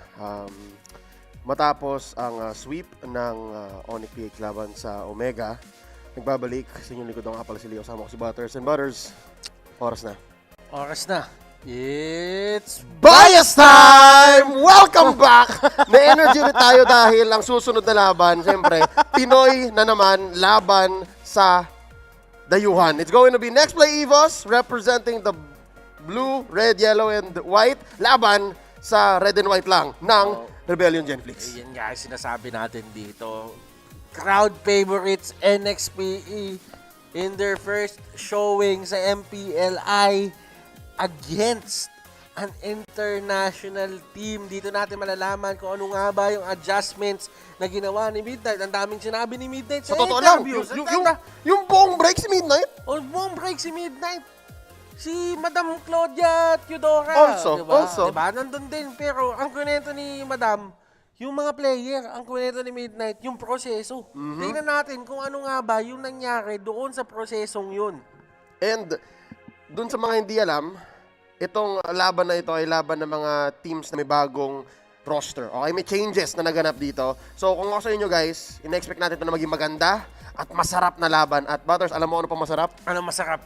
Umorder ng McDo. Sakto, it's about dinner time. And if you're craving for McDonald's, order your McDo favorites and deliver sarap with just a tap via bit.ly/McDoPH. You play, we deliver. Sabi nga ni Naisu, ang sarap-sarap. Sarap yan. Sarap yan. Uh-huh. Sarap yan. Si Naisu, natapos na yung MPL Season 8 at na-libre na rin siya. Kaya nag-out of town siya. Congrats. Ano yung sa kanya? McDonald's. That's right. Every day ng MPL Season 8, yun yung kanyang pinagdadasal. Pero ngayon, sa araw na ito, nagdadasal na ang Rebellion Genflix. Because honestly, kung napanood nila yung run ng Next Play Evos nung Season 8, nako, kahit sino kakaban. And maraming salamat nga pala sa ating official partners, ang FWD Insurance, pati ang Mac Delivery. So what are you waiting for, guys? Mag-Mac Delivery na kayo, kumuha na kayo ng insurance. Yep. Sarap yun. Sarap yun. May insurance ako. Pwede nating dagdagan via FWD. But right now, we'd also like to thank One Esports. By the way, if you log in via fantasy.oneesports.gg, pwede kayong mag-watch, play, and win. Yan ang One Esports Fantasy. Okay? Madaming pakulo si One Esports dito given that they are the host of the MPL Invitational. Pwede kang mag-predict, pwede kang gumawa ng mga lineups, pwede kang mag-check ng stats or whatever. You can do that sa ating fantasy league. Kompletong-kompleto. Also, they have community tournaments happening right now. That's the One Esports MLBB Community Tournaments line of 2021. Makipaglaro kasama ang mga tropa via this link, battlefy.com/oneesports. Hindi na nagiging problema yung sinasabi ng mga tropa mong XP lang kasi meron na tayong community tournaments with One Esports. Dito kayo mismo magpa-XP. Dito kayo magpa-XP kasi tatandaan nyo, yung mga napapanood natin ngayon dito, yung mga lumalaban para representa ang ating bansa, tatandaan nyo, nagsimula lang din yan sa XP lang. At malay nyo, pag kami naramdaman namin gusto namin maglaro, na hindi lang RG, baka magkabanggaan tayo dito. Oo, baka magkabang. Hindi natin alam yan. Hindi natin alam. One Esports, make it happen. Wow! Pero ngayon, we will find out kung sino nga ba makakalaban ng Alter Ego. Kasi kahapon pa, tapos ang laro nila. And right now, it's Rebellion Genflix versus NXPE. Siyempre, ang gusto natin dito mangyari is NXPE ang magiging ang lulusot. Pero, etong RBG daw, bagong lineup daw to eh. Yep, bagong lineup, bagong acquire ng sponsor. Iba yung pangalan na last time around. Last season in the MPL, iba. And last season, kilala sila bilang Lason. Nakita natin na medyo may surprising moves sila. Dito, there's facts lang to. Facts. Ano facts? Isa lang ang series na naipanalo ng Rebellion Genflix nung season 8. Pero, hindi pa yun yung bagong lineup. Hindi pa yun yung bagong lineup, no? I don't know. I haven't Oh, checked. I don't know how much of that was here for MPLI, given na medyo iba kasi yung roster rules ng MPLI. Kasi nga, kahit yung mga bata natin, iba yun. Bago rin. But at the same time, kung wala masyado na panalo yung RBG, yung NXPE, they had one of their best seasons yet. Arguably the best. Kilalanin natin ang dalawang kupunan na ito. Next Play Evos at Rebellion Genflix.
Kilalanan natin yung team na papabagsakin ng Next Play Evos. Ito ang Rebellion Genflix. Salo, Koy, Birol, Gisa at Val. Sila ang lalaban sa kupunan ng NXPE and Rebellion Genflix. Kung napanood nyo kanina yung interview, yung manager nila napakataas ng potential daw netong team na to. And kinikwento niya parang sa atin, mukhang masaya kasama itong mga players na to. Yeah, she was talking about how they're all so young, na baka hindi pa sila sure sa gusto nilang gawin sa buhay. So itong direksyon na to, pagiging esports pro, pagiging MLBB pro player, ito ang ginagamit nila para hubugin yung personalidad at development ng mga players nila. And yeah, you can see right here, ladies and gentlemen, sobrang bata ng mga players. Kung titignan mo pala sa lower thirds natin, match 1 soon. Soon. Pero tapos na. Tapos na yun. Pero match 1 soon. Para sa na-distract na soon. Oh, pero match 1 soon. Pero tapos na yun. Tapos na Pero soon pa rin. Oo, na maalam na ang Todak. Pero dito ngayon, Rebellion Genflix, para silang pwera na lang sa isa siguro.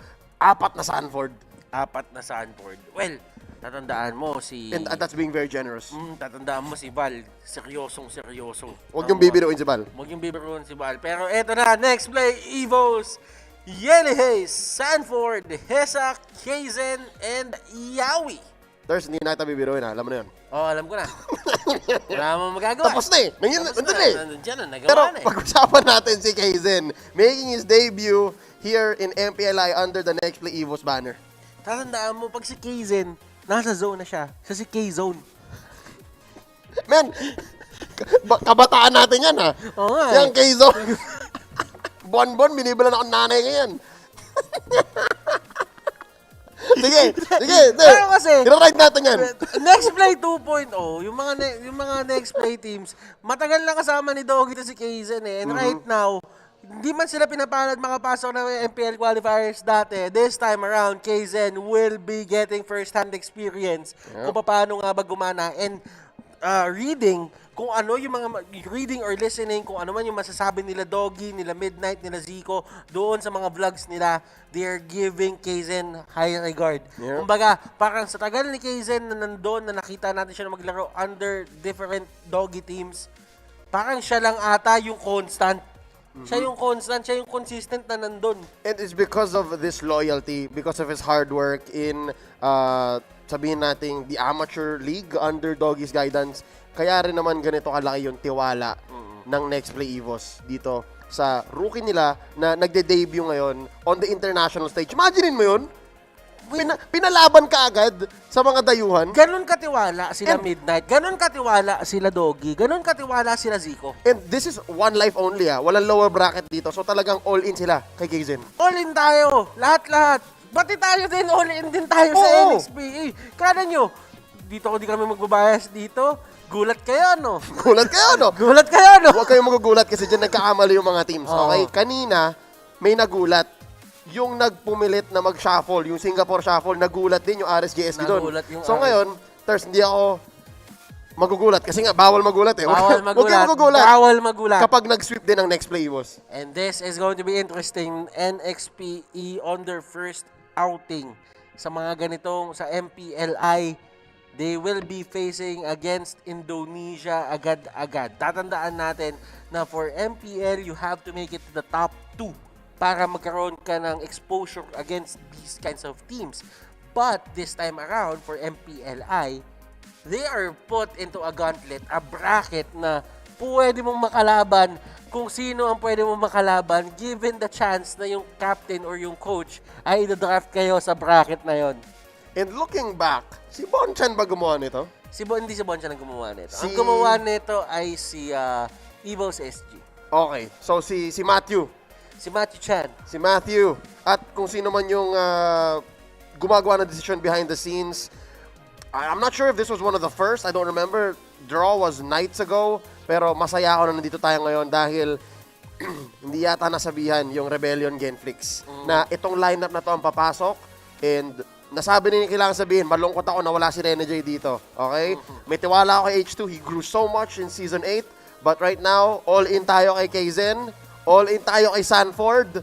At syempre, all in tayo sa Next Play Evo's draft is upon us. Rebellion Genflix. On your screens right now, on the play, Next Play Evo's ang sasagot.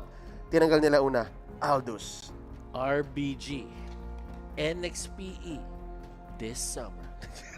Hindi na kailangan. Hindi na kailangan. Mamaya. Sino bang aangat nito? Alter ego, baka yun pwede. Baka pwede. Pero, tingnan natin kung gagawa tayo ng mga honest movie trailers mo. Mamaya. Baka gumawa tayo. Pero, tinagal nila si Your team Matinda. is banning. Pero alam mo, si NXP din, kung bagong roster ng RBG to, medyo in the dark din sila. Diba? True. Patas lang. Patas Kumbaga, lang. Patas lang tayo. Bias tayo, pero patas tayo. Bias pero patas. And ano lang pagalingan hindi magulat. Walang magugulat. Pag nagulat ka, talo. Pagka kunyari, sabihin natin, naglalaro si Yawi, di ba? Bigla nakita niya yung lineup, nag-iba, may pinita. Pag sinabi ni Yawi, yun, Bad yun. bad yun. Kaya That's bawal. Sabihin, Tingin sila. What's up, guys? Hello. Tingin kayo dito. Nakarinig ba? Medyo yata eh. Sinabihan siguro ni Midnight. Your team is banning. Pero, taas kami si Yawi doon. Parsa, ayaw nila ibigay. Naku, ito yung problema natin dyan, Brad. Ba, nagtatype sila gamit Madaming trophy. Ay, nako. Madaming, Intimidation tactics. Madaming trophy. Kapag may ganyan, madaming trophy. Tapos nakalagay sa backdrop. Parang nantatakot eh. Oo. Ito Your kami. team is Ito kami, banning. sinasabi ng Rebellion Genflix. Pero ang sagot ng Next Play Boss, nagdadasal na Kazing. Tama yan? Focus. Okay. Para walang trophy. Oo. Diyos ang aming kakampi dito. Tatandaan mo, yung mga ganyan tao, yan ang totoong pogi. Alam mo sabihin ng pogi? Sabihin mo sa atin, Ters. Presence of God inside. And that's true, okay? That's true. Parating nagdadasal lang Next Play Evos. Parati sila nagdarasal. Before a big match, and this is a big match, okay? Pinaglalaban natin ang... Tsaka syempre, parang kay Kaizen, syempre, parang una niya to, kailangan lahat ng pampakalma gawin mo muna eh. Oo. At least nakikita natin siya na hindi siya gumagawa ng kahit ano, hindi siya nag-iingay, hindi siya nagkukulit. Kalma lang. Tapos dasal lang. Kasi may mga players kami dati napapansin, di ba, nakapag-LAN events tayo. May mga players na first time nila, tapos na makikita mo, kulit-kulit nila. Tapos malalaman mo bigla, na kinabahan pala. Oo. Kaya siya makulit. Kaya impressive si Kaizen. Impressive yan. First pick dito ng Rebellion Genflix, gonna be that Pakito, pero ang sagot ng Next Play Evos, mukhang handa silang humarap doon sa Hayabusa in the Eve. Alam mo, eto na yan eh. Kumbaga, kapag ka hindi ang laban kasi talaga ngayon, matindi, pwestuhan eh. And gusto mo yung control kasi na nabibigay talaga ng isang Eve, lalo na kung ikaw ay NXPE. For those teams na sabihin natin, nagbibigay sila ng priority sa kanilang jungler or talagang gusto nila mag-farm bago sila lumaban, you would know na yan yung mga gusto nila. And given the fact na ganong klaseng hero si Eve na kaya niya mag-disengage at pwede pwede niyang iiwas sila sa mga laban na ayaw nila.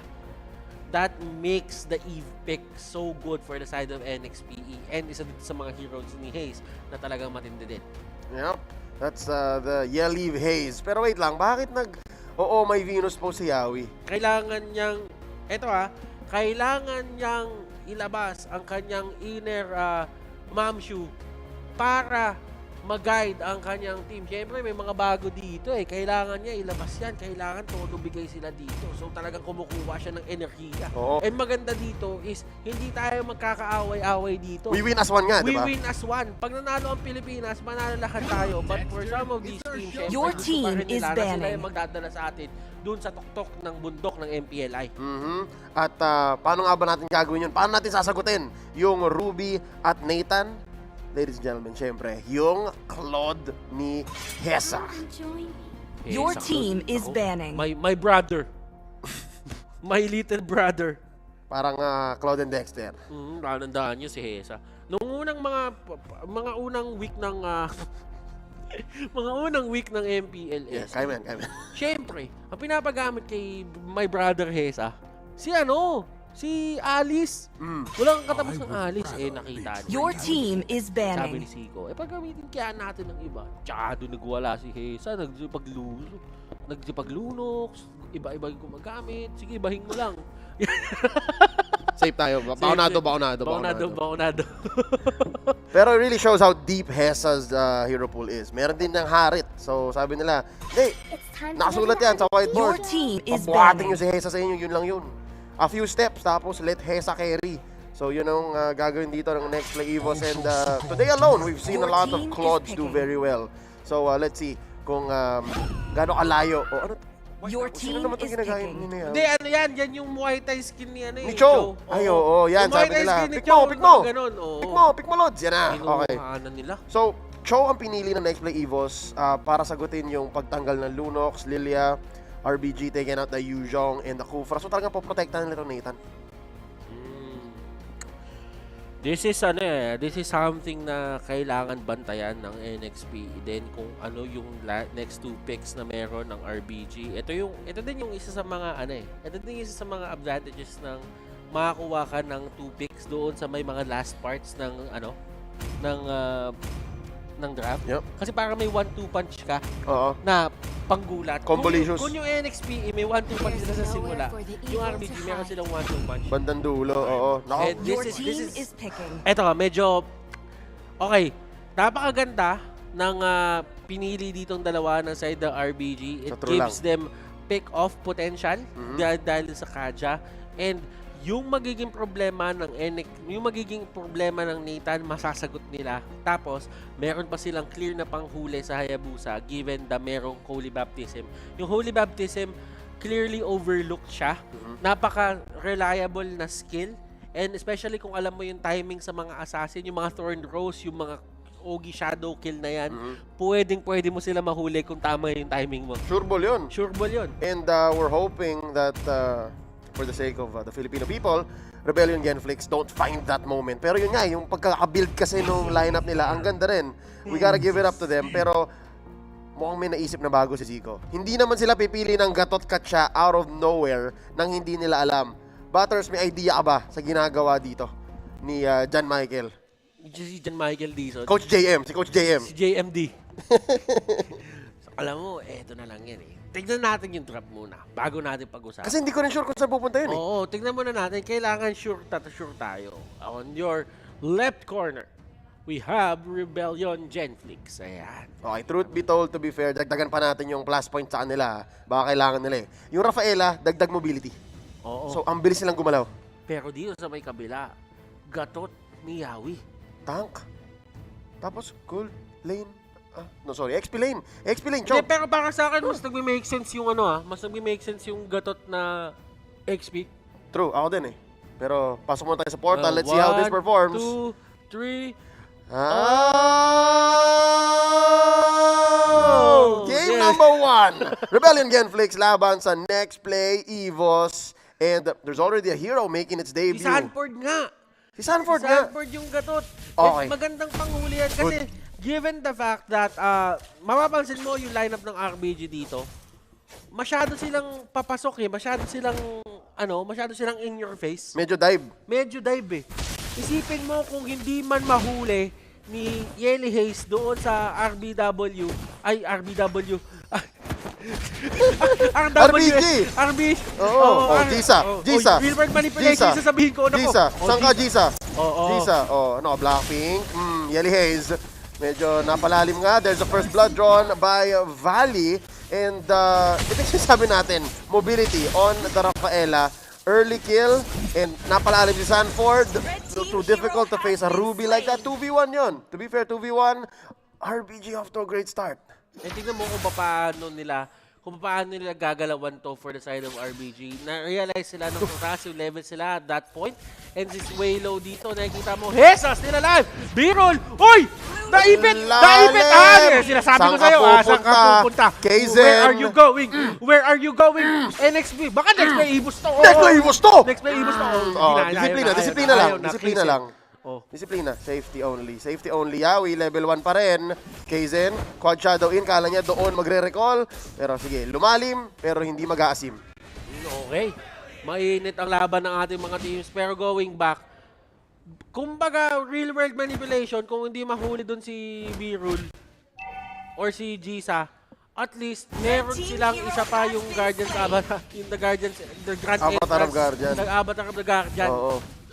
Pero ang problema natin dito, Butter, sabihin ko lang, we're down on XP. Sobrang kailangan ng XP.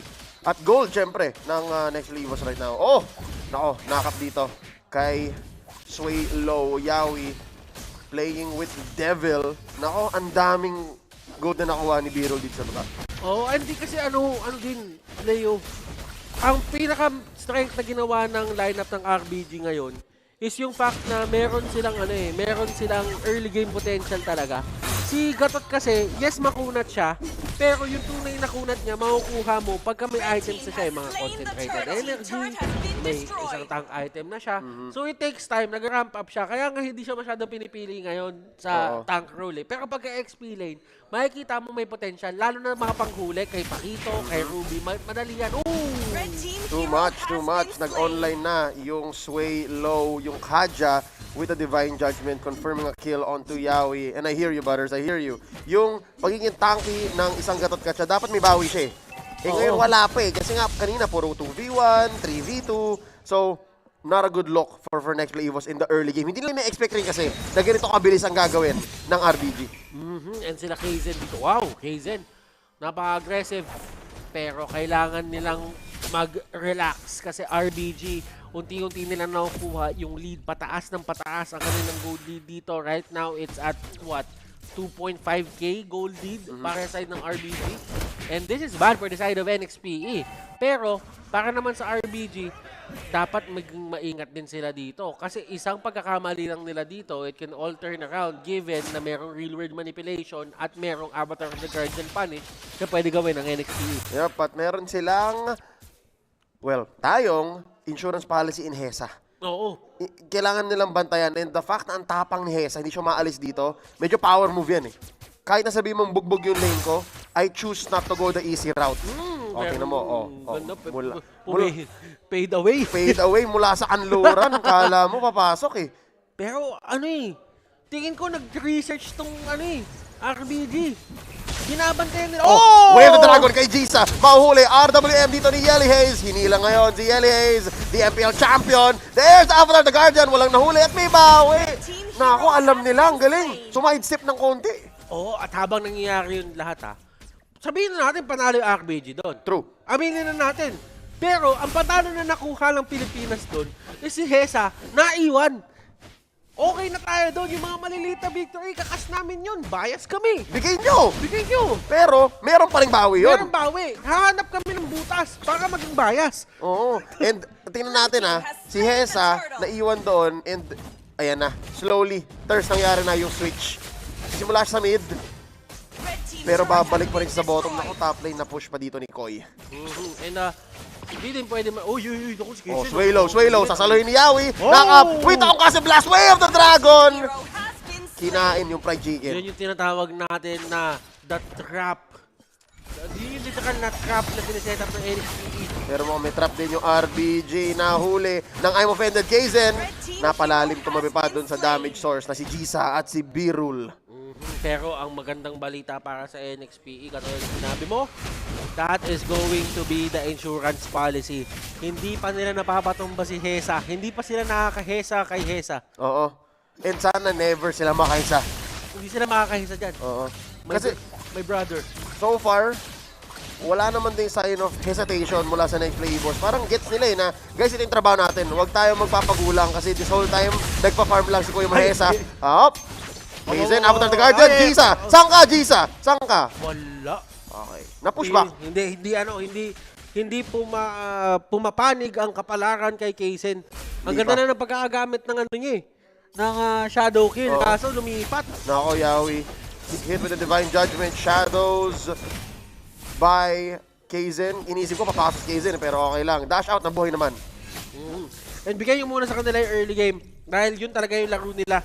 Doon sila malakas si Swalo, yung kanyang Ring of Order. May kita mo dyan, yung kanyang Divine Judgment. Yan talaga yung magpapagana sa kanila.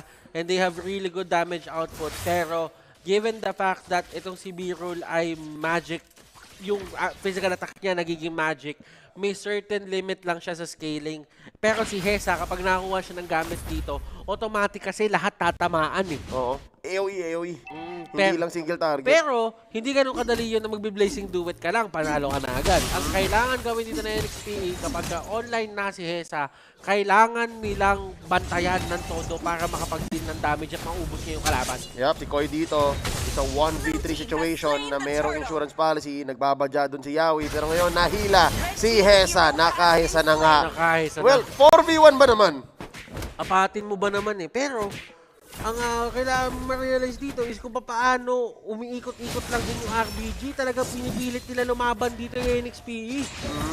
Pero gets ko yung effort na ginawa ng next play Evo's kanina eh. I think they wanted to open up bottom lane. Ay, naku, pero wait lang, si Val nahuli dito. Kaizen finally gets a kill. RWM combo. Iniwan. Pero si B-Roll din naiwan, Ters eh. Napush yung tier 2. Okay lang, lumilit yung ano. Okay lang yan. Kasi Wave of Dragon dito. Kay Jisa. Dinasipa. Binagsakan ng Diamond Shotgun. Ako si Yawi pa yata mapapasama. B-Roll gets the killing spree. Pero madidepensa ng tier 1 sa mid. Okay pa. Okay pa. Hindi, ganito lang yun eh. Nung nasipa ni Yawi, na-stun siya. Don't run, Wolf King. Tapos, hindi na samahan yung sipa. Hindi na sipa ng ano, hindi na hyper combo air finish. Nandun yung CC, pero line damage. Nasipa niya. Kaso wala yung pangalawang sipa, yung combination. Yung nagawa niya lang yung the way, yung the dragon wala. Walang dragon. The way lang. Yung the dragon. All na bark pero walang bite. Teka lang, mahirap. Pero mamaya, feeling ko, because Hesa, naintindihan niya na kailangan mag-double time eh. So, gumagamit na siya ng Blazing Duet para mag-clear lang ng waves. Kasi lumilit nga yung mapa eh. So, kailangan nilang bumilis palalo. Humahabol sila. Si Yawi. Uy, naku. Yawi. Kamuti. Conceal. Okay. Inuunahan niya eh. Talagang ayaw pa nila ibigay itong mid eh. Pero si Kaizen kumukuha ng torrent. Okay, mission accomplished tayo dun sa may top lane. Dito naman sa may orange buff. Nanakot lang, ng gulat. B-Roll, nagnanakaw na ng purple. Pero ang laki ng wave na iniwan ni Kaizen doon Pero alam mo, ito lang din yan eh. In terms of late game talaga dito, Hayabusa Hayabusa club eh. Kapit lang, kailangan nila kumapit. Ang tanong kasi dito, kung yung RBG, hahayaan ba silang umabot dun? Kasi ang init din ng RBG, napaka-aggressive eh. Alam nila eh. Alam nila. Na-gets nila na next play Evos, kaya sila lumakas ngayon bigla kasi late game team sila. So, yun ang kailangan natin gawin, guys. Expect natin na kakapit lang ang next play Evos. Maghanap, nice, 3-man nakabayawi, no follow through, nahila. I'm offended, Hesa kumukuha dito ng stacks, Blazing Duet ang sagot, nahila naman din. Yawi goes down, 2 for none so far. Sanford magsasurvive ba? After the garden, palayo. Napatay ni Kaizen si Swalo, so 1 for 2 ang palitan. Could have been a disaster. That could have been great. That could have been great kung may natumba pang isang member doon si Kaizen. Pero Kaizen dito napaka-aggressive. Tingnan mo yung ginagawa niya. Ang bad news lang sa atin dito ngayon is kailangan magtiwala ni Kaizen doon sa kunay niya. Wala siyang retribution. Kung naka-1 dito, 1 out of 5 chance na makuha niya at hindi niya na ipipilit. Okay lang. At this point, it's a level 1 Lord. Kaya pang depensa niyan, Oo, lalo di pa na 12 minutes. lalo na't meron tayong Eve dito na maganda naman ng wave clear. Koy, nagbabaka sakaling mahuhuli si Hayabusa. So, yung ginagawa ng Next Play Evos, it's okay that they're picking fights. Pero, Butters, tanong ko lang based on this replay, tinong mo namang meron pero parang kulang pa rin. Na-miss position dun yung NXPE. Kasi, nakanakap na ng dalawa si Yawi. Pero si Yellow Haze, tapos si Yawi, nandun pa rin sila sa area na yon. And yung Ruby, tsaka niya ginamit yung ultimate niya. At dun talaga nagkahulihan, dun lumapit. Ang pinaka-goal talaga kasi dito is, kapag ka naglaban, si Yellow Haze nasa malayo, nagpa-piano tiles lang siya. Lalaro lang siya ng piano, yung railroad manipulation. Kaso, kapag nasama siya dun sa gitna, automatic yung RBG, papasok at papasok na yan. 11 minutes into the game, may Lord na. Yup, and mukhang off-plan basag ang plano dito ng RBG. Mission accomplished. They get tier 1, inhibitor in top lane. Mukhang susunod na ang mid, and this is something that I don't blame Next Play Evos for. Hindi nila kaya. Ang lakas ng Nathan sa siege. And there you go, one quick kick. Another quick kill though. Birul goes down, traded for Yawi. And si Koy susunod pa. Nice pull in by that Ruby. Koy gets one. Sanford finished off by Swalo. 2 for 1. Mahirap pero may hulog pa rin Next Play Evos is doing something. Next Play Evos is doing something. Ang question dun, Leo, enough ba yung something na yon? Si Hesa dito nahuli. BMI. Isa, galit na galit. Okay pa, BMI. Nahila na naman. Isa pa. Ang dami namang hila ng RBG. KZen taken down. Sinuntok-suntok ni Jisa. Nakatayo pa rin ang base dito. Wave the Dragon sa isa. Koy ang pinasok. Makunat yung Ruby. Diamond Shotgun. Binaba dito ni Yelly Hayes. And here comes Sanford. Buhay pa. We live another day. At tatandaan nyo yung NXPE, gustong-gusto nila pag wala na silang tore, wala na silang kahit ano. Madalas sila nananalo sa MPL na may ganitong sitwasyon Mala X Omega. Tingnan natin Basta dito. may base, kaya pa. Basta may base, kaya pa. Yun yung pinapairal natin dito. Yung puso, Yellow Haze goes down. Teka lang, may sagot. Blazing the wet here by Hesa. And there's one. A jump by Sanford dun sa may bandang likod. Birul taken down. Mabababoy ni Hesa. Mag-heal muna siya. Kaizen takes down Jisa with the shadow kill. Swalo, makakalayo ng konti. Koy, sumasayaw-sayaw pa. Boy pa Sanford with that vengeance in a 2 for 1 trade. Ayan na ang NXPE. Ingat-ingat, RBG. Ito yung gusto nilang sitwasyon. Pamilyar sila dito. Hindi sila masyado na may pressure. This time around, sino nga ba ang unang mag-break? RBG, tatandaan natin na kapag sila ang unang nag-break dito, there is a chance na baka mabuksan din yung base sila ng buo. And ang dami kasing physical damage dealers dito. Nandiyan si Hayabusa, nandiyan si Claude. So baka matapos sila dito kapag na-wipe out sila bigla. Pero Delix yata. Peligroso ang posisyon dito ni Hesa. He played the bait. Pero magpapahuli ba siya? What? Nabuhay pa siya and may sagot! Si Sanford coming in with the Avatar of the Guardian. Sagot naman ni El Hayes. RWM. 3-man gank dun sa may baba. Pero finally nahuli ni Val at ni Birul. Pero tinan mo, sumisplit push si Kaizen. Siya ba ang sinasapian ni Rene J? Ayan ang sinasabi natin, Kaizen dito. Making it count. 100%. That was the right move. Kunin yun. Kung may makukuha kayo sa kabilang team, kunin nyo na. Alam nyo na nasa kanila na yung advantage.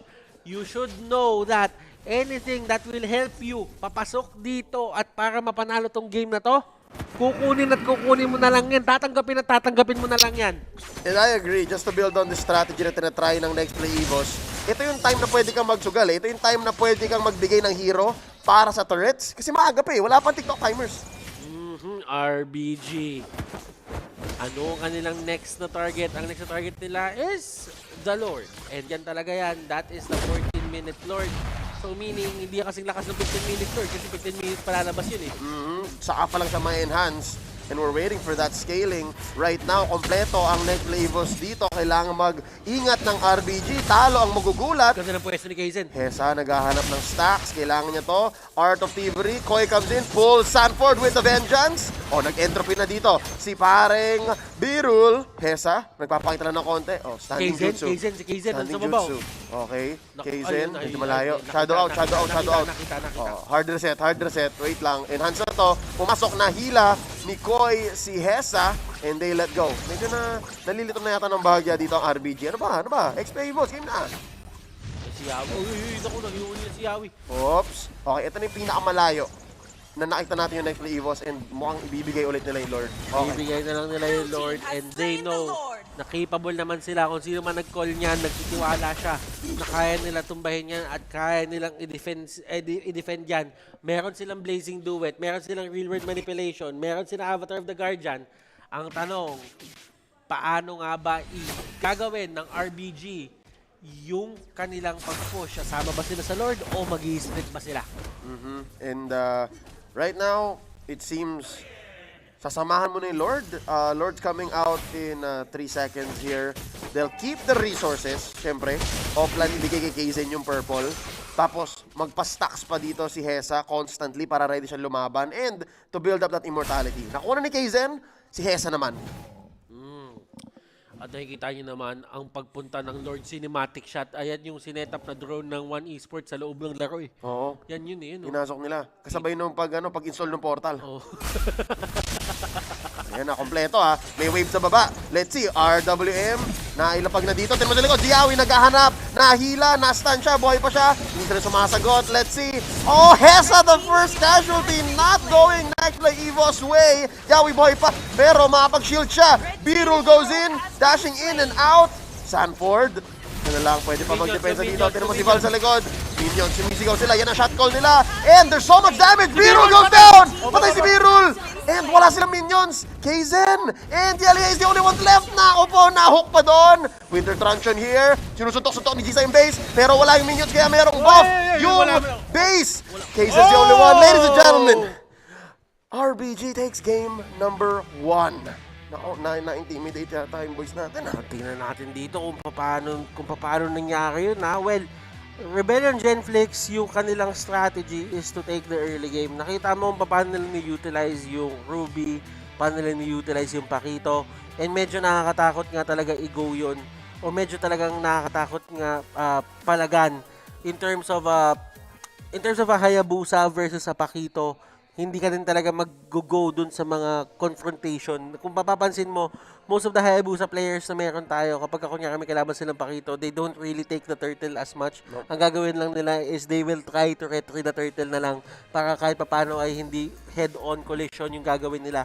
And considering na yung mga supporting cast si B-Rule meron siyang si B-Rule yung Nathan, meron siyang Rafaela. Tapos, meron pa silang Kaja. So, it made life easier para kay Pakito pa. They can confirm kills much easier. For next play Evos, I get it. Meron silang idea, meron silang execution, pero timing was off, I think. I don't know. Timing was off. I think Wolf can break this down a little better. And just the same, nagtataka talaga ako, bakit trinay nilang gulangin ng early game? Doon ko naramdaman Kaya rin nagkaroon ng sobrang laking gap early on is because sumasagot yung next play Evos. And tingin ko yun yung mga sinasabi ng mga players na nagkaroon ng error sa early game. And kapag binigay mo kasi yung mga dream scenarios ng mga teams na makakuha sila ng 2 kills, 3 kills into the early game on those heroes na talagang napakalakas ng impact ng kanyang ultimate, most likely talaga sila yung mananaig. Yep, and that's what's happening here. Ladies and gentlemen, 1-0 ang score, pero game 1 pa lang naman yan. At alam nyo naman kung anong galawan ng mga Filipino action star, no? Dapat nagpapabugbog muna simula para matuto ng mga lessons. And we'll see how we're gonna get back into this, how we're gonna even the score and eventually take the series. Wolf, why don't you break down game number 1? Fortunately, it did not go the favor of Next Play Evos dahil tama yung sinabi natin mga casters, it's all about the early game na hindi naman natin sabing talagang errors but more like lapse of judgment or siguro ng gulat din talaga ang RBG in that particular game. I'm Wolf, your analyst, and let's talk about this particular game kung saan sa Game 1 ng isang best of 3 laglagan series between Genflix and Next Play Evos na naig ang Indonesian team. And interestingly, this was a squad na parang konti talaga ang information natin when we're researching about this team. And I'm pretty sure na nagulat din tayo sa kanilang performance, particularly in the first minutes of the game. Nakakagulat na nagawa nila yon. Pero yung actual ingredients on how they were able to do it wasn't really that surprising. Pag nakita tayo ng Pakito at Rafaela, lalong-lalo na sa Pakito jungle, ilista mo na. Early game talaga ang gusto nilang gawin. And the real wild card for me is kung paano nila ginamit si Swalo on this Kaja na napakaaga ng pagkakakuha ng kanyang Calamity Reaper in this particular game. Already rushing it, meron siyang mystery shop at nakakuha din siya ng maraming kills and assists in the early stages. Take note na puruhan nila si Yeli Hayes in this particular game. Only dropping up to 9.6 gold overall na parang ang kanyang katapat lang is yung position 5 ng RBG. But in the early stages, dumating sa point na 0-2 agad si Yeli Hayes. And you don't want that to happen sa yung mid laner, sa yung position 4. Gusto mo agad na meron siyang item, at least kasabay nung kanyang matchup, which is in this case the Kaja. And the early kills na nabigay doon sa RBG allowed them to rotate doon sa may bottom lane. Matapos nilang kunin yung first turtle, eventually nakuha agad nila yung gold lane turret. Doon sa yung tier 1 outer turret energy shields doon sa gold lane, eventually also dropping that turret. Which means na parang nahirapan doon si Hesa in that particular situation. And kung isipin natin, sobrang standard ng rotation na makikita natin mula sa side ng RBG. Kapag alam mo na scaling ang gold laner ng kalaban mo, kapag mga tipong marksman like Nathan, like Claude, yung mga heroes na madaling i-push, you'll go to that lane, and that's exactly what they did. Kaya nga naman magandang simula sa RBG because they knew when to attack. And look at that, the stairs of damage mula sa RBG. Pinakamataas si Swalo with 58k. And afterwards, almost equally balanced na yung damage department ng RBG. In fact, yung lowest na yung jungler pa nila. Pero kasi hindi naman ganun kataas yung AoE. And look at Koi. We're gonna be talking about this player later on kung gaano siya crucial sa pag-aaparala ng RBG. But if you're just gonna look at the damage output ng RBG, dahil magkakalapit yung 4 members nila, alam mo na agad ng playstyle nila ay mag-group up. Early game was their target. In fact, na-control nila yung early to mid game to the point where nahirapan na ang NXPE na mag-farm. And the most farmed hero in this particular game, 767 gold per minute. Samantala yung sandbag natin is naturally this Gatot Kacha, which by the way, would have made sense. Kinakausap ko si Reptar backstage and we were kind of harping about how we are friends with Midnight at sinasabi natin na itong Gatot Kacha ay magandang sagot sa isang Ruby. At the same time, it is also a signature hero para kay Sanford. So it makes total sense to pick it up here. Unfortunately, nasagot agad siya ng side ng RBG. What they did was to poke. Kung titignan mo yung heroes, isa lang talaga yung all-in sa side ng RBG. Meron silang Ruby, which is our MVP with 0 deaths, by the way. My God, we're gonna be talking about this guy for so many times in this particular analysis segment. Pero kung titignan mo yung ibang heroes mula sa side ng RBG, meron silang Nathan, meron silang Pakito, meron silang Rafa, and meron silang Ruby. 4 heroes that are initially ay mababa yung cooldown ng kanilang mga important na skills. And lalong-lalo na yung Nathan, ang baba ng cooldown ng kanyang ultimate. Ruby's ultimate is also very low cooldown. Sobrang spammable nung Pakito. And Rafaela just makes total sense kasi lalo pa niyang nasi-speed up or nababuff yung mga small cooldown ultimates na to, pati na yung mataas na uptime na skills. Kumbaga, spam ang gustong gawin ng side ng RBG. Ang pinaka-high cooldown na lang talaga nila is yung Divine Judgment. But in a way, pag naman tama yung timing mo, which in this case, sobrang tama ng timing ng RBG. We're able to just utilize it perfectly well. Kaya nga naman yung all-in composition mula sa side ng NXP EVOS ay nakontra. What I'm trying to say is, yung Gatot Kacha was constantly poked. And then kapag nag-pop na siya ng kanyang ultimate or ng kanyang vengeance, pati nung taunt niya, lalayuan lang siya ng RBG. And afterwards, a big major teamfight tool ng NXP EVOS ay nawala na. Kumbaga, pinupwersa ng RBG, ng NXP EVOS na gumamit ng kanilang mga skills like the vengeance, like the real world manipulation, blazing do it. Pati na rin yung ultimate ni Hayabusa. Afterwards, they attack. And now, through the highlights, we're gonna be looking at Koi. Ang daming beses niya napigilan ang combo ng NXP EVOS. Yung kanyang second skill na tamang-tamang timing for the positioning, and look at how they were able to just get out of the zone of the super hero landing nung ni Gatot Kacha. And another poke mula sa side ng RBG. Again, si Koi. na naman napakagandang pwestuhan. Hindi na nga kinailangan gamitin yung kanyang flicker for that setup mula doon sa bush sa may mid lane. Pumapalag pa rin ng NXP EVOS pero ilang beses silang nakontra ni Koy and that flicker ultimate for the start at agad nakuha rin nila si Kaizen. It's massive para sa side ng RBG.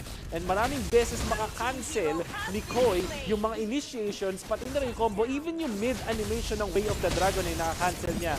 Plus the fact that he's a big problem for NXP EVOS makes it so difficult para sa side ng NXP EVOS para lumaban. And look at this. Again, pinorse ang real manipulation. Get out of the zone, counter that.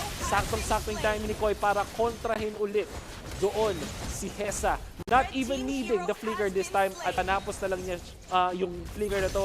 As we can see in this game, killing off the wave clear for, na potential through the Eve ng next play Evils. Koy, saktong-saktong targeting, napakagandang execution with his skills.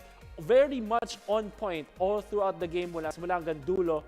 And this is a hero maybe that NXP EVOS might consider to counter or at least ban in the next game. Ang laking problema para sa side ng NXP EVOS na mataas ang uptime ng RBG. And in fact, RBG really took advantage of that uptime. Yung uptime na sinasabi natin is yung kanilang low cooldown skills na napakadaling i-spam, which makes them very strong when it comes to poking and forcing their opponents na gumamit ng kanilang mga skills and eventually win the fights afterwards. Well done mula sa RBG, but for now we're gonna be bringing it back to the casters for game number 2. Maraming salamat, Wolf. Back to the desk. Tama rin yung sinabi ni Wolf dito, Butters. I understand that si Koy ay may malaking ambag. So, ito na nga ba ang kailangan gawin ng next play EVOS? Ban yung Ruby. Alam mo, pwede naman nila kunin eh. Pwede naman nila gamitin at pwede siguro din nilang hayaan lang yung Ruby at pumili sila ng mas non-reliant heroes sa mga combinations at kaya mag-standalone. Diba? Ibahin yung strategy. Ibahin yung strategy. Okay. Pero kasi, maganda naman yung drafting na ginawa ng NXPE. Although, na-explain ni Wolf kanina na si Sanford yung isa sa mga signature heroes niya. And, yun yung gusto mo pag may nagde-debut sa international eh. Usually, bibigay mo sa kanila yung comfort heroes sila. Papagamit mo sa kanila yun para kahit paano pag nanalo, ang taas ng motivation sa kanila. But this time around, I really think that they should stick kung ano man yung nakalagay sa script muna. Yeah. Kasi parang kapag masyado mong in-experiment, okay lang din naman. Pero this time kasi, isang talo na lang, pwede na silang malaglag dito sa MPLI. And I'd like to think, Butters, I'd like to think na hindi experiment yung nangyari nung Game 1. They were expecting to win with that and they were going all in. But if we're gonna remember, nung Season 8, ang debut ni Sanford, he played a Benedetta. And they won that game. He was MVP. So, signature heroes aside, I feel like you have to play still within our meta game. There's And nowhere for the you have to Your understand, team Rebellion is banning. Genflix, guys. Galing Indo yan. So, get sila. They understand that we're playing at the highest level. And tatandaan natin na ito din yung laban talaga na inaabangan time in, time out eh. Yung PH versus Indo. Yeah. PH versus Indo. Yun talaga. PH versus Indo. Alam nyo na yung sabihin nun, guys. Pero, wait lang. Did RBG do a sub-in? Wedge. Your team is banning. Nawala si Val. Yan, oo. So, sila rin, meron silang shuffle. So, tayo wala. H2 is part of this lineup. H2 is in the boot camp. He's ready to play, pero hindi pa rin pinapasok. All in pa rin kay Kaizen. Okay. So, si Kaizen talaga yung binibigyan nila ng spotlight. And ito yung mga stars of stars of tomorrow eh. So, parang kailangan bigyan mo exposure para malaman nila kung ano kailangan nilang magawa. Although NXPE, nakita natin na binanaw nila yung Rafaela, yung talagang nagpasakit ng ulo nila, tinagal nila yung Eve nila dito. And interesting kasi I would say na NXPE parang far sa ano sila ngayon eh, far sa Claude Yuzong. Baka yun yung pwede natin makita sa kanila. Two or three of those. Oh, far sa Claude Yuzong. Okay. Ipapaikutan yon. Between those three heroes, gaganda yung galaw ni Kaizen. Pero dapat medyo reliant din sila doon kay dapat ma-realize nila na kailangan nilang alalayan si Hesa. Si Hesa, for the longest time, kanina, mag-isa lang talaga siya. Sinusundan siya ng 4, pero naghahanap ng away sa ibang lugar. Yep. At kay Sanford, yung NXPE. Oo. Pero Butters, parang hindi yata dapat ganun eh. It's one thing to buy time, pero it's too much. Parang next level yun eh, na habang nagba-buy time, naghahanap ng away. Tapos napapasama pa. Napapasama. Diba? And NXPE, sino ang una nilang kukunin? At least nakikita natin ngayon for the side of NXPE, hindi sila na-pressure. Okay lang sila. Nakuha na ni Yawi yung kanyang Jawhead na kahit anong mangyari ay comfort hero niya. Even if hindi maganda yung matchup or hindi maganda yung paglalagyan ng Jawhead, pinipili niya pa rin yan and he does great in it. Yep. Actually, konti lang naman ang tunay na weak matchups ng isang Jawhead. So, pwedeng galingan na lang mag-cellphone ni Yawi dito para tulungan yung next Evos mag-even ng score. Pero ito yung in-open nila. Ito yung sinasabi nilang, sige, bibigyan namin sa inyo yan. Hanapan natin ang sagot. The Matilda and the Nathan goes to RBG. Butters, makikita na ba natin? Farsa and Yuzhong. Farsa Yuzhong na ba? Ling maybe, you're right. Pwede. Tulungan dapat nila si Kaizen. Pero paano yung Yuzhong? Ling, Claude, Yuzhong. Feeling ko Farsa Yuzhong. Depende kung nag-Yuzhong ba si Sanford. I think nag-Yuzhong naman siya. Yeah. I don't doubt. Yeah. Sanford. Yung Farsa bagay talaga sa atin eh. Kasi kapag medyo in your face yung aggressive place na gusto mo, Hayabusa. So Kaizen. Prayo. Kaizen magiging Prayo for next play Evos. Now, RBG, once they pick here, they can ban and they can take out the Yuzhong. Unless kanila pa yung Yuzhong, pwede rin yun. Pwede rin. And yung Petrify Yuzhong, effective yon against Farsa. True. Effective yon is against banning. Hayabusa. Pero may Phoveus din eh. So, ang ginagawa nila dito is pinipwersa nila na si Hesa yung gumamit na itong Farsa. Or gusto nila na mag-mage na si Hesa, pwede din nila i-ban out yung Lunox dito, sa totoo lang. Tapos, actually, pwede rin sila kumuha ng Alice. Kung Phoveus Alice yung matchup, Lunox Phoveus, pwede din. Pero nililimit ng RBG yung gusto yung pwede magawa ng NXPE, lalo na yung possibility na kumuha pa sila ng isang marksman. Yep. But let's look at the bans now. Second phase, tinanggal nila yung pwedeng sumagot dun sa Phoveus. Got rid of the Esmeralda. Medyo gets nila na wala pang hero si Sanford. Now next play Evos, anong pipigilan nila? Nandyan eh, lumabas na yung Phoveus eh. So kanina si Koy, yung masakit sa ulo. This time around, si Koy ulit. Yung may Phoveus. Ano pa bang pwedeng pumigil sa Phoveus? Dapat bibigyan nila ng magandang lineup or matchup dito. Your team is banning. Si Sanford. Para hindi na mahirapan si Hesa. Tams? Parang okay Tams. Pwede yung Tams. Bangga lang, no? Bangga. Pero kasi yung pinaka-problema dito eh, para sa side ng RBG, pwede na nga rin mag-jungle yung Nathan na yan, kung iisipin mo. Jungle Nathan. Yeah, if that's a Phoveus, tapos yung gold lane mo, medyo fighter style din. I guess. But, wait lang. Hindi pa nababan yung Yuzhong. Oh no, but based on what RBG might do, there it is. Kung hindi yan ban Yuzhong, gagawin ng RBG, pick Yuzhong. Tapos yun yung gold side lanes nila. Phoveus, Yuzhong, pero andyan eh. Alright. Good move. Good, pero sana mas maganda yung sa next play. That's my hope. Ano bang pwede nilang gawin? Lance pwede. Medyo tricky yung ginagawa ngayon ng Medyo tricky yung ginagawa ngayon ng RBG Alam nila eh. Hindi ba sila masyado, well, yung sa Indo may gumagamit din ata ng yung mid lane na Phoveus.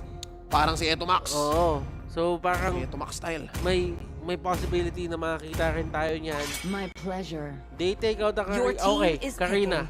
Mas magiging maganda yung Karina na ban dito since medyo physical heavy ang isang Hayabusa. Taking out yung Aldous and yung Karina makes all the sense. Your the word team in is RBG picking. gets Ruby ulit! Wait lang, si Koy pa rin ba to, feeling mo? Si Koy pa rin to. Si Kuya Koy? Oo. Kuya Koy, bakit? Okay, so, Butters, I get it. Medyo nag-iba naman na ng strategy next play Evos. Medyo lang. Pero, I'm afraid because medyo same siya. Parang pinilitan mo lang yung Ibnom para sa, tapos yung Cho, Johead. This is where things get tricky. Alam natin Very tricky. Alam natin na pwede nating sabihin na madaling hulihin para sa isang Johead yung Nathan. Pero kasi ang nakakatakot dyan yung guiding wind eh. Yung Johead counter ng guiding wind. Hindi man siya direct counter. Pero lahat ng ginagawa usually ng ejector naninegate ng guiding wind. Yep. Parang hindi man siya lamang, at least nag-even out. Kasi nga makakalayo pa yung binato mo. So let's see. Next play was closing up their draft. Nakuha nila dito ang X-Borg ni Sanford. Tapos Hesa with that Alice Butters throwback. Early Season 8. Early Season 8 indeed. At ito na nga sinasabi natin, siya ba yung magsasalba ng laro para sa RBG Lancelot. Papahawak nila kay Jisa. At mas ano siya ngayon, mas carry role ang kanyang lalaruin. Yep. Si Wedge ang pinasok nila, pumalit pala side lane. Kasi hindi na si Kuyako yung mag-aalis. Ang magro-ruby. Alright. Sige, let's look at the spread of the lineup here. On the left corner, we have here ang ating pambato. Next play, Evos. And this is standard. Standard top for them. Balik tayo sa script. Sanford, Sanford X-Borg. Balik yan. Tapos, Hesa, Alice. Alice, yes. This one though, ito yung interesting. Masyado din kasi feeling ko naiintindihan ng RBG na mahilig sa makukulit na heroes yung next play. Pang TikTok, pang highlight plays. Yung mga plays, yung madaming dash, yung hindi talaga nahuhuli. So for them, ang maganda Pobius, tapos dinagdagan pa nila ng isang Ruby. Yeah. Okay. So yung pagdagdag nila ng Ruby dito na roaming Ruby. Tama ba? Roaming Ruby ba yan? Oo, nakaka-passive roaming. Pwede. Ginagawa ni Omibian, hindi mo. Oo nga, tama naman. Just confirming. So, ang side lane nga nila ay yung Nathan and si Koy. Okay, so si Koy, he let go of the Ruby this time. RBG, kinukulit sila ni Yawi, pero hindi hahayaan ni Wedge yan dahil nga meron siyang mga pang-slow, pero meron siyang mga pang-stun. And they will get priority dito sa Little Wanderer. Pero ang sagot ni Kaizen, vertical jungle. Aangat siya. Kukunin niya yung mga green. Hindi man niya makukuha dito agad-agad yung kanyang orange buff. Pero the fact remains, natanggalan niya ng mga green monsters si Jisa at hindi siya mabilis makapag-level 4. Small camps, no? Small camps, eventually when you add them up, lead to big wins. So yan ang hino-hope dito ni Kaizen. Yan ang hino-hope ng next play Evos. Para sila naman ngayon ang merong early game advantage. Wedge, nahuli dito si Yawi via that pixel brush. Jisa naghahanap ng free kill. Ako, delikado. Kalahating lang boy ni Yawi. Kaizen, lamang na naman ng XP si Jisa. And niretry niya yun. Oo, ang bilis. Niretry niya yung monster na yun so that hindi siya maunahan totally ni Kaizen. Kinuwaan niya pa rin. And dito lalamang na si Kaizen kasi bumalik na siya sa sarili niyang gubat. Wala naman nag-agaw sa kanya. Hindi naman siya vertical at nasa position pa siya para doon sa may turtle take. Yep, gold lang ang nalamang ni Jisa. Oo. Gold lang dahil tumepi sila doon sa outer third energy shield. And he's staying. This is usually bad for the jungler. Pero for them, mas mataas yung priority ng gold laner kaysa sa turtle at this point. Sobra, yun yung meta ng RBG. Funnel gold. Funnel gold is the way. Now Yawi trying to protect Hesa. They're just totally giving Butters. They're totally giving Turtle. And alam nila kung kunin niya na NXP. And this time around, dahil nga meron silang information na nandoon yung side ng nandun yung sa Turtle, yung NXPE, baka gawin na nila agad-agad itong nasa taas na NXPE members. And I feel for Hesa and Yawi. Blood flow out, kamunti ka na. Alam nila nag-commit na Circling Eagle. And Butter, 2 minutes 45 seconds. Tier 1 turret. Power yan ng isang Nathan, pero kapit lang Pilipinas lalaban ng NXPE. Hindi naman ibig sabihin na tanggal na yung gold lane turret, tapos na ang laban. Tingnan natin kung paano kukontrolin to. You know that NXPE kilala sila para sa kanilang mga big plays. Tingnan natin kung may big play ba silang gagawin this time around. Si Bawi pa yan. I believe Hesa, ginawa niya nung game number 1. Feathered Airstrike, Yawi, hindi nakakuha dito ng ejector. Flicker burn for Wedge, so pwede lang bilangin yan. And so far, at least, we can expect this. For now, game number 2, dito na game 1, mas self-sustaining ang isang Xborg para kay Sanford. Mas madali. Wait lang, unstoppable force dito. In-ejector, Wedge, 4v1. Wala ka magagawa. Maling eskinita ang pinasok mo, boy. Ito yung tinatawag nating mga moments na bigla-bigla na nakakuha yung NXPE ng kills. Even if sabihin natin si Wedge yung na-misposition doon at hindi niya naisip kung saan siya dapat lumugar.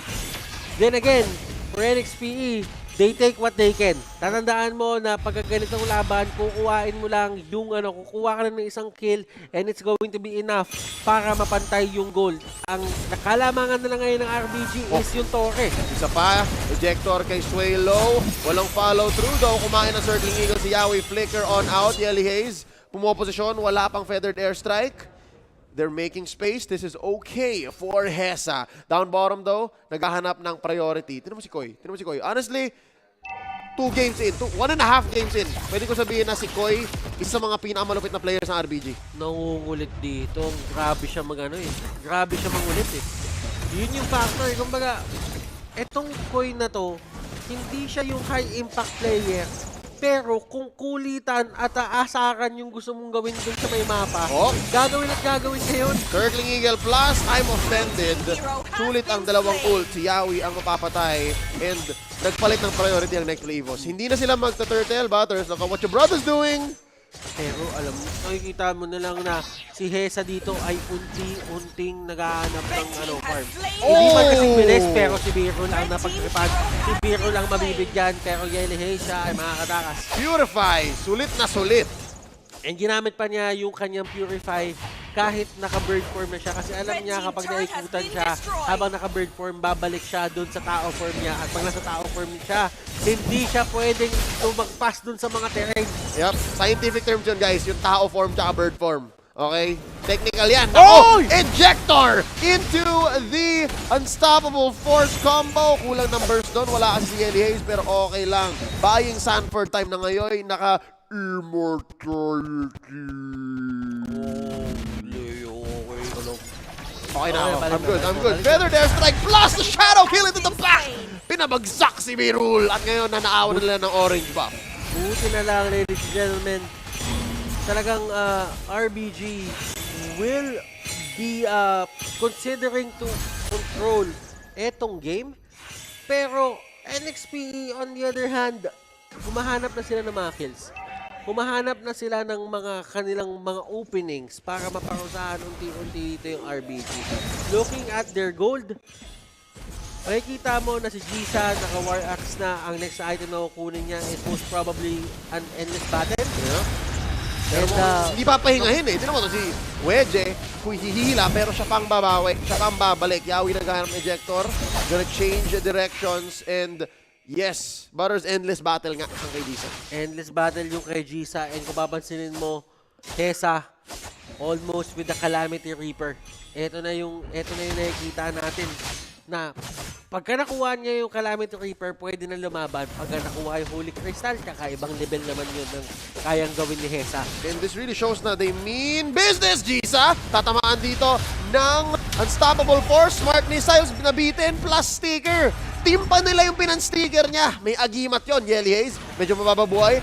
Astaros Eye na pullback dito si Yawi, but he's gonna survive. Blood flow out. Hesa protecting his tank, plus ejector. Alley-oop, combo to safety. Turtle though confirmed, gonna go to KZ. And yeah, but walang priority sa turtle dito yung RBG. Kunin nyo ang gusto nyo. Nandun na nga lang din yung lance eh. Hindi niya pa rin pinansin. Sabi niya, okay lang, kunin mo lang. Alam niyang wala eh, pero tingnan natin. Shadow kill here used by Kaizen. Hindi niya mananakaw. Actually, wait lang. Nanakaw? Nanakaw niya. Wow! Walang retry yun ha? Actually, siya ata ay gumamit ng retry. Really? Si Jisa may retry din eh. Pero hindi niya pinihit. Ginamit niya. Nakuha ni Jisa oh. Meron. Nakuha ni Kaizen gamit yung retry. Pero si Gisa, Ninakaw niya ba yung kanina? si Gisa hindi siya nag-red. Hindi siya nakapag-red. Pero may orange si Gisa eh. Ha? May orange din si Gisa. Meron ba? Oh. So kanya yun, kinuha niya yung kanya. Okay. Kinuha niya yung kanya. Oo. Safe tayo dyan. Okay, so walang Actually, nakawang hindi ko naganap. makita eh. Walang nakawang naganap. Meron nga. Nakuha ng Gisa, walang red. Oh, tingnan natin kung may finishing power though. Birul. Papamabay na boy ni Sanford, pero makakuha siya ng mga batteries for his Firaga armor. Kaysa kunin mo ni Purple. Importante yan. Here comes the Feather Airstrike. Zoning lang, zoning. Ang call dito na next na EVOS, buy time. And the NXPE Oy, delikado yung ginagawa ni Kaysen. Nag-face check. Nag-face check yung dalawa. Oh my goodness. Nagkahawaan sila. NXPE. Why? Well, masaya naman. Well, ganun talaga. Minsan mahuhuli ka lang. Pero timing talaga. Minsan maganda lang yung timing ng kalaban. Minsan pangit lang yung timing mo. Ganun lang talaga siya. Pero at least for NXP, nakokontrol nila ngayon yung pag-push ng kalaban dahil meron sila feathered airstrike. Yep, at malaban sila ngayon. No? Sinimulan ngayon with the feathered airstrike. Sinabi mo na, Butters. Hesa, cycling eye out. Cyclone eye. Kaso may D-Force ni Koy. Talaga si Koy. Ang pinakamakulit na miyembro ng RBG na pinakamalakas din. Gotta say, such an impactful presence, whether on cam or not. And ngayon, tatlo dito. 3 versus 2. Oh, make that 4. Nandito na si Kaysen ulit. Nakabalik na siya. Si Kaysen, grabe yung pag-jungle niya dito. Bumi-vertical talaga eh. Uy, si Birul. Oh, Birul, hello! Shadow kill. Mabubuhay ka ba, boy? Tatlo ang target niya dito. Tama yung pagkapasyon ng Shadow. At least, risky plays. Pero may out siya. Siyempre, kailangan mo din basahin yung mga risky play na yan. Kahit paano kapag ikaw ay nasa loob na ng shadow kill paminsan. Kasi kapag hindi mo pinapansin yung paligid mo, baka paglabas mo din sa isang shadow, may tao pala doon. Oo, may tatlong nag-aantay. Mapipilitan ka bumalik. Oo, and so far, it seems to be okay. They're buying time. Nangungulit si Kaysen. Just like leave space for Sanford to push, and ang laking wave na iniwan para kay Sanford doon. Minions ng bahala. May steal ba dito maghahanap? Phantom execution used. Yawi gonna get bursted. Unstoppable force. Into the kill. Down he goes. Wedge. Makapatay sa kanya. Sanford nandito pa. Hesa, kumakanta-kanta. Blood owed in. Wala masyadong targets. Nag-out ang RBG. Hesa, Sanford. Madami silang wave clear. Yellow Haze din. Pwede nilang gamitin yung mga ultimates sila dito to clear the waves. Kaya ba nila patagalin yung game? That is up to them. Now, RBG doing a great job talaga. Kinokontrol na nila yung mapa. They even got the Lord. So, eto na yung pag-push. Tignan natin. Alam din ni Gisa dito na kailangan niya magmadali kasi hindi ganun kaganda yung start niya. And anytime mag-fall off na siya dito sa laro ito. Yeah, pero hindi siya namamatay. So, that's at least one thing he has going for him. Butters, check out the items on Hesa. Meron na siyang Winter Truncheon. So, pwede na siya mag-overcommit ng konti hanggang magkaroon ng outplay potential yung next play EVOS. RBG. Ano nga ba ang gagawin nila para tapusin na yung game? Pero syempre, NXP tayo. NXP pa rin. Gusto nila tapusin yung laro. Pero hindi naman papatapos yung NXP. Hindi papayag. Tamang unit lang. Hindi ganon. Ang layo ni Hesa. Clearing the wave. Lord, kumakatok na sa base ng next play EVOS. Isa na lang hahampas na yan. Ejector onto Swaylo. Tatamaan ng Unstoppable Force. Merong AOE dito. Last insanity, hinahabol. Taking him down. Swaylo goes. Sanford, boy na boy pa. Meron siyang immortality. Si Hesa kinakanta. Isa pang ejector, sabi ni Yawi. Alley-oop, 2 for none. Pero nabutas na. O, saan pupunta Birul? Saan pupunta? Oh, Hesa, the disciplined play. Coming in with the blood flow. And the out. Narinig niyo ba yun? 2 kills here coming in for next play EVOS. So far, 1 for 3 ang balitan. Boy pa si Koy. Where's the finishing power? Nasaan si Kaysen? Last insanity sa mukha ni Koy. 4 for 1 so far. And here comes Yawi. Another ejector. Yelly Haze throwing out the damage. Kaysen is down. Conceal out. Kaya ba lang habulin? Yelly Haze bumagsak. Nako, mali yung pinag ult. So far, ayaw ibigay ng RBG. Ayaw ibigay ng RBG. Ito na sinasabi natin. Huwag yung gagalito yung NXP. Ito na, nagwawala na mga bans. Nako. Ang daming sticker in-game. Next play EVOS to! Next play EVOS to, indeed. Players gold, Gisa on top of the food chain with 8.9k. 9k gold actually. Sanford, 8.2.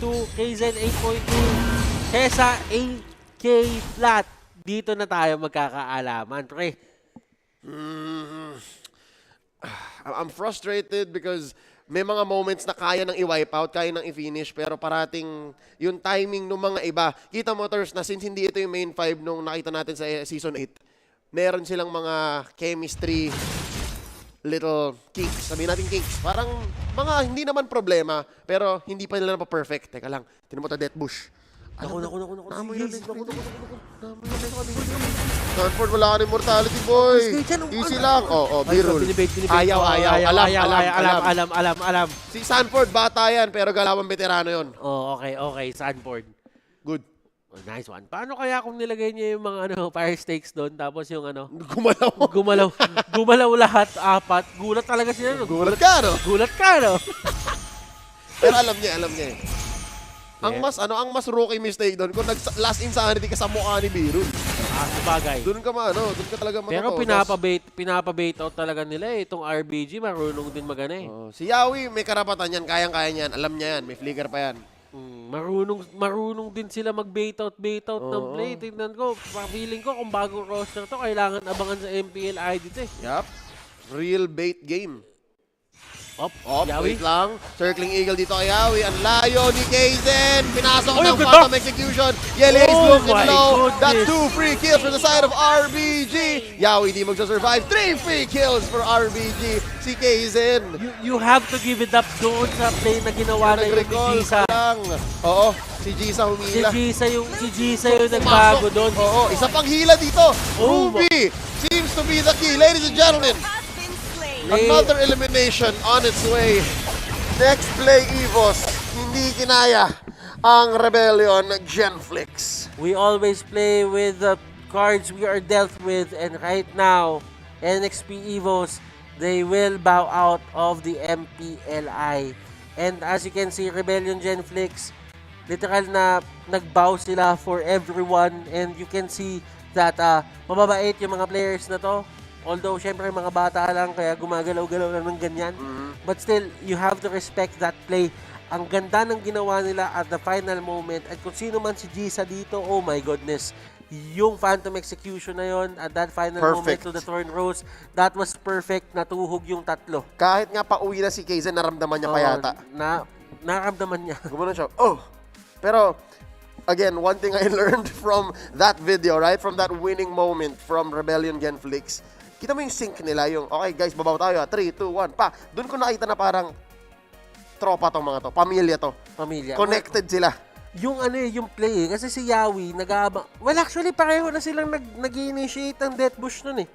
Gusto ni Yawi mag-Death Bush, pero yung Death Bush type ng play nila, ang gagawin nila, papalapitin nila, tsaka nila i-hitcha pa pulik doon. Gets ko. Butters, what you're saying is, sa next play Evos, 2 steps. 2 steps, parang bait konti, tapos bato. Pero sa Rebellion Genflix, isa lang.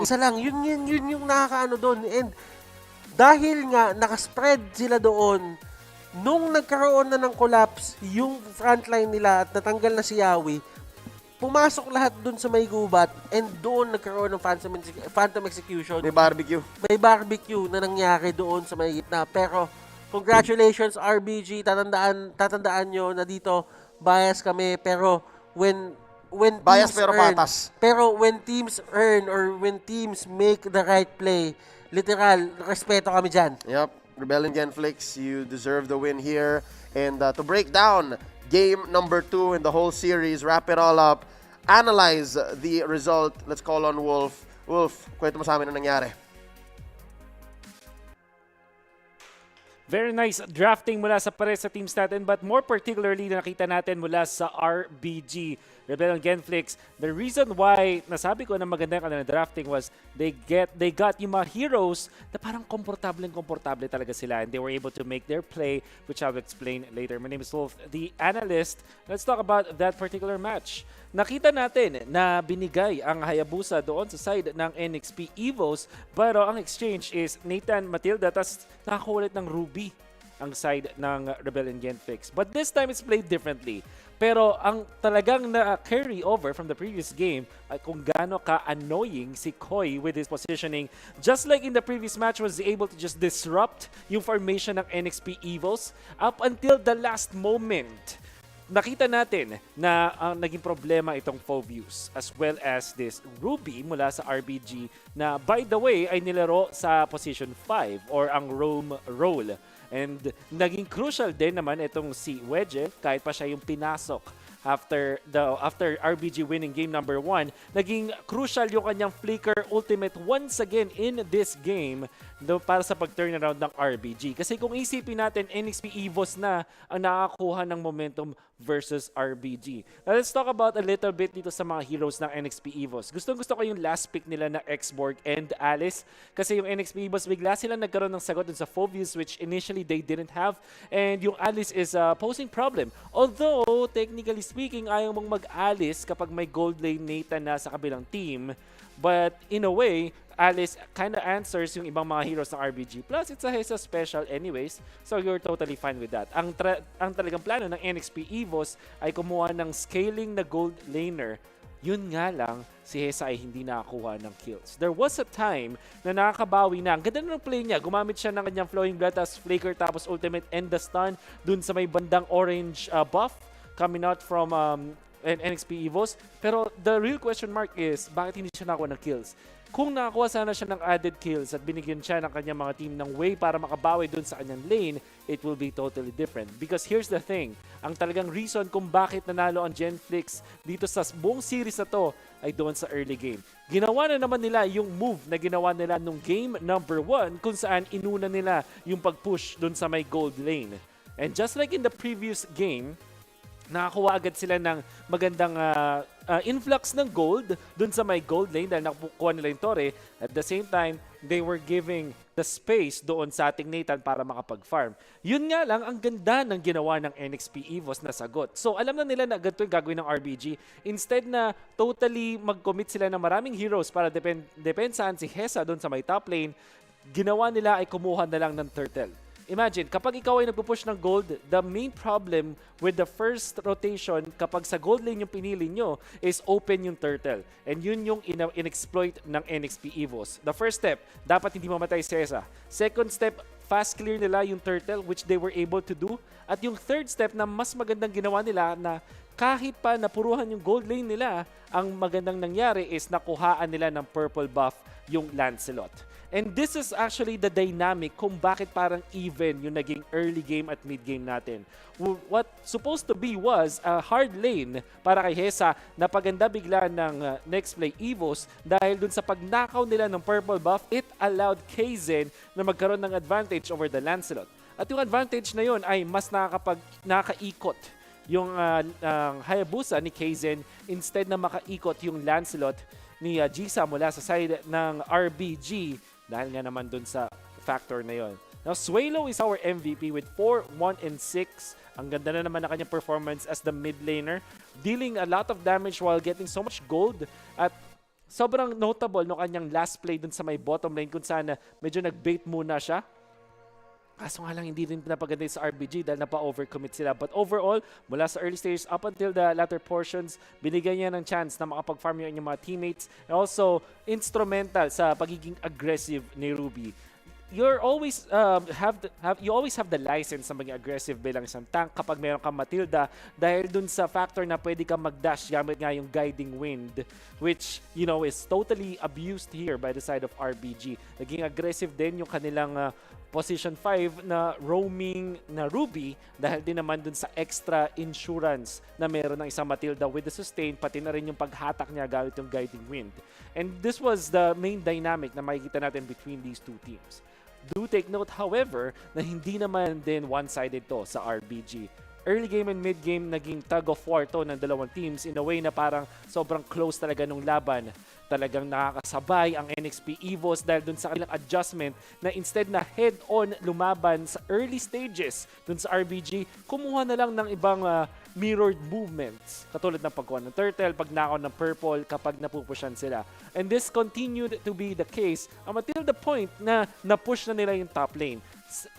Nakabawi na bigla si Hesa, napuruhan nila dun si Nathan, dumating sa point na 0-2 yung start ng Nathan, and it was looking wonderfully well para sa side ng NXP EVOS. Pero nangyari itong exact play na to kung saan nakuha agad nila si Yawi, and this resulted to another turtle fight. And then eventually, Eto na naman, another play mula doon sa ating Ruby na huli yung dalawang crucial gamit yung flicker na hatak, and you know what's gonna happen after this. Yawi, pati na rin yung anong jungler ay nakuha. And the Lord, secured by the Lancelot. Then hindi nakapwesto si Sanford as well si Hesa dun sa mabandang bush na yun. Hindi nila nagamit yung farm na nakuha nila, unfortunately, dahil masyadong mabilis mag-decide ang RBG. They're very decisive in what they're doing.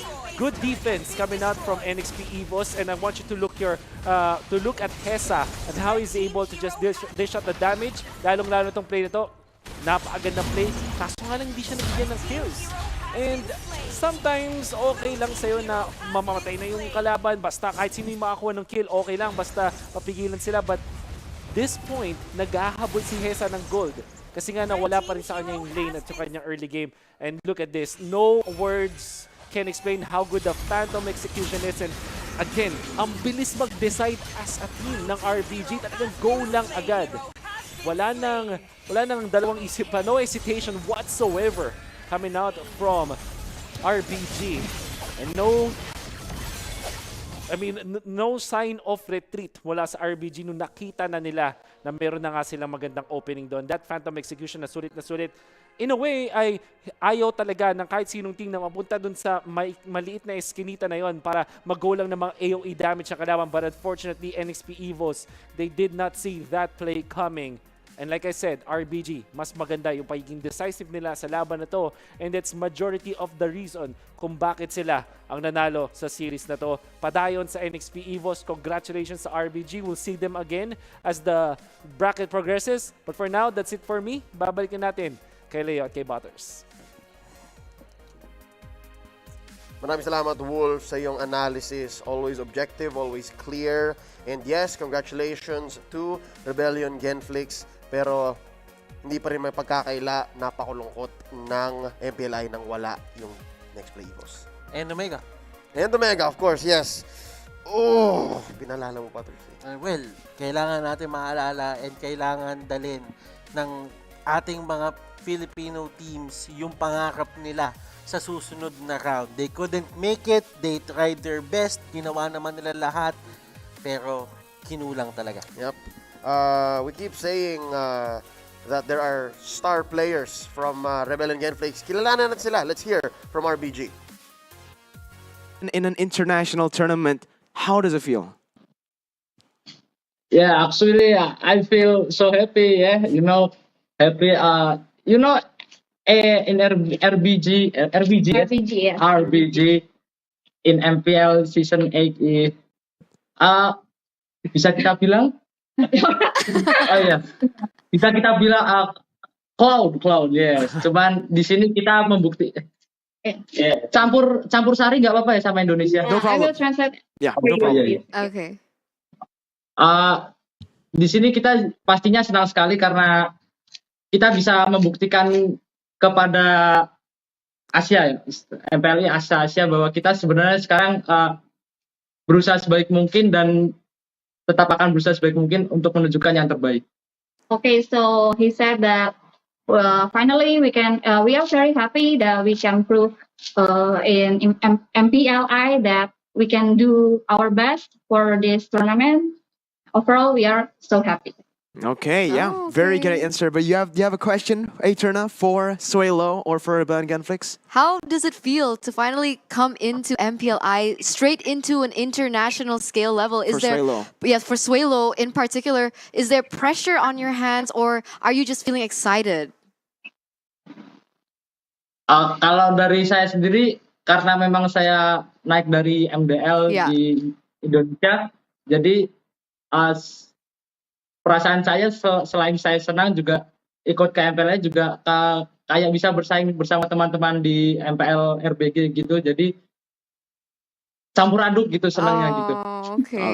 Okay, because he was in MGL before and then in MPLI he mixed to the team for MPL the previous, so he felt that so mixed. Like mixed feelings. Yeah. He cannot explain many Yeah. Yeah. All right. Something like that.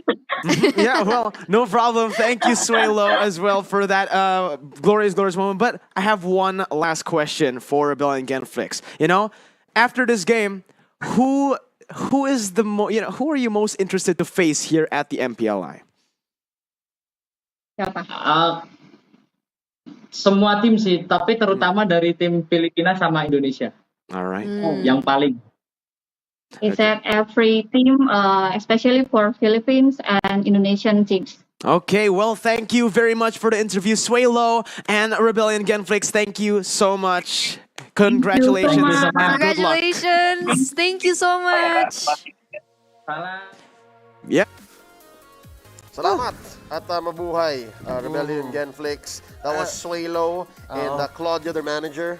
Yeah, and to beat someone from the Philippines or to beat a team from the Philippines na nag-top 4, kailangan natin abangan tong Rebellion Genflix na to. Yep. Hindi biro yung ginawa nila na 2-0 nila. Although, there are some changes na ginawa for NXP EVOS, pero kasi iba pa rin kasi bagong team, tapos kakalatag pa lang dito. Kahit sila rin, yung Rebellion Genflix, nakwento ni Suelo na sila rin, nagbago rin sila. Diba sila nagbago rin. So, this is surprising, although hindi naglaro yung pinaka-main roster. Sabihin natin dito ng NXPE. But still, abangan nyo pa rin itong Rebellion Genflix na to. Hindi biro yung ginawa nilang talagang na 2-0 nilang diretso lang eh. Hindi biro, Ters. Birul. Birul. Si Birul. Hindi birul. Tama naman. But no, puwera bias, puwera lungkot, again, for our fallen teams. This is what today's results look like. A lot of sweeps, honestly. 3 back-to-back-to-back sweeps. We started with a long series na akala natin, todak na. Pero sabi ng season champion yata kami. I gotta say, this last match, as heartbreaking as it was, Ters, ito yung kailangan ng Rebellion Genflix eh. Ang hirap nung kanilang season 8. Pero natalo nila yung next play EVOS, it's what they needed for their morale. Mm-hmm. And it will boost their confidence. Yep. Ang next na kalaban nila, Alter Ego. Kailangan nila yon. Kailangan nila yon. At kung NXP manalo doon, kailangan pa rin nila kasi Alter Ego yung next na kalaban nila. And we have our matchups. It's Soon versus BTR. We have RRQ versus Sonic PH. RSGPH versus Echo. At RBG versus AE. Yung RSGPH versus Echo, parang MPL Season 8 rematch lang yan. But yeah, there's so much to watch out for. Again, this is a new RSGPH. It's a different lineup that they're fielding. As for Echo, baka mas na pino na nila or naayos nila yung mga problema from the regular season, from the playoffs, now into the Invitational. Every match is still a must-watch. Every match is still a must-watch. Kung ikaw ay manonood ng Soon versus BTR, ang kailangan mo ilagay sa utak mo is, teka, makakalaban ng blacklist yung next na yung mananalo dito. So, kung BTR yan, nagbabalik sa Grand Finals Championship form ang BTR. Pero kung see you soon, champion versus champion. Those, di ba? Onyx versus RRQ, alam niyo na, Filipino. You know what it is. You know what it is. Tapos dun sa may kabila, merong MPL PH rematch nandun. Ito pinapakita na nila. And this is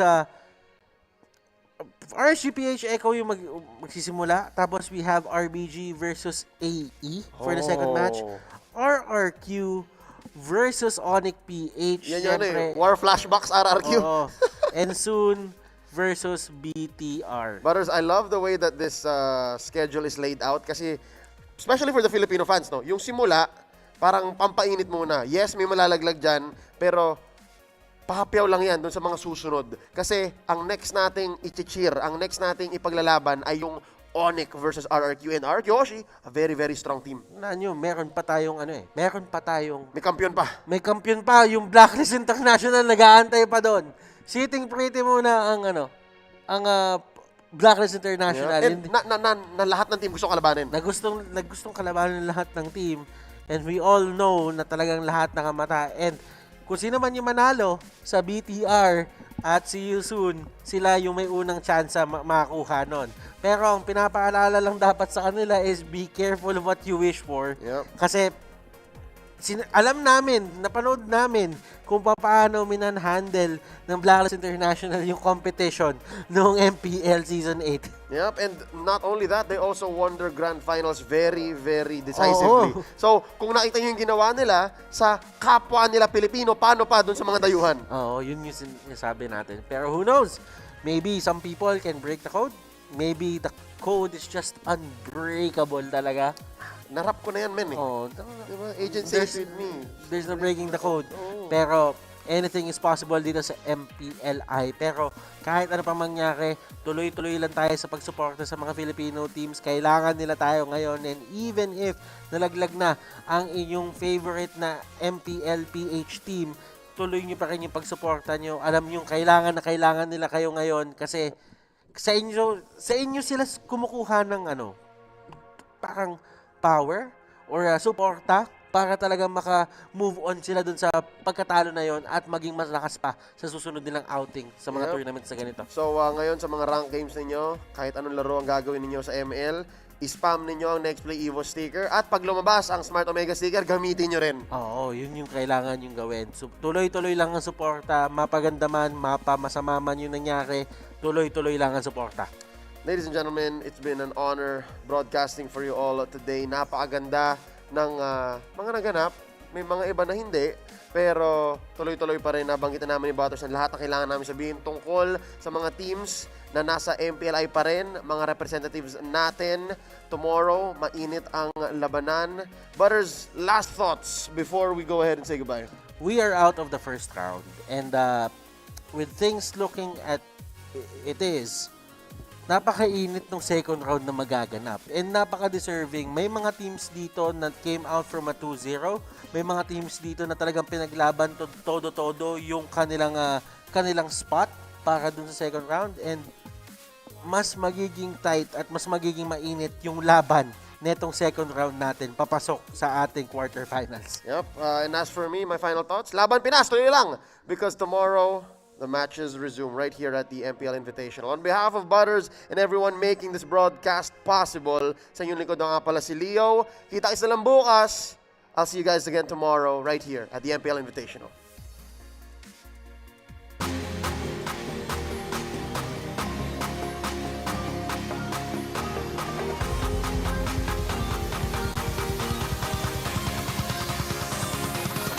Chicken McDo, 75 pesos na lang. At crispy chicken fillet, only 59. Keep your budget safe. With McDo, Chicken McSavers. Hello, Arden nga pala at dating McDo crew member. Mapa-dine in, delivery, o ride-thru pa yan, alam kong safe ako palagi dahil sobrang maingat ang McDo. Kaya hanggang ngayon, sarap pa rin pag andito ako.